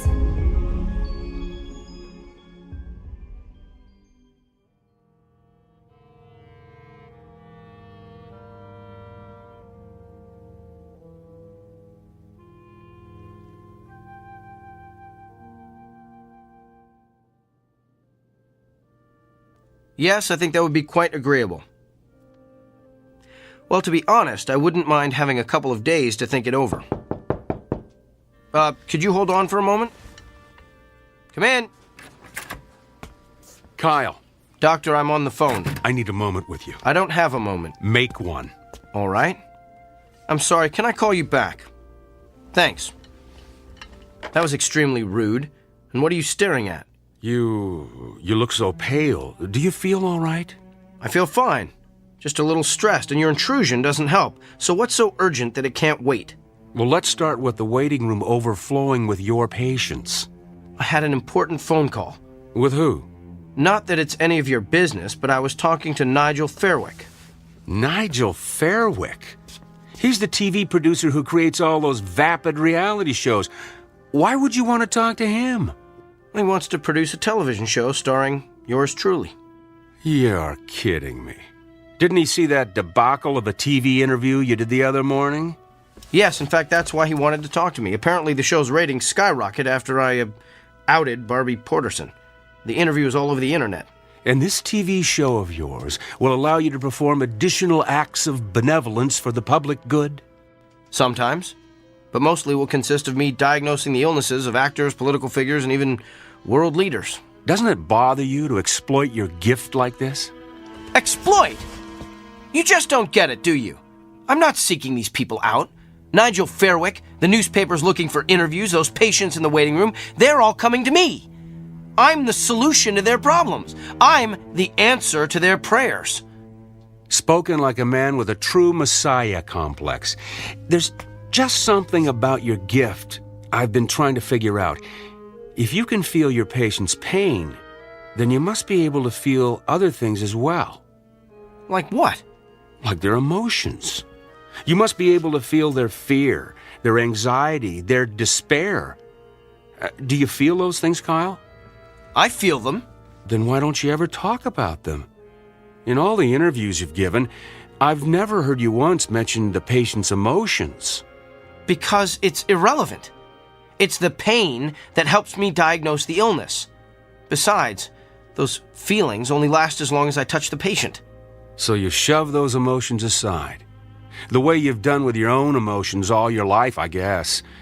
Don't you see what you're missing? You could be relating to your patients in a way that no other physician could ever hope to achieve. You could treat your patients on every conceivable level, not just the physical, but the emotional, the spiritual. Kyle, you're the winner of some sort of cosmic lottery. Don't squander it on a mindless television freak show. I'm sharing my gift with my patients. If I go on TV, I can share it with the world. How is that squandering my gift? Because you're doing it to stroke your ego. How do you know why I'm doing this? Can you read my mind? Is that your gift? Oh, wait, I forgot. You don't have one. Hello? Nigel? No, it's all right. I'm glad you called back. I've decided I don't need more time to think. I want to get started on this TV show as soon as possible. This afternoon? Well, that sounds great. I'll see you then. Thanks. You're really going to do this? I have a meeting with Nigel in an hour to sign the contracts. And what about your patients? Tell them to come back tomorrow. What if they don't want to? What if they can't? Oh, they'll be back. That's the part you don't seem to understand, Doctor. Everyone wants to see the amazing Dr. Kyle Powers.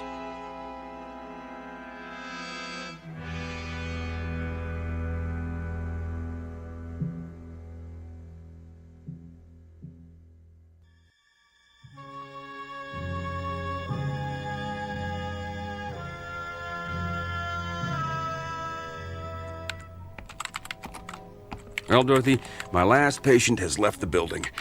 Let's start closing up shop. Way ahead of you, Doctor. Hey, I put the TV on in the waiting area. Kyle's TV show is about to start. Oh, I don't want to miss this. Oh, yes. We shouldn't miss the circus when it comes to town. Come on, Doctor, it started. I'm coming.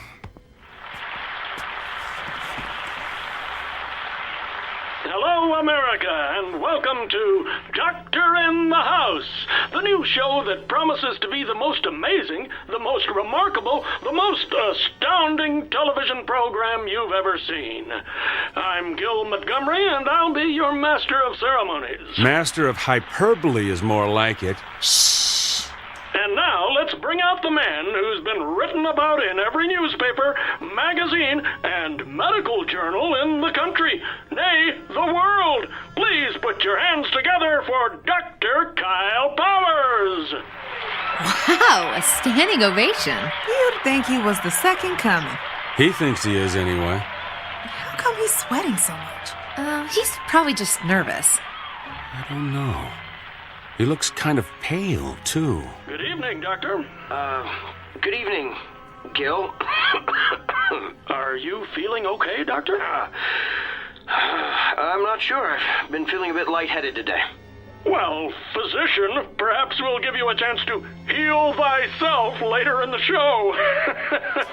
But right now, we're going to bring out your first patient. Are you ready? Yes, I think he fainted. Oh, no. Perhaps we should go to a commercial. What's wrong with him? He's not getting up. Can somebody help me, please? Is there a doctor in the house? I better head down to the studio.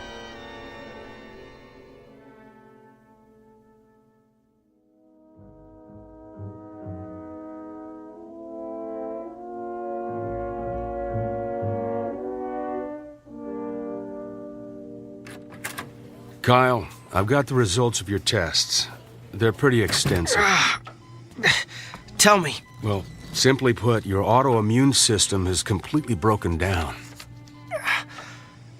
Can you tell why? No, I can't find anything that would cause it. There was something about your results, though, that looked familiar. I'd seen this pattern before, but I couldn't remember where. You've seen this pattern. You've seen this pattern in another person? Not one person. Many people. I went back through your files of all your patients. Kyle, what you're experiencing is the affliction of every person you've treated in the past 3 weeks.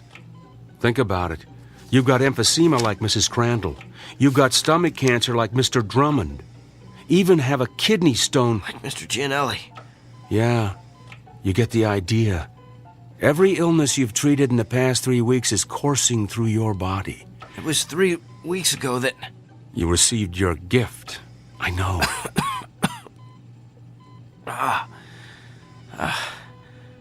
How long do I have? At the rate you're deteriorating, I'd say you've got 24 hours.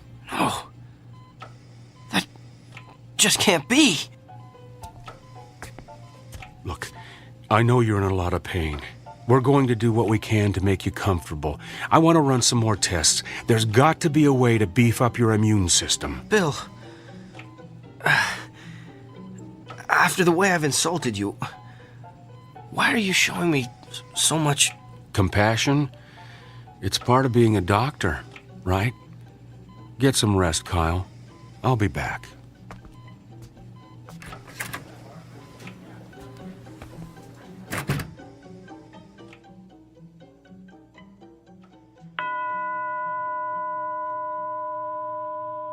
The time is now 9 p.m. Visiting hours have ended.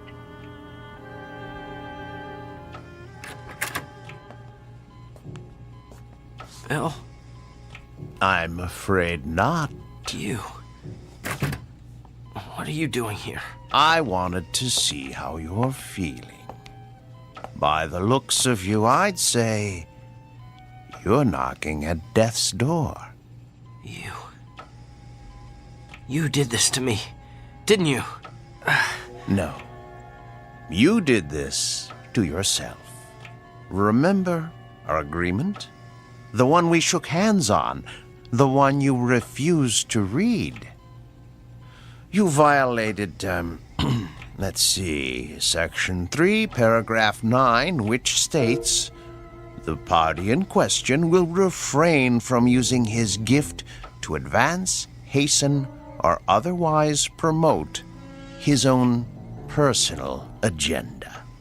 You were given a gift intended to help you better understand your patient's feelings, but you managed to use it for your own gain. Quite an extraordinary display of abuse, really. In short, your discomfort is your own fault. And you are uncomfortable, aren't you? I sense that you're feeling more than pain. Yes. You feel the agony of every patient you ever intimidated or demoralized or humiliated. You feel their despair. Tell me about them, Doctor. Tell me about Mrs. Fitzsimmons. I believe you told her last week she has a spot on her lung. Can you tell me what she's feeling right now? She's afraid she'll die without seeing her grandchildren. And what about Katie Morgan, that college student who's been having dizzy spells? You sent her for a brain scan yesterday. She's afraid she won't be able to marry her fiancé, have children, grow old with a loving husband. And what about Mr. Hamner? You sent him for chemotherapy 2 weeks ago. He's... Yes? He's filled with the terror of not knowing what lies beyond death. It must be hard to carry the burden of all that despair. And what's worse, you're feeling it all at once, aren't you? It's worse than the pain. I can imagine. It must be unbearable. So tell me, Doctor, on a scale of 1 to 10, how bad is the despair? What? How much worse has the hopelessness become in the past hour? Don't! 40%? 30%? Stop! Is there a history of anguish or misery in your family? Please stop! Have you taken any medication that would cause this kind of acute melancholy? Don't torture me like this! What have you done today that would cause such agony, such utter torment? That's enough! Reached your limit, Doctor. And just answer one last question for me. Do you understand now how your patients feel? Yes. I would prefer death to this much despair. All right, then.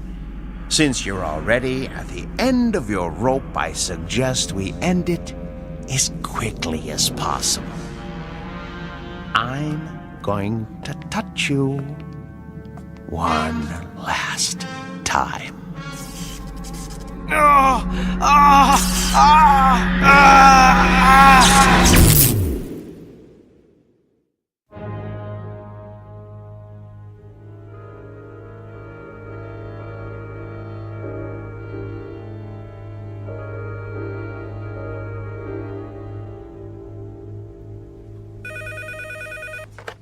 Northwest Medical Clinic, may I help you?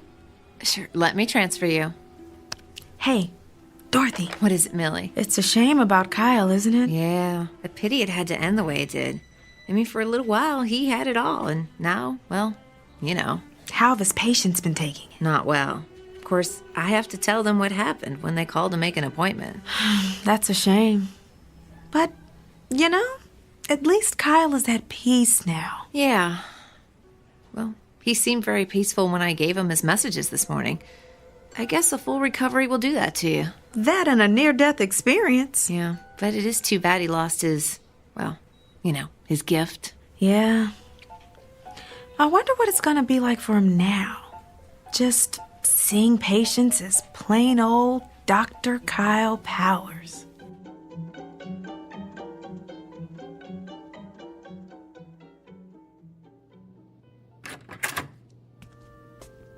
Good morning, Mr. Franklin. Hi, Doctor. I've got your test results here. I know. I have a feeling you don't have good news for me. I'm going to be completely candid with you. And before I tell you anything else, let me say this. What you've got is treatable. And we're going to exhaust every option available to get you well. So why don't we get out of this sterile examination room, go down to my office and have a cup of coffee, and work out the details. Sounds like a plan. You know, I keep thinking about how everything could change. I'm retiring in a couple of months. Margaret and I wanted to take a trip to Germany to see where my mother was born, and my daughter's about to have my first grandchild. I'm just afraid I'm not going to be around to see all that.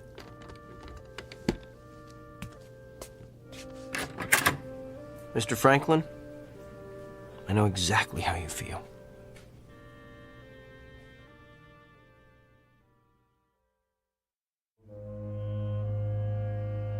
Meet Dr. Kyle Powers. Not the same one we met earlier, but a new and improved version. A person who has perhaps quite literally been to hell and back, and learned along the way that redemption requires no small amount of effort on the part of the recipient. It's a fundamental lesson that's customarily taught in Sunday school or at the feet of a beloved grandparent. But a select few insist on learning it the hard way, while traversing the antiseptic, shadowy corridors of the Twilight Zone.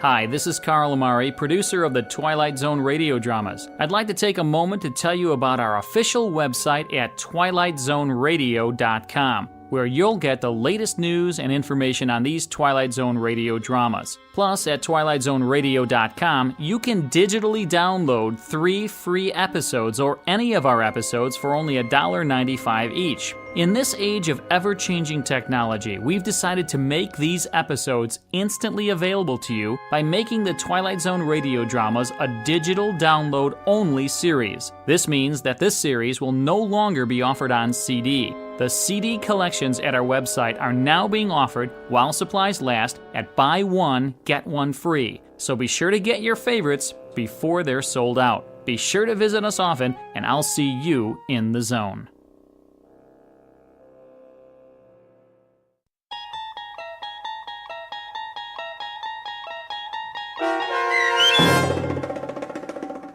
The Amazing Dr. Kyle Powers, starring Sean Astin with Stacy Keach as your narrator, was especially written for The Twilight Zone by Barry Rickard. Heard in the cast were Pat Fraley, Joby Cerny, Robin Moeller, Ty Davis, Ellie Weingart, Alex Sopener, Emmy Bloom Regali, Rob Riley, and William Dick. The producers of The Twilight Zone wish to thank CBS Enterprises and the Rod Serling Estate for making this series possible. This copyrighted radio series is produced and directed by Carl Amari and Joby Cerny for Falcon Picture Group and Westwood One. Sound design and custom Foley effects for The Twilight Zone were done in the Cerny American Sound to Picture Theater by Todd Beyer, Craig Lee, and Tim Cerny.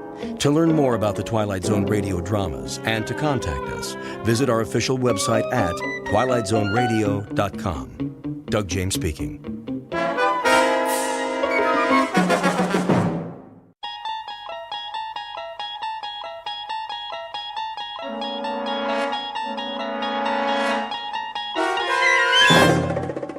traveling through another dimension. A dimension not only of sight and sound, but of mind. A journey into a wondrous land whose boundaries are those of imagination. Your next stop, the Twilight Zone.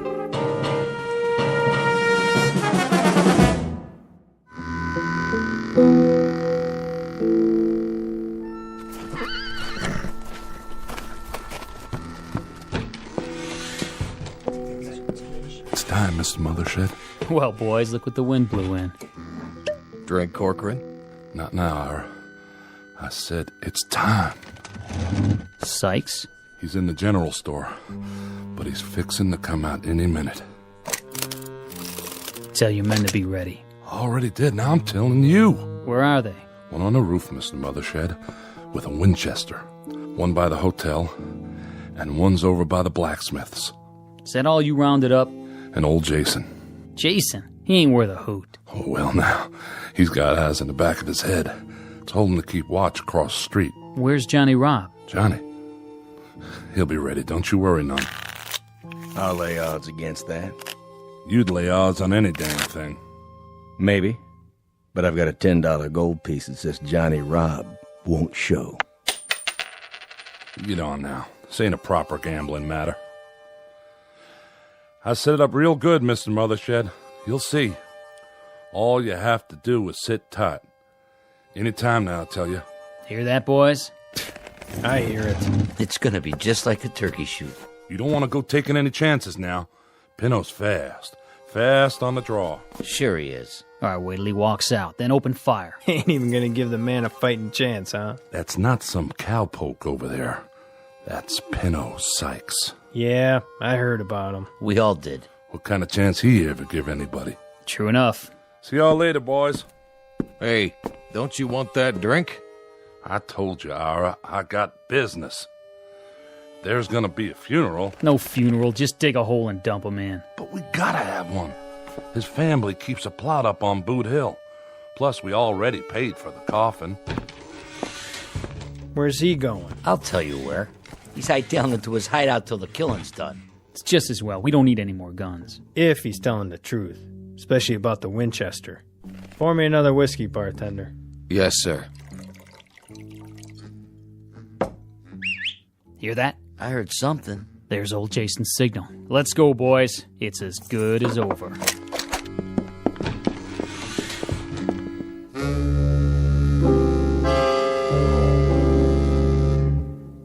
Normally, the man would be correct. This sounds like a moment very close to the end of the story.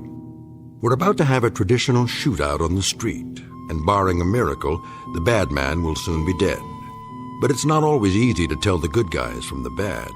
And there are some men of legend and folk tales who have been known to wreak their revenge even after death. The outlaw in question, Pinto Sykes, is one such person. And therein lies our tale. Because very shortly we'll see how he introduces the town, and a man named Connie Miller in particular, to a long, dark night they didn't plan for, in a place called the Twilight Zone. And now, The Twilight Zone and our story, The Grave, starring Michael Rooker, with Stacy Keach as your narrator.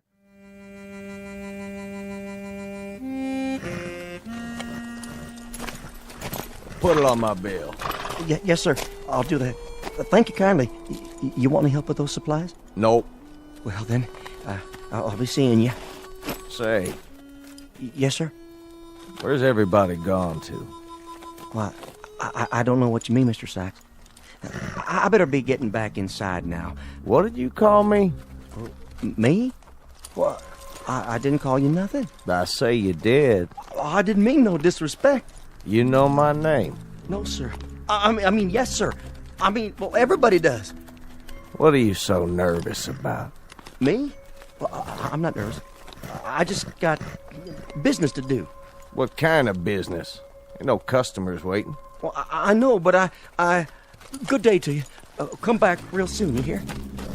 Easy, Penny. Just tying this bag to the saddle, and we'll make tracks out of this jerkwater town. Freeze! Who's that? I got you covered, Pinto. Reach for the sky. Well, what do you know? Mother shed. You always was a low-down, egg-sucking dog. Still not man enough to draw on me. Keep your hand away from that gun. Easy now. What are you doing in this territory? I bought me a big spread. This town's got no room for your kind anymore, Pinto. Still scared of me, ain't you, Mother Shed? No need. I'm just passing through. Sure you are. Now, boys. Why, you...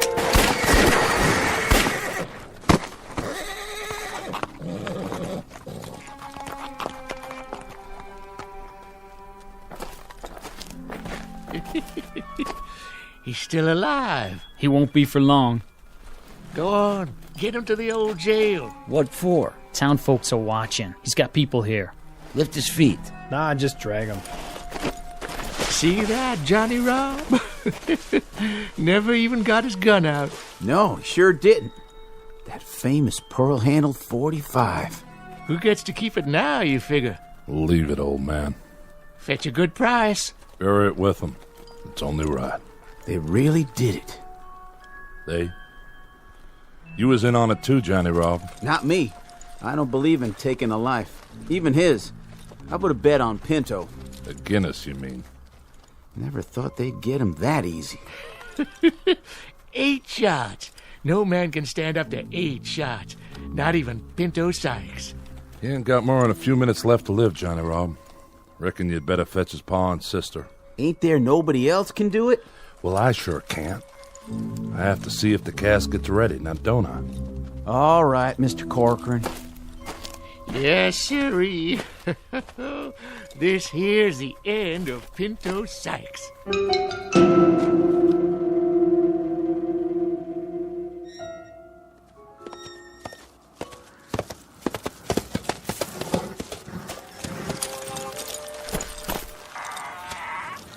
Somebody there? Only me, Connie. You shouldn't be standing in the shadows, Jason. I was waiting. Waiting for what?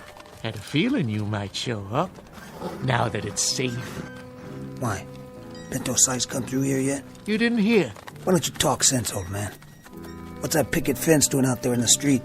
His sister, Ione, put it up day before yesterday to mark his blood.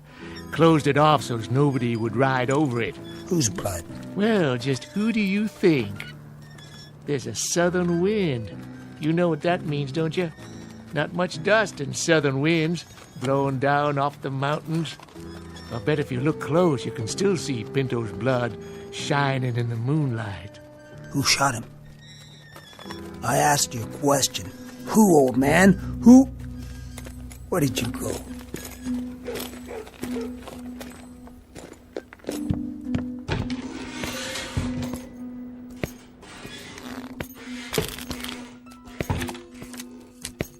Who wants to open?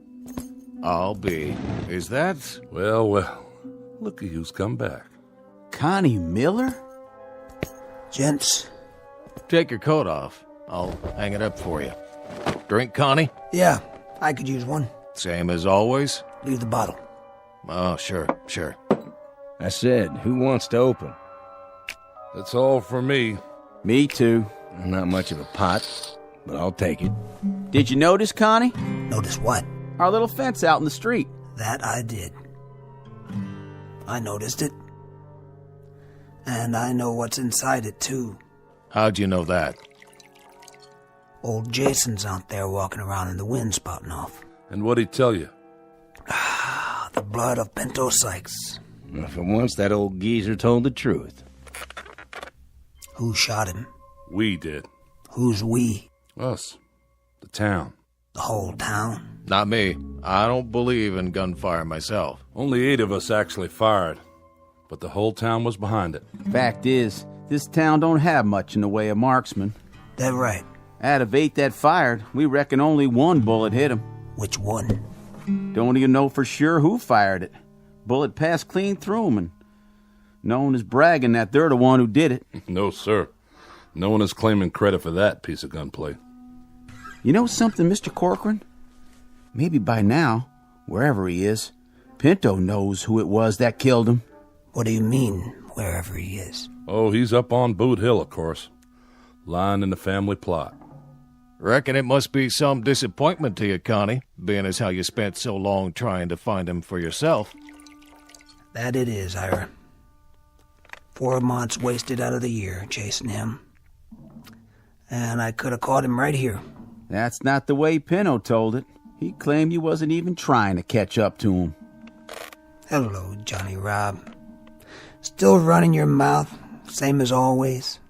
You do spout off a lot, Johnny Rob. One last hand, double or nothing. Too rich for my blood. Mine too. I'll deal some solitaire for now. Somebody worth playing against, huh? Instead of the likes of us. Do me a favor. Send that boy home. Of course, if Connie Miller was to sit in, this gambler meet his match. Nerves of steel. Isn't that right? It's past your bedtime, Johnny Rob. No need to get riled, Connie. Nobody here is saying you didn't actually try to catch Pinto, even if he claimed as much on his deathbed. He talked before he died? Mm-hmm. He lived a half hour after he was shot. Talked a blue streak right up to the end. What did he say about... About what, Connie? About me. Maybe you'd like to hear the story from the start. That I would. Go on, Corcoran. You tell it better than the rest of us. I'll do that for you, Ira. Reckon Connie deserves to hear it all. We got a new circuit judge now, Connie. Young feller named Ed Thackeray. He come through here last week, so we went to him with our complaints. Told him how one Pinto Sykes is wanted by the law in 3 states, and how he treats this town like his personal property when he rides in, just because he was born and raised here. Is that all you told him? We told him how we haven't had ourselves a sheriff in 3 years, and how Pinto, well, he just rides in and helps himself to whatever he wants, with nobody to stand up and make him pay. We told him how we hired you, Connie Miller, to track him down, but that we ain't had much results. Hey, hold up there. You know I've been on his trail. I know. Well, sir, this Thackeray gets mad at us, tells us to grow up and act like men, or else move on to where it's safe. He gets us kind of fired up, so we hold a meeting out at Mothershed's and we all agree to work as one. The next time Pinto shows up, we'd all join in and take him one way or the other. He rode in the day before yesterday. You want to tell the rest, Ira? Not much left to tell. He rode in and 8 of the town gunned him down in the street. That's about all there is. No, that's not all there is. What about the curse? All right. You tell it. When did he do all this talking? After we carried him to the old jail. We sent for Pa Sykes and his sister Ione. I know the names of his family. I was born here, too. Spent his last minutes talking to his people. Told his pa how sorry he was he hadn't turned out better, and his pa allowed that he turned out right well enough. He told Ione how he wished she'd marry a rich man, a rancher like Mr. Mothershed, and live on a proper spread. Then he asked to be buried near his ma, except not too near, as she was too true a woman to have the likes of him close by. Said he wants his family to do the burying, as he don't want anyone else to come near where he's resting, even though I'm the one that ordered the coffin. Said if we did, he'd come calling on us. Yes, sir. He put a right curse on the town. That's what you call it. What did he say about me? Well, now, he got real riled when your name came up. Said the slower he rode, the slower you chased him. Said he waited in Albuquerque, even sent word where he was, but you never showed up. Then he said you sure ought to be able to catch him now that he's dead and buried. But if you ever come anyways close to his grave, he'd reach up and grab you. Tell you one thing, since the burial, there ain't been no one from this town hanging around that graveyard. I'll tell you one thing. He lied. Even on his deathbed, he lied. I searched Albuquerque. Every saloon, every hotel. He wasn't even there long enough to rent a room for the night. What's that? Take it easy, Connie. Just the wind. Put your gun away. Well, now, what do you know? Somebody's out there, all right. Pretty harsh night, too. So I reckon we better let him in.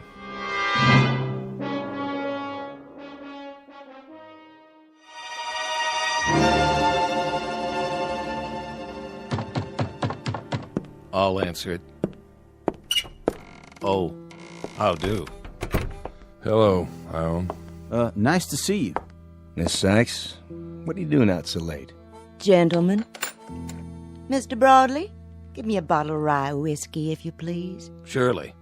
Seems your paw is hitting the drink a mite heavy, though. You think so? None of my affair, but maybe you could try and get him to taper off. He's a fine man. He truly is. All I mean to say is, I swear, Ione, folks don't hold it against him that he was Pinto's paw. Oh, this isn't for my paw, Mr. Broadley. This is for me. Oh, I see. Begging your pardon. Well, look what rode in on the wind. Hello there. My brother was just talking about you. Your brother? Most certainly. When was that? Day before yesterday. He's real sorry he missed you. We told him, Ione. And did you tell him how Pinto's going to greet him if he does see him? We told him that, too. You've been chasing him for so long, Connie. You ought to feel real lucky tonight. You finally know right where he is.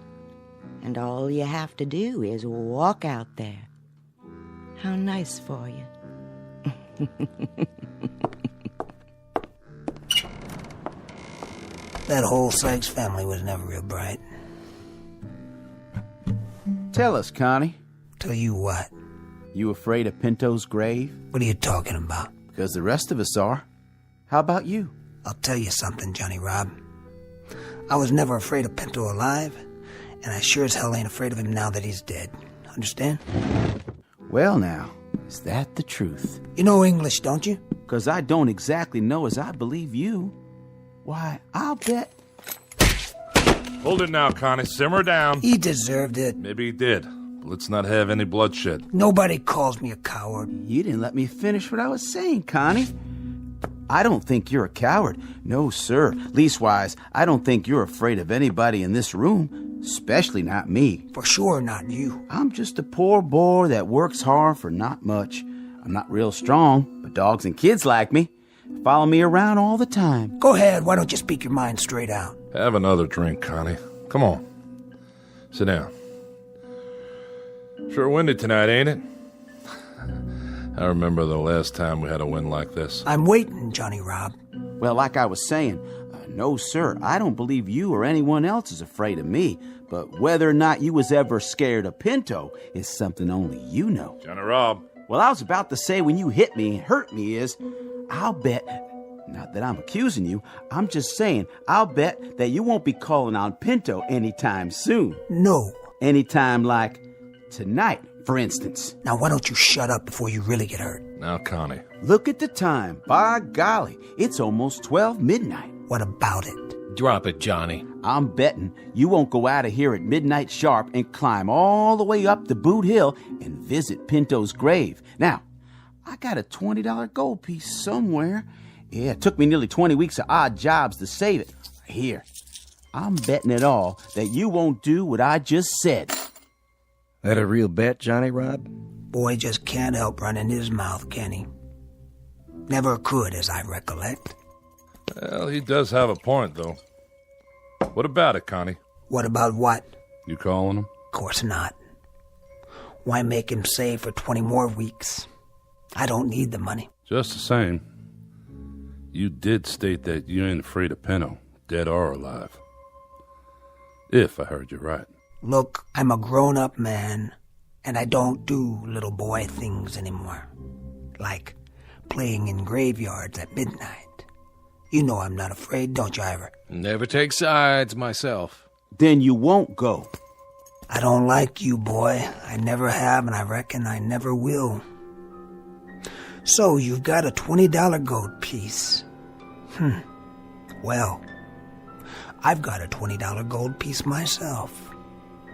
And it just covers yours. I'd say the bet's covered. Well, now, looks like in about 20 minutes, one of us is going to have $40 instead of 20. That's right. And afterwards, while I'm spending it, I don't want you hanging around where I have to look at you. Got it? Don't you want to know where Pinto's buried, Connie? It's on the southeast corner of the graveyard, close to where Tom Santee's planted. Connie. Yeah? Haven't got another 20 you want to put up, do you? Are you saying you want to bet against me, Steinhardt? Betting's what I do, Connie. You know that. Oh, you're not looking so good tonight, Connie.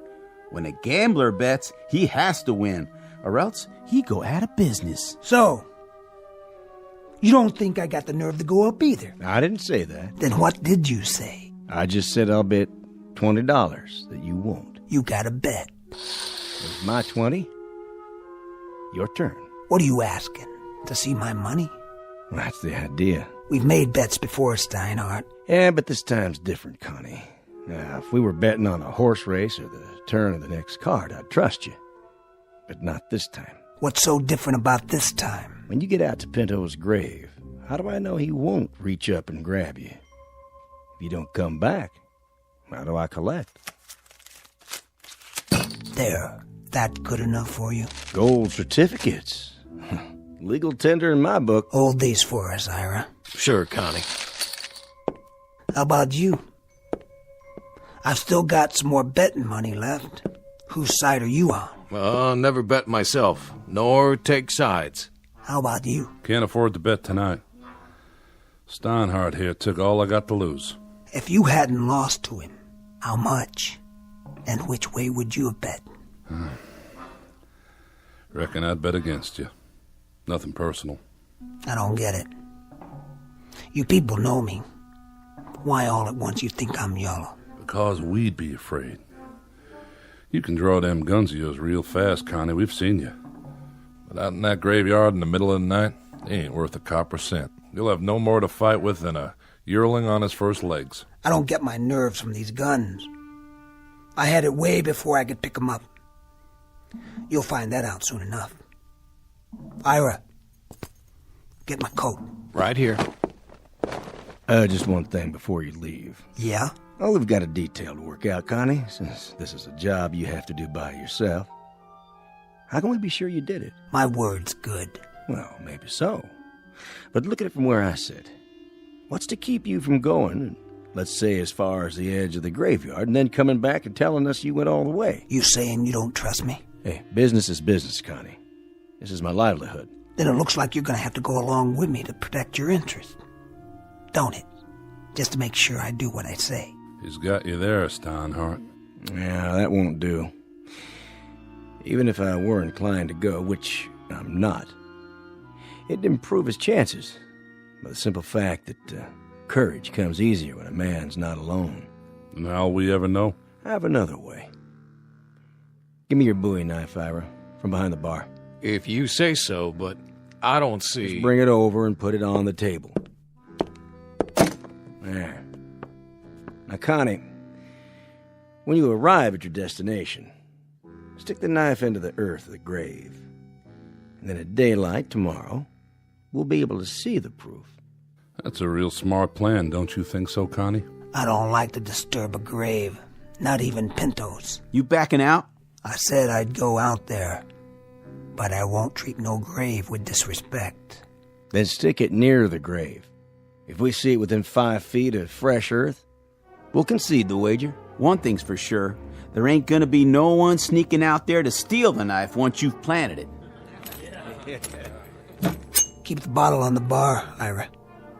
I won't be long.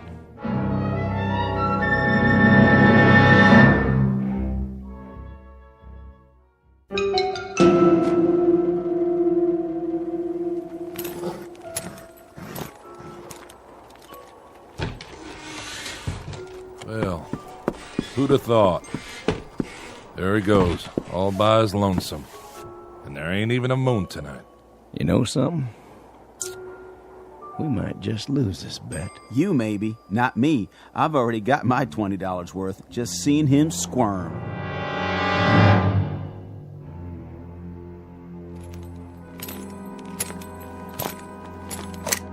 Who's there? Just me. That Connie Miller again? Jason, I told you once, don't be lurking around in the dark. A man could get his head blowed off. Yeah, same as in daylight. Gonna stay a while? What do you care? Well, that's your horse, ain't it? Tethered up by the saloon? A man shouldn't ought to leave his horse. Might catch a death, all lathered up. I got one stop to make, then I'll be back. I could take care of her for you. Get her some feed and a blanket. No need. Can you spare me some change anyway, Connie?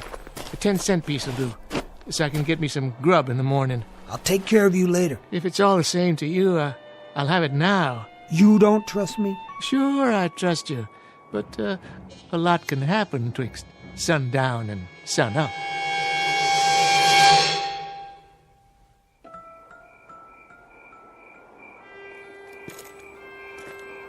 East side. Right about there. Now all I have to do is...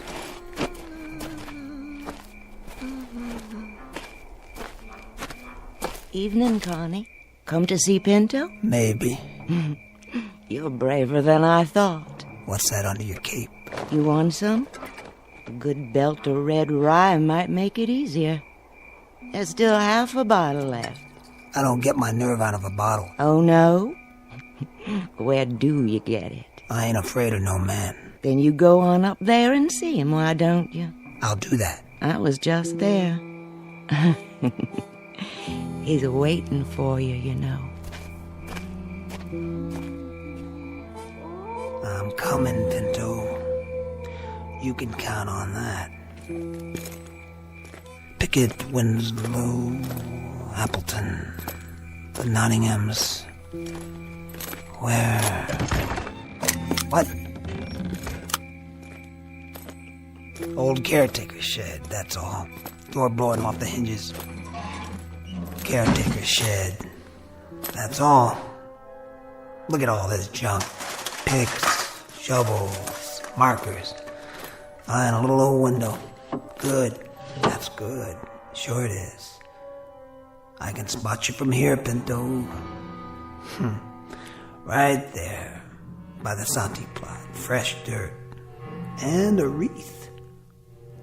Well, Pinto, all those pretty flowers, they're gonna blow away by morning, and then what will you have? Nothing. That's what. You can't hurt me now, Pinto. Not now. You'll never hurt anybody again. The day has passed. But I remember you. The way you used to beat kids up in school. The way you lied so your ma wouldn't know. The way you cheated me on my first horse. And me always looking over my shoulder to see if you followed me. Why'd you do that, Pinto? Why'd you lie and cheat and steal? When you robbed your first bank, you thought you were a real man. And the first time you killed, you were so drunk you couldn't see straight. But you didn't care. Yeah, after that, the rest was easy, as long as you snuck up behind them. You were fast, all right. Fast on the draw. But your last was weak. That's your blood in the dirt out there, not mine.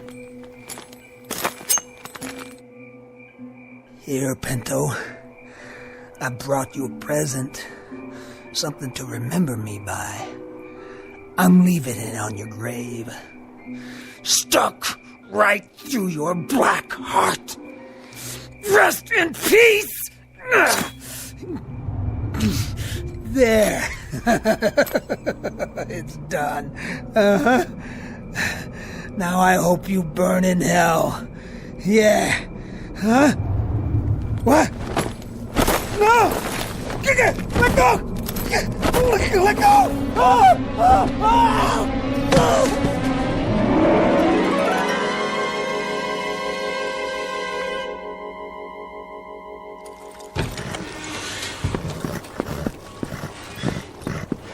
You seen him, Johnny Rob?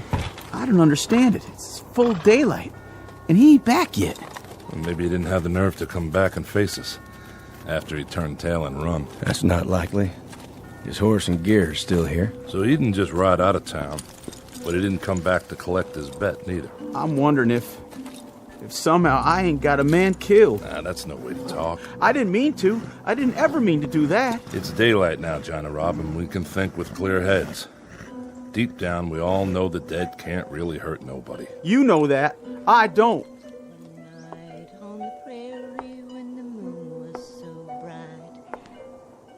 Morning. Morning, Ione. What brings you out so early, Miss Sykes? I'm on my way to the graveyard. Why are you carrying a dinner plate? This was his. He used to eat out of it when he was a boy. I thought I'd put it on the grave. Well, that's very nice and all, but you know, Ione, I don't think the dead are hungry anymore. They finally got their piece. You might say their cup runneth over. Thank you for saying that. But I still want him to have it.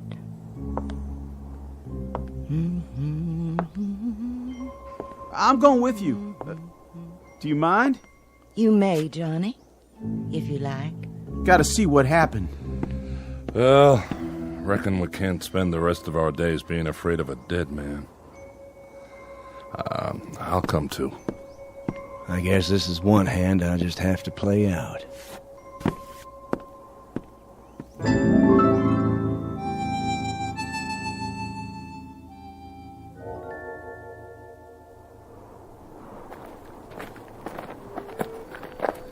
Now then, Ione, we sort of got turned around.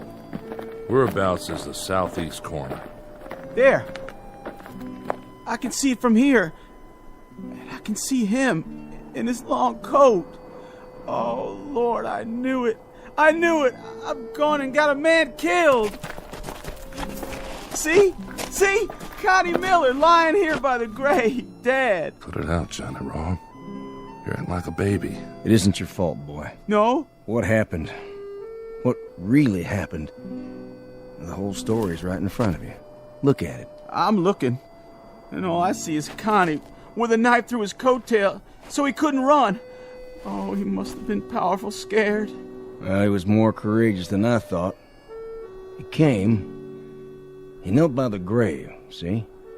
Right there's his knee prints. What are you getting at, Steinhardt?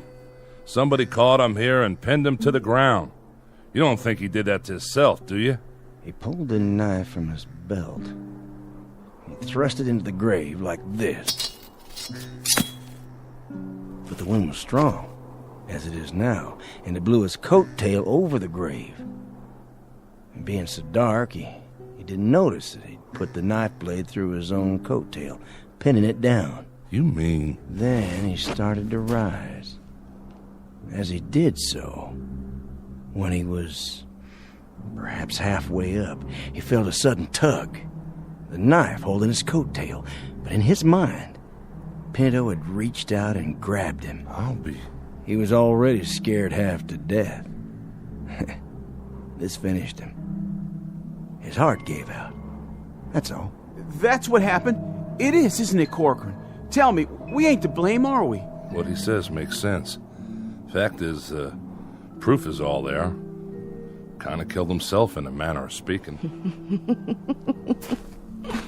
Is that what you think? What's she saying? Now, there you are, Bud.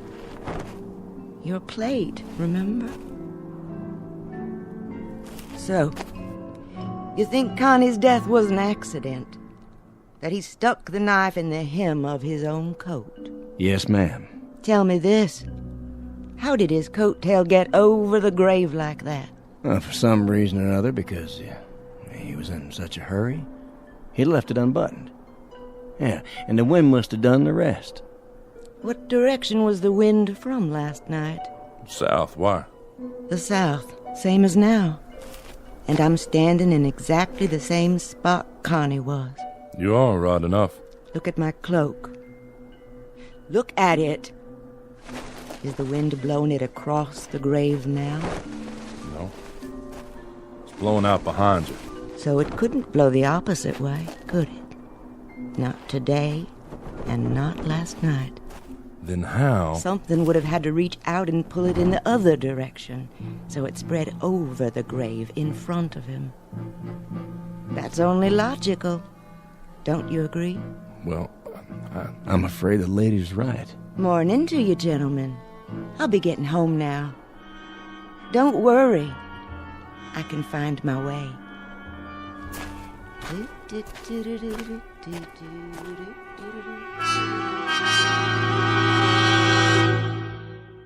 Final comment. You can take this with a grain of salt or a shovelful of earth, according to your preference, as either shadow or substance. We leave it up to you. And for those who are interested in a further search for truth, one suggestion. You might begin by checking under G for ghosts in the Twilight Zone. More from the Twilight Zone after this.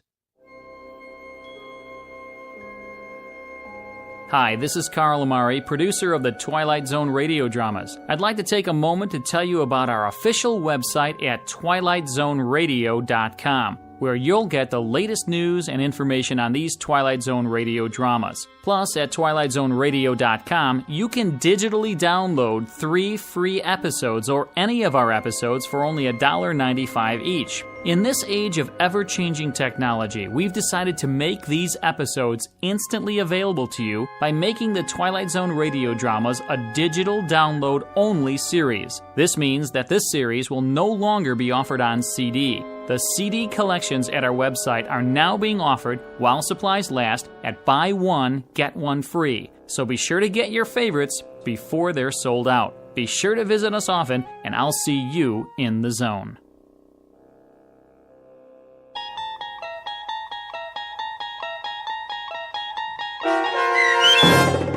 The Grave, starring Michael Rooker with Stacy Keach as your narrator, was adapted for radio by Dennis Etchison and based on a script by Montgomery Pittman. Heard in the cast were Mike Starr, Doug James, Jeff Lupetin, Linda Ryder, David Darlow, Christian Stolte, Bob Dunsworth, Carl Amari, Vince Amari, and Roger Wolski.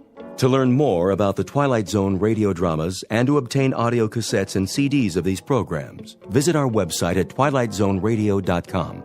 The producers of The Twilight Zone wish to thank CBS Enterprises, Carol Serling, Dennis Etchison, Dick Brescia Associates, Claire Simon Casting, Terry Jennings, XM Satellite Radio, Sirius Satellite Radio, our sponsors, and our radio affiliates for helping make this series possible. This copyrighted radio series is produced and directed by Carl Amari and Roger Wolski for Falcon Picture Group. Doug James speaking.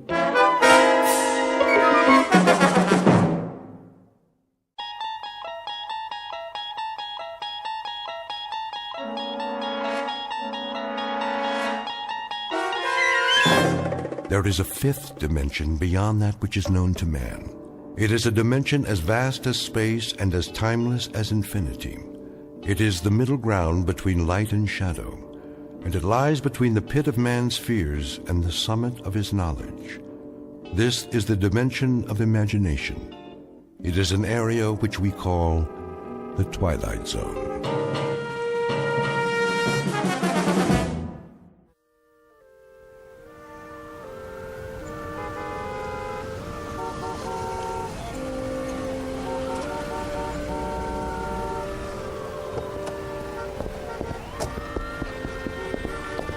No double parking. Move it, son. Yes, I heard you. I said move it. Oh, but you see, I'm not double parked, not at all. Then what are you doing? That's a yellow zone, ain't it? So it is. But I won't be a moment. I just have to use the payphone. That one right there on the corner. All right, officer? Loading and unloading only. One call. That's it. I've been driving up and down for blocks. 10 blocks, to be exact, in search of a phone. And there's phone booths all over the place. Yeah, and they're all out of order. Hard to believe. I know. In a city like this. Ain't my problem. No, but it's mine. I have a call to make, a very important call. Why don't you go home? You got a phone, don't you? Of course I do, but it can't wait. Layla might go out for the evening, and I gotta catch her first and tell her, ask her if it would be all right to. I'll give you 10 minutes. That's it. Or you get towed. You don't want that to happen, do you? Oh, no, not at all. $87 plus the ticket. Take my advice. Find a parking space. I tried that, but there aren't any. 2 minutes. You'll see. I'll be right back. Go on around. Keep it moving.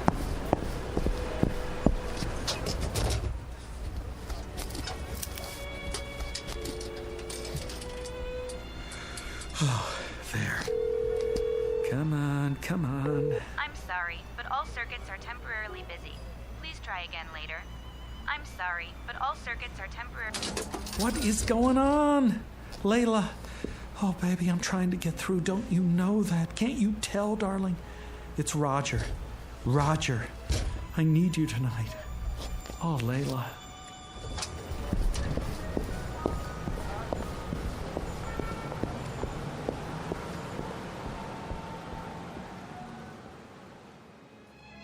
Mr. Roger Shackleforth, age, youthful 20s.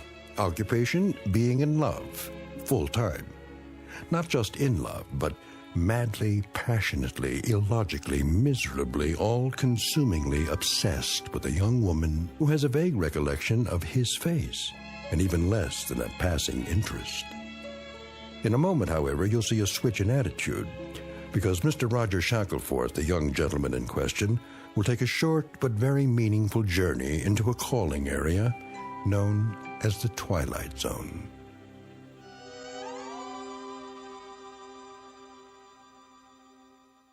And now, The Twilight Zone and our story, The Chaser, starring Stephen Tobolowsky with Stacy Keach as your narrator.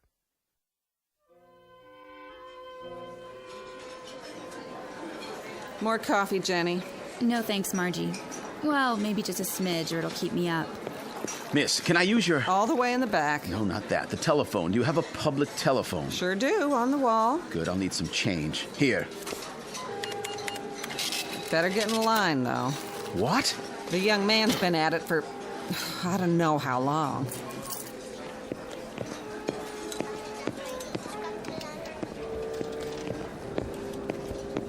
Man, are my dogs killing me. Tell me about it. Back of the line, pal. This is madness.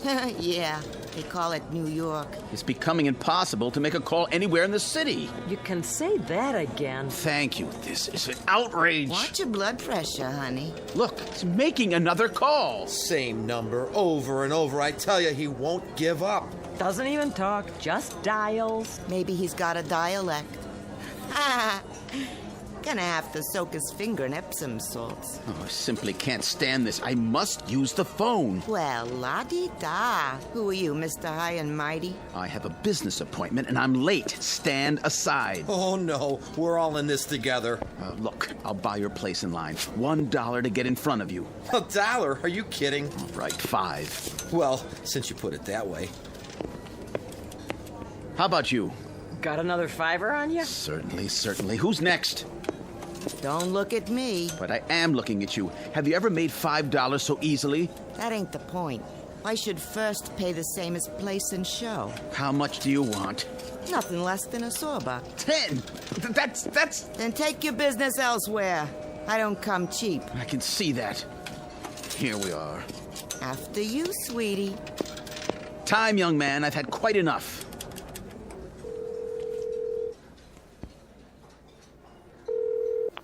Hello? Hello? Layla? Darling? Who's this? It's Roger. Oh. Hello, Roger. What is it? I was just wondering... Uh-huh. I happen to be in the neighborhood. May I come to see you? No, I can't. But, darling... It's out of the question. Why? I couldn't bear to see anybody tonight. I'm such a mess. Oh, Layla, you can never be a mess. Listen, darling, I have to see you. Roger, it's impossible. But I must see you. Fiercely must. I love you. I can't hear you. We must have had a bad connection. I'll have to hang up. But, Layla... Roger, you've got to stop this. You're acting like a baby. I can't see you now, and that's that. Well, then, talk to me. What do we have to talk about? I don't know. Say something. Say anything. Just let me keep hearing the sound of your voice. All right, Roger. I'll say something. Why don't you take a fly and jump at the moon? Layla! Now then, you finished, have you? No. She hung up on me. It's a misunderstanding. Or she's sore. I better call back and make sure everything's okay. No, please. I have an emergency. So have I. It won't do any good to call. Take my word for it. How do you know? I understand. I heard it all. You can't do it over the telephone. Will you stop pushing me? If he won't, I will. Yeah. Me too. Time. But... Here, take this card. It'll solve your problem. What are you... Take it. Go and see this man right now. Believe me, there's no other way I know. Go and see this man at this address, and he'll help you, guaranteed. But I don't even know where that is. Not far, just a few blocks. Give it a try. You'll see it works. All your problems will be solved before the night is over. Hurry now. Thank you. Thank you. Operator, I got an emergency. Have a nice night now here.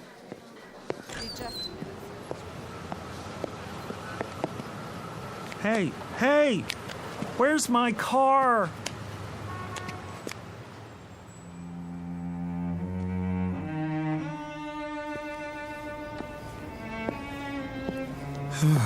Number 182022. This must be it. Pretty dark. Can't see a doorbell. Ugh, some door. Didn't even touch it.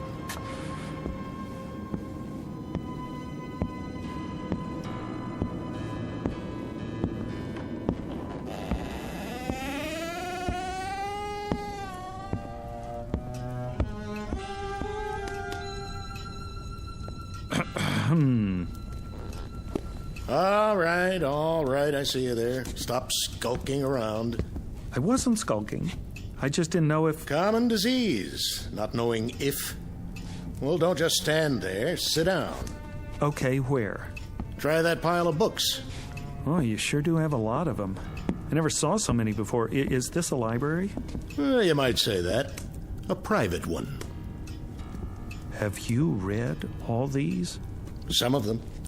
The others are for reference. You never know what people will need. No, sir. Do I know you? A man gave me your card. It says Professor A.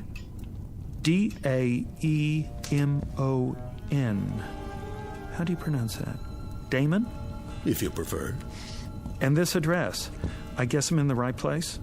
Oh, then you haven't come for a bottle of the glove cleaner. Glove cleaner? No. As a matter of fact... Perhaps another time. Well, as a matter of fact... You keep saying that. Come to the point. Well, the point is, I don't know why I came at all. You see, the man who gave me your card was a complete stranger.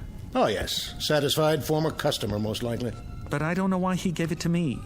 I was standing there in the restaurant trying to make a call when... I know why you're here. You want what I've got. But how could I? I don't even know what you've got. A little bit of everything. Name your poison. Ointments, salves, powders, sovereign remedies, nectars, lotus blossoms, toxins, tonics, antitoxins, decoctions, concoctions, and potions. All guaranteed. Oh, well, I don't need anything like that. Well, don't be hasty. You're here, aren't you? Yeah, but I don't need any medicine. Son, you just might. You look feverish. Oh, that. It's sort of, nothing really. Nothing I don't supply. Something is my specialty, and anything is what you'll get here. You're ambitious, is that it? You want success, money, like Midas, the world at your feet? No, it's not that at all. Power. You want power. You don't understand. All I want is Layla. Layla? Yes. Oh, if I had Layla, I could do all the rest myself. Layla? I might have known. I offer him practically anything, and all he wants is Layla. I guess there's nothing you can do about that. That is the simplest of all, the elementary parlor trick of my science. You disappoint me. No, you still don't understand. You see, I am in love with someone named Layla, but she's not in love with me, and I don't know why I'm telling you this. I do. I can arrange it so she'll love you. How? I promise you, she'll never leave your side. When she isn't telling you she loves you, she'll be gazing at your loving face. She won't even eat before you do, and nothing will be too much for you to ask of her. Really? She'll worship you. She'll beg for kisses and weep for joy at your touch. And if in passing time you should perhaps look at another girl, or even do a little more than look, she'll feel hurt, but she'll forgive you and love you just the same. Frankly, you'd get the same shake from a Cocker Spaniel. Oh, but that's wonderful. That's all in the world I want. My Layla's love. Is Layla's love. I should have known. Now, where did I put that bottle? If it isn't his Layla's love, it's his Dorothy's love, or his Rhea's love, or his Gwen's love. You keep it up there, on the bookshelves? Away from prying eyes. Tell me one last time. Are you sure you wouldn't be interested in the glove cleaner, as I call it? What is it? Well, there are many names for it, including the Eradicator. But glove cleaner is a nice, nondescriptive title. Clean, colorless, tasteless, unidentifiable, and sure. I'm not very interested in glove cleaners. Why not? It's easy, it's swift, it leaves no trace. It's perfect for its purpose.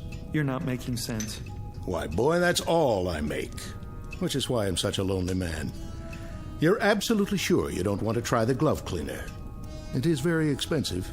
Perhaps you can't afford it. For instance, this little bottle costs $1,000. $1,000? Are all your prices like that? Some are, some aren't. What about the other one? The one that will make Layla love me? Oh, that's only $1. $1? Love potions are my cheapest items, and they're overpriced at that. $1 for my Layla's love? It won't hurt her. If anybody gets hurt, it'll be you, but I don't expect you to believe me. How do I use it? Put it in anything. A drink, tea, soup, coffee, water, anything at all. Makes no difference. You'll get exactly what you claim to want. Professor, you got a deal. I really don't believe any of this, but I'll try it. I'll try anything. What do I have to lose? If it works, I'll be the happiest man in the world.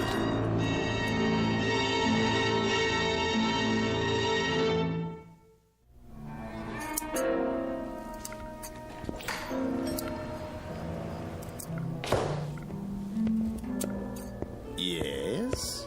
You're open. So it would appear. Lucky to find a flower shop open this late. May I help you? I certainly hope so. And the occasion? What? What is the event, sir? A prom, perhaps, or something along more somber lines? Somber? An injury, a lingering illness, leading to a departure. Dare I say, an interment? Oh, no. Nothing like that. Alas. A celebration! Ah.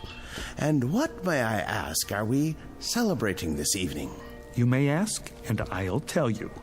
We are celebrating fulfillment, contentment, consummation. Ah, the reading of a will. No. It's much more than that.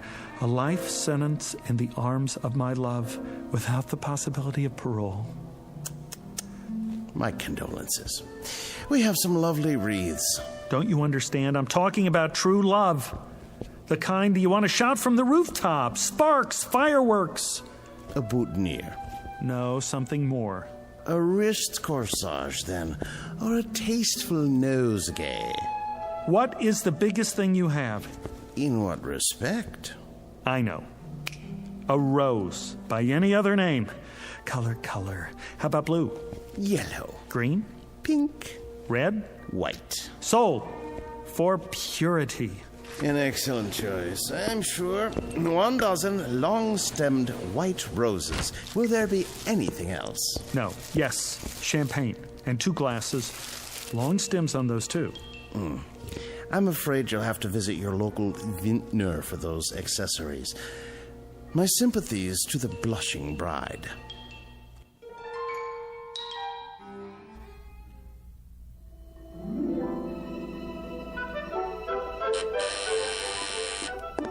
Who could that be? Yes? Layla, it's me. Roger, I told you I was busy tonight. Busy? How busy can you be in a dressing gown? I'm just about to put on my dress. Call me. When? Tomorrow. Just a minute, just a little minute. Flowers, see? And champagne. That's very nice, Roger. Thank you. Now, if you'll just run along. I couldn't have lasted the evening without seeing you, Layla. I'm sure that's not true. You don't know what it's like to love somebody, to love anybody so much, so desperately.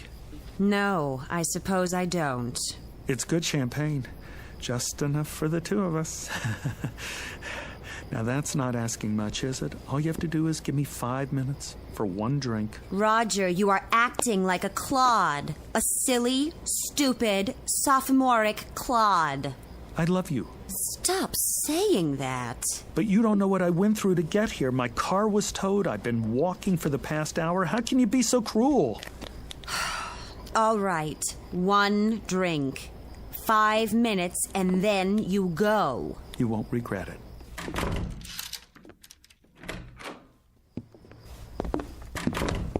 Layla? Not so fast. I've got to put on my dress. Why? You look like an angel. I know, but wait here. Ha-ha! It's like a new millennium.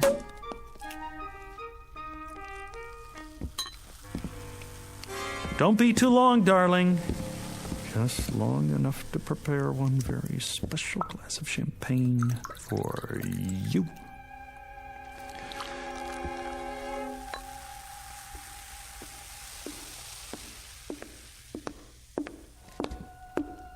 Well, let's get this over with. Wait, this one's yours. What's the difference? There's a little more in this one. If you say so. To us, darling. Well, time's up. Not so soon. Thank you very much for the drink and the flowers. Be sure to put them in water. Would you like me to do it for you? Goodbye, Roger. Excellent champagne, wasn't it? It'll pass. Very good year. No aftertaste. I suppose so. What are you looking at me like that for? In case it's my last look. All right, you've had it. The show's over. One last little kiss. Don't press your luck. But Layla... Roger, please, let's not prolong this. I haven't the time. All I'm asking is... Please go. Now. Look, I don't love you. I don't want you here.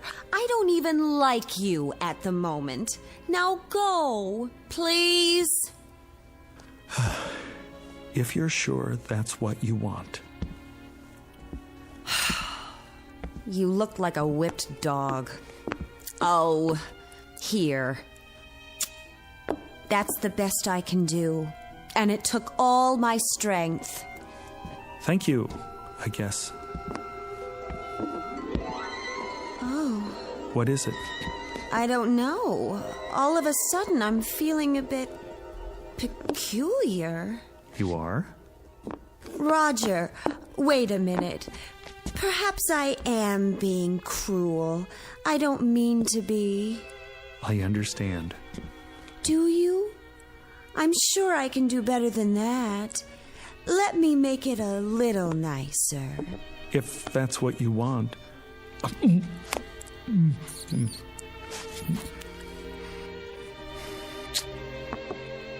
That was definitely an improvement.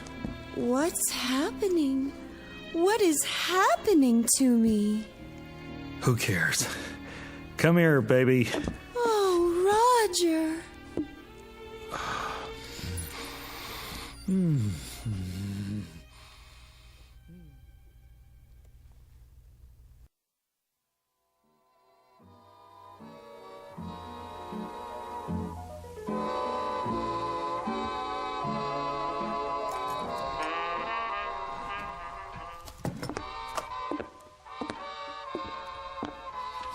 Can I get you anything, darling? No. Are you sure? Quite sure. Is the music too loud? No, it's fine. Let me turn it up for you. It's fine, I said. What are you doing? Reading. Oh. Is it a good book? Great. Because if it isn't, I can get you another one. Layla, would you sit down, please? Of course, darling, if you want me to. Here? Oh, I meant somewhere else. All right, my love, if that's your wish. I'm sorry if it bothers you. It's just that I love to kneel at your feet. Well, kneel in a chair. Okay. Which one, darling? Anyone. Doesn't matter. Darling, Yes. do you want your slippers now? No, thank you. Are you sure? I got them especially for you. They're the best the store had. They make my feet hot. Oh, well, if your feet are hot now, I could soak my hands in ice water and then caress them. That might feel good. Do you think so? No, my feet are fine. You have the most beautiful feet, like a dancer. I've never seen a more perfect instep. Would you like to prop them up on something? I'm fine. I know. Do you want to smoke your pipe? I don't think so. Why not? It burns my tongue. I'd be happy to break it in for you.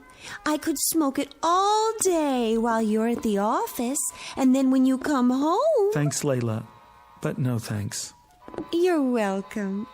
Oh, darling, I'm so sorry. I'll get you a cigarette. Don't worry about it. I should have put fresh cigarettes in the box by your chair. Here, I'll light one for you. Am I doing it right? Fine. Would you like me to rub your back, darling? You just finished rubbing my back. I know. It's just that I adore touching you, and I'd be glad to rub it again.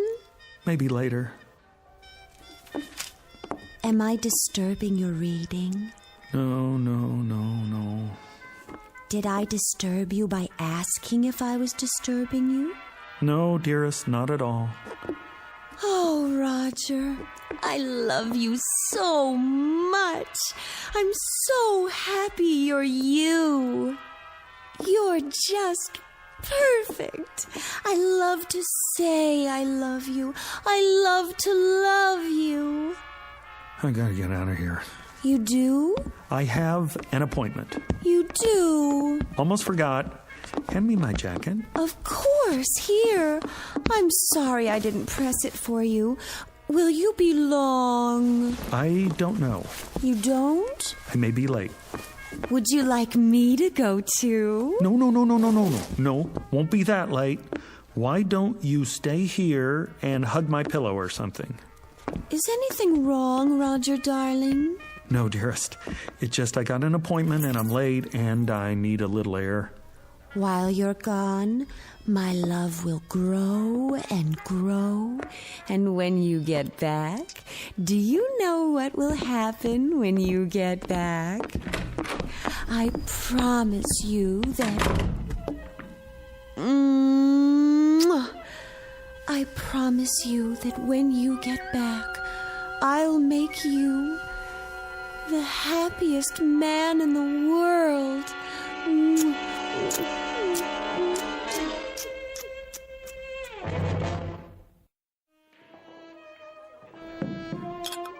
Here you go, buddy. Thanks. It's too bad it's not happy hour. You're running up quite a tab. Happy hour. Haven't had one of those in 6 months. Let me guess. Your old lady? That's just it. She's not old. She's young and beautiful. Perfect face, perfect figure. What's to complain about? I don't have any complaints, except that she's too perfect. Huh? Waits on me hand and foot, sees to my every need, ready to drain off my tension at a moment's notice. Nice work if you can get it. Hey, take my advice. What's that? Sit back and enjoy it. Ain't everybody's got what you got. Guys would kill for that. Luck had nothing to do with it. How do you mean? What, you make a deal with the devil or something? Sometimes I wonder. That's it. Maybe I did. Maybe I did after all. Where is this guy so I can make a deal myself? Here's a piece of advice for you. If anybody says he's got the solution to your problem, tell him to get lost. Keep the change. Thanks, buddy. See you next time. I doubt it. With any luck, there won't be a next time.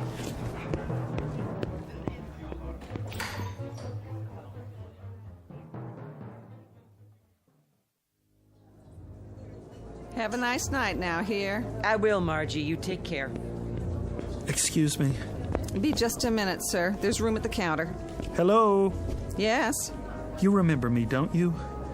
Can't say that I do. You must. I was here once before, tying up the phone, caused quite a scene, I'm afraid. People lined up out the door. When was this? 6 months ago, exactly. You don't say. Been in here much since then? Not once. I didn't think so. I was desperate to make a call, you see. I kept standing at the payphone, dialing over and over again, and everyone got terribly irritated. Happens sometimes, but I can't say I remember you. Listen, there was a man here that night, middle-aged, carrying an overcoat and a package. He said he was late for a meeting uptown. He bought his way to the front of the line, and when I finally left, he gave me some advice. Handed me his business card, this one right here. What's this now? So he told me to go to the address on the card, said it would solve my problem. I don't know anything about that. That's fine. What I want to know is, do you remember the man? Is he a regular customer? Because if he is, I have to find him and ask him what happened to his problem and what he knows about the address on this card. Anything at all. Sorry, mister. I can't help you. People come and go all the time. Could have been anyone. Then at least keep the card. And if you ever see a man trying to give out one like it, grab it, tear it up. You can't imagine how much grief you'll save some poor soul.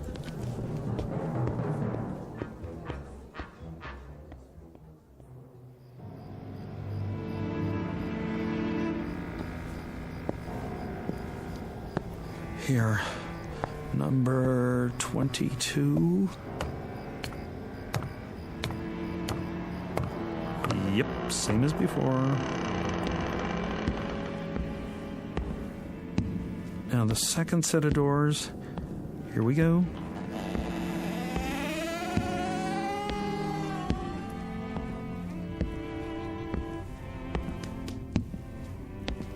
Hi there, Professor. Yes, I've been expecting you. You have? Yes. If not later, then sooner. So you remember me? I never forget a face. I rather thought you'd like to hear how things turned out. Oh, I know how things turned out.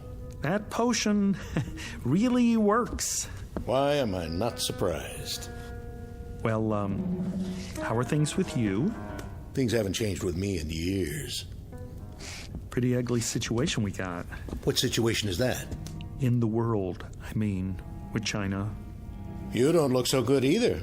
Me? Oh, I'm just as you would expect. That's what I thought. I just dropped by to tell you. I'm glad to hear it. Is this what you're looking for? That's the bottle of the glove cleaner? Mm-hmm.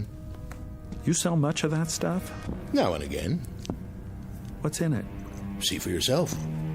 No color, no odor, nothing that leaves a trace, no way to detect its presence. And it's sure. Guaranteed. It's what you came for, isn't it? Me? No. Not at all. How much did you say? $1,000. And it's painless. Of course, it's perfect for its purpose. The only thing of its kind in the world. Interesting. She loves you as I said she would, doesn't she? A constant love, and nothing you can do to her will change it. You took the words right out of my mouth. She worships and adores you and hangs on your every syllable. To put it bluntly, yes. The price is non-negotiable, I'm afraid. Professor, I don't know what else to do. I'm going out of my ever-loving mind. I'm sure you are. I can't stand it anymore. It's only natural. I never imagined there was such a thing as being loved too much. Well, you wouldn't. Isn't there an alternative? Some way we could just quiet it down a little. If there were, I'd be out of business. You must have a potion that will transfer a little of her love to someone else, like a nice little teacup chihuahua, for instance, a Labrador retriever, St. Bernard. Not a chance. She's all yours. But she's so nice to me. So very good, night and day. The glove cleaner is the only way. I'll put it back. I can't do that. There must be another way. This is the only way. You don't know what it's like. All the time. Love, love, love. It's enough to give you diabetes. I do know. How do you think I came to invent the glove cleaner? But $1,000. That's all my savings. It's always that way. No trace. Absolutely undetectable. I take checks and credit cards. All right. Made out to... cash.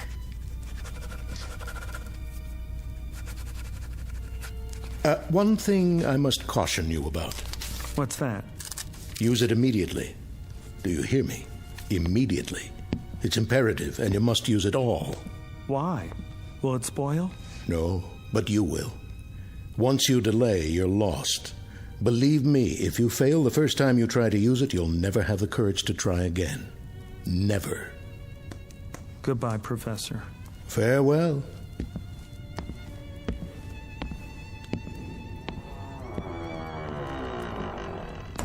It never changes. First the stimulant, then the chaser.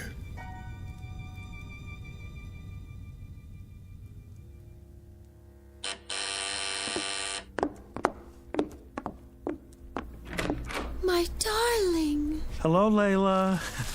Come on, take the chain off. Of course I will. Oh, Roger, I'm so glad to see you. I know you are. Why, look what you've brought me. Oh, I thought we ought to have a party. Just the two of us. After all, not every couple stays married for 6 whole months. Roger, what a lovely surprise. You said you might be late, and instead you come back with champagne and flowers. I'll put them in water. Later. I'll get the glasses. Can't have a party without glasses. It's just like the first time. Only tonight you don't have to beg to stay. Why don't you sit over on the couch? I'll open the champagne. Go on. If that's your wish. Do you want candlelight? It would be so romantic. Let's have candles, all right? Sure. Candlelight, schmandlelight. Anything you say. Oh, darling, it's so wonderful being married to you. I've never been so completely happy in my whole life. I live to love you. Only you. That's nice. I mean, that's nice. Really. Do you need any help? No. I'll serve you.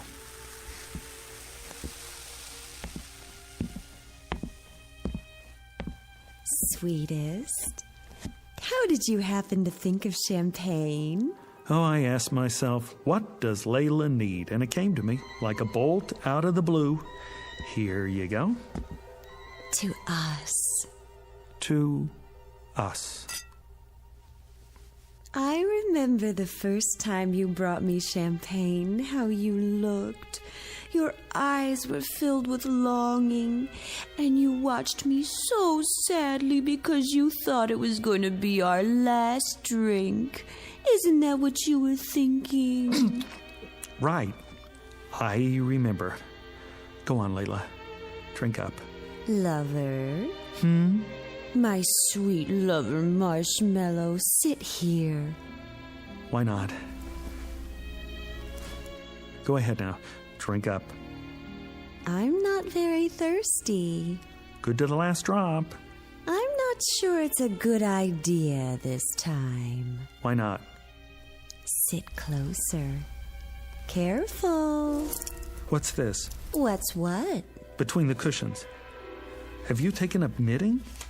In this book, Dr. Spock? I've got news for you, my sweet little rabbit. Rabbit? I just got word from the doctor. What are you talking about?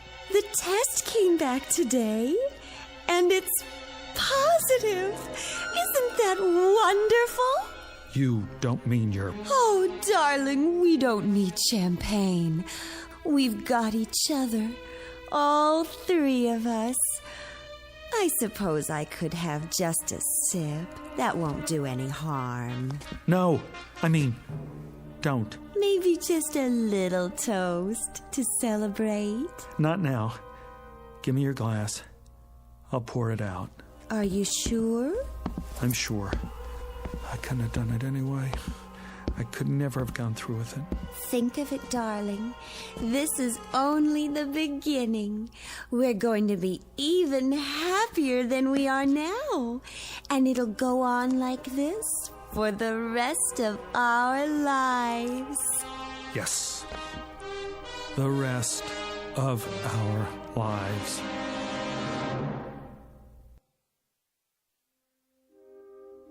Mr. Roger Shackleforth, who has discovered at this late date that love can be as sticky as a vat of molasses, as unpalatable as a hunk of spoiled yeast, and as all-consuming as a six-alarm fire in a canvas tent.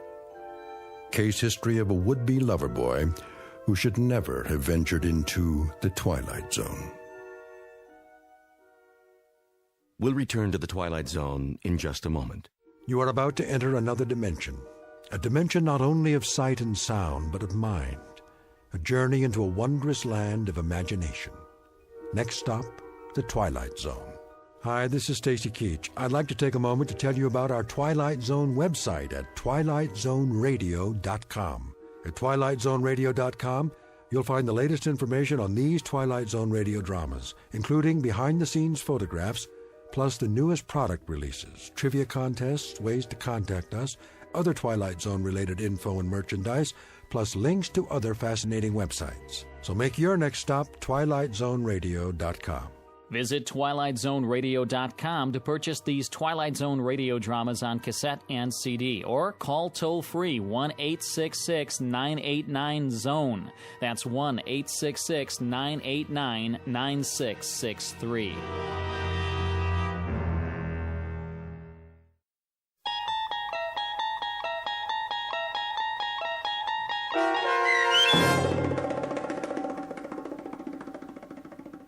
The Chaser, starring Stephen Tobolowsky, with Stacy Keach as your narrator, was adapted for radio by Dennis Etchison and written for The Twilight Zone by Robert Presnell Jr., based on a short story by John Collier. Heard in the cast were Michelle Graff, Roderick Peoples, Joby Cerny, Doug James, Jeff Lupetin, Carl Amari, Roy Melanzi, Meg Falcon, Jennifer Laterio, Linda Reiter, Peggy Roeder, and Craig Harris. The producers of The Twilight Zone wish to thank CBS Enterprises and the Rod Serling Estate for making this series possible. This copyrighted radio series is produced and directed by Carl Amari for Falcon Picture Group. Sound design and custom Foley effects for The Twilight Zone by Cerny American creatives Bob Benson, Craig Lee, Michael Slaybach, and Matt Sorrow. To learn more about the Twilight Zone radio dramas and to contact us, visit our official website at twilightzoneradio.com. Doug James speaking.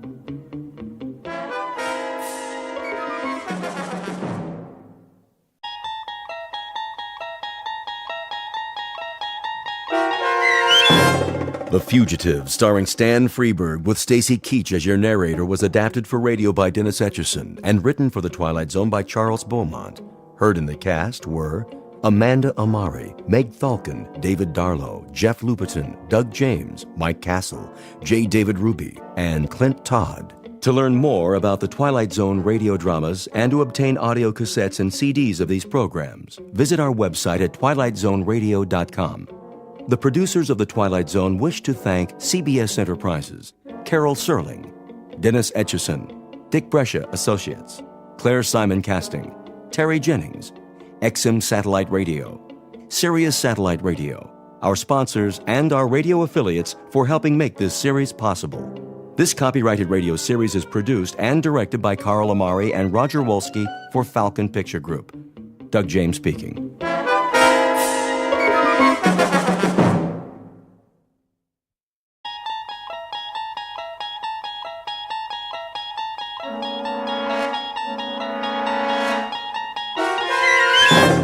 You're traveling through another dimension. A dimension not only of sight and sound, but of mind. A journey into a wondrous land whose boundaries are those of imagination. Your next stop, the Twilight Zone.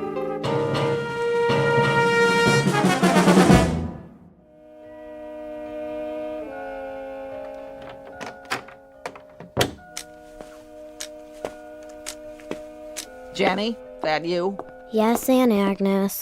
And where are you going, young lady? Oh, no place. And what are you going to do when you get there? Well, play, I guess. Finish your homework first. I did. English and arithmetic and... Jenny? Honest, Aunt Agnes. Go look in my room if you want. It's late. Dinner will be on soon. I know. I'll be back in time, I promise. Well, see that you do. Bye, Aunt Agnes.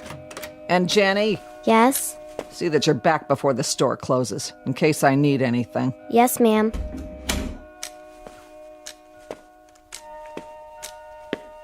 Ben? Ben, are you in there? Come in. Hi, Ben. Why, who's that? It must be my favorite princess. Ben, will you help me? What's the matter? Howie and the boys are in the park playing softball and... Well, why aren't you out there with them? You know they don't like girls on their team, but if I bring somebody else to play... Now who might that be? You, Ben. You're so much fun and... I don't know. I'm getting pretty old, you know. No, you're not. They like you. Sometimes they don't like the things I do. Then do it for me, Ben. We can be on the same side. I need you. Well, if you put it that way, after all, you are my princess, aren't you? Of course I am. You know that. Across the far reaches of time and space. Yep. Well, then I'd better provide the transportation. Come on, Princess Jenny. Never mind your leg brace. Just right on my shoulders. There we go. Oh, thank you, Ben. We'd better hurry. The game already started.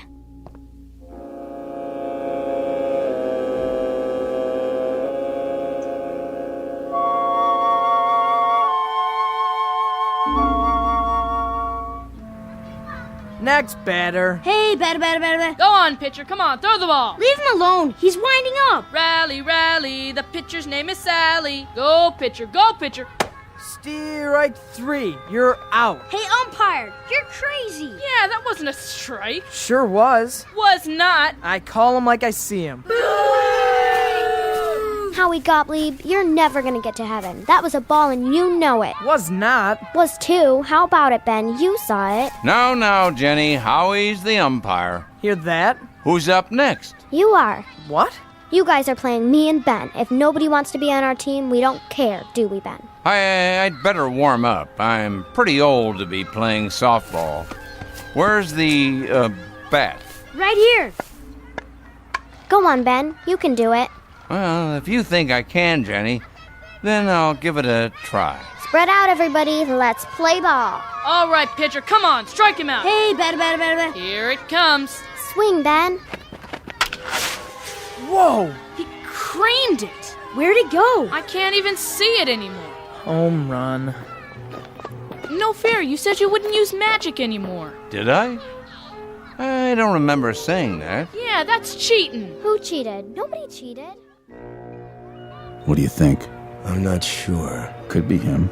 If it is, it's certainly a clever disguise. Keep walking. Don't let them spot us.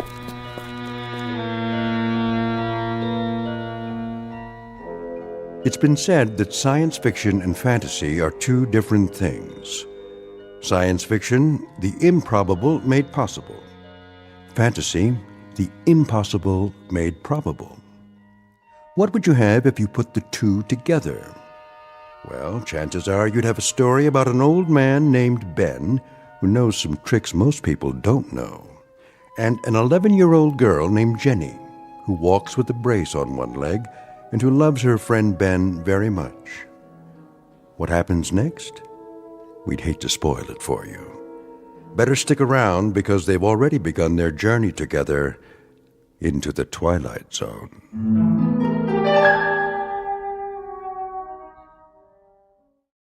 And now, The Twilight Zone and our story, The Fugitive, starring Stan Freberg, with Stacy Keach as your narrator.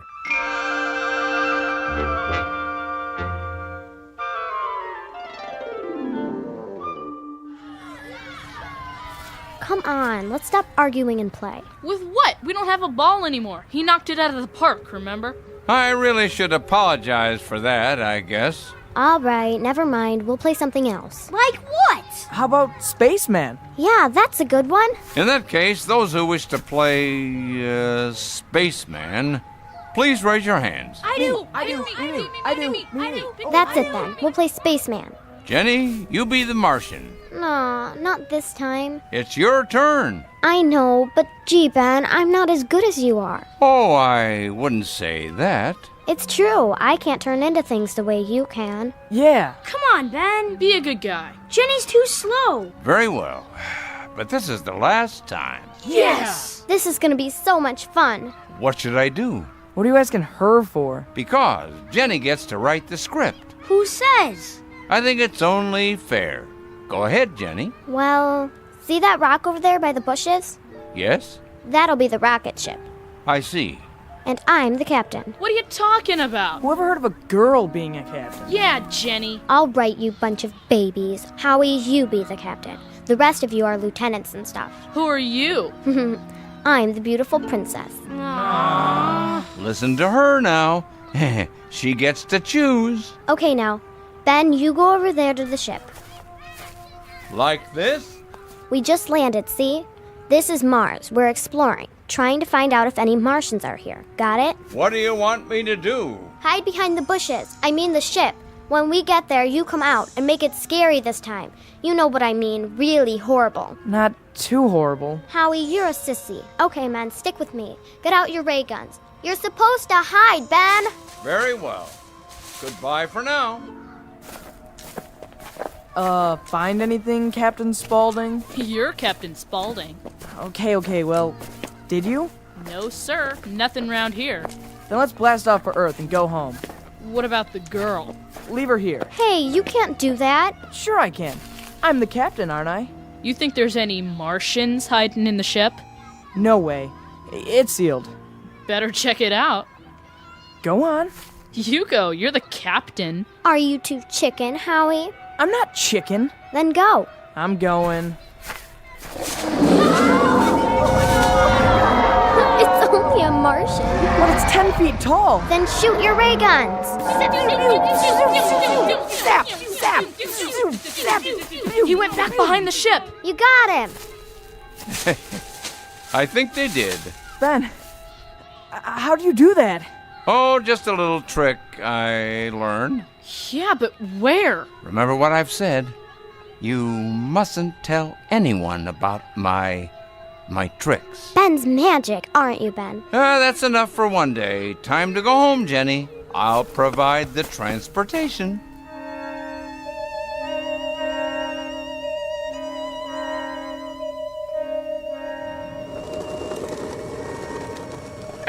Here we are, my lady. Door-to-door service. Thanks. Ben, how do you know how to ride a skateboard? Oh, I've watched your friends. I'm a fast learner. Pretty neat. That'll be 10 cents, please. I'll pay you tomorrow. Can I trust you? Maybe yes, maybe no. In that case, it's a deal. Come on. I'll carry you upstairs. Ben, you're so nice. Mwah. Oh, my. What did I do to deserve that? Say I'm weary. Say I'm sad. Say that health and wealth have missed me. Say I'm growing old. But add, Jenny kissed me. What's that? Earth poetry. You made it up? Not me. But I like it. So do I. Up we go now. Careful of the stairs. I'm always careful. Ben? Hmm? Tell me something. What is it, little monkey? Well, if you can do so many things... Some things. How come you don't make my leg well? Because then I wouldn't have the fun of carrying you. You'd get yourself a young boyfriend, and I'd never see you again. I'm serious. You could do it, couldn't you? Oh, perhaps. But Jenny, I mustn't. Why? People would wonder how it happened. Besides, I shouldn't interfere. That's not interfering. That's... I told you to be back before the liquor store closed. Oh, it's my fault, Mrs. Gann. Jenny told me, but I must have lost track of the time. It's always your fault, isn't it? Don't be mad at him, Aunt Agnes. Shut up, you. Put her down. Of course. Get inside, girl. I'm going. You ungrateful little gutter snipe. Mrs. Gann, please. You stay out of this. After all I'd done for the girl, after I fed you, took care of you, gave you a place to sleep, where'd you be without me, huh? Well, I'll tell you, in an orphanage. And if you don't mind your P's and Q's, that's where you'll end up. Now get to your room. Please, Aunt Agnes. I said get in there. What are you looking at? Mrs. Gann, don't you ever lift your hand to Jenny again. Oh, don't you tell me how to raise that child. You heard me. Now you listen to me. I've had a stomach full of you hanging around that girl, turning her against me, filling her head with crazy ideas. This ain't none of your business. You hear me? I hear you. Well, I ain't gonna put up with it no more. And if I hear tell of you even talking to her from now on, I'm gonna call the cops. So that's how it is. You bother us again, and that's what'll happen. So help me. And shut up with all that slobbering. You hear me? Now what? Yeah? Mrs. Gann? What about it? Excuse us, madam, but we're trying to gather some information about a tenant of this building. They call him Old Ben. Him? Do you know the gentleman? He's no gentleman. No? If that's not the proper term. You cops. In a way. FBI, probably. Or the IRS. I knew it. May we come in? I guess so. What did he do? If you don't mind, we'll ask the questions. Okay, but ask him in the kitchen. I gotta fix dinner. Very well. How long has he lived here? In this building? Year and a half? Yeah, that'd be about right. Oh, they're talking about Ben. Do you know his previous address? Mr. Nobody knows nothing about him. What his name is, where he come from. Most interesting. Have you ever seen him do anything unusual? Like what? Well, what you might call magic. Nah. Kids say he's good at tricks, but I never seen any. Can't say that he works. Maybe he gets checks in the mail, but not that I know. So he has no visible means of support. Ben? Jenny? What is it? Ben. Oh, Ben. Something wrong? 2 policemen. They're talking to my aunt. They're after you. I didn't think she'd go through with it. No, Aunt Agnes didn't call them. They came right after you left. Jenny, this is very important. What did they look like? I was in my room. I just saw a little bit of them in the kitchen. But I don't know. Tall, kinda. Dark-haired. Young, but not real young. Suits and, I think, neckties. And did the suits look brand new, without a wrinkle, like they'd just been made? Yeah, that's right. It's them. I knew it would happen someday. They've finally caught up with me. Who has, Ben? What are you so scared of? What did you do? I can't tell you that, Jenny. Was it something bad? Not what you and I would think of as bad. Then tell me. I thought we were friends. We are. Best friends. Friends don't keep secrets. I don't know where you came from or why you're running away. I'm sorry, little monkey. It doesn't matter now anyhow. They're here. It's too late. No, it isn't. I know a swell hiding place. They'll never find you. They'll...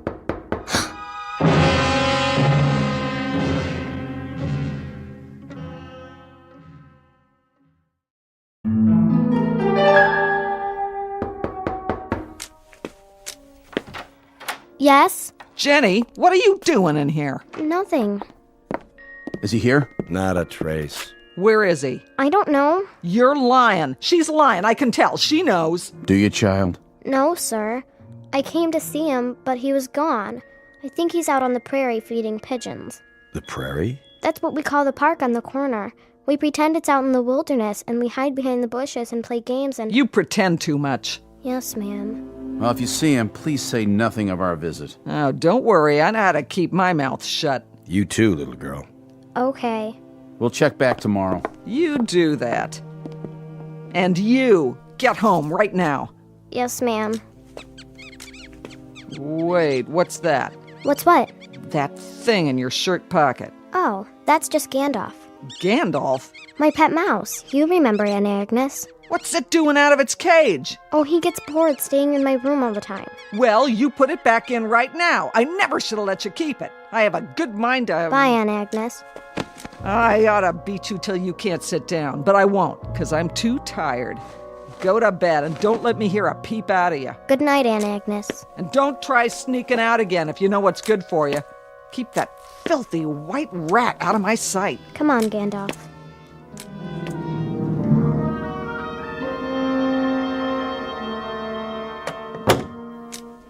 Hi, Gandalf. How are you, boy? Guess what? I brought you a new twin brother to play with.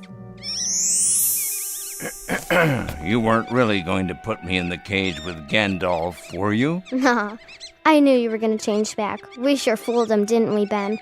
Whoever they are. For the moment, but they'll be back. And sooner or later, they'll catch on. I think it's so neat the way you do that. One thing I don't get, though. How do you make the clothes change, too, when you turn into something else? Not very difficult. It's all matter. One molecular structure is much like another, isn't it? I guess. Speaking of changing clothes, Jenny, you'd better start wearing a dress instead of those jeans, don't you think? At least some of the time, or your aunt will have a fit. I don't care. Let her. Now, that isn't very respectful, is it? You must remember she's a very nervous person. She isn't wholly responsible for her behavior. Well, if she's not, who is? I don't have an answer for that. In any case, try to forgive her, if you can find it in your heart. After all, she's only human. All right, but what about you? What are you gonna do? Oh, the best I can, I reckon. I'm serious. So am I. That's all any of us can do. Even you? Even me. Beyond that... Ben? Yes? How come those men are after you? It's a long story. You can tell me. You'll still be my best friend no matter what. Are you a criminal? In a way, yes. Yes, I suppose I am. What'd you do? Rob a bank? Oh, nothing like that. Did you kill somebody? Heavens, no. Then you must be a communist. No, little monkey, not a communist, and not a terrorist either. I'm not an enemy of anyone. At least, not anyone I can think of. Then what? Shh. What's the matter? Those two men, they may still be close by. I heard them leave. I'd better go to the window and check the street, just to be sure. See anything? It's just as I thought. They're downstairs on the other side of the street. What are they doing? Watching the building, waiting for me to come out. Oh, Ben. Don't you worry now. I'll think of something. Listen, Ben. I have an idea. Why don't you fool them again? And how do you propose doing that? Easy. Turn into something. I doubt it would work a second time. Sure it would. Something really little like a spider or a cockroach. They'd never find you then. I'm afraid they would. But how? Those boys have ways. They're pretty clever. You see, Jenny, they know my real form. They can tell when I'm in the vicinity. I'm talking about my true shape, the way I really look. Isn't this the way you really look? Oh, no. Have I ever seen you the way you really look? Nope. Not even when you turn into a Martian with all those eyes? Definitely not. Then you must be really icky. I wouldn't say that, exactly. You'd be surprised. There are certain adult females who have found me quite attractive. Or so they said. I want to see. No, Jenny. You've been very good about letting me keep my secrets. Can't you even tell me just one? Well, all right. Just one. I suppose it wouldn't do any harm. You see, I'm not from around here. That's okay. I'm not either. We moved here from... What I mean is, I'm not actually a resident of this world. Huh? I come from another planet. I knew it. Which one? Mars? No, one much farther away. You've never heard of it. Anyway, Jenny, you see, those men out there, they've come a long way. They're trying to catch me so they can take me back. Because of what you did? Mm-hmm. And I don't want to go back. I've grown to like it here. But they've located me, so now the only thing I can do is find another world to hide in. Another world? One as far away from here as possible. That's my only chance. You mean you're just gonna go away?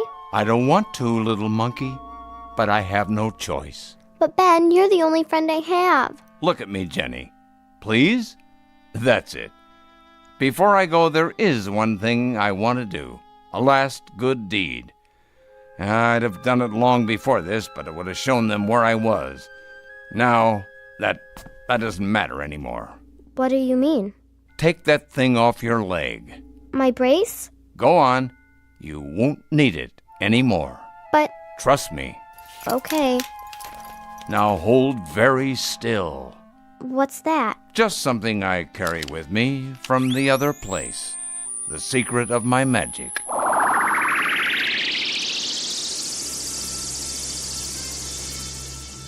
My leg.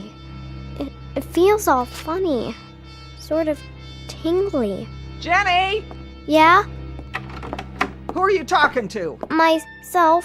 Well, you can go crazy that way. Cut it out. Okay, I will. Good night. Night. Ben, is that you? No, Ben! Stay away from the window! Don't go outside! Don't! Ben, look! My leg! I can walk without the brace! It doesn't hurt anymore! Oh, Ben! Ben! Come back, Ben!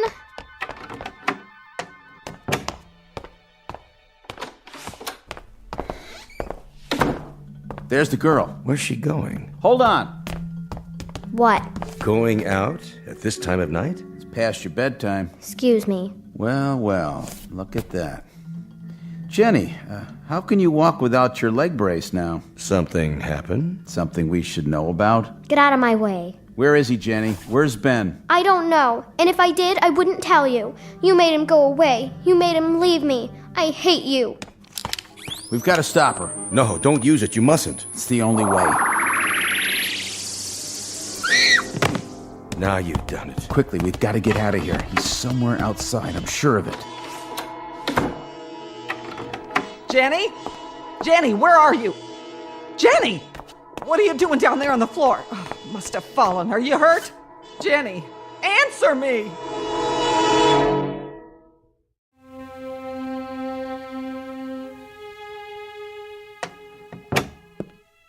Well? Well, what? She's all right, ain't she? I'm afraid not. Oh, no. I don't have any money for a hospital. Hospital? I don't know why she'd want to do a stupid thing like that anyway. What are you talking about? Going down the stairs without her leg brace. What do you think? Whatever's wrong with your niece, Mrs. Gann, it doesn't have anything to do with her legs. Nothing to do with... In fact, her legs appear to be perfectly all right. Both of them. Then what? However, the girl does seem to be in a rather serious condition. How serious? Well, she doesn't have a fever. In fact, I can't find any organic cause.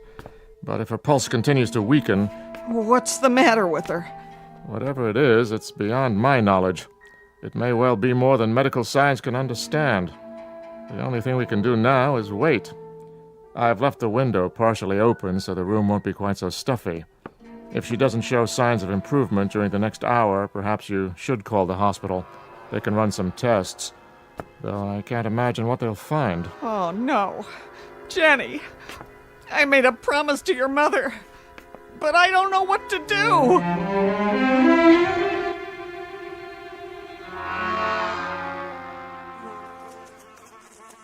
No, Ben, no. Hello, little monkey. Ben, I thought you went away. I did, but I couldn't stay away from my best friend for long. Besides, being a fly isn't much fun. Wings and all, not to mention they're colorblind.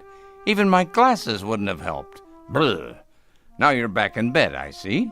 Oh, Ben. What seems to be the matter? I don't know. I saw those 2 policemen. They're not policemen. Not exactly. What did they do? I tried to get away, but one of them took something out of his pocket, like that magic thing you carry. What? They used the molecular ray on you? That's going too far. They told me to stop, and then I fell down. Am I gonna die, Ben? Eventually, as we all must, but not now. Do you trust me? You know I do. Then close your eyes. What are you gonna do? Something to make you well again. The way you fixed my leg? That's right. Just lie still. Ben, I feel funny. Better? Yes, I'm fine. How did you do that? Just another little secret I brought with me. That should neutralize anything they've done. It did. Ben, listen. They're here.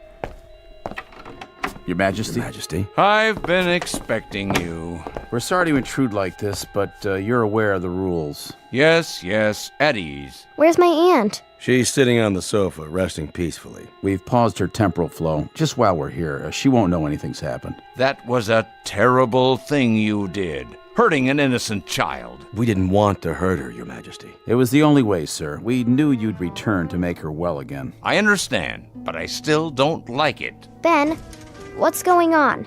How come they called you Your Majesty? Well, little one, I have to confess. You see, I'm something of a fraud. Why? I'm not really a criminal, and these 2 men aren't really policemen. Something more along the lines of palace guards. Huh? They're actually my subjects, and I regret to say I'm what you would call their king. Oh, come on. Cross my heart and hope to die. Then what are you running away for? It's hard to explain. Wouldn't make much sense to you, I suppose. I guess I wasn't cut out to be a king. All that responsibility, the fuss, the pomp and circumstance, I don't know. After the first 1,000 years, it sort of got me down, you know? I knew it would be at least 4,000 more years before I could turn the job over to someone else. So I just took off, Jenny. Split. Hightailed it. Went on the lam. In short, I skedaddled. Begging your pardon, but it wasn't 4,000 Earth years, Your Majesty. Quite right. In Earth terms, it would have been even longer. Well, all I can say is he must have been a pretty good king to cause all this trouble. Oh, he was, miss. He was the best of kings. You should have seen him in his royal attire, with all his royal appendages. The grandest leader to walk upright in the entire galaxy. That's enough now. But it's true. You can have your Venusian vegetables, your Syrian slime molds, your strutting bivalves from Betelgeuse. When Exolotl went walking, or should I say, perambulating, it was like a third sun shining down from the heavens. Tut, gentlemen. Is that who you really are, King Ixolotl? Oh, what's in the name? So, you see, miss, that's why we want him back. His subjects have been pining for him ever since. Life has been listless. An endless succession of moon phases. There is no joy in Ixolotlville. In other words, we're as fond of him as you are. We need him. But you can't have him. Not much to be done about it now, Jenny. They've found me out. I was on a sort of vacation, but all that's over now. The royal transporter is waiting, sir. In that case, gentlemen. But Ben, Your Majesty, you can't go away with them. I need you here. I hope you'll remember me, Jenny. I know I'll remember you. Wait, you said I was your princess, didn't you? Yes. Well, prove it. Take me with you. That would be out of the question. Absolutely. She does have a point, you know. It's hard being a king. The first one they look for and the last they want to meet. It's a chancy job, and it makes a life form watchful and a little lonely. The council would never permit it. My appointees all. Sir, you know the rules. I should. I made them. Please, Ben, please. If only there were some way. Ben? Come here. I have to tell you something in private. Your Majesty, there's simply no more time. Gentlemen, one last request. I want a minute alone with Jenny. But, sir... I promise by our fathers that I won't run away or try to escape. You give your royal word. Precisely. What do you think? I don't see how we can refuse. Very well. 1 minute, Your Majesty. Earth time. 1 minute it is. Excuse us while we sit down next to you, Mrs. Gant. We won't be long. She can't hear you. As far as she's concerned, we're not here at all. Frozen in time, as it were. What's that bottle in her hand? It's called beer, an intoxicating beverage based on the fermentation of single-celled life forms. I should take it out of her hand, in case she drops it. No. I think she's meant to have one at all times. Some sort of self-medication for behavioral control. Oh. Remember to start the temporal flow again when we leave. Of course. What's going to happen when we get back? Oh, a parade, I imagine. All the riffraff slithering along the grand crater. Quite a sight. We'll be celebrities. Quite. Don't forget to have your antennae washed and set. What are they talking about in there? Privileged communication. I suppose. Oh, to have blue blood in our veins, eh? Green. Right. Time? Time.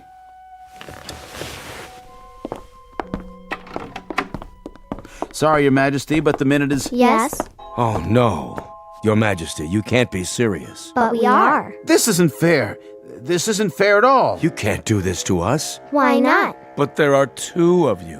What's the matter? Can't tell us apart? In that case, they'll just have to take both of us. Both? Yes, the council wouldn't like it if you made a mistake. What if you brought back the wrong one? Well, I hope the council will understand our dilemma and make certain allowances. Perhaps they will.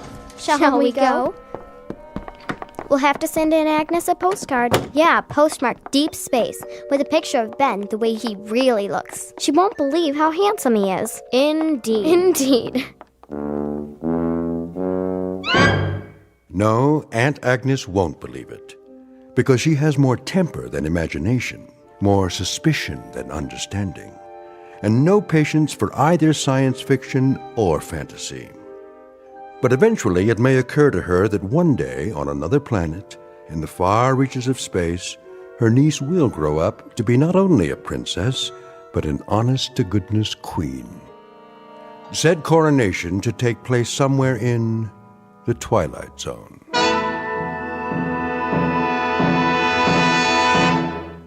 More from the Twilight Zone after this.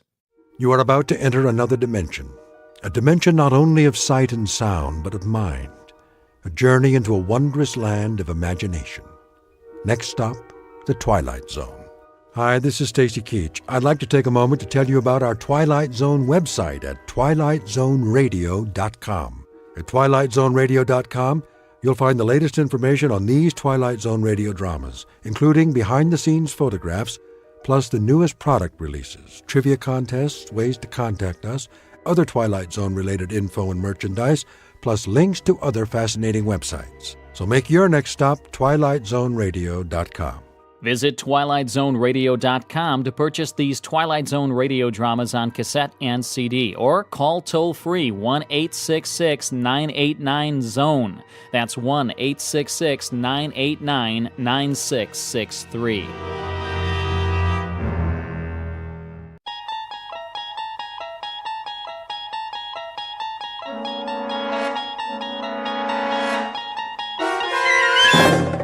You're traveling through another dimension. A dimension not only of sight and sound, but of mind. A journey into a wondrous land whose boundaries are those of imagination.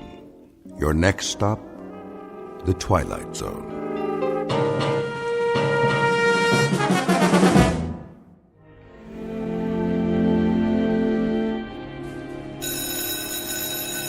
There's the bell. We're gonna be late. Aw, so what? Last day before vacation. Yeah, but Fowler doesn't care. He'll mark us absent. Weird old guy, huh? Yeah. How did you do on the test? Me? I aced it. You did? Nah. Did you study? Well, I read all the pages, but I don't know. I don't get this poetry stuff. Why can't they just say what they mean? All right, class, let's begin. I trust you've brought your books and that you have read the assignment. What's that? I can't hear you. Good, that's good. Now then, we've studied a number of poets this term, their themes and their methods, and we've analyzed their works, at least a sampling as time would allow. Is that correct? Got it. Today, I thought I'd talk about one of them, Alfred Edward Houseman. I'm sure you'll recall the name. Born what year? Mr. Graham? What year, sir? Precisely the question. Well, sometime in the last century, I think. Close, Mr. Graham, closer than usual. Mr. Graham's career is laid out for him. After the varsity football team, he will be a second assistant in the information booth at Grand Central Station. In the interest of time, let me refresh your memory. The date of A.E. Houseman's birth, Mr. Graham, and for the benefit of the rest of the class, was 1859, a long time ago. So long ago that it happened before our own Civil War, in fact. I could, of course, ask you to tell me about the war between the states, but I choose not to press my luck any further. In any event, the subject of this class is literature, not history. His death occurred in what year, Mr. Butler? Well, I would say around 1900, sir.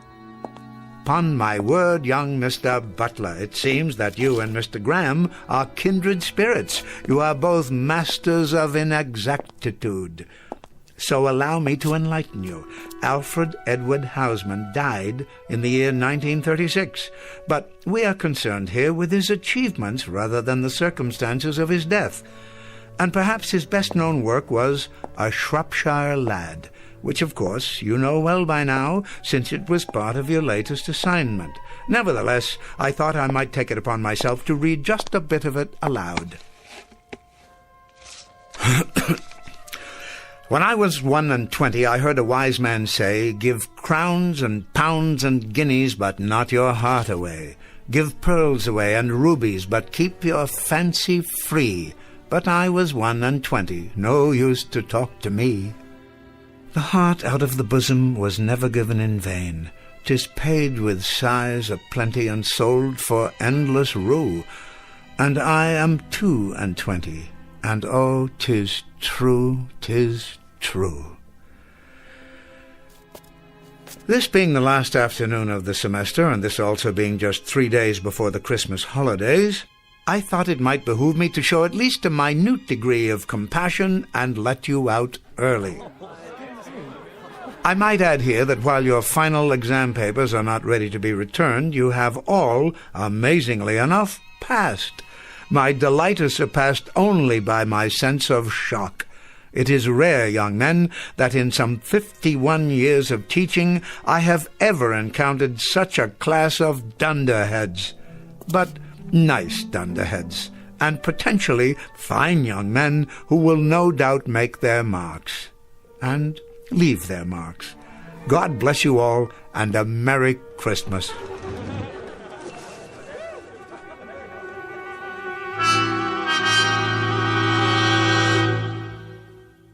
What you've just witnessed is not the end of a semester. It happens to be the end of an era.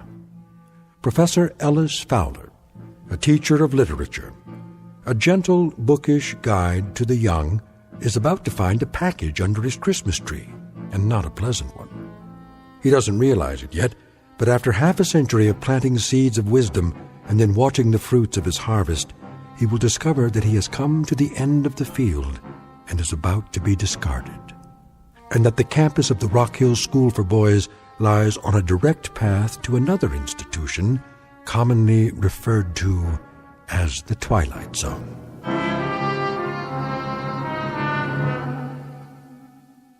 And now, The Twilight Zone and our story, The Changing of the Guard, starring Orson Bean, with Stacy Keach as your narrator.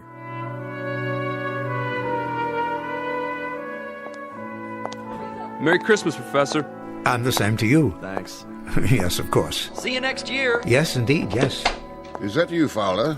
Oh, good afternoon, Headmaster. Good afternoon to you. I say, Fowler, could you step into my office for a moment? Yes, of course. It would be my pleasure. You received the midterm grades for my class, I take it? I did. Something else I can do for you? Some question, perhaps? Please, sit down. Be comfortable. Thank you, I will. You don't mind if I smoke, do you? By all means. I smoked a pipe for many years. I still love the fragrance of a good aromatic blend. Like spice on the air. Sometimes I think that's what I miss most, the aroma. It makes a room feel lived in. Quite right. At least for those who can tolerate tobacco these days. Of course, yes. Am I keeping you? What? No. There is going to be a broadcast of The Messiah at 5 o'clock. Is there? But I have plenty of time. It's a lovely piece, don't you think? It certainly is. Always very Yule-like. I agree. Well then, I suppose we should get to the matter at hand. Very well. This won't take long. Of course not.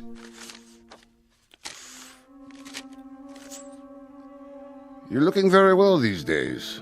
Thank you, sir. I had a bit of a head cold, but it seems to have passed. Happens every winter. And you? What? Oh, the flu bug seems to have passed me by. Knock wood. Well, that's something to be thankful for, isn't it? You didn't respond to the letter. I didn't? The one that the trustees sent you last week. Letter? I'm terribly sorry, Headmaster. It suddenly occurs to me that I haven't opened my mail the last few weeks. No? You know how it is. Final exams, grading, preparation for the holiday, that sort of thing. Though I am rather certain I know the contents of this particular letter. And, your reactions, Professor? Well, naturally, I'll go along. Well, I think that's very perspicacious of you, Professor. Then I'll tell the trustees that you received the communication and agreed to it. Now, as to your replacement... I told my housekeeper not a week ago that I should very likely teach in this place until I'm 100 years old. And with great pleasure, I might add. Professor... Did you know, 2 years ago, I actually taught the grandson of one of my earliest students. Can you imagine the satisfaction that gave me? A sense of, I don't know, not completion exactly, but accomplishment, perhaps, in some small measure. I venture to say that I'll live to teach a great-grandson one of these days. Please, if you'll... It was the Reynolds boy. You know him, I'm sure. His father was Damon Reynolds, and his grandfather, a regular rascal of a boy who persisted in calling me Weirdbeard. Didn't know I knew that's what he was calling me. A regular rascal of a boy went into the stock market, made himself a fortune, came back for his 20th reunion, shook my hand and actually said to me, "Professor Fowler, please forgive me for calling you Weirdbeard." Isn't that remarkable? Professor Fowler, you'll forgive me, sir, but I think you'd best read the communication that the trustees sent. Oh, indeed I will, though it's really an odd formality, this contract signing year after year. You can tell them for me, Headmaster, old Fowler won't depart the ship. Oh, no, indeed. He'll stand at the wheel through fair weather and foul, and watch the crews come aboard and then depart, come aboard and depart, as they always have. Professor Fowler, please, hear me out.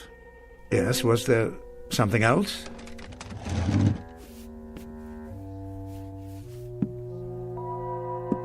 The communication that the trustees sent you was not a contract. Not this time. As a matter of fact, it was a notice of termination. What? You've been on the faculty here for over 50 years. 50 remarkable years, I might add. You passed the normal retirement age several years ago. So you see, we decided at our winter meeting that perhaps a somewhat younger man... You don't mean to say... If you could have been at the meeting, sir, you would have been very proud of the things said about you and your work. A teacher of incalculable value to all of us. But youth must be served. changing of the guard, that sort of thing. I'm sure you can appreciate my position. Mr. Headmaster, am I to understand that my contract is not to be renewed? I'm discharged? Discharged? Please don't call it that. Retirement. And at half salary for the rest of your life. For the rest of my life? A chance to do the things you've waited for. Hobbies, writing, the opportunity to publish. Think of the books, the articles. Well, it most certainly proves one thing. Upon my word, it does. A man should read his mail. He most certainly should read his mail. Boys? Merry Christmas, Professor. What? Yes, thank you. Have a happy holidays, sir. Very kind of you, very, very kind indeed. And the very best to you boys, to both of you. See you after Christmas, sir. Mr. Halliday, Mr. McTavish, I wish you a safe journey and a happy reunion with your families, and I trust you will not eat too much turkey or too much stuffing. We'll try not to, sir. They're fine young men. Have a Merry Christmas, both of you. Have a... Excuse me, I must be going. What's the matter with old Weirdbeard? He was crying. Did you see that? No, not him. Yeah, he was. He was crying.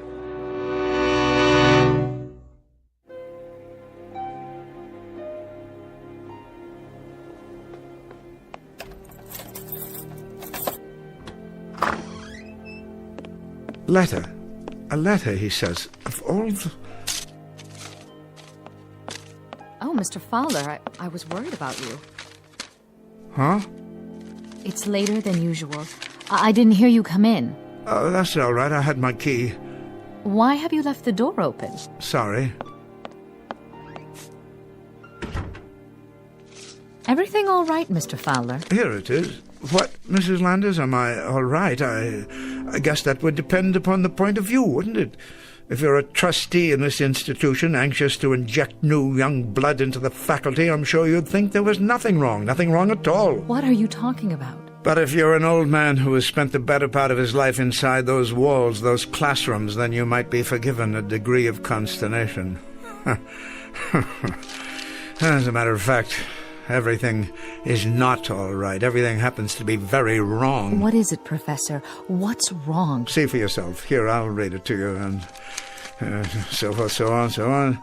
And since it is the policy of the school to ensure our students the most up-to-date educational methods, we think it advisable that you consider this retirement to be a mutually beneficial decision. Please understand the spirit in which this request is made, and understand further that your contributions to Rock Hill School for Boys are a matter of record, as is our appreciation. Oh, my word, Professor, that means... That means, Mrs. Landers, stripped of its sophistry, its subtlety, its effort to break the news gently in so many words, I've been given the sack. But there must be some mistake. None of my boys were here, were they? Your boys? The students. They had a wonderful tradition that went on for many years. On the last afternoon of the winter term, they would gather outside, just there, beyond the window, and sing Christmas carols. I came to expect it after a while. They haven't done that in years, Professor. Not since before the war, as I recall. Of course, I should have remembered.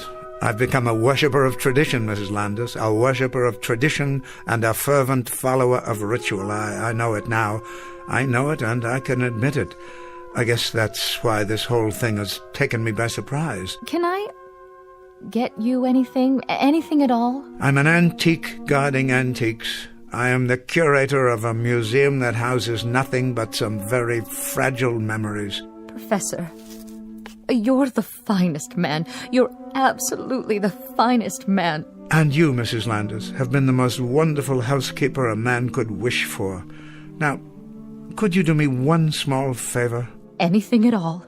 Could you possibly brew me up a pot of tea? Oh, yes, that's a good idea. Would you mind terribly? Handel's Messiah is on the radio in a few minutes. I'd like to listen to it. I'll bring it right in, sir. Professor? What is it? You'll be all right for a few minutes. don't be silly. I'm fine. I think I'll sit here and read the rest of my mail until then. It'll be just a moment. I'll be right back. Of course you will. And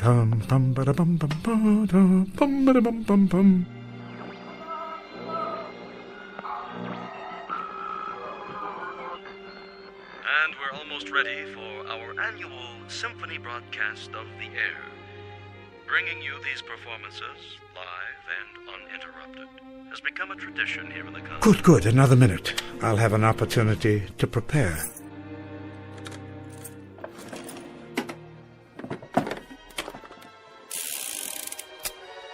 There. Now I believe I'm quite ready.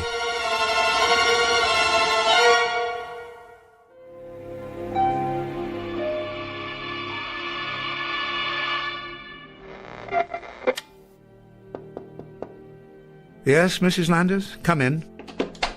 Oh, I thought you were asleep, Professor. Not at all. I was listening to the performance. Magnificent as always. Would you care for some more tea? Thank you, no. Well, I'll have dinner ready in a half hour. Why don't you take a little nap? I know I'm being very difficult, but could we put off dinner this evening? I haven't much of an appetite. You've got to eat something, Professor. Perhaps later. I could keep it warm for you. Why don't you rest for a while? Oh, I don't know that I feel like resting. Not just yet. As you wish. Do you happen to know... Yes, Professor? Where I've kept the yearbooks. The yearbooks? From the school? They haven't been packed away in the attic, have they? Why, no, I don't believe so. Check the corner bookcase. Yes, here they are. Oh, good. Did you want to see one in particular? No, it doesn't matter. So many years summarized here, encapsulated, as it were, as if these books were in some sense time machines. This volume, for instance, look at their faces. Timothy Arnold. Never thought that one would pass. Had an incorrigible habit of chewing bubble gum and popping it. Sounded like a small howitzer in the back of the room. Upon my word, it did. Why don't you sit down? No. And William Hood, Little Bill Hood, smallest boy ever to play varsity football here. Believe it or not, he had a penchant for the poems of Shelley. Did he? And Artie Beechcroft. Now there was a lad. There was a staunch lad, full of heart, that one. What a face. Was he the one? Yes, I recall now. His father sent me a letter. I wonder if I still have it. He was killed in Iwo Jima. Freckle-faced little fellow, always grinning. Never stopped grinning, most infectious. He'd walk into a classroom and you simply had to smile. Let me put it back for you. They come and go like ghosts. Faces, names, smiles, the funny things they did, or sad things, or silly ones, or noble ones. And I gave them nothing. Oh, Mr. Fowler. But it's true, don't you see? I gave them nothing at all to protect them from the world. I realize that now. Poetry that left their minds as soon as they left the school. Aged slogans and homilies that were already out of date when I repeated them. Quotations so dear to me that were meaningless to them. Surely not. I was a failure, Mrs. Landers. I was an old relic that walked from class to class, speaking by rote to unhearing ears, unwilling heads. I was a dismal, abject failure. I motivated no one. I left no imprint. Now, where do you suppose I got the idea that I was accomplishing anything? How could I have thought that? Oh, Mr. Fowler. I will take that nap now, and I hope I haven't inconvenienced you putting off our dinner like this. You haven't. You haven't done anything of the kind. I'll straighten up for you. Don't bother. There's nothing on my desk of any importance. Dear, dear Mr. Fowler. Oh, of course I'll straighten up for you. The least I can do. It would be my pleasure. What's this? Bullets and an empty holster. Empty? Professor? Professor, are you in your room? Professor, are you out there? Where have you gone?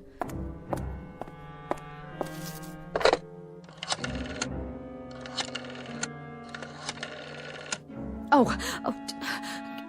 Hello. The headmaster, please. Quickly. Well, it's about Professor Fowler.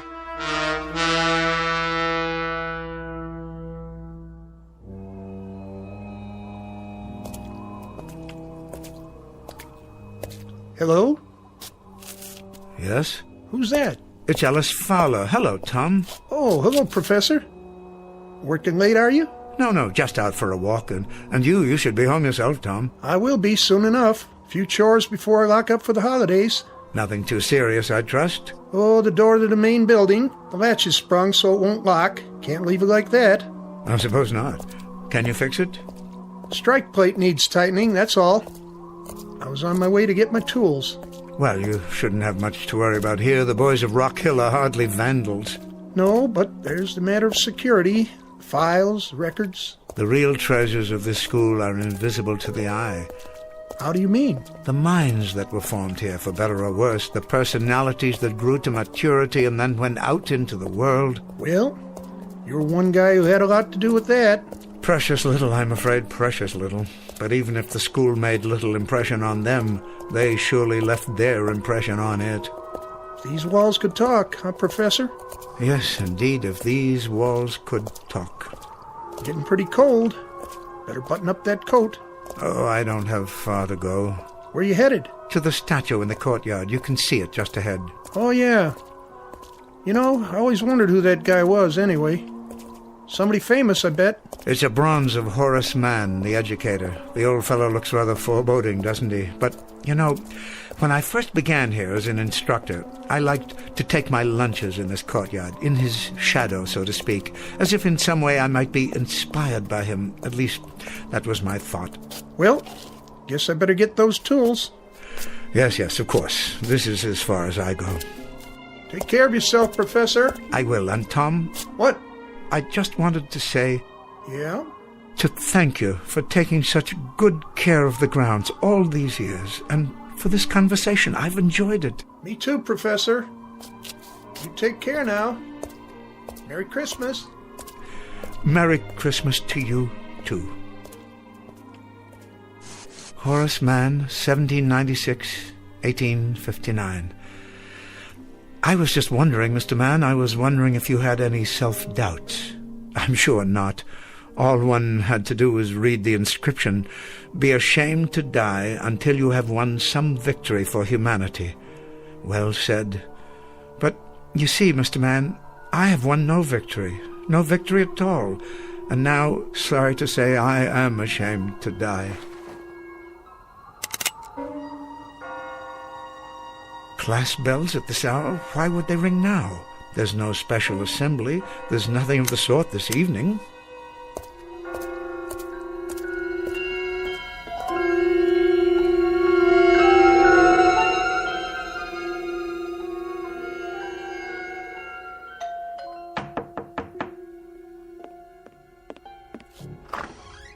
Oh, Headmaster. I came as quickly as I could. Thank you. Not at all, Mrs. Landis. I didn't know who else to call. Have you found Professor Fowler? Not a word. I'll contact the local authorities. If they see him... He couldn't have gone far. I'm afraid I must bear some responsibility for this. Oh, the professor doesn't blame you. Of course, he wouldn't. It's not in his nature. But perhaps if I had handled it differently... He should have been included in the board's deliberations. I want you to know that it was a most difficult decision. Most difficult. Well, the only thing that matters now is to find him. They say there'll be more snow tonight. Can you think of where he might have gone? Into town, perhaps, to visit a friend? He doesn't go anywhere except the school. It's been his life. Then I'll alert campus security. Though it's unlikely he's there. Everything will be closed now for the holidays. There's something I haven't told you. Yes? He has a gun with him. What? An old army souvenir. It belonged to his father. It's gone from his desk drawer. And so are the bullets.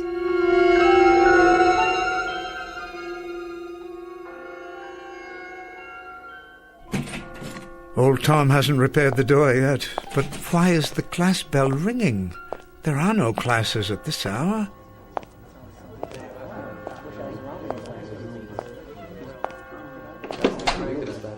What is the meaning of this? Come in, Professor. We've been waiting for you.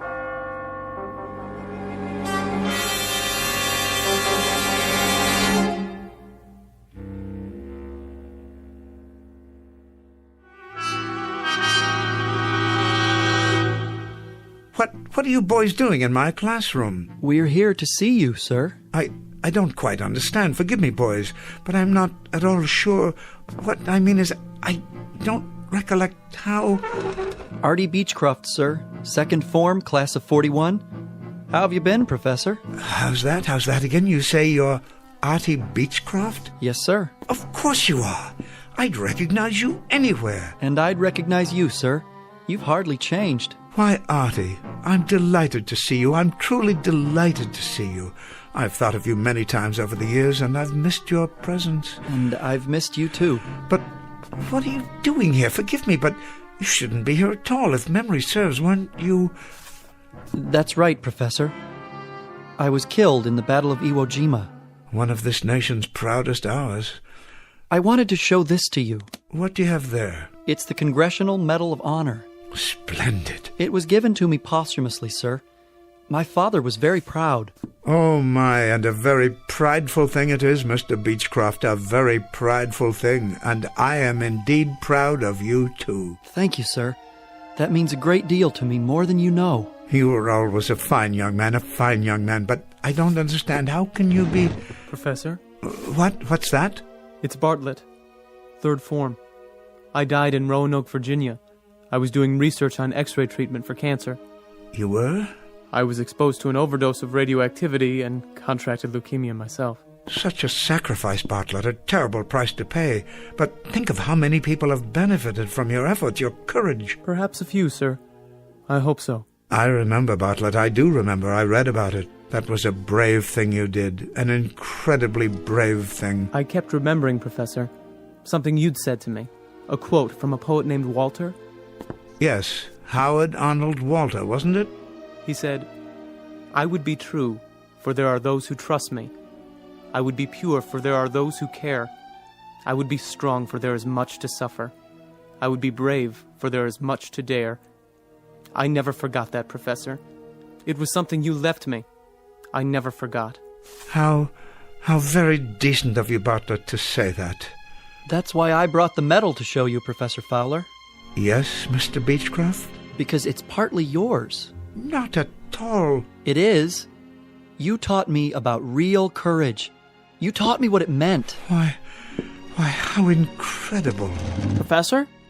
Why, it's Weiss, isn't it? Dickie Weiss. You were the first one, Dick, to... The first one to die in World War II, Professor. I was an ensign at Pearl Harbor, on the Arizona. Yes, you were. I remember you, Dick. It was in all the papers and on the radio. You saved a dozen men. I did my best, sir. You certainly did. Got them out of a boiler room after they were trapped and lost your own life doing it. You were at my elbow that day, Professor. What? You may not have known it, but you were. But why? It was a poem you taught me by John Donne. Any man's death diminishes me, because I am involved in mankind, and therefore never send to know for whom the bell tolls. It tolls for thee. Thompson, sir. Second form. Class of 39. I died on New Guinea, but you taught me about patriotism. Rice, sir. Third form. I died in the Battle of the Bulge. You taught me about duty, about never giving up against impossible odds. Hudson, sir. Second form, class of 1951. I did my service in Korea. You taught me about loyalty. Whiting, sir. Fourth form, class of 53. I became a civil rights attorney. You taught me about ethics and honesty. I'm overwhelmed. We have to go back now. So soon, Artie? I'm sorry, Professor. Go where? To the place where we belong. But we wanted to let you know that we were grateful, that we are forever grateful, and that each of us has in turn carried with him something you gave us, something that lives and will not die, not ever. We wanted to thank you, Professor. Yes, thank you. We won't forget. Take care, Professor. Take good care. You don't know how much. Goodbye. Goodbye. Must you go so soon, please? Can't you stay a little bit longer? Artie, I'm reminded of another poem by Shelley, if I can recall. It goes like this. Peace peace. He is not dead. He does not sleep. He has awakened from the dream of life.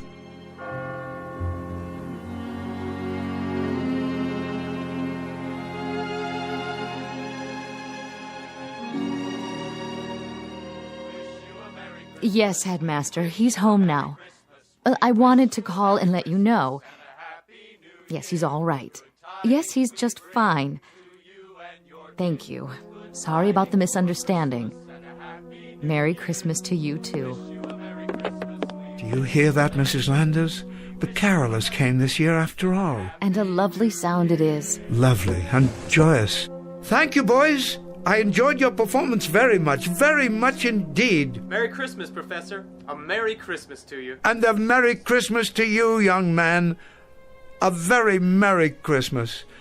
And may I add how grateful I am to all of you. I've always felt that Christmas caroling is a wonderfully special tradition. Merry Christmas, boys, and may God bless you. Such fine young men. That they are. They haven't come in such a long time. You know, Mrs. Landers, I've had a chance to consider. I think I will retire. I do believe I've taught all that I can teach. Oh, I'm sure that's not true.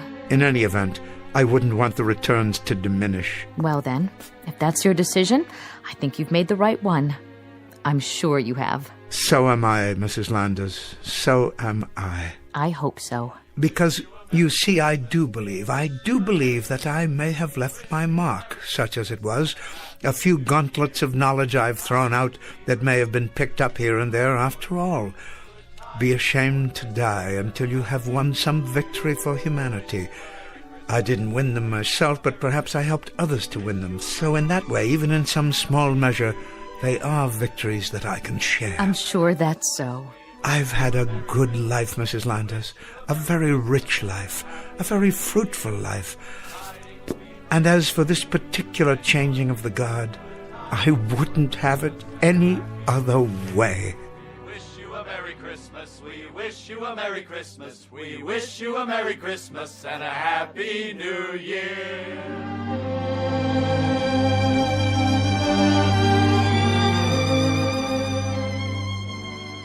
Professor Ellis Fowler, teacher, who discovered rather belatedly something of his own value, that the quality of a man's life is not measured by his personal achievements, but rather in the effect he has on the lives he touches and the contribution he makes to humanity, one that lives on long after he reaches the end of his tenure.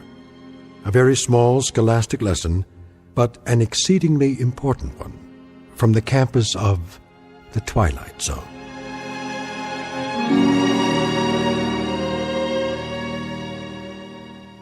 Back to the Twilight Zone after these words. Hi, this is Carl Amari, producer of the Twilight Zone radio dramas. I'd like to take a moment to tell you about our official website at twilightzoneradio.com, where you'll get the latest news and information on these Twilight Zone radio dramas. Plus, at twilightzoneradio.com, you can digitally download 3 free episodes or any of our episodes for only $1.95 each. In this age of ever-changing technology, we've decided to make these episodes instantly available to you by making the Twilight Zone radio dramas a digital download-only series. This means that this series will no longer be offered on CD. The CD collections at our website are now being offered, while supplies last, at buy one, get one free. So be sure to get your favorites before they're sold out. Be sure to visit us often, and I'll see you in the zone.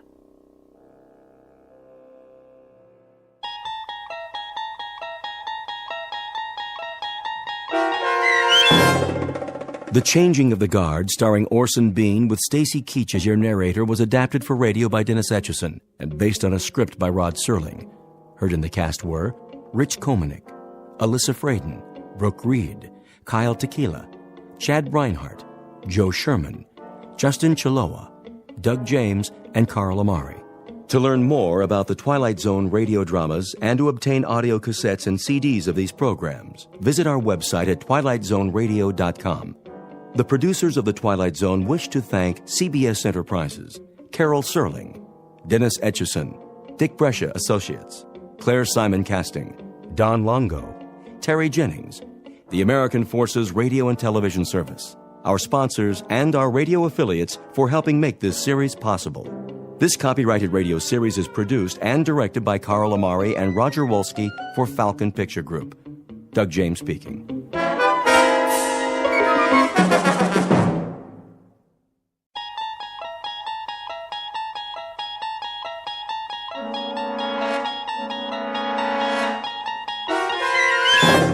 You unlock this door with the key of imagination. Beyond it is another dimension, a dimension of sound, a dimension of sight, a dimension of mind. You're moving into a land of both shadow and substance, of things and ideas.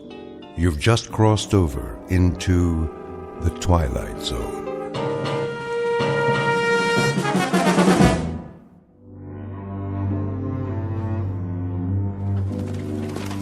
Oh, up. There she is. TP. Right where the general said it'd be. Oh, we're too late. Well, I can see that. Campfire's smoking. We better check it out. Still warm. How long do you figure? 3, 4 hours at the most. Any idea how many? A lot of footprints all around. My guess is that if your general's looking for Sue, he's gonna have his breeches full of them before the sun goes down. That all you can tell us? Thought you were a scout. Well, they don't leave much behind. That's the Sioux way. Nothing their enemies can use. And a little ways downriver, that'd be the junction? Not a ways. Right here. Bighorn, Little Bighorn. This is where they converge. Right here? Well, that'd put the Menoconjou fort about 4 miles up. That's where he's thinking about crossing. Wonder where they are now. Them Sioux? I wouldn't be impatient, Mr. Two Stripes. We can go back and tell General Custer that his Indian trail's just as fresh as ever. A little too fresh for my pay. Give me some of that water. Go fill your own canteen, Corporal. I don't mind. Have a drink if you want. Take cover! Dang Indians! I knew they was around! Hold your fire! I said hold it!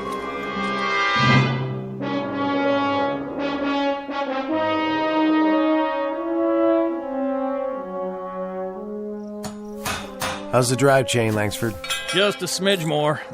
There, I got her, Sarge. Good man, Corporal. Are we going back to camp now? That we are. The captain would be glad to hear that. Get him on the horn, will you, McCluskey? Tell him the tank's up and running and we're on our way. Sure thing, sir.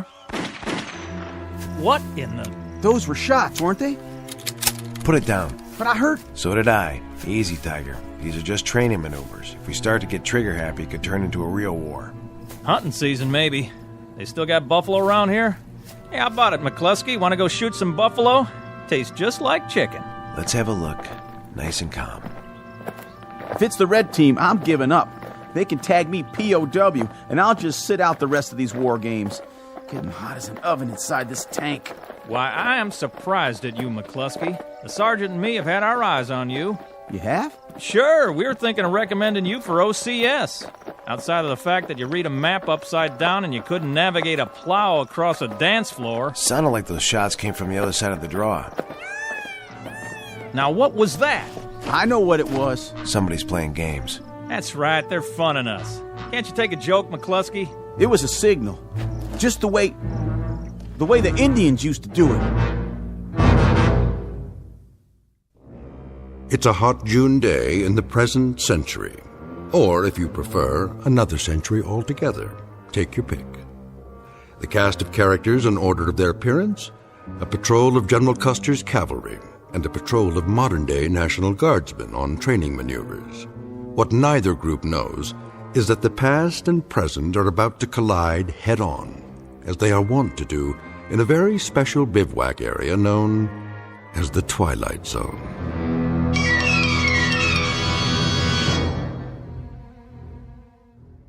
And now, The Twilight Zone, and our story, The Seventh, is made up of phantoms, starring Richard Grieco, with Stacy Keach as your narrator.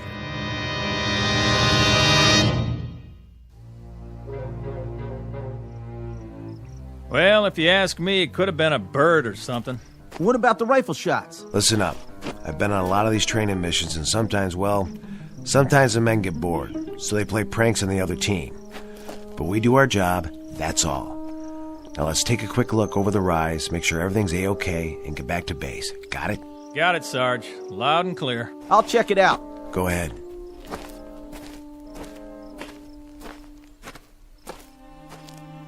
Well, how about that? What do you see, McCluskey? It's a wigwam. An honest-to-Pete wigwam. 1 million men in the National Guard, and it's just my luck to go riding around in a tank with the last of the red-hot Eagle Scouts. So it's a wigwam, McCluskey. What are you so happy about? Well, it's real interesting, don't you think? Authentic and everything. Well, why don't you take a look inside? Maybe there's a pretty little squaw in there waiting to be your fiancée. Nope. Whatever was here cleaned it out. Don't you think that's kind of strange? Leaving a wigwam made out of real hides, sitting in the middle of nowhere? Must have been some kind of youth camp or something. Either that or somebody's making a movie. Out here, Sergeant? On Army training grounds? That's a point. They never get a permit. Too dangerous. Besides, we'd have been informed. Sure is interesting, though. Right there's a junction of the Bighorn and the Little Bighorn Rivers. Just a little ways from here is where Custer fought. Custer who? General Custer. Didn't you learn about it in school? This is where the 7th Cavalry fought the Sioux Indians. What do you got there? Looks like a canteen.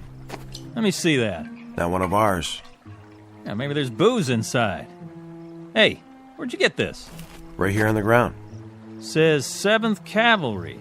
Printed right on it.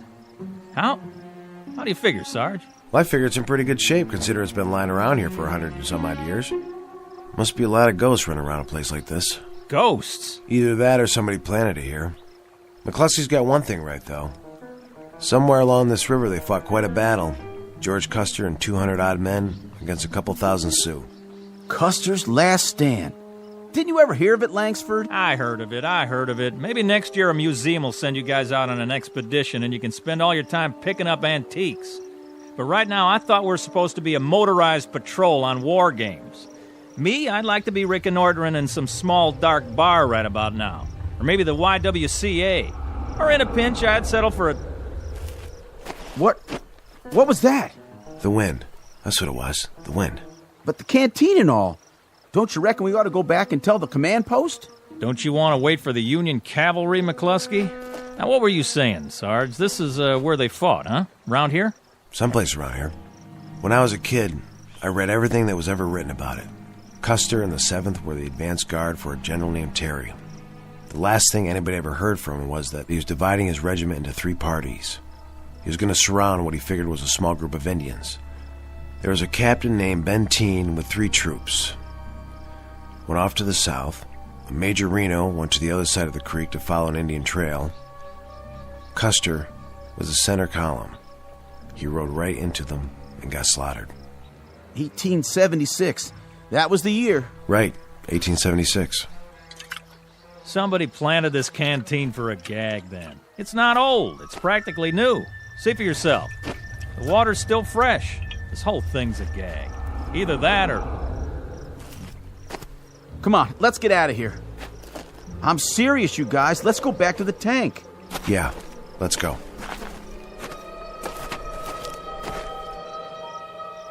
All right, Sergeant. I'm asking you, what was that? The wind again? I don't know. Yeah, sure, that's what it was, the wind.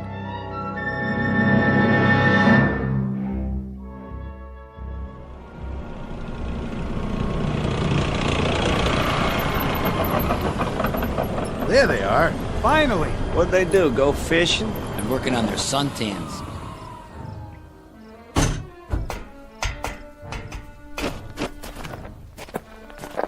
Well, boys, never thought I'd be glad to see you again. Hey, the captain's PO'd. You better get in a tent on the double. How come? I called in a position report. Yeah, but that was a while ago. Lieutenant, if you had seen what we saw... Can it, McCluskey. I'll give my report directly to the captain. Say, any of you good old boys got a cold one stashed around here?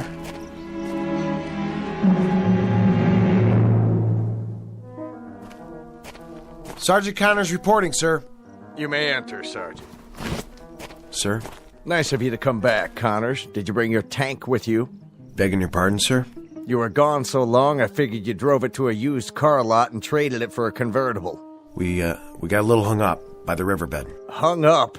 The blue team was north of us. You went south. We had trouble with one of the drive tread chains. Corporal Langsford proceeded to repair it with the toolkit, at least temporarily. Connors, for a guy with as much regular Army time as you've got, you played this one boneheaded from start to finish. Sir, I can't explain. Explain? If there was an umpire around, you'd have had your tank crossed off and your men. Missing in action, all three of you. I'm sorry, sir. We heard some rifle fire. We went to check it out. Rifle fire. According to the lieutenant, you were down by the Little Bighorn. That's 40 miles from tactical maneuvers where you were supposed to be. How could you hear arms fire? We never found out where it came from, sir. Or who it came from. Oh, that's rich. What was it, the Russians? Or the Chinese? I'll tell you what I think. I think you guys must have had a bottle in that tank. Sir, I'm telling you. See this map? Tomorrow, you'll take your tank, or rather, the United States government's tank, if you can find it, and you'll head up here to Rosebud Creek. But, sir... Follow the creek about 15 miles. We figure that by now the blue team has moved across to... What's the matter, Connors? You hungover? Nothing like that, sir. It's just that Rosebud Creek. That's Custer's route. What? When he left Yellowstone River, he went with Major Reno. Reno found an Indian trail along Rosebud Creek. Sergeant, let's synchronize, shall we? My watch says 2320 hours. My calendar says this century. If you have a thing about Indians, you got here a little late in the day. We heard them, sir. You heard what, exactly? Indians, war cries. Where? When? This afternoon, sir, at the junction of the Bighorn and the Little Bighorn. I know it sounds crazy. We found a canteen with 7th Cavalry stenciled on it, and a wigwam close to the river. A wigwam? Teepee, whatever you want to call it, but it was there. Are you bucking for a Section 8, Sergeant? It was the same teepee that Reno's scouts found the night before the battle. Mm-hmm. Reno's scouts, I see. Reno being... Major Reno. When Custer split the force into 3 columns, he sent Reno's to the north. All right, Connors, that'll do. Line up your patrol and move out at 0600 tomorrow morning. And if you meet any Indians at all, take a deep breath and count to 10. They're probably all college graduates out running tests on the soil.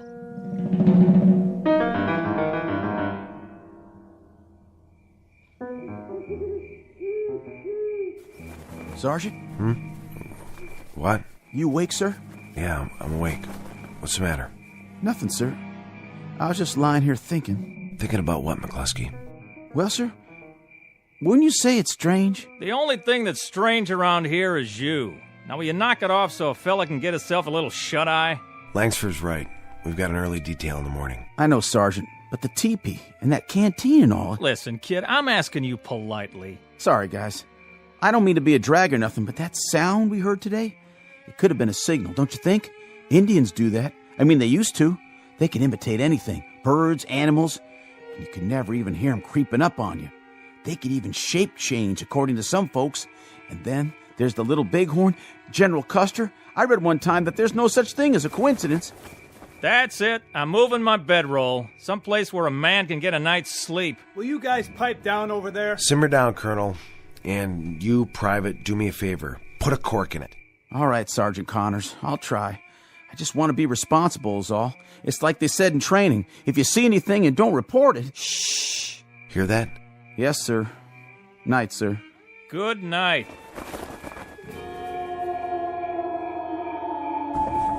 What in the blue hell was that?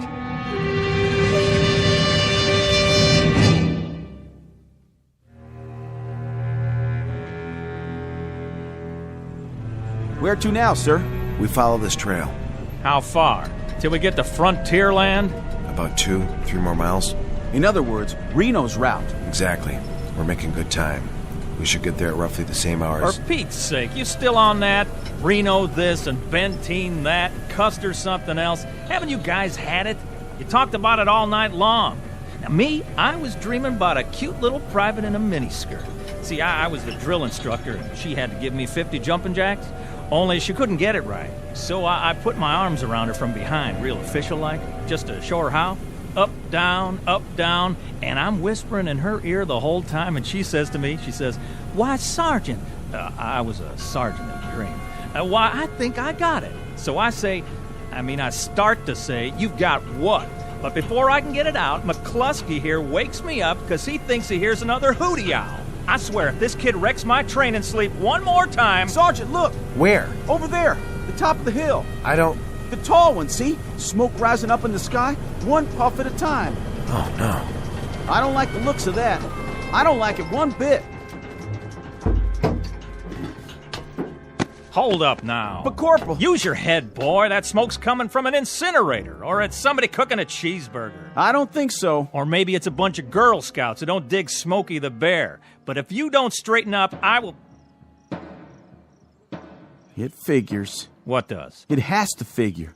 Reno scouts found the teepee the night before the battle. The following morning, the column saw smoke signals in the sky. That's right. You know your history. Look, you two history fans are really starting to bug me. And late that same morning, they got their first Indian.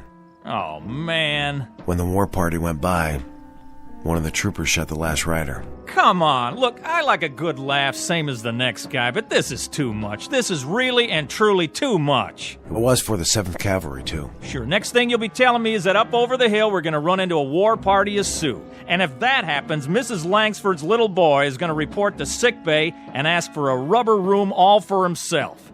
Just remember, I can always make it a reservation for 3, if that's what you... We have to arm ourselves. Get back in the tank. What are you doing? There's nothing out there but a dust cloud. Yes, but what's behind the dust?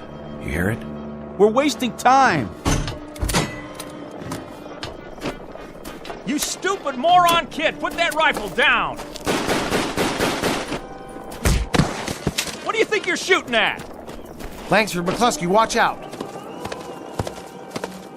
Oh, my dear God. You saw it. We all saw it. Yeah, I sure did. A horse without a saddle, an Indian pinto, and no rider.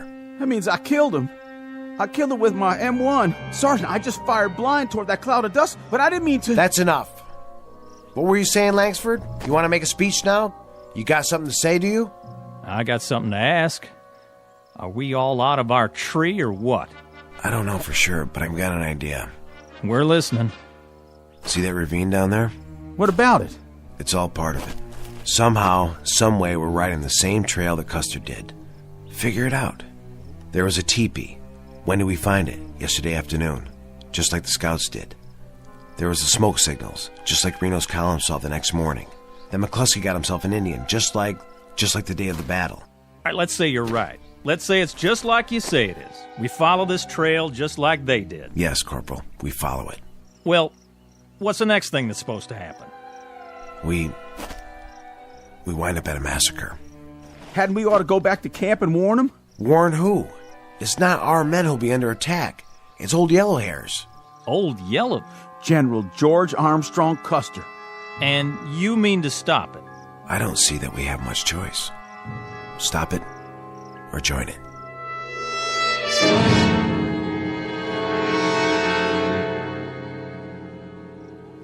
Sure is hot. Hotter out there. What do you think happened to him? Probably kicking back with a fishing pole. I hear there's trout up here. They gonna bring some back for us? Miller, Yes, Captain. has Connors reported in? Not yet, sir. Get him. I've already tried. Try again. Yes, sir. Bluebird 9, this is CP. Come in. Bluebird 9. No dice, sir. Keep trying. What if they're out of range? Then they've disobeyed a direct order, and this time they won't get away with it. Bluebird 9. Come on, guys. This is Bluebird 9. Go ahead, CP. They're acknowledging, sir. Give me the microphone. Connors, this is the captain. This is McCluskey, sir. McCluskey, where... Sorry, you're breaking up. Private, do you think you might extend yourself enough to give me your position? We're 4 miles down Rosebud Creek, about to cross over. You're about to come back here double time. You're about to report to me personally, and you're about to do it inside of a half hour, or you'll be spending the next 3 national holidays in a guardhouse. Do you read me? Yes, sir. Just a minute, sir. Here's Sergeant Connors. Captain. Connors, do I have to send a couple of MPs down there? Captain, we're just a mile away. Away from what? From where Major Reno met the Sioux. Listen to me, Connors. I'll give this to you just once. When these maneuvers are over, you can come out here on a vacation, dig up arrowheads, or anything you like, but right now, I want a government-issued tank back here at the command post and 3 National Guardsmen named Connors, McCluskey, and Langsford right alongside it. You've got 30 minutes to bring her back. Now acknowledge. Connors. Acknowledge. Connors. He's broken off, sir. Lieutenant. Yes, sir. Take a jeep and 3 men. See this line on the map? Follow the creek down here. I think this is the crossing he talked about. Just follow his tread marks and bring them back here. What if he resists? Resists? They don't seem to want to come back. Well, I'll tell you what to do in that case, Lieutenant. You do whatever it takes. Sir? First you apologize to them, and then you shoot each one of them in the leg, throw them in the jeep, and get them back here. Now, do you read me? Yes, sir.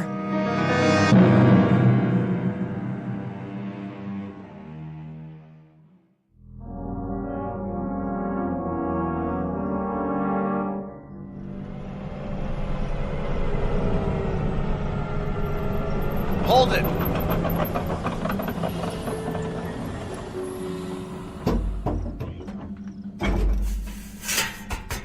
So this is what we've been busting our humps for, huh? A big fat nothing. Nothing, all right. Nothing and no one. But right down there is the spot. Don't tell me. Where Reno had his fight. Well, all I can tell you guys is you better get a couple of cigar store Indians out here, and you better do it in a hurry. That is, if you want to make a good impression. Because I know a National Guard captain who's probably on his way over here right now with a great big net. Where are they, Sergeant? How come we missed out? Missed out? You want to know why we missed out? Let me explain it to you. We missed out because we're looking for dead cavalry, buried Indians in a battle that was over and done with before my great-grandpa was born. Now that's where we missed out. I got it all pegged, you know. I really do. The whole thing is strictly an illusion. One of them heat mirages. That's the straight goods. Out here with the sun beating down, we went and talked ourselves into it. That's not it. That's not it at all, McCluskey. What are you thinking, sir? Do you remember what it was that Reno found before the battle? I'm not sure. He even sent a message back to Custer about it. Sure, the village. Village? What village? What do I have to do to level you guys off? Tie you to a tank or something? Reno scouts found an Indian village. An hour after that, the whole troop went into action. Oh, my aching back. I give up. I swear, I give up. This is where the men separate from the nutcases. Where you going? Back to the CP if I can find it. You guys keep playing your games, and I'll see if I can send back a padded ambulance. Arrivederci, y'all. Should I stop him, Sarge? We can't. He's the only one who's following orders. From now on, we're on our own. What is it? You tell me. That's it. That's what? Would you mind telling me? The village. That's the village. 6 more of your funny little teepees. That's a mirage, isn't it, Langsford? Not really there? Man, don't ask me anything. Now you got me seeing it. Don't ask me nothing. Looks abandoned. I'll go down to scout it. An hour ago, if you'd said that, I'd have died laughing. And now? You got your rifle? Sure thing. Then be careful. Of course I will. Well, what happens now? You read all the books. What's the next thing? Beyond the village. That's where Benteen engages. What about Custer? He loses his right arm. As of the moment, Reno got cut off here. Custer's column was doomed. This is wild. I swear, this is off the scale. Now, how in the... Well, how in... I mean, it's like chasing somebody that ain't even there and trying to catch up. Well? Connors. Langsford. What'd you find? I'm not sure. But if it's a mirage, this one goes all the way. What's the matter with you? You all right? I just saw the granddaddy of all mirages. I mean the mother of all... Hey, fellas? You're white as a sheet. That's 'cause this one's sticking in my back. McCluskey! Get the medical kit. I'll try to cut the arrow out. Bluebird 9, this is CP. Come in. No good, Captain. Then they're refusing to answer. Either that or they've vanished off the face of the earth. Captain? You'd better have something to tell me. Yes, sir. For starters, that they're just a few 100 yards behind you, right? I wish I could say that. Then you better tell me something, Lieutenant, and fast, like the whereabouts of an M4 tank. We found the tank, sir. Is it operational? It appears to be. Where are the men? No sign of them. What? Only this note. Let me see that. Crossing Rosebud Creek, trying to reach the cavalry. Pray we're not too late. What's the meaning of this? I don't know, sir. We drove up and down the creek bank. Is that true? This is all you found? No sign of them? That's right, sir. What about you? There were tracks leading to the tank, but after that, it's hard to say. All I know is they weren't in it. And you, Private, I want you to consider your words very carefully. Yes, sir. The tank was empty, except for some of their gear. Well, what are the rest of you grunts standing around for? Anybody need a work detail this morning? How about a recon march with full packs? Just finishing up, sir. Come on, guys. What about their gear? Most of it was still there, except for the rifles and the sidearms. Great. That's just great. Now I've got 3 trigger-happy soldiers on the loose with live ammo. Captain, I know Connors. He is strictly by the book. Yes, but what book?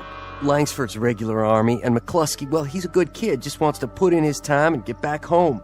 If they've gone off on their own, there must be a reason. I don't get it. I swear I don't get it. What are they drinking out there? Or have they seen too many Western movies? Sir, about the note, what does he mean when he says cavalry? The 7th Cavalry. But what's the 7th Cavalry? A very hot outfit, headed up by a tiger named George Custer. Custer? Wasn't he... Don't ask me any more questions. I don't have the answers. But I'll tell you this. Those 3 guardsmen are going to go on active duty so fast it'll make their heads spin. If they ever get out of the stockade.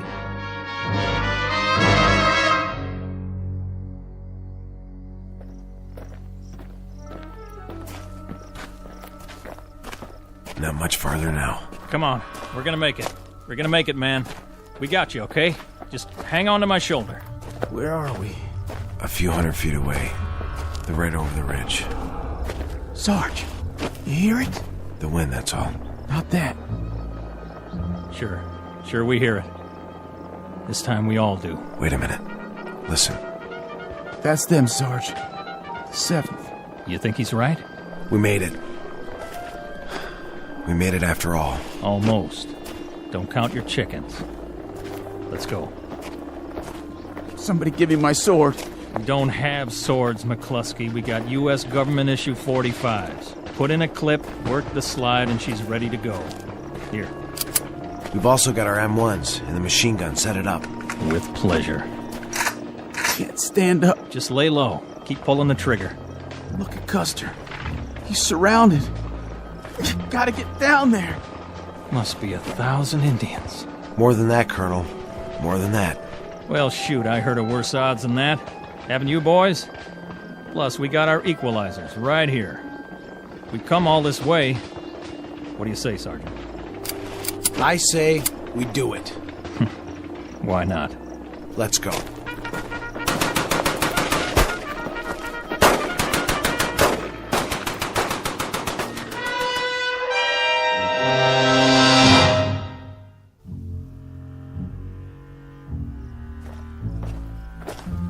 This is it, Captain. The last known location. What's that plaque for? Read it, Lieutenant. Custer Battlefield National Cemetery, honoring the memory of 261 men of the 7th Cavalry who lost their lives in battle. So this is the cavalry they were talking about. It was. It's a national shrine now. They made it. What's that, Captain? Nothing. No sign of them on either side of the creek, Captain. What about the tank? Up near the ridge where they left it. But no sign of the men, no sign at all. Keep looking. Yes, sir. Put them on report, Captain? Put them on report. Captain! What is it? A list of the men who died here, all the names engraved on the plaque. It looks like it's been here a long time, so then how? How what? I think you better take a look at this. Right here, in the middle of the list. William Connors, Michael McCluskey, Richard Langsford. Kind of a coincidence, don't you think? Quite a coincidence. But how? Pity they couldn't have brought up the tank. That would have helped the odds. Wonder if the drive chain failed again. Beg your pardon, sir? Nothing, Lieutenant. I didn't say a thing. Not a blessed thing.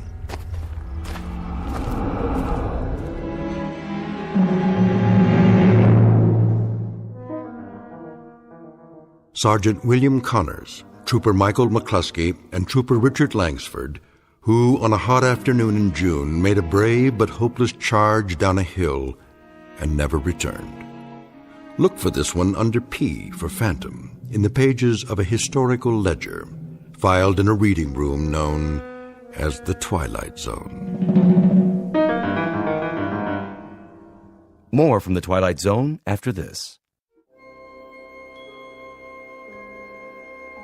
Hi, this is Carl Amari, producer of the Twilight Zone radio dramas. I'd like to take a moment to tell you about our official website at twilightzoneradio.com, where you'll get the latest news and information on these Twilight Zone radio dramas. Plus, at twilightzoneradio.com, you can digitally download 3 free episodes or any of our episodes for only $1.95 each. In this age of ever-changing technology, we've decided to make these episodes instantly available to you by making the Twilight Zone radio dramas a digital download-only series. This means that this series will no longer be offered on CD. The CD collections at our website are now being offered while supplies last at buy one, get one free. So be sure to get your favorites before they're sold out. Be sure to visit us often, and I'll see you in the zone.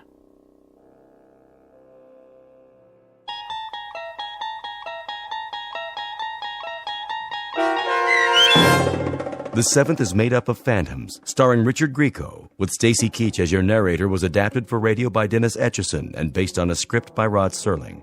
Heard in the cast were Craig Brawley, Jeff Lupetin, Christian Stolte, Kurt Nabig, Doug James, Roderick Peoples, Lynn Foley, Richard Shavsden, Carl Amari, Roger Wolski, and Vince Amari. To learn more about the Twilight Zone radio dramas and to obtain audio cassettes and CDs of these programs, visit our website at twilightzoneradio.com. The producers of The Twilight Zone wish to thank CBS Enterprises, Carol Serling, Dennis Etchison, Dick Brescia Associates, Claire Simon Casting, Paul Patch, Terry Jennings, the American Forces Radio and Television Service, our sponsors, and our radio affiliates for helping make this series possible. This copyrighted radio series is produced and directed by Carl Amari and Roger Wolski for Falcon Picture Group. Doug James speaking.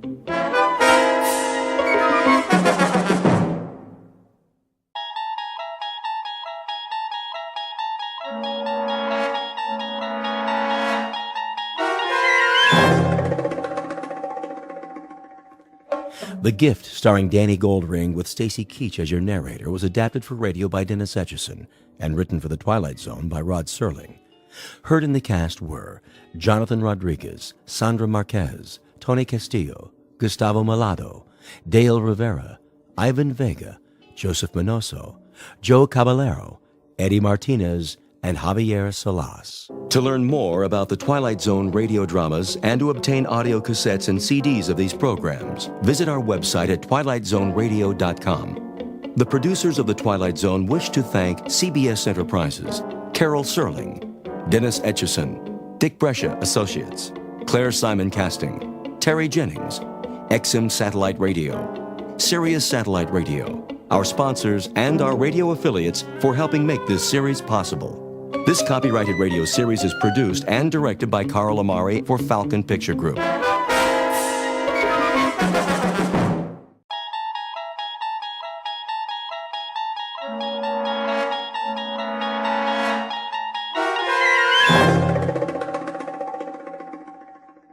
You're traveling through another dimension, a dimension not only of sight and sound, but of mind. A journey into a wondrous land whose boundaries are those of imagination. Your next stop, the Twilight Zone.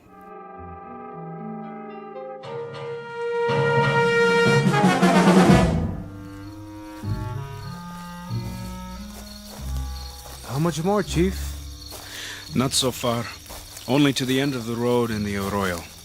Why must we do this? There is nothing but the night and the stars. It's our duty to keep the village safe. But it is already safe. I was born in this village. As was I. And I know these paths as I know my hand. There is nothing that is not here by day. Listen to the crickets. When their song is clear and strong, the valley is at peace. Is it? Once, when I was a deputy, I made my rounds, as we are doing tonight. I was tired, so I turned back to the cantina. In the morning, Captain Munoz found the body of an Americana. No. Yes, Salvador. She was strangled. By one of our own? By men from across the river. If I had gone to the arroyo, I might have stopped it. Were they caught? In Texas. But if she had been one of ours, with no clues, who can say? All right, Sanchez. All right. We go to the arroyo. But you will see, the moon is full and there are no campfires. The village is secure for another night.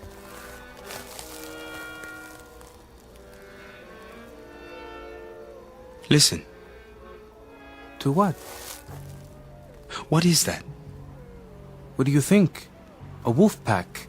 They howl at the face in the moon. I mean the crickets. All of them. They do not sing. You are right. What is it? Quickly!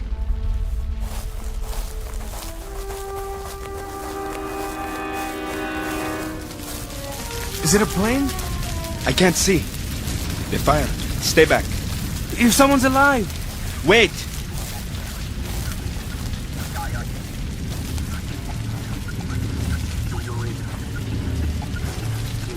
This is not a plane. A flying disc. And footprints on the ground. Salvador! Come back! Stop! I said stop! Stop or I'll shoot! Salvador, no! No!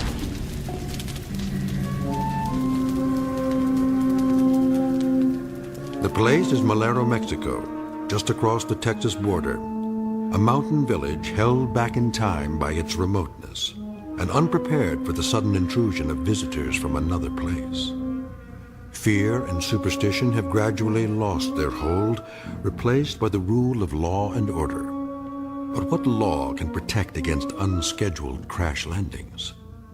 Police Chief Sanchez and his deputy have a job to keep the area safe from outsiders and troublemakers. But does that include aliens who are truly undocumented, whose mode of transport, whose very purpose are completely unknown? In a moment, you will meet the people of this peaceful village and one 12-year-old named Pedro, who is about to make the acquaintance of a most unusual traveler. We are at present very near the Rio Grande, and yet, as you might have guessed, somewhere deep within the borders of the Twilight Zone. And now, The Twilight Zone and our story, The Gift, starring Danny Goldring, with Stacy Keach as your narrator.